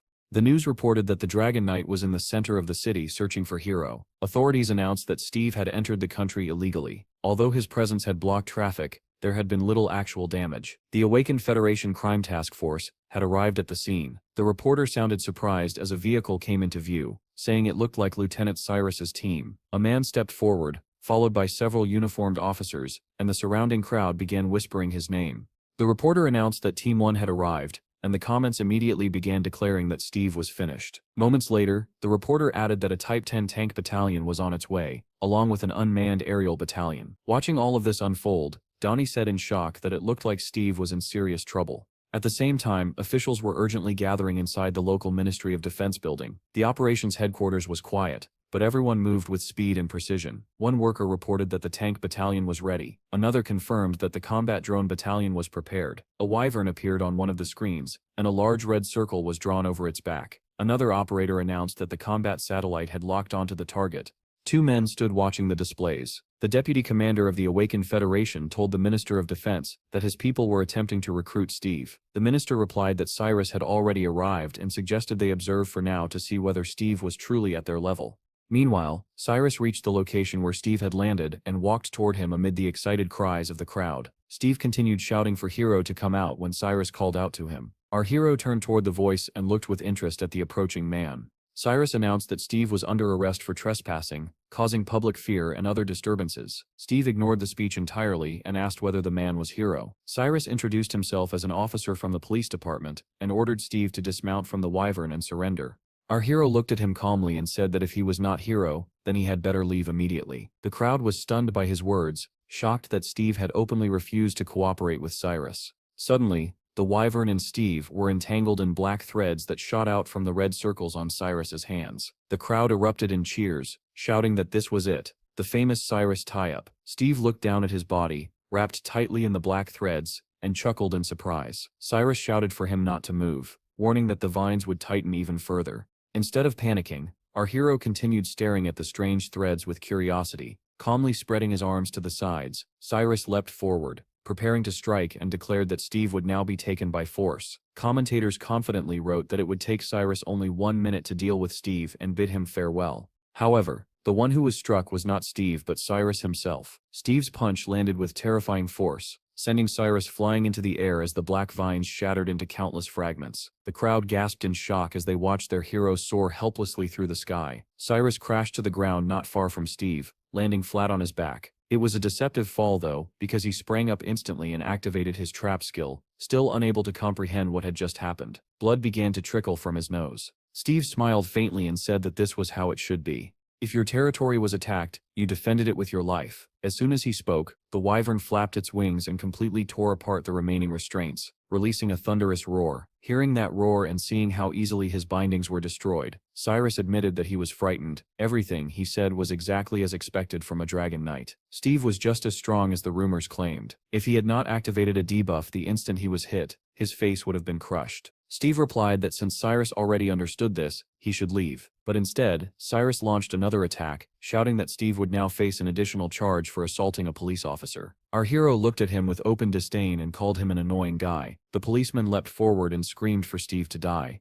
At that very moment, Steve raised his hand and activated the air whirlwind skill. Violent streams of air burst forth, lifting a stunned Cyrus off the ground. The crowd gasped again, this time not in amazement, but in sheer fear. In the operations headquarters, the Minister of Defense and the Deputy Commander of the Awakened Federation watched in horror as the current spun Cyrus violently in midair. He was flung out of the whirlwind and slammed into the corner of a building, reducing it to rubble. Then he was hurled in the opposite direction, crashing through the windows of another building. Those watching from headquarters stared at the screens in disbelief. Chad was stunned that Steve had sent Cyrus flying so easily, while Donnie muttered that this was exactly what they expected from their brother. Steve shouted for Hero to come out himself instead of sending minions. At the same time, the wyvern opened its mouth and unleashed a column of fire. Soldiers surrounding the area shouted for Steve to stop, saying they were only there to protect civilians. Commentators were shocked, watching Cyrus being tossed around like a toy, and marveled at Steve's overwhelming power. The Minister of Defense admitted that Steve was even more impressive than he had imagined, and remarked that he seemed like a far more valuable asset than Hero. The Deputy Commander of the Awakened Federation said that Steve had essentially sent them an invitation, and that they would accept it once air travel was restored.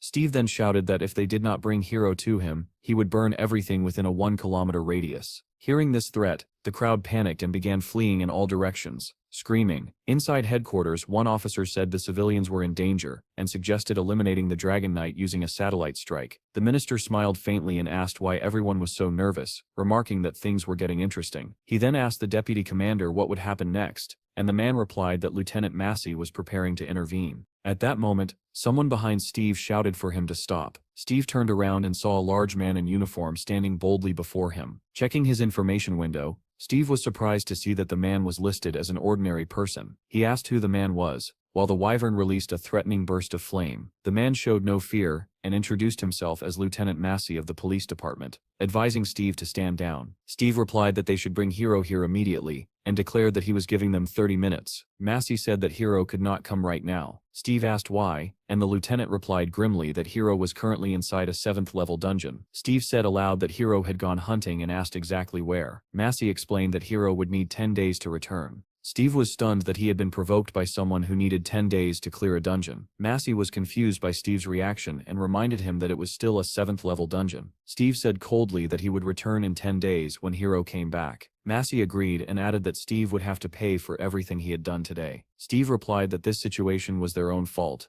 and said that stealing young beasts or eggs while the leader was away hunting was the behavior of petty thieves. Massey smiled darkly and promised to pass those words along. The wyvern beat its wings and carried Steve into the sky. As the terrified townspeople watched, back at headquarters, officials said they could not let Steve escape like this. as it would result in worldwide humiliation. The minister replied that using the army against a single awakened individual would cause even greater damage. He recalled that Steve had promised to return and ordered the Air Force to escort him out. Steve flew home, ignoring the helicopters that followed him. Suddenly he noticed a massive black portal on the ground below. As he passed it, he thought that it was probably a gate leading to the planet Kuchan. While Steve was returning, the news was already flooded with headlines claiming that he had declared war on Hiro. When the members of Steve's guild saw the reports, they shouted joyfully and raised their bottles in celebration. This, they said, was exactly what they expected from Steve. He had made them pay everything back in full. The news also reported that Cyrus had been rushed to the emergency room with a concussion after being struck only once. The government officially labeled the incident an attack and demanded that Steve be handed over, threatening war if he was not. Ministers gathered for an emergency meeting, but no official statements were released. Commentators were once again divided. Some demanded that Steve be handed over, others asked what Steve had really done wrong when Hiro had even killed wolves, and many feared that a war was coming. Donnie said it truly looked like a war might break out over Steve, and Chad asked excitedly what they should do next. Donnie suggested moving to the United States, saying no one would dare start a war with them. Jim suggested that they discuss everything seriously once Steve returned to the guild. Suddenly, a dove flew past the window, letting out a sharp cry. Outside, everything began to glow with a blue light that flooded the room. They heard Bill shouting that his uncle had returned. The boys immediately tensed. Steve's angry voice echoed, demanding to know where the answer and that bastard uncle had gone. Bill replied that they were drinking in the office. A few seconds later, the door burst open, and Steve stepped inside, his expression ominous. The boys grew nervous, and Chad was the first to speak, saying that his brother had finally returned. Steve's eyes glowed blue as he demanded to know what they had been doing. Someone screamed for everyone to run, and the boys rushed toward the window, desperately trying to escape Steve's fury. "Stop right there," Steve shouted in rage as he watched the boys scatter in every direction. They could not be stopped and leapt out of the window, shattering the glass as they fled. Meanwhile, in a large residence hidden deep in the mountains, many people had gathered. Men in yellow shirts argued loudly. Some insisted that Steve should be handed over, while others demanded to know why they should give in. Another voice shouted that if anything, Hiro should be sent instead. The foreign secretary claimed the incident happened because Steve had always gotten away with everything and now believed himself untouchable. The Minister of National Security argued that Hiro had started the conflict and questioned why Steve alone was being blamed.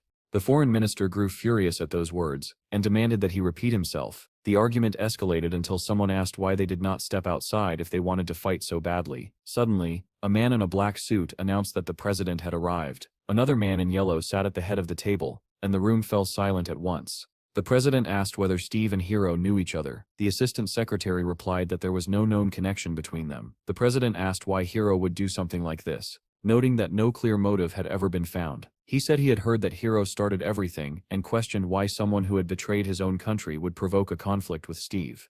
The head of the bureau said there were two theories. The first was that Hiro envied Steve's rapid rise in popularity abroad. Someone scoffed at that idea, saying that if it were true, it made no sense for the top-ranked Hiro to behave so childishly. The president then asked the Secretary of Defense whether they could win if it came to war. The answer was blunt. If this were 10 years ago, with a massive budget and a decade of preparation, they might have had a chance. Without hesitation, the president ordered them to hand Steve over. The Minister of Defense became visibly nervous, and asked whether that was truly acceptable. Voices rose around the table, insisting this was the best solution. If war broke out now, countless people would die, and the safety of the citizens had to come first. The president turned to the head of the bureau and told him to prepare Steve for deportation. However, the bureau chief stepped forward and said that the second theory was far more realistic. The president asked what it was. The bureau chief explained that this might be a deliberate scheme by the other government to pressure them into giving up Steve. The president narrowed his eyes and said that if this were true, then the threat of war was merely a trap. The bureau chief added that both nations were already exhausting their resources, and that war might be unavoidable, but Steve was a resource they could not afford to lose. The president asked whether Steve was truly that valuable, especially since he had not even been captured like Hiro. The bureau chief said Steve was different from everyone else. The reason so many countries were trying to recruit him was because of his skills. When asked what kind of skills could cause such recklessness, the bureau chief answered that Steve was close to mastering all elemental powers possessed by the High Elves. Since news of Steve's ability spread, the number of awakened arriving on Aruki had surged, yet none of them possessed true area magic. The ministers were stunned at the mention of regional magic. The Minister of Agriculture immediately thought of high elf magic and its implications, hinting at instant harvests. The bureau chief confirmed it and said that Steve was a lottery ticket, capable of bringing unimaginable wealth. After that, the president and the ministers unanimously agreed that Steve must be protected, even if it meant going to war. The president ordered the Minister of Justice to place Steve on the VIP list and forbid him from leaving the country. The bureau chief thought grimly that where money existed, war inevitably followed. Soon, news articles appeared stating that the ministers had refused to extradite Steve. Another report claimed that the DGB planned to build a massive grain storage facility on Steve's guild territory. A black car sped along the highway, and the man inside concluded that everything revolved around money. He asked why Melissa had said those things and declared that he was the one who had saved Steve from being sent away. Melissa asked if he was speaking with Steve, and the man replied that refusing their help would be pointless. They were keeping him out of prison and giving him a chance to make money. He instructed her to tell Steve that they would soon raise the guild to level 6. So expanding farmland was now a priority. Their country would become a breadbasket instead of a ruka. Melissa said they had already reached an agreement with Max and would meet Steve the next day. The man was surprised they had arranged it so quickly, remarking that Max could smell money. He said he was relying on Melissa, and she replied confidently that she always cleaned things up herself, earning an indignant response that he would handle everything later. At the same time, near area number 2, inside a level 3 locust dungeon, a battered Donnie and Chad tumbled out of a portal. Chad collapsed immediately, and Donnie soon followed, unable to remain standing. Jim emerged next, and fell on top of them. Moments later, the monk stumbled out as well, and Steve looked down at the heap of exhausted bodies. He shouted at them to get up, reminding them that they still had 10 rounds left. Chad showed no response, and seemed to be quietly snoring. Steve's anger was rising when his phone rang. It was his grandmother, and he immediately asked what was wrong. She asked whether he was forcing the boys to train during lunch. Steve replied that they had eaten more than enough while he was away. His grandmother said she was handing the phone to Melissa and asked him to talk to her. Melissa said she had heard they were undergoing high-intensity dungeon training for the 3rd consecutive day. Steve confirmed it and asked what she wanted. Melissa said the country's reaction was extremely serious and that they had a good solution. Steve listened in silence, watching the boys lying motionless on the ground. He realized that people lived by their own laws, and that ignoring them could bring consequences. After a moment of thought, he suggested meeting at his home to discuss everything. Above Steve's guild house, the great tree continued to grow taller, casting a pleasant shade over the building. Beneath it stood 3 people, Melissa, Steve, and another man. Melissa introduced him as Max, the head of the SPFC branch. The man greeted Steve politely and said he was very pleased to meet him. Once they sat down at the table, our hero immediately asked what the SPFC wanted from him. Max replied that not long ago the champion had challenged him to a duel and even quoted Hero's words, saying that he would not even need to fight in order to win. Steve was surprised by this and asked whether Hero had really said that. Melissa was equally surprised by Steve's reaction and asked if he truly did not know. Steve replied that he vaguely remembered hearing something like that, and asked why Hero would do such a thing. Max answered without hesitation that it was all about money. He explained that if the fight took place, the profits would be unimaginable and suggested that Steve should not waste time overthinking it, and simply agree. Max added that by accepting Steve could both make a fortune and prevent a war. 2 birds with 1 stone. Steve recalled David's words about Hero being a psychopath and a killer, and that it was best to stay away from him. Our hero then asked whether he could legally kill Hero if he agreed to the duel. Both Melissa and Max were taken aback and could not answer immediately. Max eventually said that according to the rules they would not blame Steve if something happened during the fight, but they would not openly encourage murder either. Melissa told Max that she would contact him again after speaking privately with Steve. Max agreed and said he hoped they would make the right decision. After the car drove away, Melissa waved goodbye and turned back to Steve. She told him that if he did not like the idea, he did not have to accept it, because a war would not start regardless. Steve replied that he actually wanted to agree. Melissa said that Hero's country's intentions were obvious, either to lure Steve away or destroy him. Steve responded that he did not care about their motives, saying that Hero was simply asking for a beating. With a faint smile, he added that as long as it did not violate the law, everything was fine. Melissa then asked what he thought about donating all the winnings to Hero's country to gain their goodwill. Steve immediately understood her hint and agreed without hesitation. Melissa smiled and said she would handle everything with Max herself. She then added that there was one more matter, an official order from the government. She handed Steve a document and explained that once a year, all guilds of level 6 and above were required to gather. Steve looked over the document, and Melissa said she planned to invite him as well. Steve was surprised and pointed out that his guild was not yet level 6. In response, Melissa handed him a figurine marked with the number 6, and said that his guild had officially been promoted. She added that the certificate had been issued by the Bureau, and that the entire job region would be transferred to his guild, along with autonomous territorial rights. Steve was stunned and asked how that was even possible. Melissa explained that once infrastructure was established and people began settling there, the area would officially be transferred to Steve's guild as the 13th district. Steve joked that this meant it was time for him to take action. When he returned to the office and told the others the news, all four of them opposed the idea. They believed the government had failed to protect them and had abandoned the land, and now wanted to force them to defend it. Steve replied that the decision had already been made and that the government was interested in developing a city there. Chad asked in disbelief whether Steve had taken the bait, warning that they could be used. Steve replied that they could turn the area into a demilitarized zone and peacefully expand their farmland.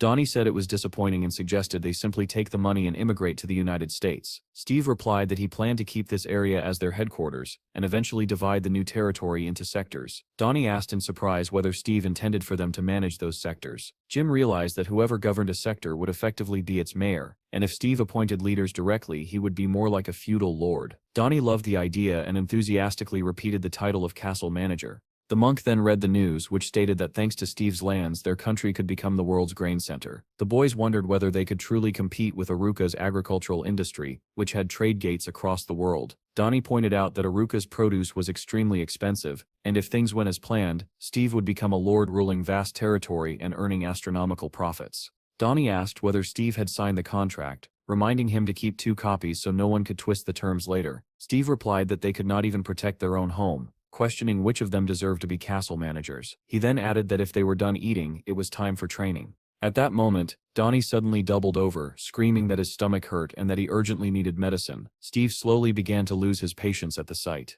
Before he could say anything, Jim interrupted after reading the news aloud, announcing that Hiro had emerged from the dungeon. The boys immediately started mocking him, welcoming Hiro to hell and declaring that he was finished. The news reported that Hiro's team had cleared the 7th level dungeon in just 8 days. Another article published Hiro's response to Steve's provocation, stating that he would teach Steve some manners. Reports about the upcoming fight between Steve and Hiro flooded in. In an interview, the former world champion said that fighting one-on-one was nothing like clearing dungeons. An SPFC commentator added that Steve had absolutely no experience in one-on-one battles between awakened individuals.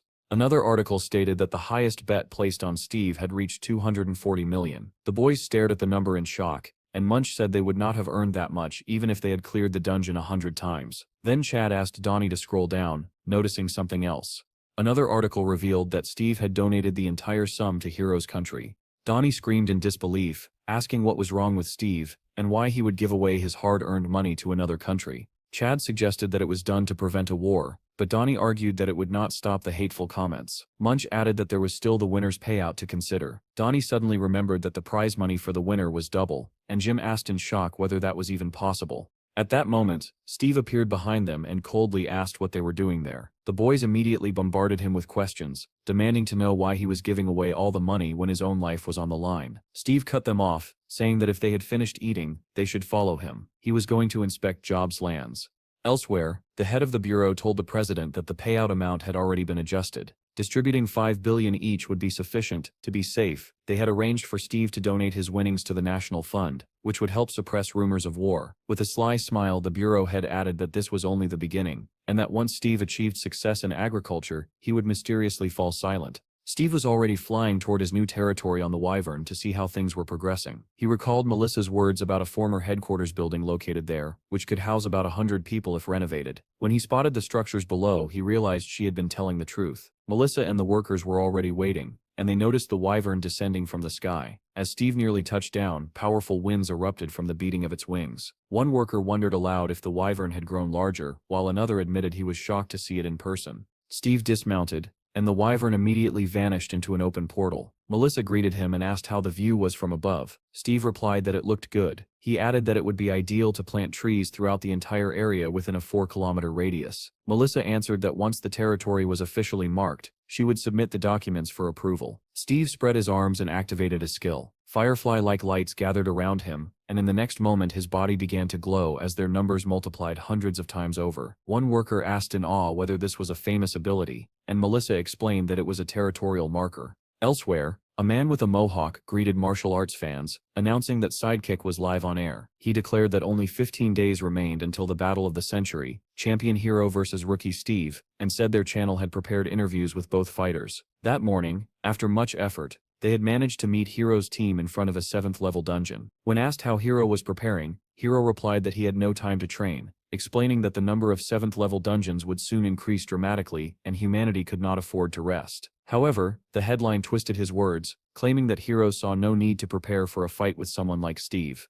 Meanwhile, Steve's team was eating together. Chad complained that he could not remember the last time he had eaten warm food. Munch replied that it had been last Monday, and Jim told Chad to stop complaining. At that moment, Sidekick approached them and asked whether they were from Steve's team, known as the Laughing Talk. He asked if they were familiar with his channel and whether he could interview Steve. Donnie suggested that he go to job, saying Steve was probably there planting trees. Soon after, an article appeared claiming that Steve was missing and planting trees. Angry commenters mocked him, writing that he was planting them so he could be buried beneath them after losing to Hiro. Meanwhile, Anna sat in an office, staring tensely at her laptop as an access denied message glowed on the screen. She tried another combination and waited anxiously. Suddenly, the window displaying Steve's personal file in the Bureau of Awakened changed to accepted. Anna felt a surge of joy as she realized she had succeeded. She opened a folder marked confidential and began carefully reviewing the contents. Her expression shifted to undisguised shock as a single thought echoed in her mind: 1,000 years. Articles continued to flood the news. One reported that 85% of experts expected Hiro to win. Another claimed that Hiro, hailed as humanity's hope, had reduced dungeon completion time to 8 minutes. Yet another stated that the DGB was transporting construction materials to job. Signs warning about wolves had appeared at the entrance to Steve's land. Another article said there were 6 days left until the match, and that tickets were already sold out. Then came another update stating there were only 2 days left, and Steve was still on home soil.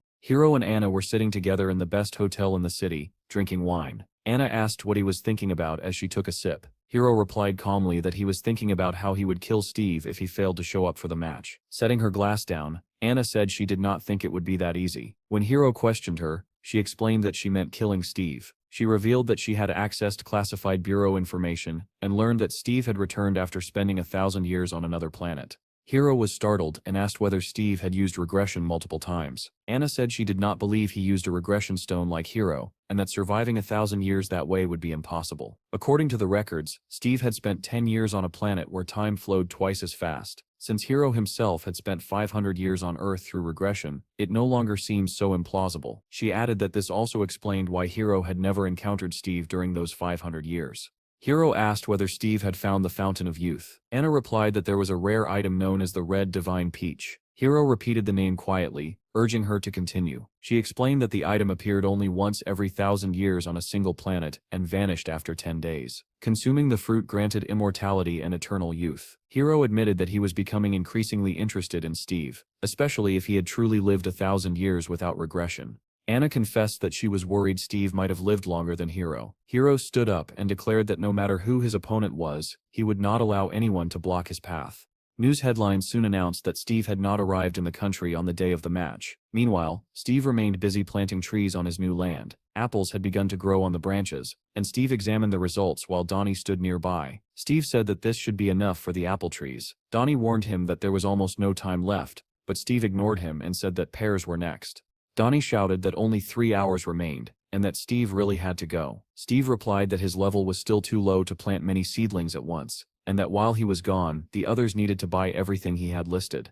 Donnie told him not to worry about it and urged him to hurry. The next moment, a portal opened behind Steve, and his uniform instantly appeared on his body. A massive wyvern emerged from the portal, scaring Donnie so badly that he stumbled and fell over. Steve said he would be back soon and told the others to head into some dungeons, adding that there would be no mercy if they became lazy. Donnie rubbed his head and asked what Steve meant by being lazy, but our hero did not answer. The wyvern lifted him up and carried him higher and higher, its silhouette glowing against the red sunset sky. Watching him disappear into the distance, Donnie was stunned. Steve showed no nervousness at all before facing the champion, and he could hardly believe that the man had really spent his time planting trees. When Steve was completely out of sight, Donnie pressed a button on his remote control, and several drones flew into the air. He smiled in satisfaction and muttered that it did not matter anymore, because he already knew what image he would use as his screensaver. Meanwhile, the stadium was already roaring. The voices of commentators echoed loudly as they announced that only 3 hours remained before the fight. The crowd was overflowing with excitement. One commentator said he had heard that Steve still had not arrived and wondered aloud whether he had decided to abandon the match. Another replied that this fight would not be easy for a newcomer facing a world champion and added that Steve's country's government would bear responsibility for his actions.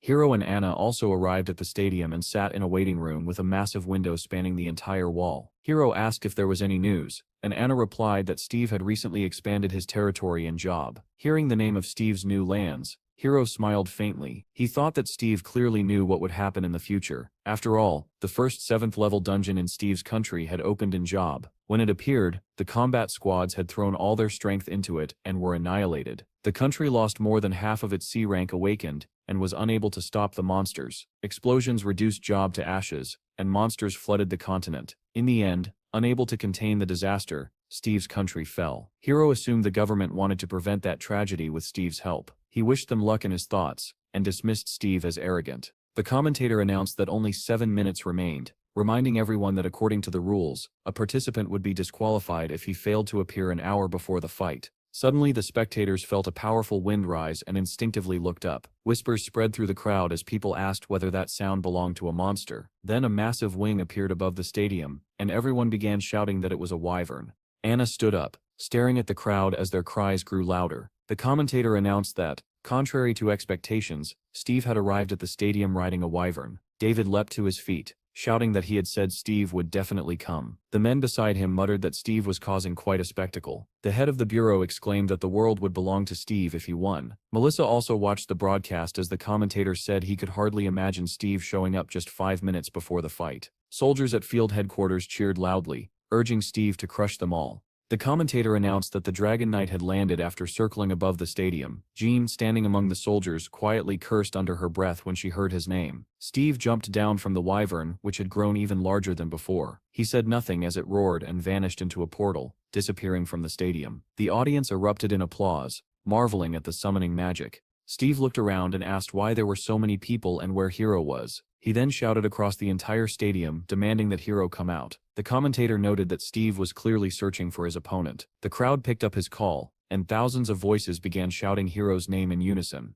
Hearing the deafening cries, Hiro stood up and told Anna that he was going. She immediately rose and grabbed his hand, trying to stop him. Hiro smiled and told her not to worry, promising that he would win in return. At that moment, white flakes began falling from above, and a bird flew over Steve's head. Steve looked up as the commentators shouted that Hiro had arrived. A long-haired man descended from the sky, and the impact of his landing shattered part of the stadium floor. The crowd roared in ecstasy at the champion's appearance. Steve, however, showed no fear or surprise. He calmly asked whether the man was Hiro. Hiro did not answer directly and said instead that he wanted to ask Steve a few questions before killing him. Hiro asked whether Steve was a survivor of the apocalypse. Steve was confused and asked what apocalypse he was talking about. Hiro dismissed his response, saying his acting was terrible. Steve grew irritated and demanded to know what kind of nonsense he was spouting. Hiro asked whether Steve possessed another regression stone and how many years it could rewind. Steve, completely bewildered, asked what kind of stone he was referring to. The commentators noted that the two seemed to be talking and speculated about the topic. One suggested that Hiro might be giving advice as a more experienced fighter. The other agreed and sent a broadcast drone closer. 3 drones descended rapidly into the arena. Hiro began activating a skill and asked Steve whether he felt as though the world was beneath his feet after returning from the past. Steve asked in shock how he could have gone back to the past at all. Hiro formed 2 blades in his hands and said that Steve was asking for this. He leapt forward, swinging his blades, declaring that he had a way to make Steve talk.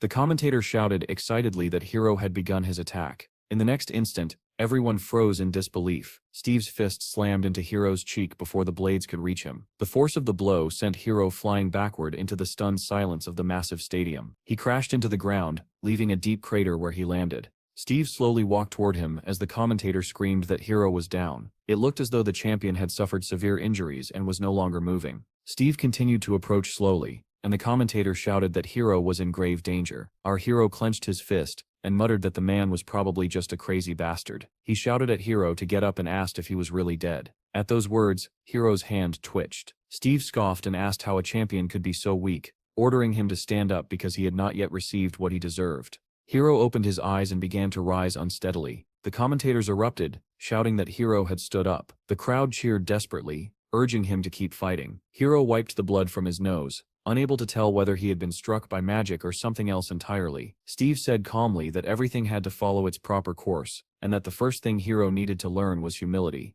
Those words enraged Hiro. He charged forward and shouted for Steve to shut up, but the attack was instantly halted by another punch to the face. Hiro stared at Steve in disbelief. realizing he could not even see the fist that struck him. The next blow landed squarely in his stomach, sending him flying back once more. Steve decided not to drag things out and activated the tornado skill. In an instant, violent currents of wind wrapped around Hiro along with the glowing fireflies. As the skill reached full power, Hiro was hurled high into the air within a massive swirling vortex. Steve leapt upward after him, and a sphere of flame formed in his hand. He activated another skill, Fire Fairy Flow, and brought the blazing fireball crashing down onto Hiro. Flames erupted, engulfing the area. The spectators clutched their heads and covered their mouths in horror, unable to believe what they were witnessing. Everything burned, and the explosion Steve unleashed was reflected in a towering column of smoke. The commentator screamed that Hiro was taking a one-sided beating, then corrected himself in panic, saying that Hiro was being completely crushed. He turned to the second commentator and asked what he thought, but the man said nothing, staring at the arena in frozen terror.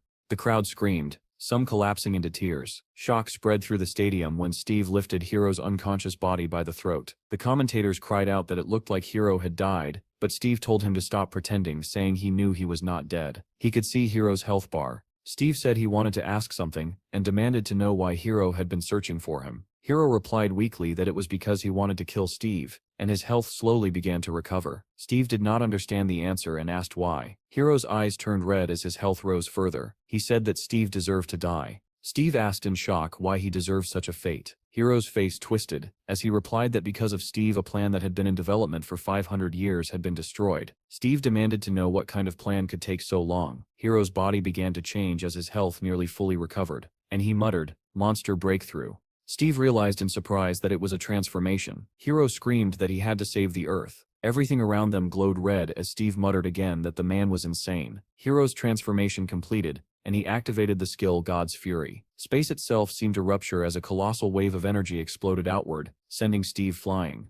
The shockwave shattered the stadium's glass into countless fragments that rained down on the spectators. Red lightning tore through the air, smashing walls and ceilings alike. From headquarters, the minister and the deputy chief watched in horror. The minister said that the potion restoring Hiro was in effect, while the deputy worried aloud about a catastrophic explosion. What now walked through the arena was no longer Hiro, but a massive horned monster. The minister observed that judging by the transformation, Hiro had learned many dangerous things on the planet Kuchan. Thick smoke rolled across the stadium, accompanied by groans and screams. Some people cried. A small boy called for his mother, who lay nearby beneath the rubble. Many spectators had died in the blast. Even Anna in the waiting room was injured as the massive window shattered around her. The monstrous Hiro roared that this was the finishing blow, God's Fury. The skill was too powerful for a human body, so he had been forced to summon a monster form. He said it shocked him that he had to use this ability on an ordinary person, as he had been saving it for an 8th level boss. Suddenly, the monster heard a sound ahead and widened his eyes in disbelief. Steve emerged from beneath the debris, rubbing his head and complaining that it hurt. Hiro stared in shock as Steve walked toward him calmly, his body enveloped in a soft green glow. Steve looked at the monster and remarked that the bastard was impressive. Hiro could not believe that Steve had survived God's Fury.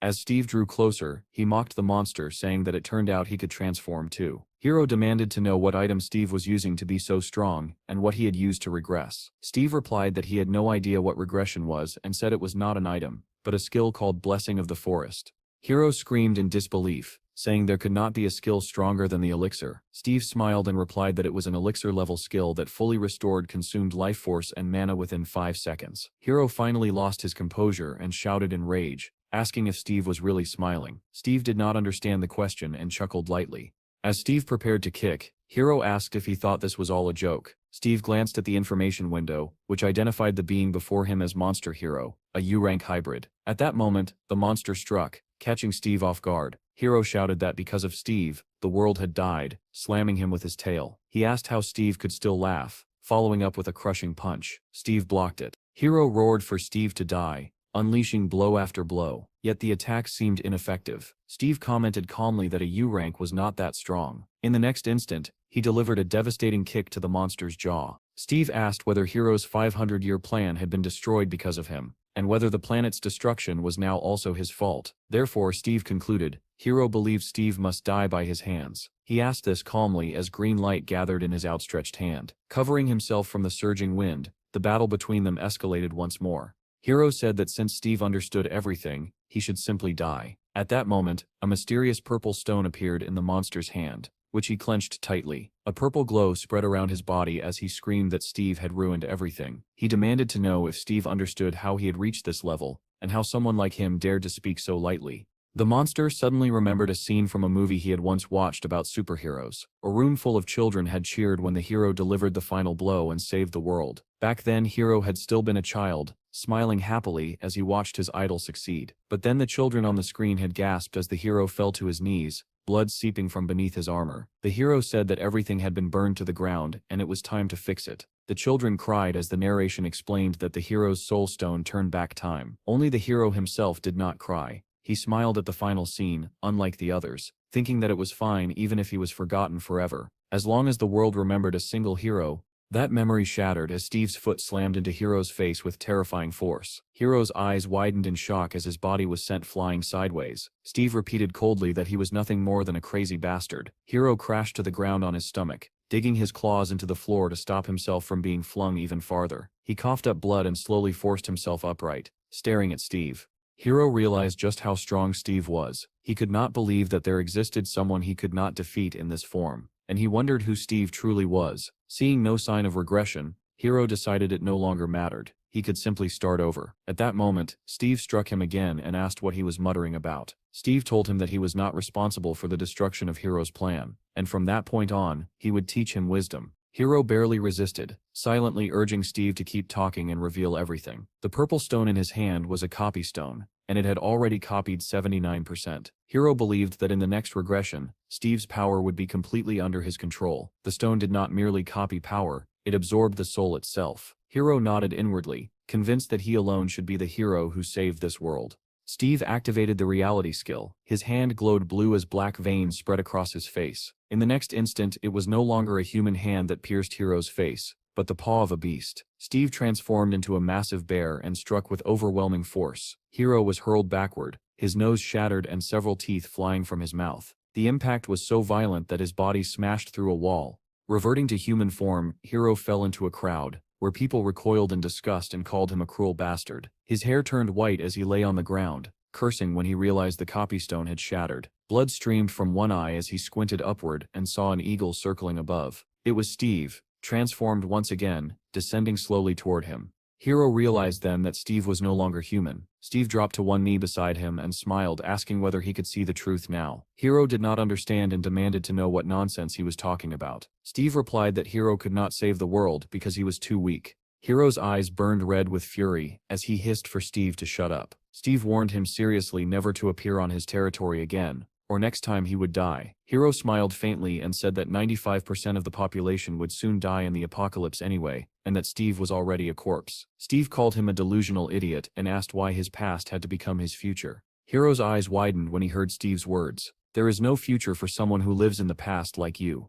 The commentators announced that even though Hero had lost consciousness, Steve transformed into an eagle and flew away. Jean watched the entire battle, her fists clenched, a single question spinning in her mind. Why? She remembered the day she lay in the hospital after the dungeon incident, when she had asked Steve why they could not fight together. He had turned to her sadly and said that she was still too weak, that their forces were unbalanced and one of them would suffer losses. Jean had been furious when he left with another woman, muttering that he was talking nonsense. News outlets soon filled with headlines declaring Steve's absolute victory. Reports stated that more than 48 people had died in the stadium during the match. The unofficial number one in the world, Steve, had donated his entire winnings to Hero's country. Another article said that the victims' families were preparing a class action lawsuit against Hero. Hero later dreamed of Steve in the form of a clawed beast, forbidding him from ever stepping onto his territory again. For someone who lives in the past like you, there is no future. Hearing those words, Hero jolted awake.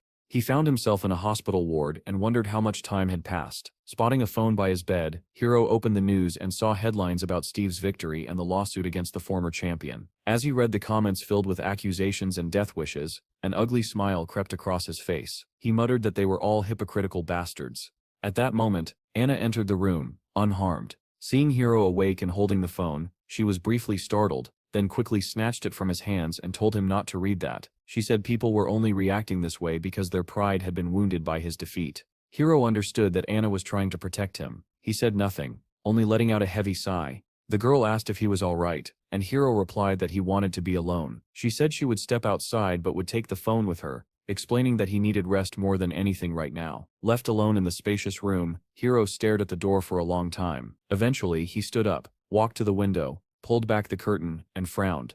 Outside, a crowd had gathered. People were holding signs, shouting for him to apologize and leave. Hiro felt a familiar bitterness rise within him. No matter how much he had sacrificed himself for them, these people never changed. They always turned on him in the end. He opened his information window and looked sadly at the copy stone. The message stated that copying had been interrupted. He clenched his teeth in frustration. If he had endured just a little longer, he could have copied Steve. Extending his hand, Hiro summoned a red stone, the very regression stone he had relied on for so long. Behind it, miniature projections of nearby planets began to appear, filling the room. With this stone, he could return to the world of 20 years ago. He saw no other way forward except to go back and erase Steve Sepp's existence. He calculated that he could activate the stone again in 2 years. If he could upgrade it to the 3rd level, his thoughts were cut short when 3 men entered the room without knocking. Hiro recognized them immediately and greeted the man standing in the middle. The hooded man smiled and said he was glad Hiro had woken up, asking if he felt alright. Hiro replied that, in a sense, he did, and asked what this was about. The man said it was an order from the bureau. Hiro frowned and said he had received no notification. The man shrugged and replied that he did not know the details,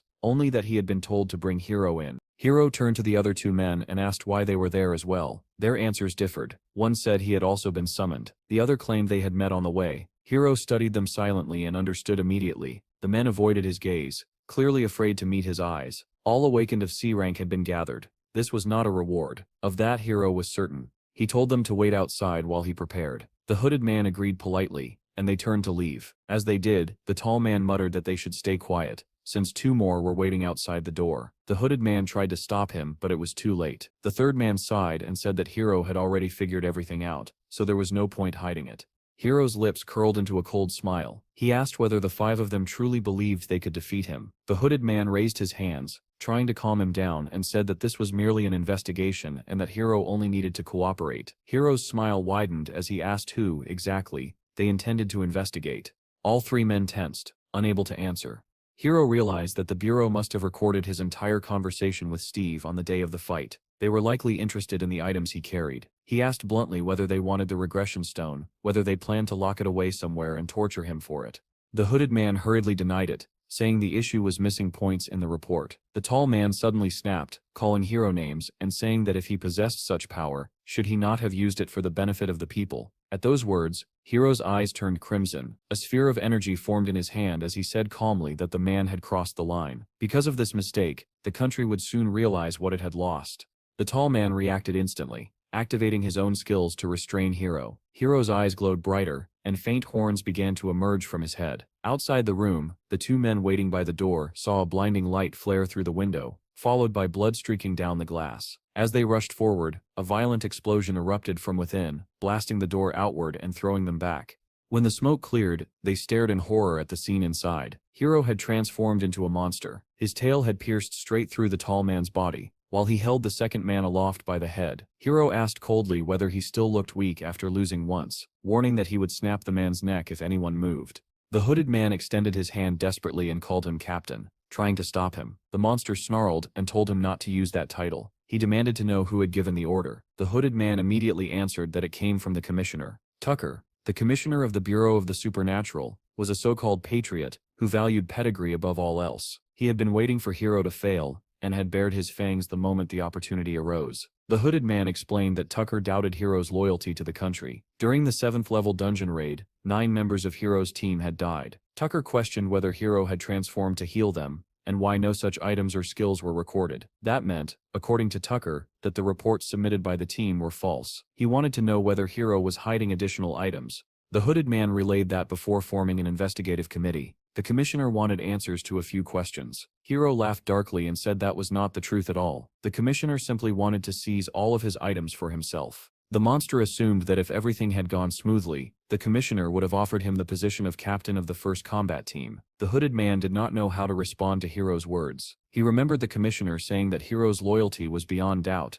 and that people like him were indispensable. Realizing he was right, the monster smiled coldly and said they were all fools. He had already witnessed this country's destruction 25 times. He wanted to restore civilization, but the plan always failed because greed could never be overcome. Hiro said he had one question. Did Anna know everything? The hooded man closed his eyes, clearly unwilling to answer. The monster roared at him to speak at once. The man finally gave in, stuttering that she knew what was happening. Hiro snapped in rage and tightened his grip around the man's head. Blood sprayed everywhere. Hiro thanked him for his hard work as the hooded man realized what was coming and screamed his title in a desperate attempt to stop him. It was too late. A deafening explosion tore through the hospital ward. Breaking news soon spread that Hiro had escaped after killing 3 awakened of C rank and seriously injuring 2 others. At the Bureau of the Supernatural, officials were already discussing his actions. Standing by the window, the commissioner cursed angrily, calling Hiro an ungrateful bastard. He said this was exactly why strangers should never be helped. They would always bear their fangs in return. Tucker concluded that Hiro had been a spy all along, deliberately planted by his country. He decided this incident was more than enough to convince the Prime Minister. With this excuse,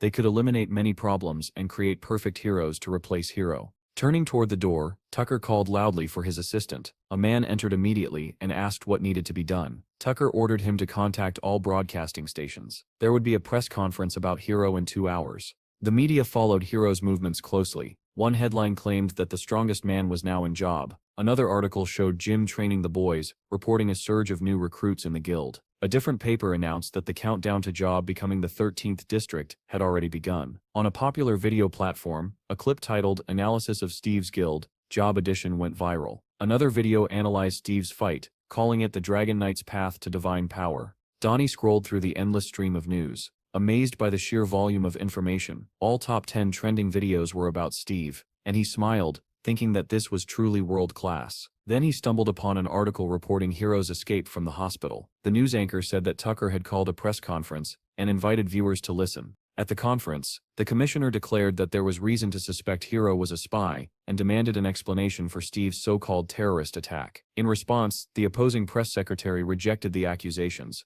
calling them baseless and stating that the country was outraged by such provocation. Donnie listened carefully, letting out a heavy sigh. When he saw confirmation that Hiro had disappeared, unease washed over him. He thought it was impossible for someone beaten half to death to show up again so soon. But what if he did? What if he came while Steve was away from the guild? A chill ran down Donnie's spine, cold sweat forming instantly. He bolted out of his office and rushed toward the forest, complaining aloud that Steve always disappeared during critical moments and asking why he could never just stay home. Suddenly, blue lightning began to crack across the sky, and Donnie froze. He stared upward in fear, the sight feeling disturbingly familiar. A massive bolt of lightning struck the ground in the distance, followed by screams. Workers burst out of the forest, running toward Donnie and shouting for him to flee as well. Panic surged through him as he muttered that it was impossible for that madman to already be here. Repeating the word crazy under his breath, Donnie sprinted alongside them, quickly overtaking the crowd. Suddenly Jim ran toward him, and the two stopped in shock when they recognized each other. Jim asked where Donnie was rushing to.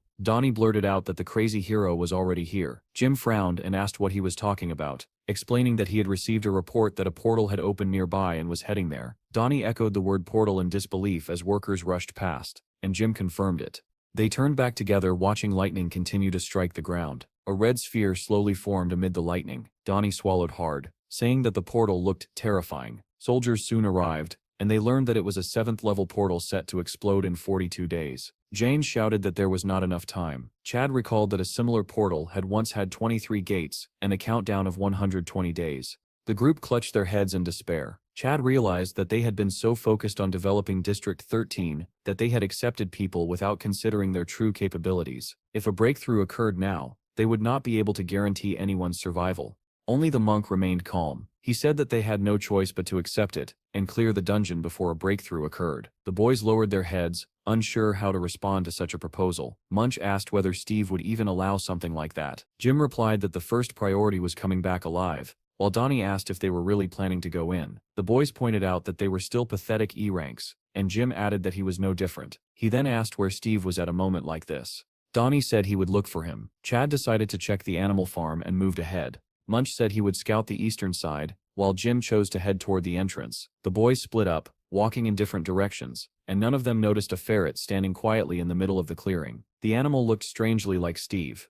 As if sensing its gaze, the boys slowly turned around. In a voice that unmistakably sounded like Steve's, the ferret asked why they had decided to accept this territory. Chad admitted that they had been blinded by the title of the 13th district. Donnie added that he had been blinded by being appointed as a manager, and the others agreed, but Steve replied that they were wrong. It was because this place was a massive hunting ground, The boys gasped in unison as they realized the truth behind his words. The ferret said it was obvious why this location had been chosen, and that he genuinely liked the way they were thinking. He invited them to truly experience the wild nature of the land. The boys listened carefully to the sounds around them. Munch even closed his eyes and took a deep breath. Steve said that a huge jackpot lay right in front of them. The ferret asked whether they should not hunt here with grateful hearts. Donnie replied that they were grateful, but their levels were still too low. Steve said that the prey was stretching out its neck and asking to be caught, yet they were thinking of running away. If they continued like this, he added, they would keep running until they returned to their previous lives. The mention of his former life struck Munch deeply, and his eyes widened. Steve asked again whether they truly wanted to go back to the past. The boys shouted in unison that they did not. They had worked too hard to reach this point. Donnie rolled up his sleeves, ready to head underground immediately, while Munch volunteered to act as a scout. Suddenly, the ferret glowed blue. The boys froze, staring in disbelief as the outline of a human body gradually replaced the small animal. Steve smiled and said that since this was their first 7th level dungeon, it might take them some time. The boys immediately changed their tune, saying they needed time to prepare and stock up on hot food. Steve said that someone had to train the newcomers and oversee construction, so Jim and Munch would join him on the first raid. The boys eagerly agreed and rushed off to prepare. Donnie complained that his name would not be included in the very first 7th tier dungeon raid in the country. Hearing this, Steve casually said that he was coming too, which Donnie clearly did not like. Steve stepped toward the dungeon entrance and announced that they were entering now. Donnie tried to stop him and asked him to wait, but Steve ignored his pleas and walked straight into the portal. He boldly entered and called for the others to follow. People nearby cheered as the team went in, with Donnie running last. Chad excitedly asked whether it was really okay to enter a 7th level dungeon like this, while Munch stood behind him. Steve and Jim had already passed through, their bodies wrapped in a pinkish glow, with Donnie chasing after them and shouting for Steve to wait. On the other side of the portal, the figures of the group slowly took shape. Steve emerged first, calmly surveying the surroundings, followed by Jim and Donnie, who narrowed their eyes cautiously. Suddenly a skeletal monster lunged at them, stretching out a bony hand. Donnie was so terrified that he forgot how to speak, and shouted something incomprehensible. An information window appeared, stating that they had entered the lands of the undead. The same message appeared for those monitoring from outside, and many people froze in fear. A news anchor reported that the first 7th level dungeon had appeared in Steve's country, and that there were now 8 such dungeons worldwide. Major global media outlets stated that this was inevitable, and the world's largest airports were already overwhelmed as people fled the country. The presenter suggested switching to a live broadcast. Immediately, a man rushed at the camera screaming that there were no tickets, while a panicked woman demanded that sea routes be opened. The embarrassed host commented that unrest was spreading throughout the nation. The bureau began urgently discussing what to do next. At the same time, Steve's guild team had already entered the dungeon. Inside the bureau, awakened officials remarked bitterly that the broadcasters seemed to know everything, as if they had wiretapped the bureau itself. The head of the bureau asked again whether Steve's team had been right to enter the dungeon immediately. Someone confirmed that Steve, Donnie, and Jim were already inside. One man listed the boys' ranks with a grim expression. Another questioned why Steve had brought them along. A colleague reminded him that Donnie possessed a video memory skill. At the very least, he said, they would leave behind footage for others. Even so, there were already countless videos online of teams clearing 7th level dungeons. Folding his arms, another man asked how the combat teams were preparing. The response was that 13 teams were awaiting orders, but there were very few A rank awakened among them, most being B ranks. Someone muttered that it was like sending them to their deaths, and that they would be lucky not to flee immediately. Worse still, they had only 44 days to clear the dungeon 88 times. A man wearing glasses pointed out that Hero's team had once cleared it in 8 days, and since time flowed twice as fast inside, a full cleanup still took about 20 days. The head of the bureau concluded that they would therefore need to clear it twice a day. One person said that no matter how powerful Steve's skills were, it might not be enough. Another added grimly that fleeing the country might be the only option. Someone suggested asking other guilds for help, but he was told that all of them were already busy dealing with an overwhelming number of 6th level dungeons. The head of the bureau closed his eyes and muttered that they had truly jumped from the frying pan straight into the fire. The man in glasses asked what the chief thought about evacuating the people of Job and moving them to the defensive wall in case of a breakthrough. The chief replied that everyone would die if a second dungeon appeared within the city. He asked whether Steve's barrier trees were not sufficient protection. Even if all the monsters could be contained within the barrier trees, the appearance of another dungeon would leave the guilds powerless. In his view, if the dungeon on Steve's lands was cleared, that territory would become the safest place in the world. He asked whether Melissa was currently in Steve's lands, and ordered someone to contact her to find out how things were going there. A drone flew over Steve's territory, approaching the construction site of a large building. When the bureau received the footage, someone remarked that it was quieter than expected. They were surprised to see that construction was still underway. Someone wondered whether the DGB was not involved in the project. The drone continued onward, and the observers were stunned to see a child riding a wolf while workers calmly ate their lunch. An elephant ridden by monkeys ran after a pack of wolves led by Bill. The men stared in disbelief, wondering how a place that was supposedly on the brink of disaster could look so peaceful. One man asked in shock whether the others had seen a monkey throwing stones from the elephant's back. Watching the serene landscape,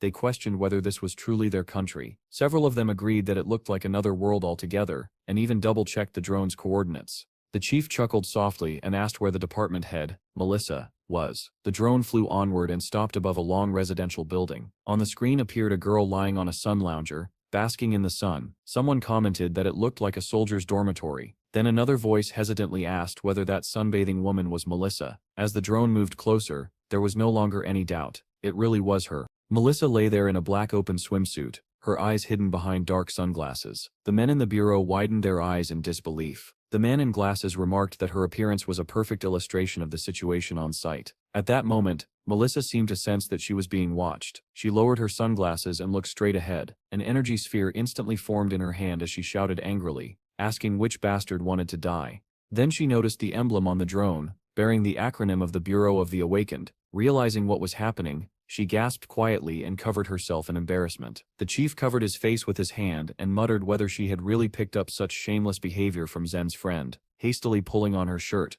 Melissa tried to explain that it was lunchtime, but quickly realized there was no point, and simply apologized. The chief asked how things were progressing on site, and requested a brief report. Still half-dressed and visibly flustered, Melissa began speaking while remaining on screen. Someone immediately shouted at the drone operator to turn the camera, not downward, but to the side. Melissa explained that when the 7th level dungeon appeared, there had been some disturbance due to evacuation procedures. However, once Steve went in to clear it, everything calmed down. 3 hours after its appearance, construction resumed according to plan. Deputy Chief Chad was overseeing the work, while Munch was training the new recruits. After fully getting dressed, Melissa reappeared properly on the screen and asked whether there were any further questions. Someone remarked that job did not resemble their country at all. Melissa replied that everyone there trusted Steve. Another man reported that the Ministry of Defense had dispatched the 707th Detachment, led by Valentine, to job. The chief said they still had to do everything possible to prevent a breakthrough, and asked whether they truly had no hope beyond Steve. Suddenly he requested that his combat equipment be brought to him, stunning everyone present. When questioned, he replied calmly that he would personally take command of the expedition into the 7th level dungeon. Silence fell over the hall as everyone stared at the head of the Bureau of the Awakened. Meanwhile, in another country, Anna sat handcuffed to a chair. The door to the room slowly opened, allowing light to spill inside. She opened her eyes sluggishly, trying to understand where she was and what had happened. Commissioner Tucker stood before her and asked whether she was awake. Anna glared at him and said that he was making a grave mistake. He remarked that she was still quite energetic and asked whether he needed to shock her again. Those words were enough to dampen her defiance. Satisfied that she was no longer being sarcastic, Tucker placed an iron bracelet in front of her. Upon seeing it, Anna gasped and demanded to know where he had gotten it. The commissioner asked why she was so surprised, noting that it was not something she wore often and that she had hidden it very well. Anna's eyes widened in shock at his words. Tucker told her not to overthink it, explaining that they had already examined what was inside. Anna asked what he wanted. Tucker replied that the contents included some rather interesting notes. She said it was merely a diary. He countered by suggesting that perhaps even Hiro was unaware of its existence. Anna glared at him, unable to find a response. Tucker called her cunning, saying she specialized in gathering information, and that Hiro probably trusted her because he did not realize how well she could act. Anna cut him off, telling him to get to the point. Tucker said that the diary contained information about the future, records of who would become heroes, when and where disasters would occur, and even the exact date of the end of the world. Anna remained silent, glaring at him with undisguised anger. Tucker continued, saying that with knowledge of the future, Hiro had gathered people with enormous potential and pretended to train them. In truth, he had simply recruited those who would have become great, even without his guidance. Step by step, he rose to become a champion, an idol of the nation, while ignorant citizens worshipped him as their savior. All of this, Tucker said, had only been possible because of the regression stone. Anna smiled faintly and asked if that was really all he wanted to know. In response, Tucker demanded that she tell him where Hiro was now. In return, he promised her anything she wanted. He repeated the offer, insisting that he would grant her everything if she revealed Hiro's hiding place. Without hesitation, Anna replied that she did not know where he was. Tucker began to lose his temper, demanding to know how it was possible that she did not know. Behind a transparent wall, a man monitored the interrogation, watching the screens and listening carefully. He finally spoke, saying that Anna was telling the truth. Hearing this, Tucker stared directly into Anna's eyes. She did not look away. His anger subsided slightly, and he said that it was a pity she truly did not know. Anna replied that it would be even better if Tucker did not turn Hiro into his enemy. Tucker sighed heavily and called her vindictive. He said she would be sent to a special prison for awakened individuals, where a grim fate awaited her. Anna calmly responded that Tucker had no time to worry about her, because Hiro would likely come to see him soon. The commissioner glared at her furiously and hurled an insult. On a nearby monitor, a video played showing the tip of a red tail protruding from a crater in the ground. A technician explained that this was all the footage they had, because after that, it was as if Hiro had vanished into thin air. Another man reported that drones were currently being used to track him down. Tucker declared that Hiro was a villain attempting to poison the people of both countries and overthrow their governments. He ordered that every possible resource be used to find him and make him pay. The officer saluted and promised that they would do everything they could. Tucker believed that Hiro still carried the regression stone and was determined to seize it. Meanwhile, on a distant coast, a blonde-haired boy sat watching children play football. Hiro had cut his hair to disguise himself and was scrolling through the news on his phone. The reporter moved through the main headlines, and one item caught his attention. It reported that a list of Steve's guild members who had joined the raid had been released. Hiro was shocked to learn that the raid consisted of only 3 people. Watching clips of Donnie and Jim, he wondered who they were. Perhaps mere squires, he thought. Reading that Steve was currently clearing a 7th-level dungeon, Hiro scoffed and called him an arrogant bastard. He muttered that Steve should try it and added that he was curious to see how Steve intended to change the world with his power. Hiro extended his hand, and a faint purple light flickered between his fingers. In place of the light, a black notebook appeared. As he wrote inside it, he thought that to prepare for his next regression, he needed as much information about Steve as possible. Another news alert appeared, announcing that the country's strongest combat force, Unit 707A, was on its way to job. Hiro smiled and murmured that the destruction of the country had always begun after the strongest unit was wiped out. Suddenly, a football rolled to his feet. The children called out to him, calling him uncle, and asked him to throw it back. Hiro picked up the ball with one hand and tossed it cleanly back to one of the boys. They thanked him, and ran off to continue playing. Watching them, Hiro noted that a 7th-level dungeon had opened, yet the city still stood. He looked around at girls playing on the beach, and a young family walking along the road. Everything seemed peaceful. He thought that people should live while they still could, because when the end of the world arrived, those happy faces would be stained with blood and tears. If they managed to survive, he told himself, he would teach them how to smile again on another Earth. At the same time, military vehicles and drones began pouring into Steve's lands. Dozens of cars sped past a stunned Chad and Melissa. Chad muttered in disbelief, and Melissa suggested that it must be Special Forces Unit 707A. One vehicle suddenly stopped nearby, and both of them turned toward it. A bureau official in work overalls stepped out and greeted them. They were shocked to see the bureau chief himself standing there. Melissa asked what he was doing here. The man smiled and asked what she expected, adding that he could not sit in an office while the country stood on the brink of disaster. He approached Chad and asked whether his name was Chandler, explaining that to reduce public anxiety, the Bureau and the Ministry of Defense had decided to support Steve's guild. Melissa calmly corrected him, saying that his name was Chad. The chief paused, then quietly apologized. Chad nervously said that Steve did not like strangers entering his territory. The chief nodded and replied that he understood, but the appearance of a 7th-level dungeon was not just the guild's problem. It was a national crisis, and clearing it was a shared responsibility. Chad hesitated under the pressure and stammered that he understood. Melissa added that she would try to explain the situation to Steve once he returned, and that the state would pay appropriately for using the dungeon. Still pale, Chad joked weakly about whether he should start digging his own grave. Around them, the military had already begun setting up camp. Some soldiers were constructing barracks, while others, having finished their tasks, went to eat. Watching the temporary base take shape, the bureau chief remarked to Melissa that it already looked more like a proper unit.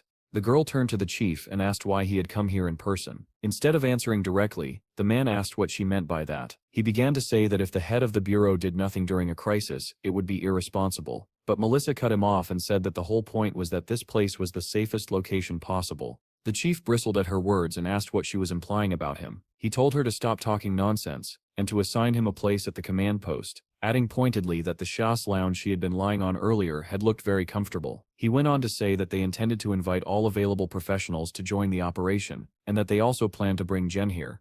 Melissa reacted in surprise and asked whether Jean would really come. The chief replied that she should already be in the barracks by now. He turned to leave but paused and looked back, mentioning that most of the protective trees were concentrated near the entrance. According to reports, even a missile could not penetrate them. He asked whether that was true. Melissa replied that she was not entirely sure and suggested that the director test it himself, adding that she was curious about it as well.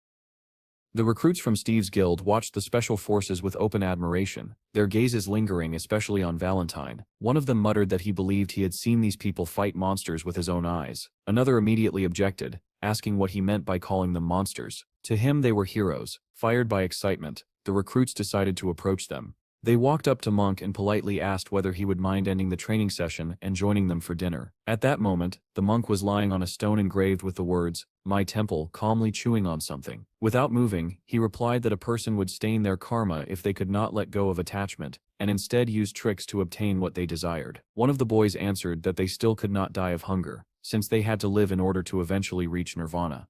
Monk suddenly rose from the stone and repeated the boy's words aloud, savoring them. A chance to reach nirvana. Holding back his laughter, the recruit said that it seemed the monk's stomach had not yet reached nirvana, because his body was clearly breaking from thirst. He promised to bring him a couple of cans of beer. Monk praised him as very clever, and asked whether he had ever thought about becoming a monk himself. The boy replied that his family was Catholic, then added that he would also bring some dried meat to go with the beer. Watching the boys leave, Monk sighed that it was a pity, because they had no desire for faith. Nearby, the recruits excitedly discussed how much they wanted autographs. One of them said that Valentine ranked first in their country, but had a rather low position on the world rankings. Another answered that this was simply because Valentine did not like fighting. At that moment, Monk opened an information window. Data about his new skill appeared before him. The title read King of Nirvana, and beneath it was written that he could summon up to 20 wanderers. After calculating the energy requirements, Monk realized he would need to kill around 15 first-level bosses. The thought of seeing 20 wanderers on the first level under the Nirvana King made him look forward to what was to come. Meanwhile, Chad was speaking with Valentine, asking why, given the many empty rooms in the headquarters, the military had not settled in. Valentine replied calmly that they did not want to cause any inconvenience. If they were allowed, the military would station their garrison there. Looking at him, Chad reflected on Valentine's reputation as the man of steel and the iron fist. Because of his strong patriotism, he had once refused to join the Scylla Guild. Chad assumed that Valentine simply did not want to take sides. Aloud, however, he said that Valentine could do as he saw fit. Valentine turned to leave, but suddenly stopped and spun around. Gasping slightly, he asked Chad to ensure that military and civilian personnel did not cross paths. He explained that the soldiers might be sensitive due to the upcoming raid. Chad nodded in understanding and said he would do his best. At the same time, in the dining hall, soldiers who had set up a temporary barracks were enjoying their lunch. A tall man remarked that he had expected to see nothing but rabble here, aside from Steve, yet the food turned out to be excellent. Another soldier pointed toward the elderly woman in the kitchen and said that she cooked amazingly well. Indeed, the granny wielded 2 enormous knives with astonishing dexterity. The tall man asked in surprise whether she was even awake, and his companion replied that she was probably in a hurry, since there was not enough food. Suddenly, the clang of a metal tray crashing to the floor echoed through the dining room. One of the recruits had bumped into the tall soldier and immediately apologized, saying he had not been paying attention. Without warning, the tall man lost his temper. He called the recruit a useless bastard and demanded to know whether he really dared to laugh. The frightened boy turned pale and asked in a trembling voice what he meant. The man repeated the question, insisting that the boy had laughed. The recruit hurriedly replied that it was not so. In the next instant, the thug grabbed the recruit by the neck with crushing force, cutting off his breath. He coldly asked whether the boy truly wanted to die. Gasping for air, the recruit croaked out a weak question, asking why he was doing this. At that moment, an angry hiss came from the kitchen. The granny snarled, calling him a rotten bastard. Someone nearby shouted, "Move." The thug turned in surprise. At that very moment, a boy holding 2 loaves of bread slammed into him as if he were a solid wall and dashed past. A clear imprint from the sole of a boot was left across the boy's face, as he spun around in shock. In the same second, dozens of knives began embedding themselves into the floor. The thug barely managed to jump aside, dragging the recruit with him. The granny screamed furiously that she had told them not to touch the bread because it was in short supply, and she continued hurling knives. Bill leaped through a window, shattering it into pieces and releasing both loaves of bread into the air. Each loaf was neatly caught by a monkey's paws, while Bill himself grabbed onto Lyanna. With a satisfied smile, Bill flew away on Lyanna, while 2 monkeys chased after him, clutching bread in their hind legs. The stunned bully demanded to know who that was. Someone told him it was Steve's nephew. Hearing this, the thug muttered that the boy's movements were almost identical to those of an awakened monkey. The granny returned to the kitchen, cursing Bill and complaining about her aching back. Moments later, the thug began shouting again, claiming the granny was completely insane. How could she throw knives like that? His companion tried to stop him, but the thug protested that the knives had flown straight at him and nearly hit him. The man snapped back that it was the thug himself who had caused the commotion and asked whether he truly wanted to pay the price for touching Steve's family. Shocked, the thug asked if that grandmother really belonged to Steve's family. The answer was a firm yes, followed by the explanation that the boys involved were guild trainees. The bully looked around in frustration and asked why there were so many crazy people here. Then he suddenly noticed the absence of the brats. His companion pointed toward the exit, where they were already fleeing, having managed to grab some beer for lunch. The thug took off after them at once. His companion tried to stop him, but he shouted back that they had to apologize. One of the recruits turned around in fear when he realized that the big guy was still chasing them. Spitting saliva as he ran, the man shouted for them to stop immediately. One recruit muttered that the man was clearly stalking them, while another said there was no point thinking about it because he was simply crazy. Night had already fallen, yet the windows of the temporary bureau headquarters were still brightly lit. Inside, the head of the bureau sat across from Valentine and asked what had brought him here at such a late hour. Valentine replied that they were planning to begin the raid today. The leader frowned in surprise and asked why they needed to start so late. He reminded him that the military had only arrived recently and suggested it would be better to give the soldiers at least a day to rest. Valentine answered calmly that they had rested enough. The leader explained that official requests had already been sent to all the guilds, and that they were still organizing their plans. He asked whether it would be possible to wait one more day. Valentine countered by asking whether the leader did not trust them,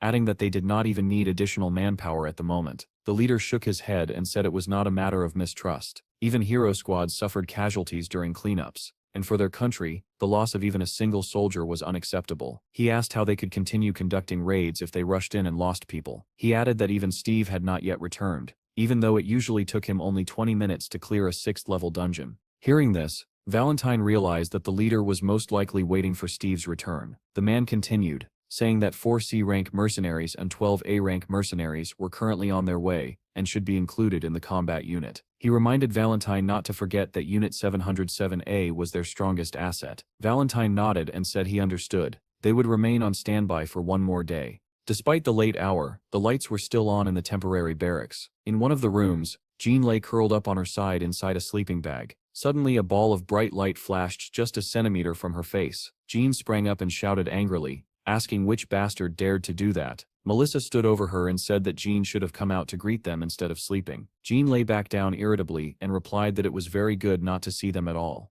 Melissa looked slightly hurt and asked if she truly meant that, but she quickly changed her tone. She asked whether Jean was upset because Melissa had finally returned while Steve was still absent. Jean asked what Steve had to do with her, and told Melissa to leave so she could rest. With a triumphant smile, Melissa asked whether that was why Jean had called Steve so often during her missions. At those words, Jean jumped up again and demanded to know what right Melissa had to check other people's answering machines. Melissa replied by asking whether Jean thought the bureau had not turned everything upside down when she suddenly disappeared. Before Jean could answer, another girl entered the room and asked whether they had guests. Melissa immediately rushed forward and hugged her. With hopeful shining eyes, Jean asked whether she had managed to get the chicken. The girl smiled faintly and lifted her backpack, saying everything had worked out. Her name was Sandy, and she began laying out the food she had managed to gather. Chips, dumplings, chicken, pies, and beer quickly appeared. Jean exclaimed enthusiastically that this was exactly what she expected from a master of food searching. Melissa joined the feast as well, admitting that she could not resist. Jean urged them to eat faster, warning that if the captain saw them, he would kill them. Sandy laughed and said they should feast properly, because once the raid started, they had no idea when they would be able to leave the dungeon again. Jean asked Melissa why she was eating so much, if she was also heading into the dungeon. Melissa replied that she simply did not want to stand out from the group. Suddenly, Sandy turned to Melissa with sparkling eyes and brought up Steve. Both girls froze mid-bite and stared at the red-haired girl in surprise. Laughing, Sandy asked whether they had seen the video of Grace being rejected by Steve within 5 minutes. Melissa asked in disbelief whether they were not dating, and how he could have turned her down. Sandy explained that everything had been revealed on the program Questions Without Answers. Apparently, Grace had been rejected the moment they met, and now she was undergoing training to pass the Awakened One exam. Lowering her voice mysteriously, Sandy asked whether they knew why Grace had been rejected. Jean continued chewing her chicken in silence, while Melissa asked curiously why. With a strange smile, Sandy said that Grace had been rejected because she was weak. Hearing this, Jean choked on her food and Melissa stared at her in surprise. Sandy hesitated, then added that it seemed Steve was attracted to strong women. That was why Sandy wanted to ask Melissa, the department head who supervised Steve. Melissa said it was true, though she did not understand where the girl was going with this. Sandy pointed at herself and declared that she was the strongest woman in the country. Melissa did not argue and said that everything she said was correct. Blushing, Sandy admitted that she wanted Melissa to introduce her to Steve.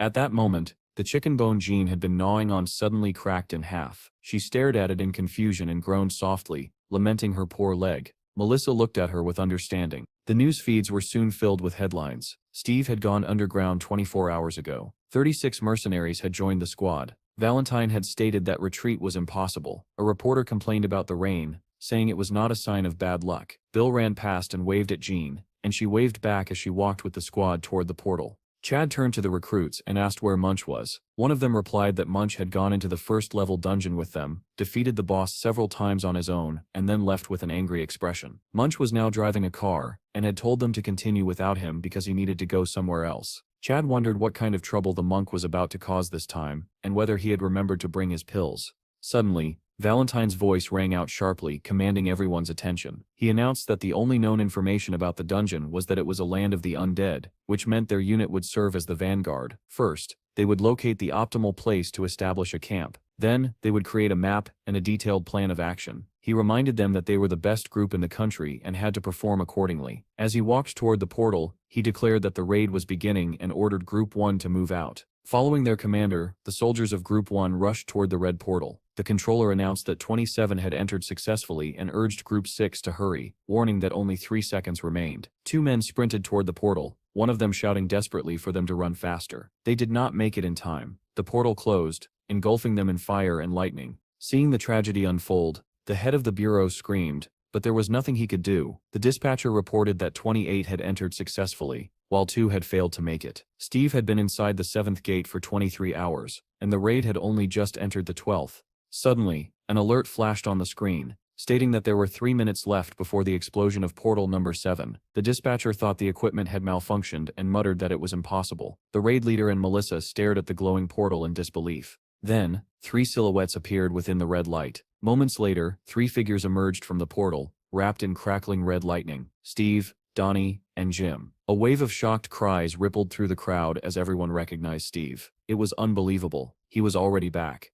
After taking only a few steps forward, Donnie and Jim collapsed to the ground, unconscious. Almost immediately, the news broadcasts updated their reports. Steve had cleared the dungeon in just 24 hours. Another article reported that the town's residents were happy to return home, and were no longer in a state of panic. A third article confidently stated that it was only a matter of time before the 7th-level dungeon was completely cleared. Amid the flashing cameras, the head of the bureau shook Steve's hand and expressed his sincere gratitude. Turning to the others, he asked whether everyone had survived. Steve replied calmly that the guys had not slept for 3 days and were simply resting now. The head of the bureau bowed deeply and thanked the hero for his hard work. He said that he understood how exhausted Steve must be, but still asked him to explain his cleanup strategy. Steve looked at him in surprise and asked why he needed to explain the strategy at all. Melissa stepped in and said that even a rough map or basic information about the monsters would be extremely useful for groups preparing to raid the dungeon. Steve frowned and asked what groups she was talking about. He questioned whether they were planning to send another hastily assembled team into his territory again. The chief explained that they were in a state of emergency and that in order to prevent a breakthrough,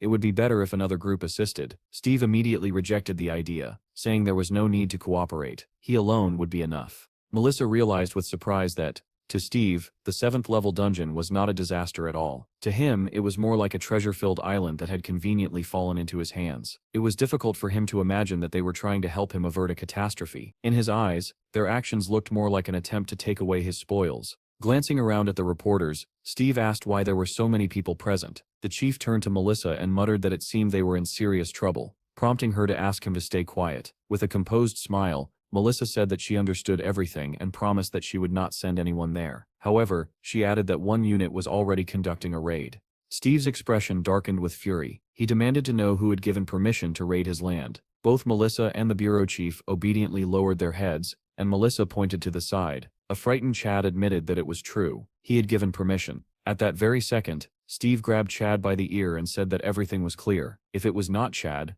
then who else could it have been? He dragged his younger brother by the ear, scolding him for letting trespassers into his hunting grounds the moment they appeared. Releasing Chad, Steve asked where Munch was. At that moment, the monk was in the crowd, about to attack a girl who was watching Steve's return with fascination. Chad spotted him, and remarked that it seemed Munch was no longer a vegetarian. The monk opened his toothy mouth and was already preparing to bite the girl on the shoulder, when Steve shouted loudly, ordering Munch to be brought to him immediately. The bureau leader and Melissa watched in astonishment, unable to understand what those men were doing now. Several recruits seized Munch, and carried him straight toward the portal, while Steve dragged Chad along by the ear. The crowd buzzed with shock. Were they really going back in again without any rest? People whispered excitedly, wondering whether Steve's guild would become the first to reach level 7 if they cleared the dungeon. Someone replied that it was too early to talk about such things, since the dungeon had to be cleared twice a day to prevent a breakthrough. The crowd gasped as they watched the recruits throw the monk into the portal along with all his gear. One reporter commented that the monk did not look very well, while another told him to keep filming regardless. The bureau chief asked Melissa whether the curly-haired one was the man with the video memory. She nodded and said that it was Donnie. The chief said he would go and rest for a while, and asked her to gather information from them once they woke up. Melissa wished her superior a good rest. Meanwhile, Donnie and Jim were lying on couches connected to energy measuring machines. One of the doctors suddenly exclaimed in surprise, asking whether the system was functioning correctly. She said that both of them were already ranked B. Weren't they just carriers a short while ago? Another doctor stared at the readings in shock, and asked how that was possible, since they had been ranks E and D when they entered the dungeon. It was astonishing that a single run through a 7th level dungeon could raise their ranks so dramatically. Suddenly, both boys sprang up as if on command, and Donnie let out a hoarse cry. Under the stunned gazes of the medical staff, the boys grabbed their weapons and pressed their backs together, instantly assuming a combat stance. Donnie glanced at Jim with a serious expression and said that it seemed they were already out. Then he turned to the doctors and asked whether they had seen Steve. One of the doctors replied that Steve had returned to the dungeon about 20 minutes earlier. Jim calculated quickly and said that they had around 30 minutes. He asked what they should do in the meantime. Donnie answered without hesitation that they needed to stock up on equipment if they did not want to die. Suddenly both boys cried out at the same time, asking what was wrong with their levels. The news was already filled with reports about Steve returning to the dungeon without resting. Another article said that townspeople were openly expressing their support for Steve's raid. Yet another reported that residents had begun returning home after hearing about the operation. A woman holding her child told a reporter that she felt slightly relieved. She said she had already received a residence permit and hoped to move to Steve's territory soon. Steve read one of the reports, which stated that everything now depended on whether he could reduce the dungeon's cleanup time. He snorted angrily and asked what kind of joke that was, since clearing it in a single day was impossible. At that moment, workers near the portal noticed lightning beginning to surge from it, and turned around. In the next instant, Steve, Munch, and Chad emerged from the red glow of the portal. Almost immediately, news spread across the entire country, reporting that Steve had reduced the cleanup time by 3 hours. Chad collapsed onto the floor the moment they returned, completely drained of strength. Munch sat down in a monk's pose and immediately began to pray. Men in white uniforms, crosses emblazoned on their shoulders, rushed toward them at once. After examining the fallen fighters, they reported that there were no injuries, but their stamina had dropped to 30%. Full treatment, they said, would take more than an hour. Steve turned to the staff and asked what they were doing. Melissa explained that it was the Bureau's healing service, adding that they provided it because they wanted to help. Steve frowned and said that was not what he meant. Why waste time, he asked, when they would naturally recover once they fell asleep after returning. Melissa replied that since it was safe and 3 times faster, this method was better. At that moment, Donnie and Jim appeared behind her and thanked Steve for his excellent work. Steve nodded and said it was good that they were here. Pointing at Chad and Munch, he told them to take the 2 and head straight for the portal. Jim hesitated and said in surprise that if they all went in, the guild base would be left unguarded. Melissa stepped in and said she would keep an eye on the construction site. Steve looked at her skeptically and asked why she needed to do that. She replied that helping them was part of her job. It was important to involve the entire team in the raid, and they should go without worrying. Steve nodded and said that he would leave everything to Melissa. If she had any questions, she could ask Grandma. Then he shouted for everyone to move. All 5 of them entered the portal, with Donnie and Jim carrying Chad and Munch.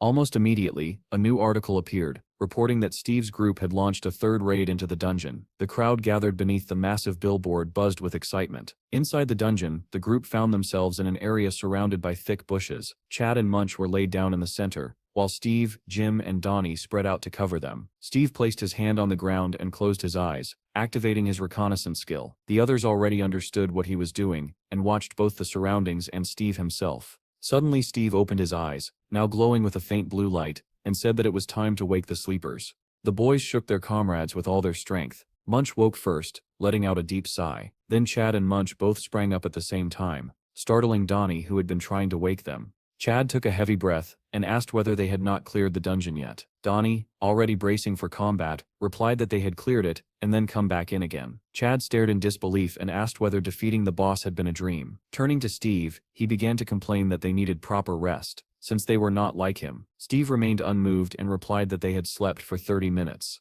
Chad protested that 30 minutes was far too little. Steve calmly pointed out that Donnie and Jim were B rank, while Chad was C rank. Given that half an hour was more than enough to recover, the boys opened their information windows and stared in shock at their suddenly increased ranks. Steve explained that their bodies were growing stronger, but their minds could not keep up yet, which was why they still felt exhausted. Even though time had passed, the boys were stunned by the changes. Seeing their ranks rise so sharply felt unreal. Steve snorted and said that with such an attitude, they would not be able to protect their home even if they reached C rank. He added that they would need special training until the dead fish look in their eyes regained some life. The words shocked them, especially the part about their eyes. Steve continued, saying they did not understand yet. They had to become as strong as possible so that he could safely leave the house in their care. Suddenly he shouted that enemies were approaching from behind. Everyone spun around at once. From the rear, a group of skeleton knights charged toward them, roaring menacingly. Jim met the first attack head-on, crossing swords with one of the skeletons. With a powerful swing, he severed its head in a single blow. Chad followed, attacking furiously and cutting down monsters with his knives. At the same time, Munch effortlessly split another enemy in half with his spear.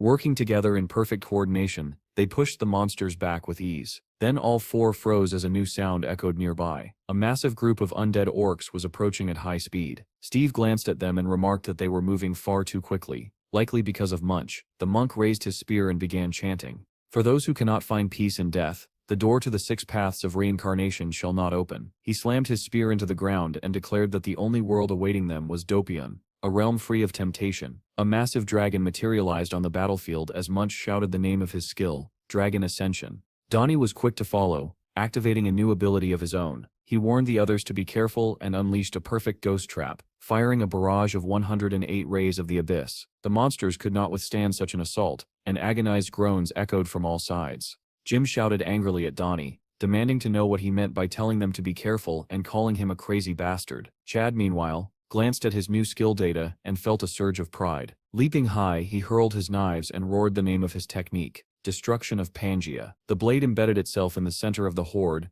and purple lightning crawled outward in all directions. At that moment, an orc struck Chad from the side, hurling him backward. Jim shouted that his strength had suddenly drained away and his blade felt dull. Donnie yelled that his accuracy had dropped as well. Munch was pinned to the ground by a monster and asked whether this was a curse.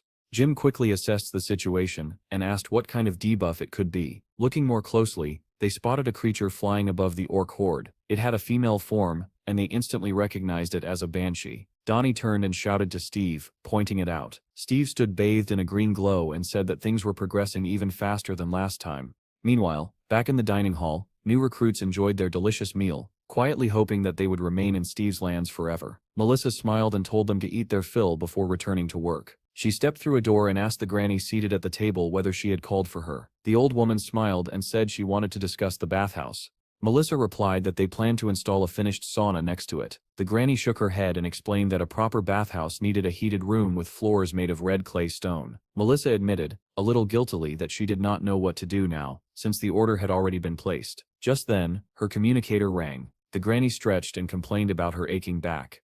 Melissa received a call from the video analysis team, asking her to come and review something. On the screen, Jim could be seen surrounded by a green glow fending off monsters. With a single precise strike, he split the banshee in half. The video ended there. The bureau chief tried to recall the name of the monster, and Melissa suggested that it was a banshee. She explained that it was a type of undead comparable to a mid-tier sea boss, capable of inflicting debuffs that reduced physical attributes and accuracy, as well as launching long-range attacks. The chief frowned and asked where the rest of the footage was, since the banshee was not the boss.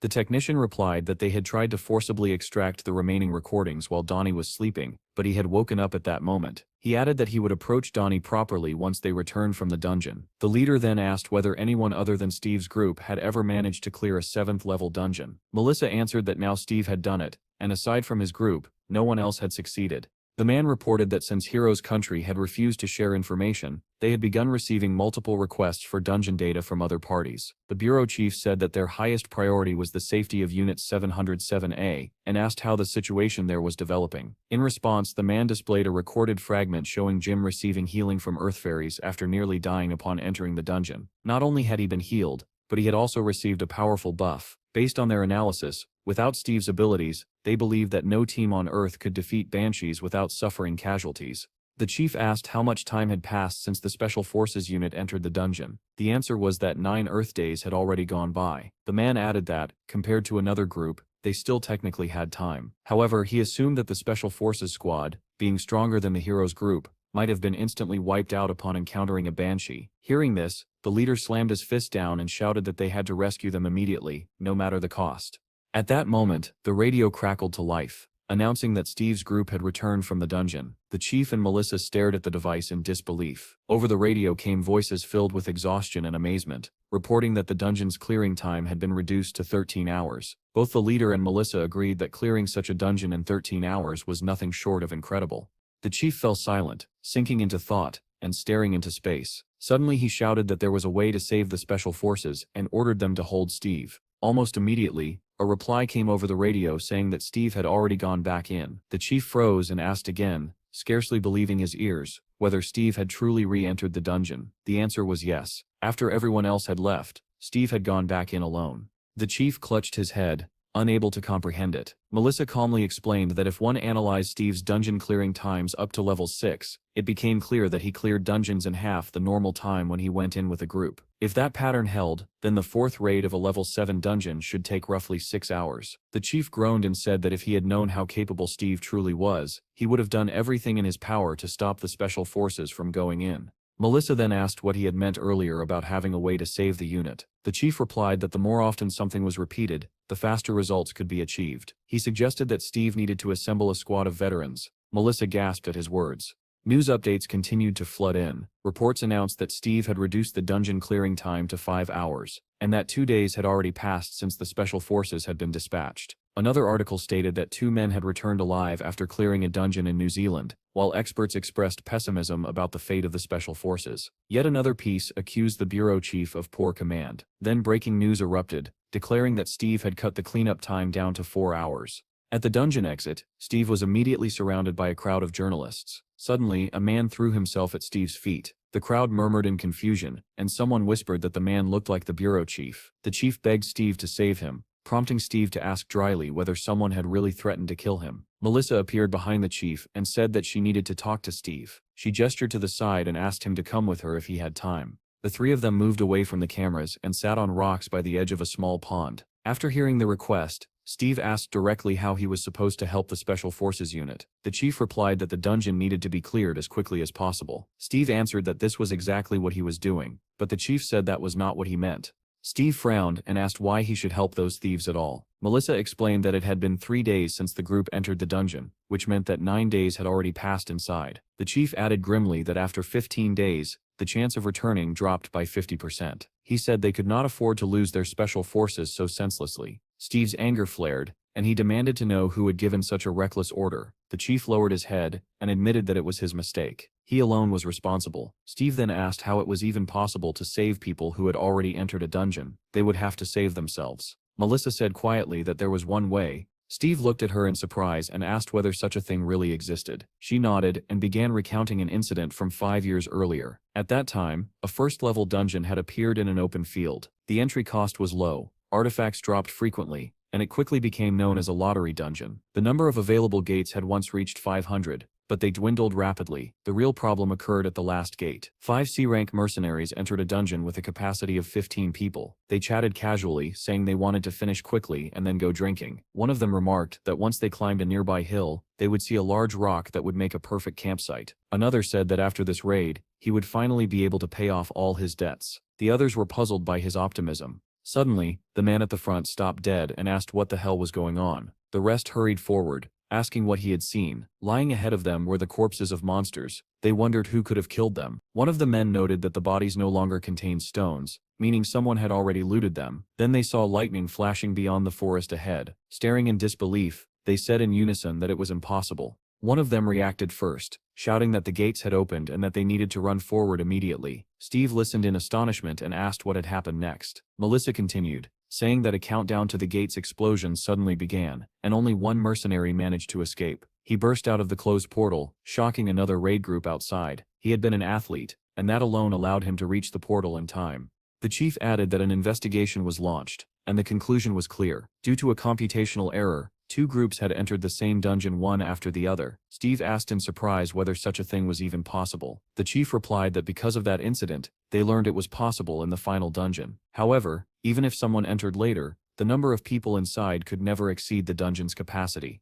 Melissa summarized it simply: as long as there were living soldiers in the final dungeon and the capacity limit was not broken, new people could enter the same dungeon. Steve slowly understood and asked whether they were suggesting that he clear all the other dungeons and then enter the last one to save the special forces. At that, the chief dropped to his knees and begged for help, saying that Steve was the only person on Earth who could do it. Steve asked whether they had not already filled the dungeon's capacity when they entered. Melissa replied that there had been 2 empty slots. The chief looked up and suggested that perhaps Steve needed another warrior. Steve immediately rejected the idea, saying he did not need anyone else. He calculated aloud that there were 82 raids left. If he cleared 4 dungeons, he would be able to reach them before the dungeon exploded. The leader shouted that the more time passed, the lower the survival rate became. If an entire month passed inside the dungeon, the survival chance would drop to only 2%. He urged Steve to clear everything as quickly as possible. Steve snapped back, loudly asking why the man had created such a mess in the first place. The chief bowed deeply once more and apologized. The chief promised that the government would compensate Steve for all the lost experience and profits. Steve refused, saying it was unnecessary. Instead, he asked him to tell the others to focus on training and make sure no one slacked off. Melissa was deeply impressed by Steve's actions, and the chief was so moved that tears welled up in his eyes. He was touched that Steve had refused any reward and was willing to bear losses for the sake of the country. Melissa promised that she would keep a close eye on everything.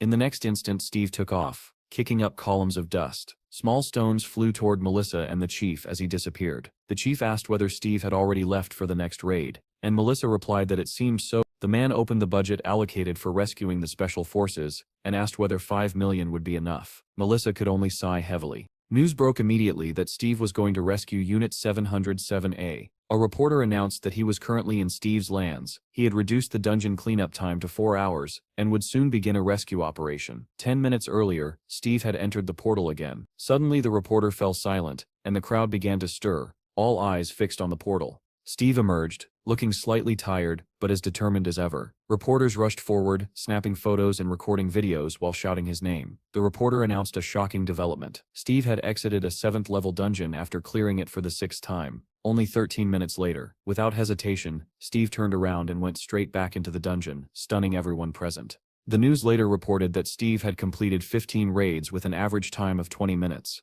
A photo accompanying the article bore the caption that even a Superman was not without his human side. Steve's incredible abilities became the focus of worldwide attention. 4 days had passed since the special forces entered the dungeon, and Steve had already closed 68 raids. Despite his astonishing speed, reports that the unit's survival chance had dropped to 50% prompted people to gather and light candles. A popular band performed, expressing their hope for everyone's safe return. The question spread everywhere: would the Special Forces unit be able to come back alive, as everyone wished? Meanwhile, deep inside the dungeon, the Special Forces unit trudged through a forest under pouring rain. One of the soldiers asked how long they had been walking. He was told that it would take another 30 minutes to reach the camp. With bitter humor, he replied that it might be easier to die there instead. Suddenly, Jean raised her clenched fist, drawing the squad's attention. One soldier whispered fearfully, asking what it was now, while another hissed for silence. Jean said quietly that there was a ghost ahead. In front of them, a monster dressed in tattered rags floated through the air. The entire squad stared in disbelief, wondering whether they had truly encountered a ghost. The soldiers immediately lowered their voices and whispered that they needed to hide. Sandy cursed inwardly, thinking that everything always went wrong when the captain was absent. If they were discovered, they would all die. The big guy from the canteen muttered that it felt as if gravity had tripled, because breathing had become difficult. Suddenly, a soldier stepped on a branch. The ghost instantly turned toward the sound. Its eyes lit up like lanterns, illuminating the soldiers hiding in the bushes. After spotting them, the monster growled, summoning its comrades. In the next moment, a shot rang out, and the ghost was hit in the head, falling silent. Flames engulfed its body, and it burned even under the heavy rain. A soldier positioned on a platform reported that the area was clear. Sandy shouted that they needed to move, but Jean said it was already too late. One of the soldiers tried to contact headquarters, reporting that large groups of monsters were approaching. Headquarters responded with rapid updates. 40 orcs were approaching from 6 o'clock, 20 ogres from 7 o'clock, and 200 goblins from 3 o'clock. The squad was expected to engage at a distance of 200 meters. Sandy shouted orders for the soldiers behind her to prepare for battle. One soldier said he had only half his mana left. Another added that he had only 3 arrows remaining but was ready to bite the monsters if necessary. A rumble echoed through the forest, and someone shouted that the enemies were closing in. One soldier asked his comrades to kill him if he turned into a zombie. Another promised to cremate him to dispel his fear. Jean shouted that the monsters were now 100 meters away. A horde surged forward, rushing toward the soldiers. Someone cried out that there were too many of them, and that they had to attack. The soldiers charged into battle, firing and fighting with everything they had. At headquarters, an operator reported that something was flying toward the squad at an astonishing speed. Jean turned sharply and demanded to know what the hell that was. Over the radio came a report that an unknown creature was approaching from 12 o'clock. At headquarters, analysts hurriedly consulted Aruki's handbook and ordered the squad to brace themselves. Sandy shouted that there was no need to analyze anything, since she just needed to destroy the monster. Tazane ran toward her, shouting for her to wait. Suddenly a massive ogre appeared beside Sandy, unnoticed until it was too late. It struck her with a club, sending her flying from the impact. One soldier shouted for everyone to hold formation. Another cried that the monsters were not dying. Reports were sent to headquarters stating that their mana and stats were dropping rapidly and that they could not defeat undead enemies under these conditions. At that moment, an operator at headquarters cursed loudly, realizing what they were facing. It was a banshee. A pale-haired monster rose above the battlefield, radiating a red aura. The soldiers shouted that their attributes were falling sharply. They would not be able to hold out much longer, and a retreat was ordered. Back at the base, the command staff decided they had to report this to intelligence. Suddenly the monster smashed through the wall of their temporary headquarters. The banshee flew past the soldiers and cast a debuff spell in an unfamiliar language. At that instant, Sandy charged the creature from below, swinging her weapon. The banshee noticed her and smiled cheerfully, asking how she was doing. At the same time, a massive screen showed Steve emerging from the dungeon yet again. The host shouted that Steve, who had already set a world record, had now cleared the dungeon 87 times in just 6 days.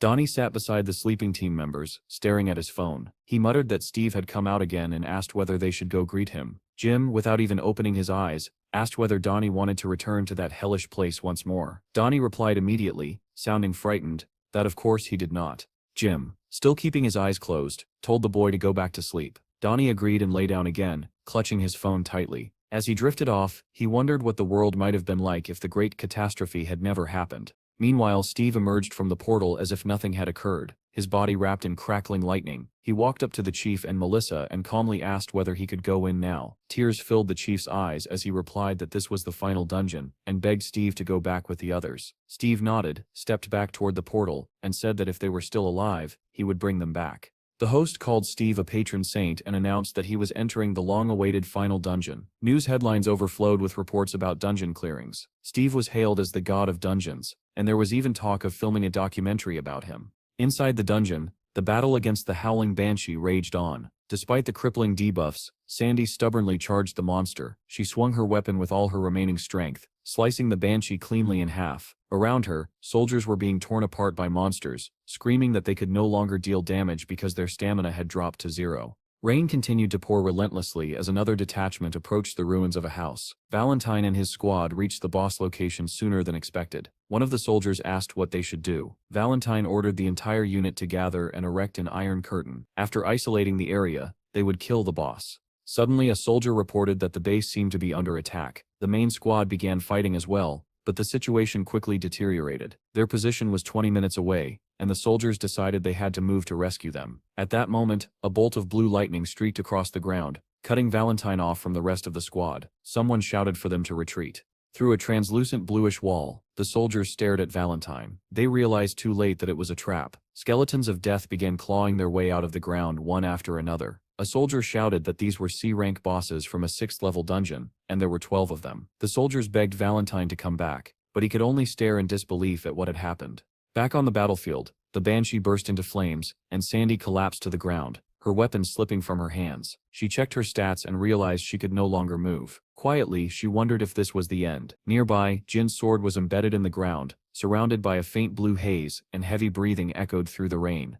Jean lay flat on her back in the mud, unable to move, As monsters closed in, she opened her eyes, cursed, and saw them approaching. Memories of the dungeon where she and Steve had once been trapped flooded her mind. Tears welled up as she wondered why she was thinking about that idiot. Now, suddenly, a blue fairy appeared before her. Jean stared at it in disbelief. Around her, soldiers shouted that they could see fairies and wondered if they were already dead and heading to heaven. Surrounded by monsters, Sandy suddenly felt her stats begin to rise and wondered what those glowing blue insects were. Jean understood immediately, her eyes widening in shock. Like a tidal wave, Steve charged through the monsters, hurling them aside. Jean stared at him in disbelief, overjoyed that he had really come. The soldiers felt their strength surge as their stats increased rapidly.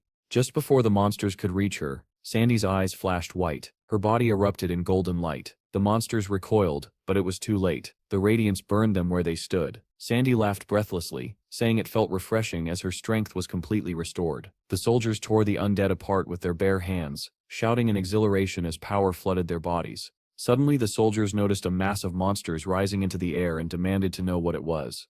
In the next instant, the creatures burst into flames. They watched in stunned silence as the undead burned away. Those that tried to flee from Steve, standing at the center of the inferno, were swallowed by a raging fire tornado. Steve turned to the soldiers and casually asked whether that was all. Instead of answering, Jean rushed forward and wrapped her arms tightly around his neck. Steve blinked in surprise and asked whether this was really Blondie and what she was doing there. Tears streamed down Jean's face as she asked what he was doing here. The soldiers stared at Steve in disbelief, whispering among themselves that this was the same guy who had slept beside them. The battlefield was littered with the charred remains of monsters. Sandy wandered past the corpses, dazed, wondering what had happened and where everyone had gone. Ahead, she noticed a group of soldiers gathered, and watching something with intense curiosity. One of them murmured that it really seemed to be Steve. Sandy gasped. As she saw Steve and Jean hugging, someone whispered that Steve was supposed to be dating Grace, while another said it was just a rumor. Sandy slipped closer and froze, her mouth falling open in shock at the sight of Steve and Jean embracing. Jean clung to Steve even tighter, and the crowd whispered that since Steve was here, he must have cleared all the dungeons. Someone joked that they had been holding each other for too long. Sandy suddenly remembered how Jean had snapped a chicken leg while talking about Steve and gasped. Someone remarked that their posture looked strange, almost as if Steve were pushing her away. Steve tried to pry Jean off, telling her she was too weak. Jean replied that she understood, but asked him to stay like that a little longer. Steve shoved her away forcefully, sending her crashing into a rock, and said coldly that she was too weak to be his partner. The soldiers turned away in shock, deciding to pretend they had seen nothing. Blood trickled from Jean's nose as she muttered in embarrassment. Steve rushed over, asking if she was all right, and warning that staying near him would only get her hurt. At that moment, a fairy fluttered up to Steve and whispered something to him. The soldiers began counting their losses. The main detachment had started with 21 people. 6 were dead, 15 remained, but there was no contact with the camp or the reconnaissance team. Suddenly the ground trembled, and monsters began crawling out of it. The soldiers shouted that the undead were rising again and would keep coming until the boss was killed. Sandy said they needed to return to camp first and locate the reconnaissance team there. Steve shook his head and said they would find nothing at the camp. 5 people were still alive at the boss location, but their situation was dire. Sandy reasoned that if 5 were alive, then they must be the reconnaissance team and asked where they were. Steve told everyone to follow him, saying there was no time to explain. If they were late, everyone would die. He shot forward, leaving dust and scattered stones behind. The soldiers stared in shock and asked how they were supposed to keep up with him. Jean was already sprinting after Steve, shouting that if they did not want to be left behind, they had to run. Sandy yelled for everyone to follow and took off as well. One soldier tried to warn them that there was a field of ghouls ahead, but Steve charged straight into the horde, ignoring all warnings. Sandy shouted for the squad to prepare for battle, and her weapon began to glow blue. A continuous stream of monsters surged forward. As Steve reached them, he activated a summoning skill. From the first portal, a massive wolf burst forth and clamped its jaws around a ghoul's head. One by one, beasts poured out of the portals, ripping the ghouls apart.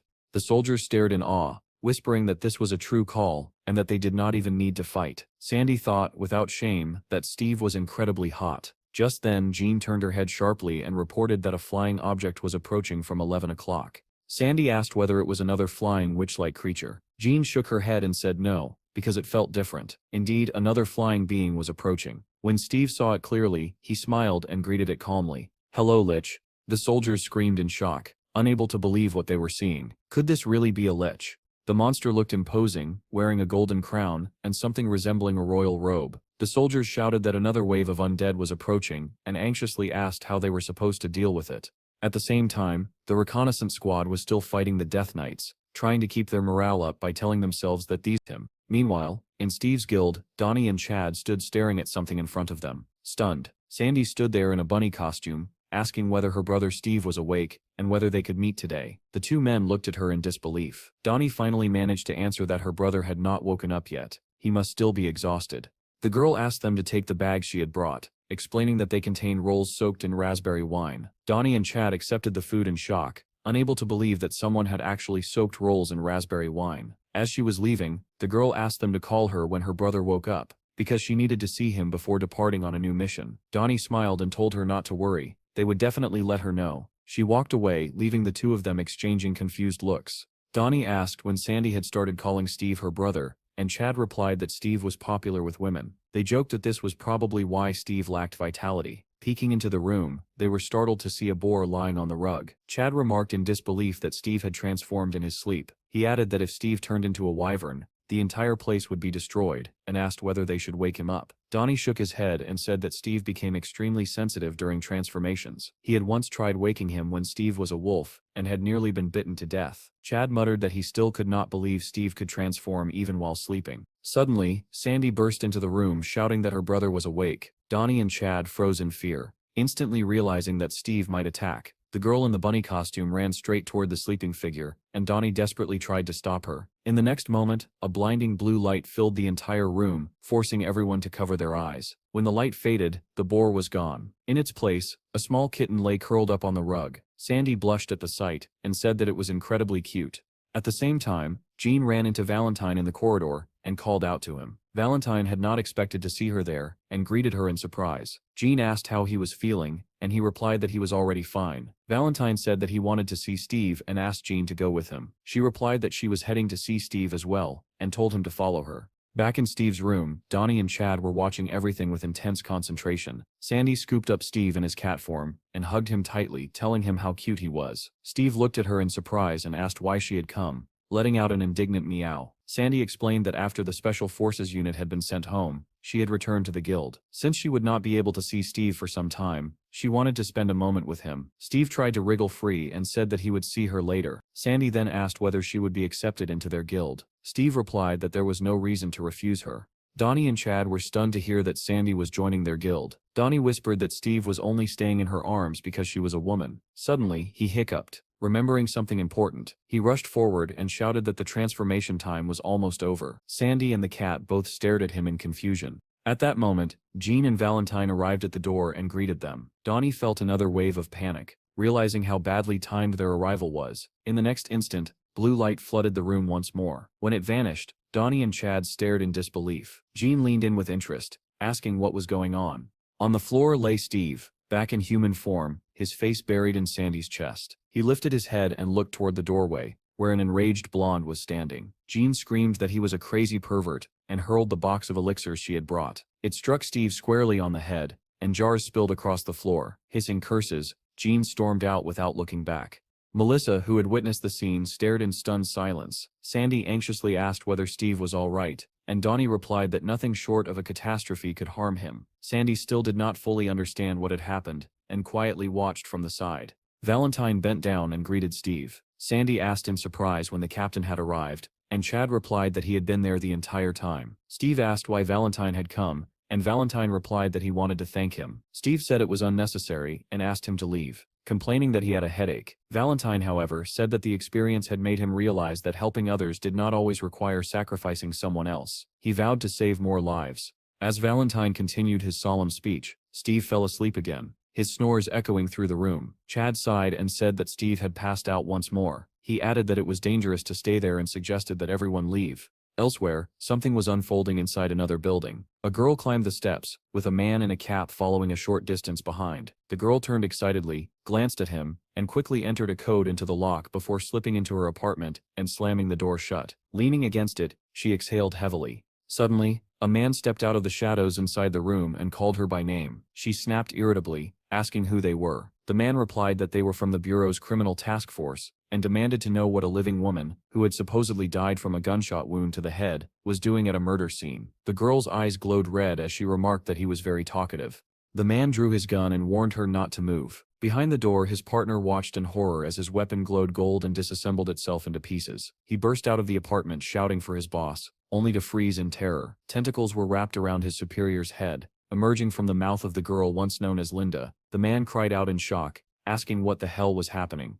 At the same time, the head of the bureau was speaking cheerfully on the phone. He greeted the person on the other end warmly, asking whether she had checked her winnings of nearly $1.5 million. He said he had told her they would make it back. He added that he would most likely receive an order of merit this time, and asked whether she had received permission to live in Steve's lands, since it was the safest place. He said goodbye affectionately, promising to see her later. After ending the call, he smiled to himself and said that he needed a cup of coffee. Only then did he notice Melissa standing behind him. He jumped in fright and asked what she wanted. Melissa said that an order had come from Special Operations Command. Everyone needed to be disbanded, and the special forces were to be redeployed to a 6th-level dungeon. The head agreed and added that the city had become extremely important. Melissa corrected him, saying that it was not just the city, but the entire world that was now in chaos. The man sighed and said that it was exhausting, and that saving the country was only enjoyable the first few times. Melissa replied that the executives were already waiting in the conference room and activated the video feed. Everyone greeted the bureau head at once, and he remarked that he had not seen the manager in quite a long time. The chief asked why the manager looked so troubled if everyone had returned from the campaign. The manager replied that the situation had become extremely serious, and that the chief needed to come to the office immediately. News headlines were already flooding the screens. A 7th-level dungeon had broken through in Australia. In Brazil, 14 6th-level dungeons had breached at the same time. The country was in chaos. The chief wondered bitterly why refugees had fled into the ocean, since no one even knew what kind of creatures might now live there. Then he was informed that another country was preparing to use nuclear weapons. Shocked, he asked whether they had really exhausted all conventional options. He was told that the current monster wave exceeded the level that ordinary weapons could handle. The speaker added that the use of nuclear weapons might alter the monster's path, redirecting them toward their country. The army was already preparing reinforcements, because these monsters could merge with those already advancing. The chief asked anxiously whether the threat was moving in their direction and demanded an update on the dungeon situation. Reports stated that crime was rising sharply and that civilians no longer felt safe due to the weakness of the guilds. One official said that 14 dungeons had opened in a single day, 6 of them at level 6. Other guilds were also struggling with a lack of combat groups. The chief rubbed his forehead in frustration and muttered that it was a complete disaster. Someone reminded him about a serial killer case that had been transferred from the police. 2 members of the special department handling the investigation had been killed. The chief stared in shock and asked what kind of killer could eliminate 2 agents, and whether they had been awakened. The reply was that they suspected the culprit was a vampire, because she had already died and resurrected 3 times. The chief could hardly believe it, and asked how that was even possible. Another official said that since there was no protocol for dealing with vampires, an emergency plan was urgently needed. The chief groaned, saying that the dungeons already gave him migraines, and now a vampire had been added to the list. He said he would return to the department tomorrow, after the special forces were redeployed, and asked them to hold on a little longer. Meanwhile, armored vehicles and drones tore through the forest at full speed. Sandy waved goodbye from the helicopter and asked the others to say hello to Steve for her. The guild members, along with Jean and Melissa, said their farewells and told her to take care of herself. Melissa asked the blonde whether she should return to reconnaissance, but Jean replied that she wanted to be sent straight into the thick of battle. A brunette asked softly what had happened to her, but Jean did not answer, staring straight ahead with only one thought in her mind. She needed to become stronger. Melissa watched her friend in silence, her eyes full of excitement. She remembered a recent evening in the barracks, when the girls had been drinking together. Sandy had already passed out, mumbling about monsters. Melissa had turned to Jean, and recalled that Jean once said she was not interested in men, so why was she so obsessed with Steve? Jean had not taken the bait. She calmly asked what Melissa meant by insanity,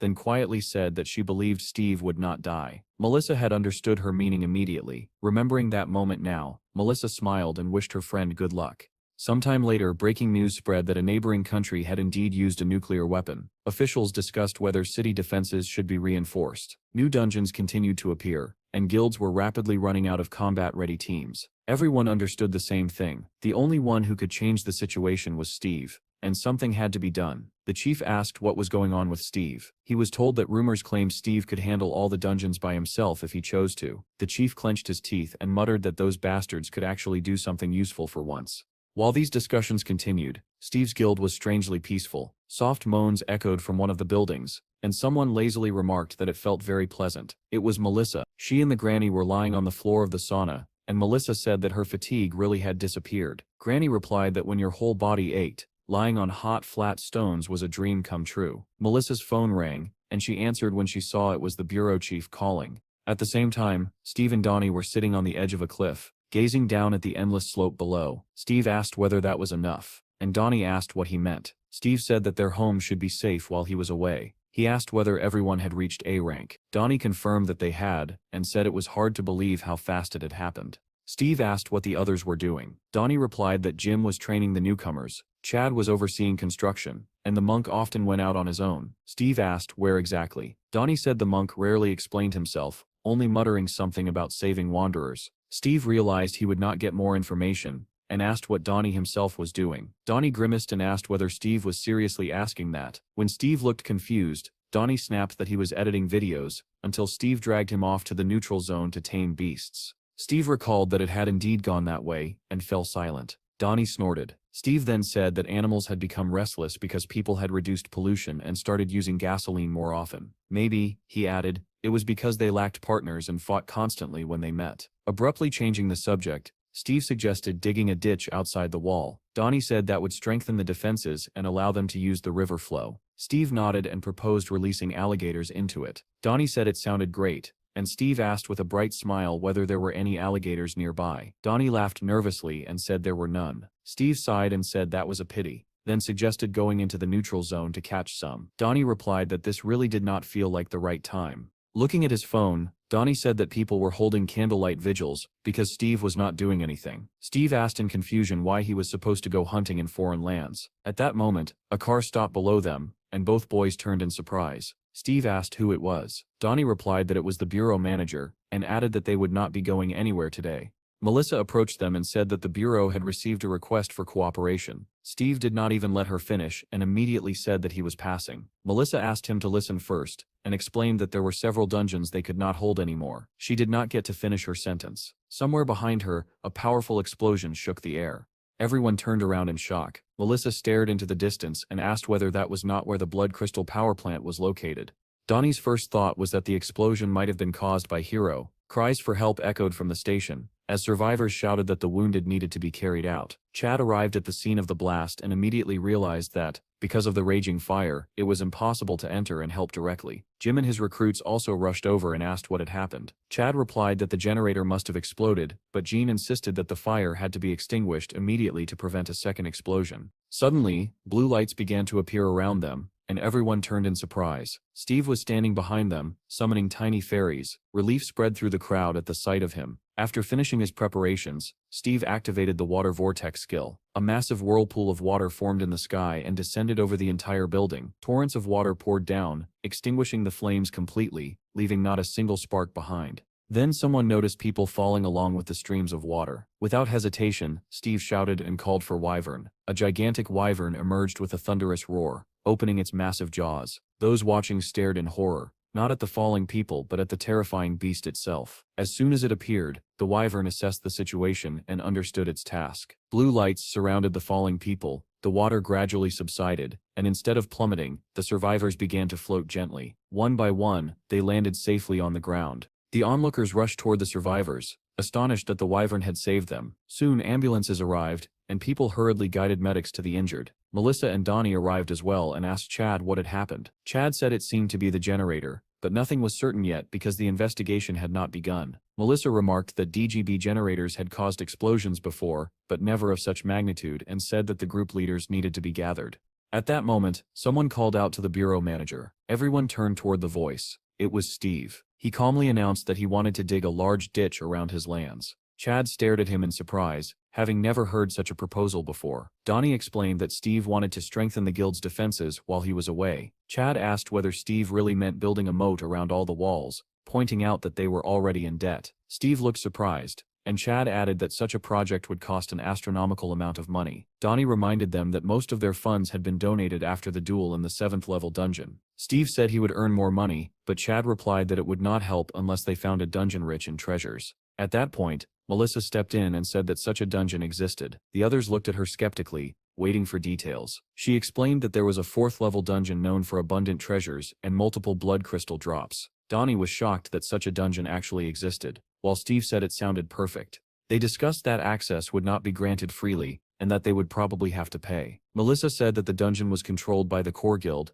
and that a cooperation request had already been received. Donnie noted that they lacked enough combat teams. Steve asked about construction support, and Melissa replied that core had its own construction company. If they cooperated, they could negotiate the cost down to half. Jim eagerly volunteered, saying he wanted to try something new. Monkey suddenly appeared and suggested forming a squad with the guild's newcomers. Chad agreed, liking the idea. Melissa said that while they were gone, she would oversee the construction herself. Steve was satisfied with the decision and said it was time to move. Soon, news broke that 5 members of Steve's guild had gone on a raid. Before long, they found themselves inside a dungeon, and the battle began immediately. Chad activated his new skill, Panga Destruction. He swung his sword, and a bolt of red lightning tore through the enemy camp. Monsters were flung apart, shredded by the lightning's force. Jim kept pace, burning monsters one after another and counting each kill. Donnie fired continuously, holding rifles in both hands and preventing the enemies from closing in. When one monster got too close, he activated a formation skill. The shot pierced straight through the creature. Monk also fought relentlessly,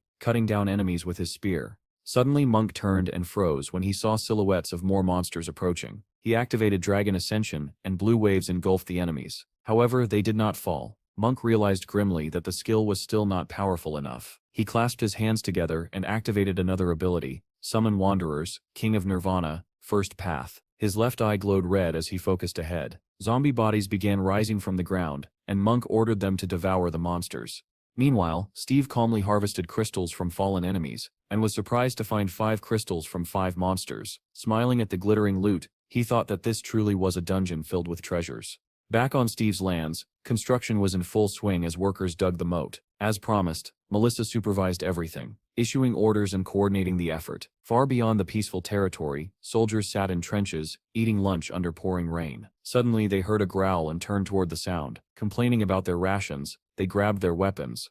Listening carefully, they realized that hundreds of monsters were approaching. Flares were fired into the darkness, illuminating a massive horde. Tens of thousands of monsters filled the field. The soldiers immediately radioed for support and opened fire. Headquarters reported that the 2nd Division had entered the battle. Soon after, a report came in that the unit under Corps 1 had already been destroyed. Shock spread through the command, as the battle had only just begun. They discussed retreating and falling back to defend the capital walls instead. The captain sighed heavily and requested a direct connection to the head of the Bureau of the Awakened. Several people approached the operational headquarters of the Scorpion Dungeon. Men dressed in black entered the building and greeted the soldiers inside, catching them off guard. One of the soldiers asked who they were, and the men replied that they were from the Bureau of the Awakened. They immediately asked when Steve would be coming out. The soldier answered that there were still 4 days left before the breakthrough, and that they planned to hold out until the very last moment while gathering resources. At once, angry voices rang out from the Bureau. Someone shouted into the phone, demanding to know why Steve was wasting time in a 4th-level dungeon. The chief barked an order to tell Steve that his lands had been reduced to ashes. Another man screamed that Steve needed to be told his entire family was going to die.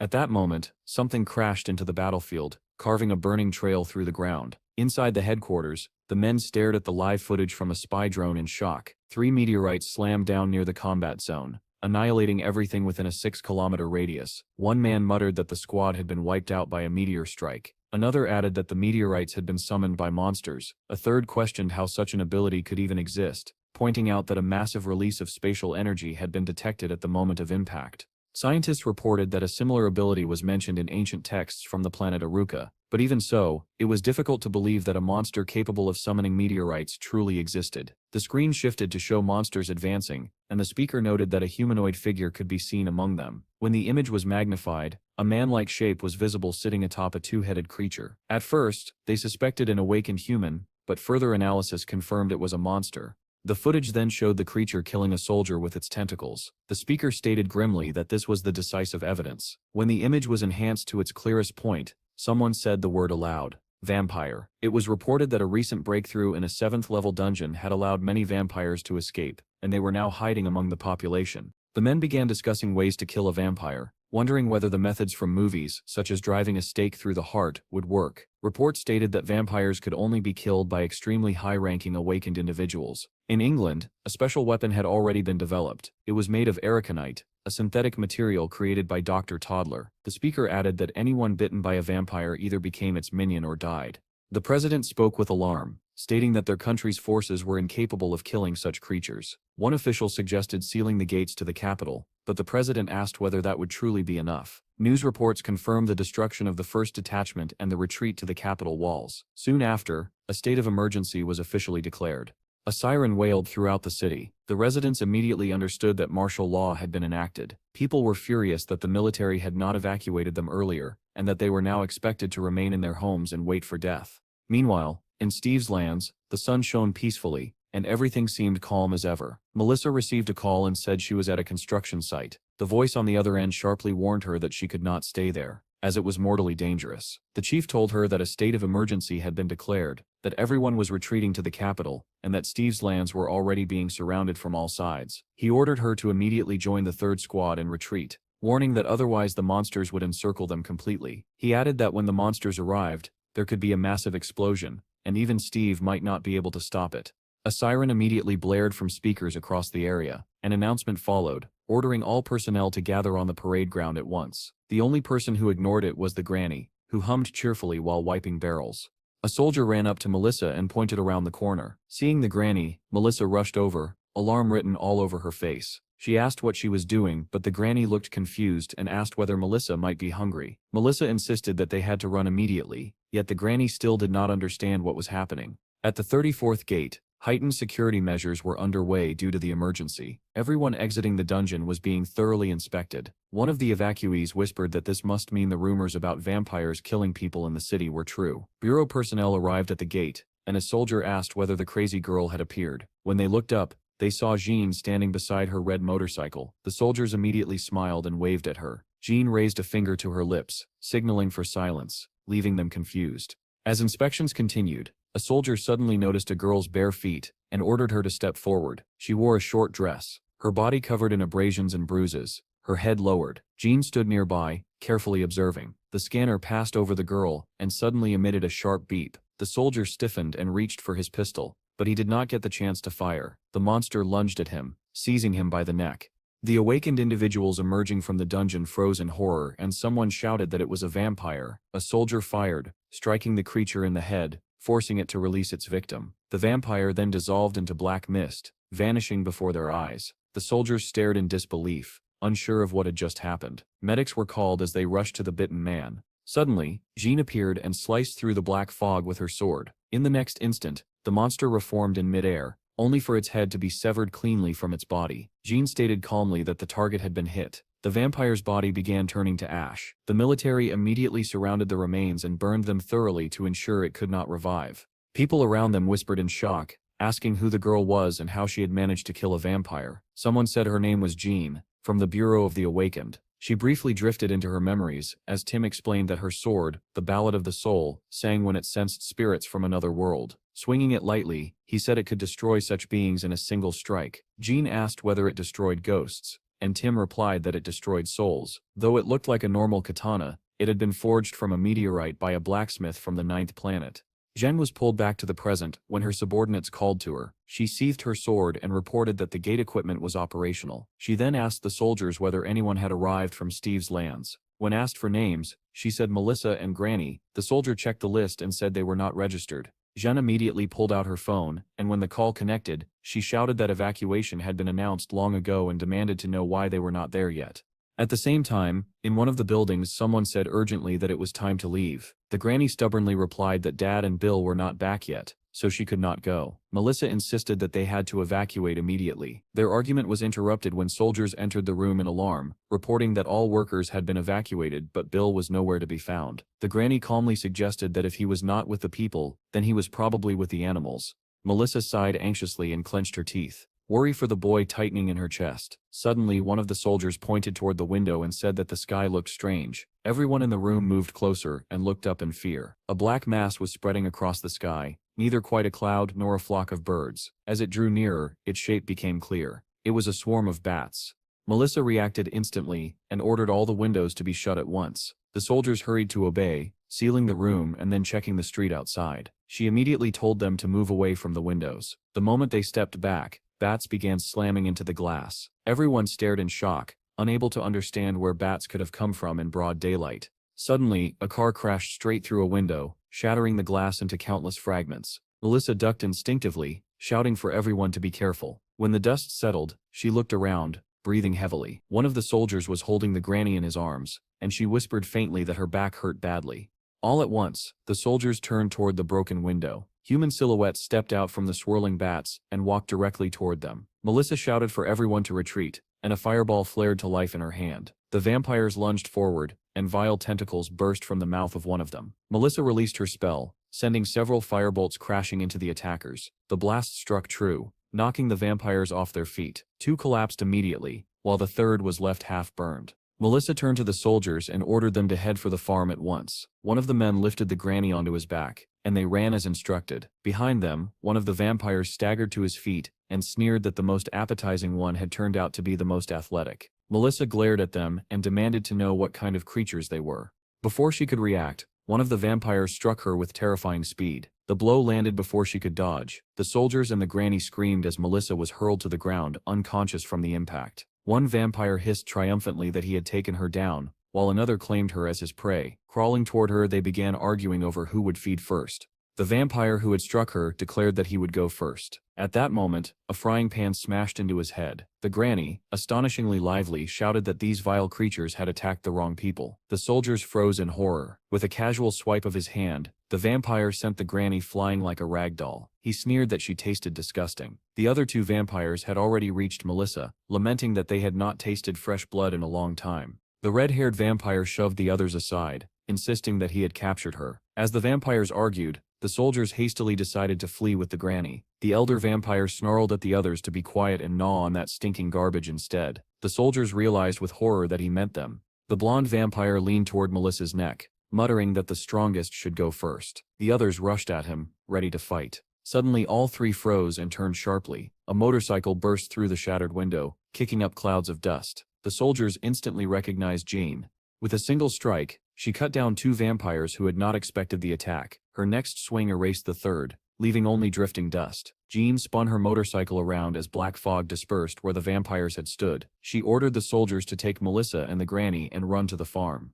They obeyed immediately, sprinting away as bats swarmed overhead. Suddenly, their escape route was blocked by another mass of bats, and they skidded to a halt. A blonde vampire's head emerged from thin air, and one soldier shouted in terror that the bats were turning into monsters. Jean dismounted and prepared to fight again as even more vampires appeared, shrieking that Melissa was their prey. Jean told them to shut up and swung her sword. A beam of light erupted, scattering the vampires. One screamed that Melissa belonged to him and charged after the soldiers. Out of nowhere, a massive white dog leapt onto him from behind, clamping its jaws around his head. The vampire dissolved into the air, and the soldiers shouted in joy that it was Pecky. A pack of wolves followed, tearing into the remaining vampires. Wherever their fangs struck, blue flames consumed the creatures. Jeanne cut down any vampires that crossed her path, while the wolves continued their relentless assault. Screams filled the air as the vampires burned. Another vampire emerged from the bats and snarled, asking how such worthless creatures could kill them. The soldiers shouted a warning to Jean. She turned and saw a crowd of vampires gathering behind her. Calmly she asked how many there were. She activated her defense sphere, and a yellow glow burst from her hand. The light detonated among the vampires, engulfing the area in smoke as their screams echoed through the air. In the next moment, Jean found herself surrounded by several vampires and cursed angrily. One of them shrieked about the sweet blood of a young girl, but his cry was cut short as his face was sliced to pieces. Jean spun around in shock, and saw Steve stepping forward, calmly dealing with the remaining vampires. The soldiers were overjoyed when they realized that Steve had come to their rescue. Steve waved his hand and red lights flared into existence around him. The vampires touched by that light began to dissolve, screaming as their bodies burned away. In a matter of seconds, every vampire near Steve had turned into ash. He asked what it was, though his questions seemed directed at the situation itself rather than at any person. Suddenly, Jean noticed black mist gathering around her sword. The soldiers asked nervously what that meant, and Steve looked at her in surprise. Sensing danger, he swept his hand forward, igniting everything in front of him. Through the smoke and flames, however, he saw a figure wrapped in fog, holding Jean in its arms. The information window identified the creature as a vampire queen. Steve asked coldly what she was doing on foreign territory. The queen replied that Jean now belonged to her and tightened her grip. She looked down at the girl and said that her children had died by the swords of low creatures, and that the price would now be paid.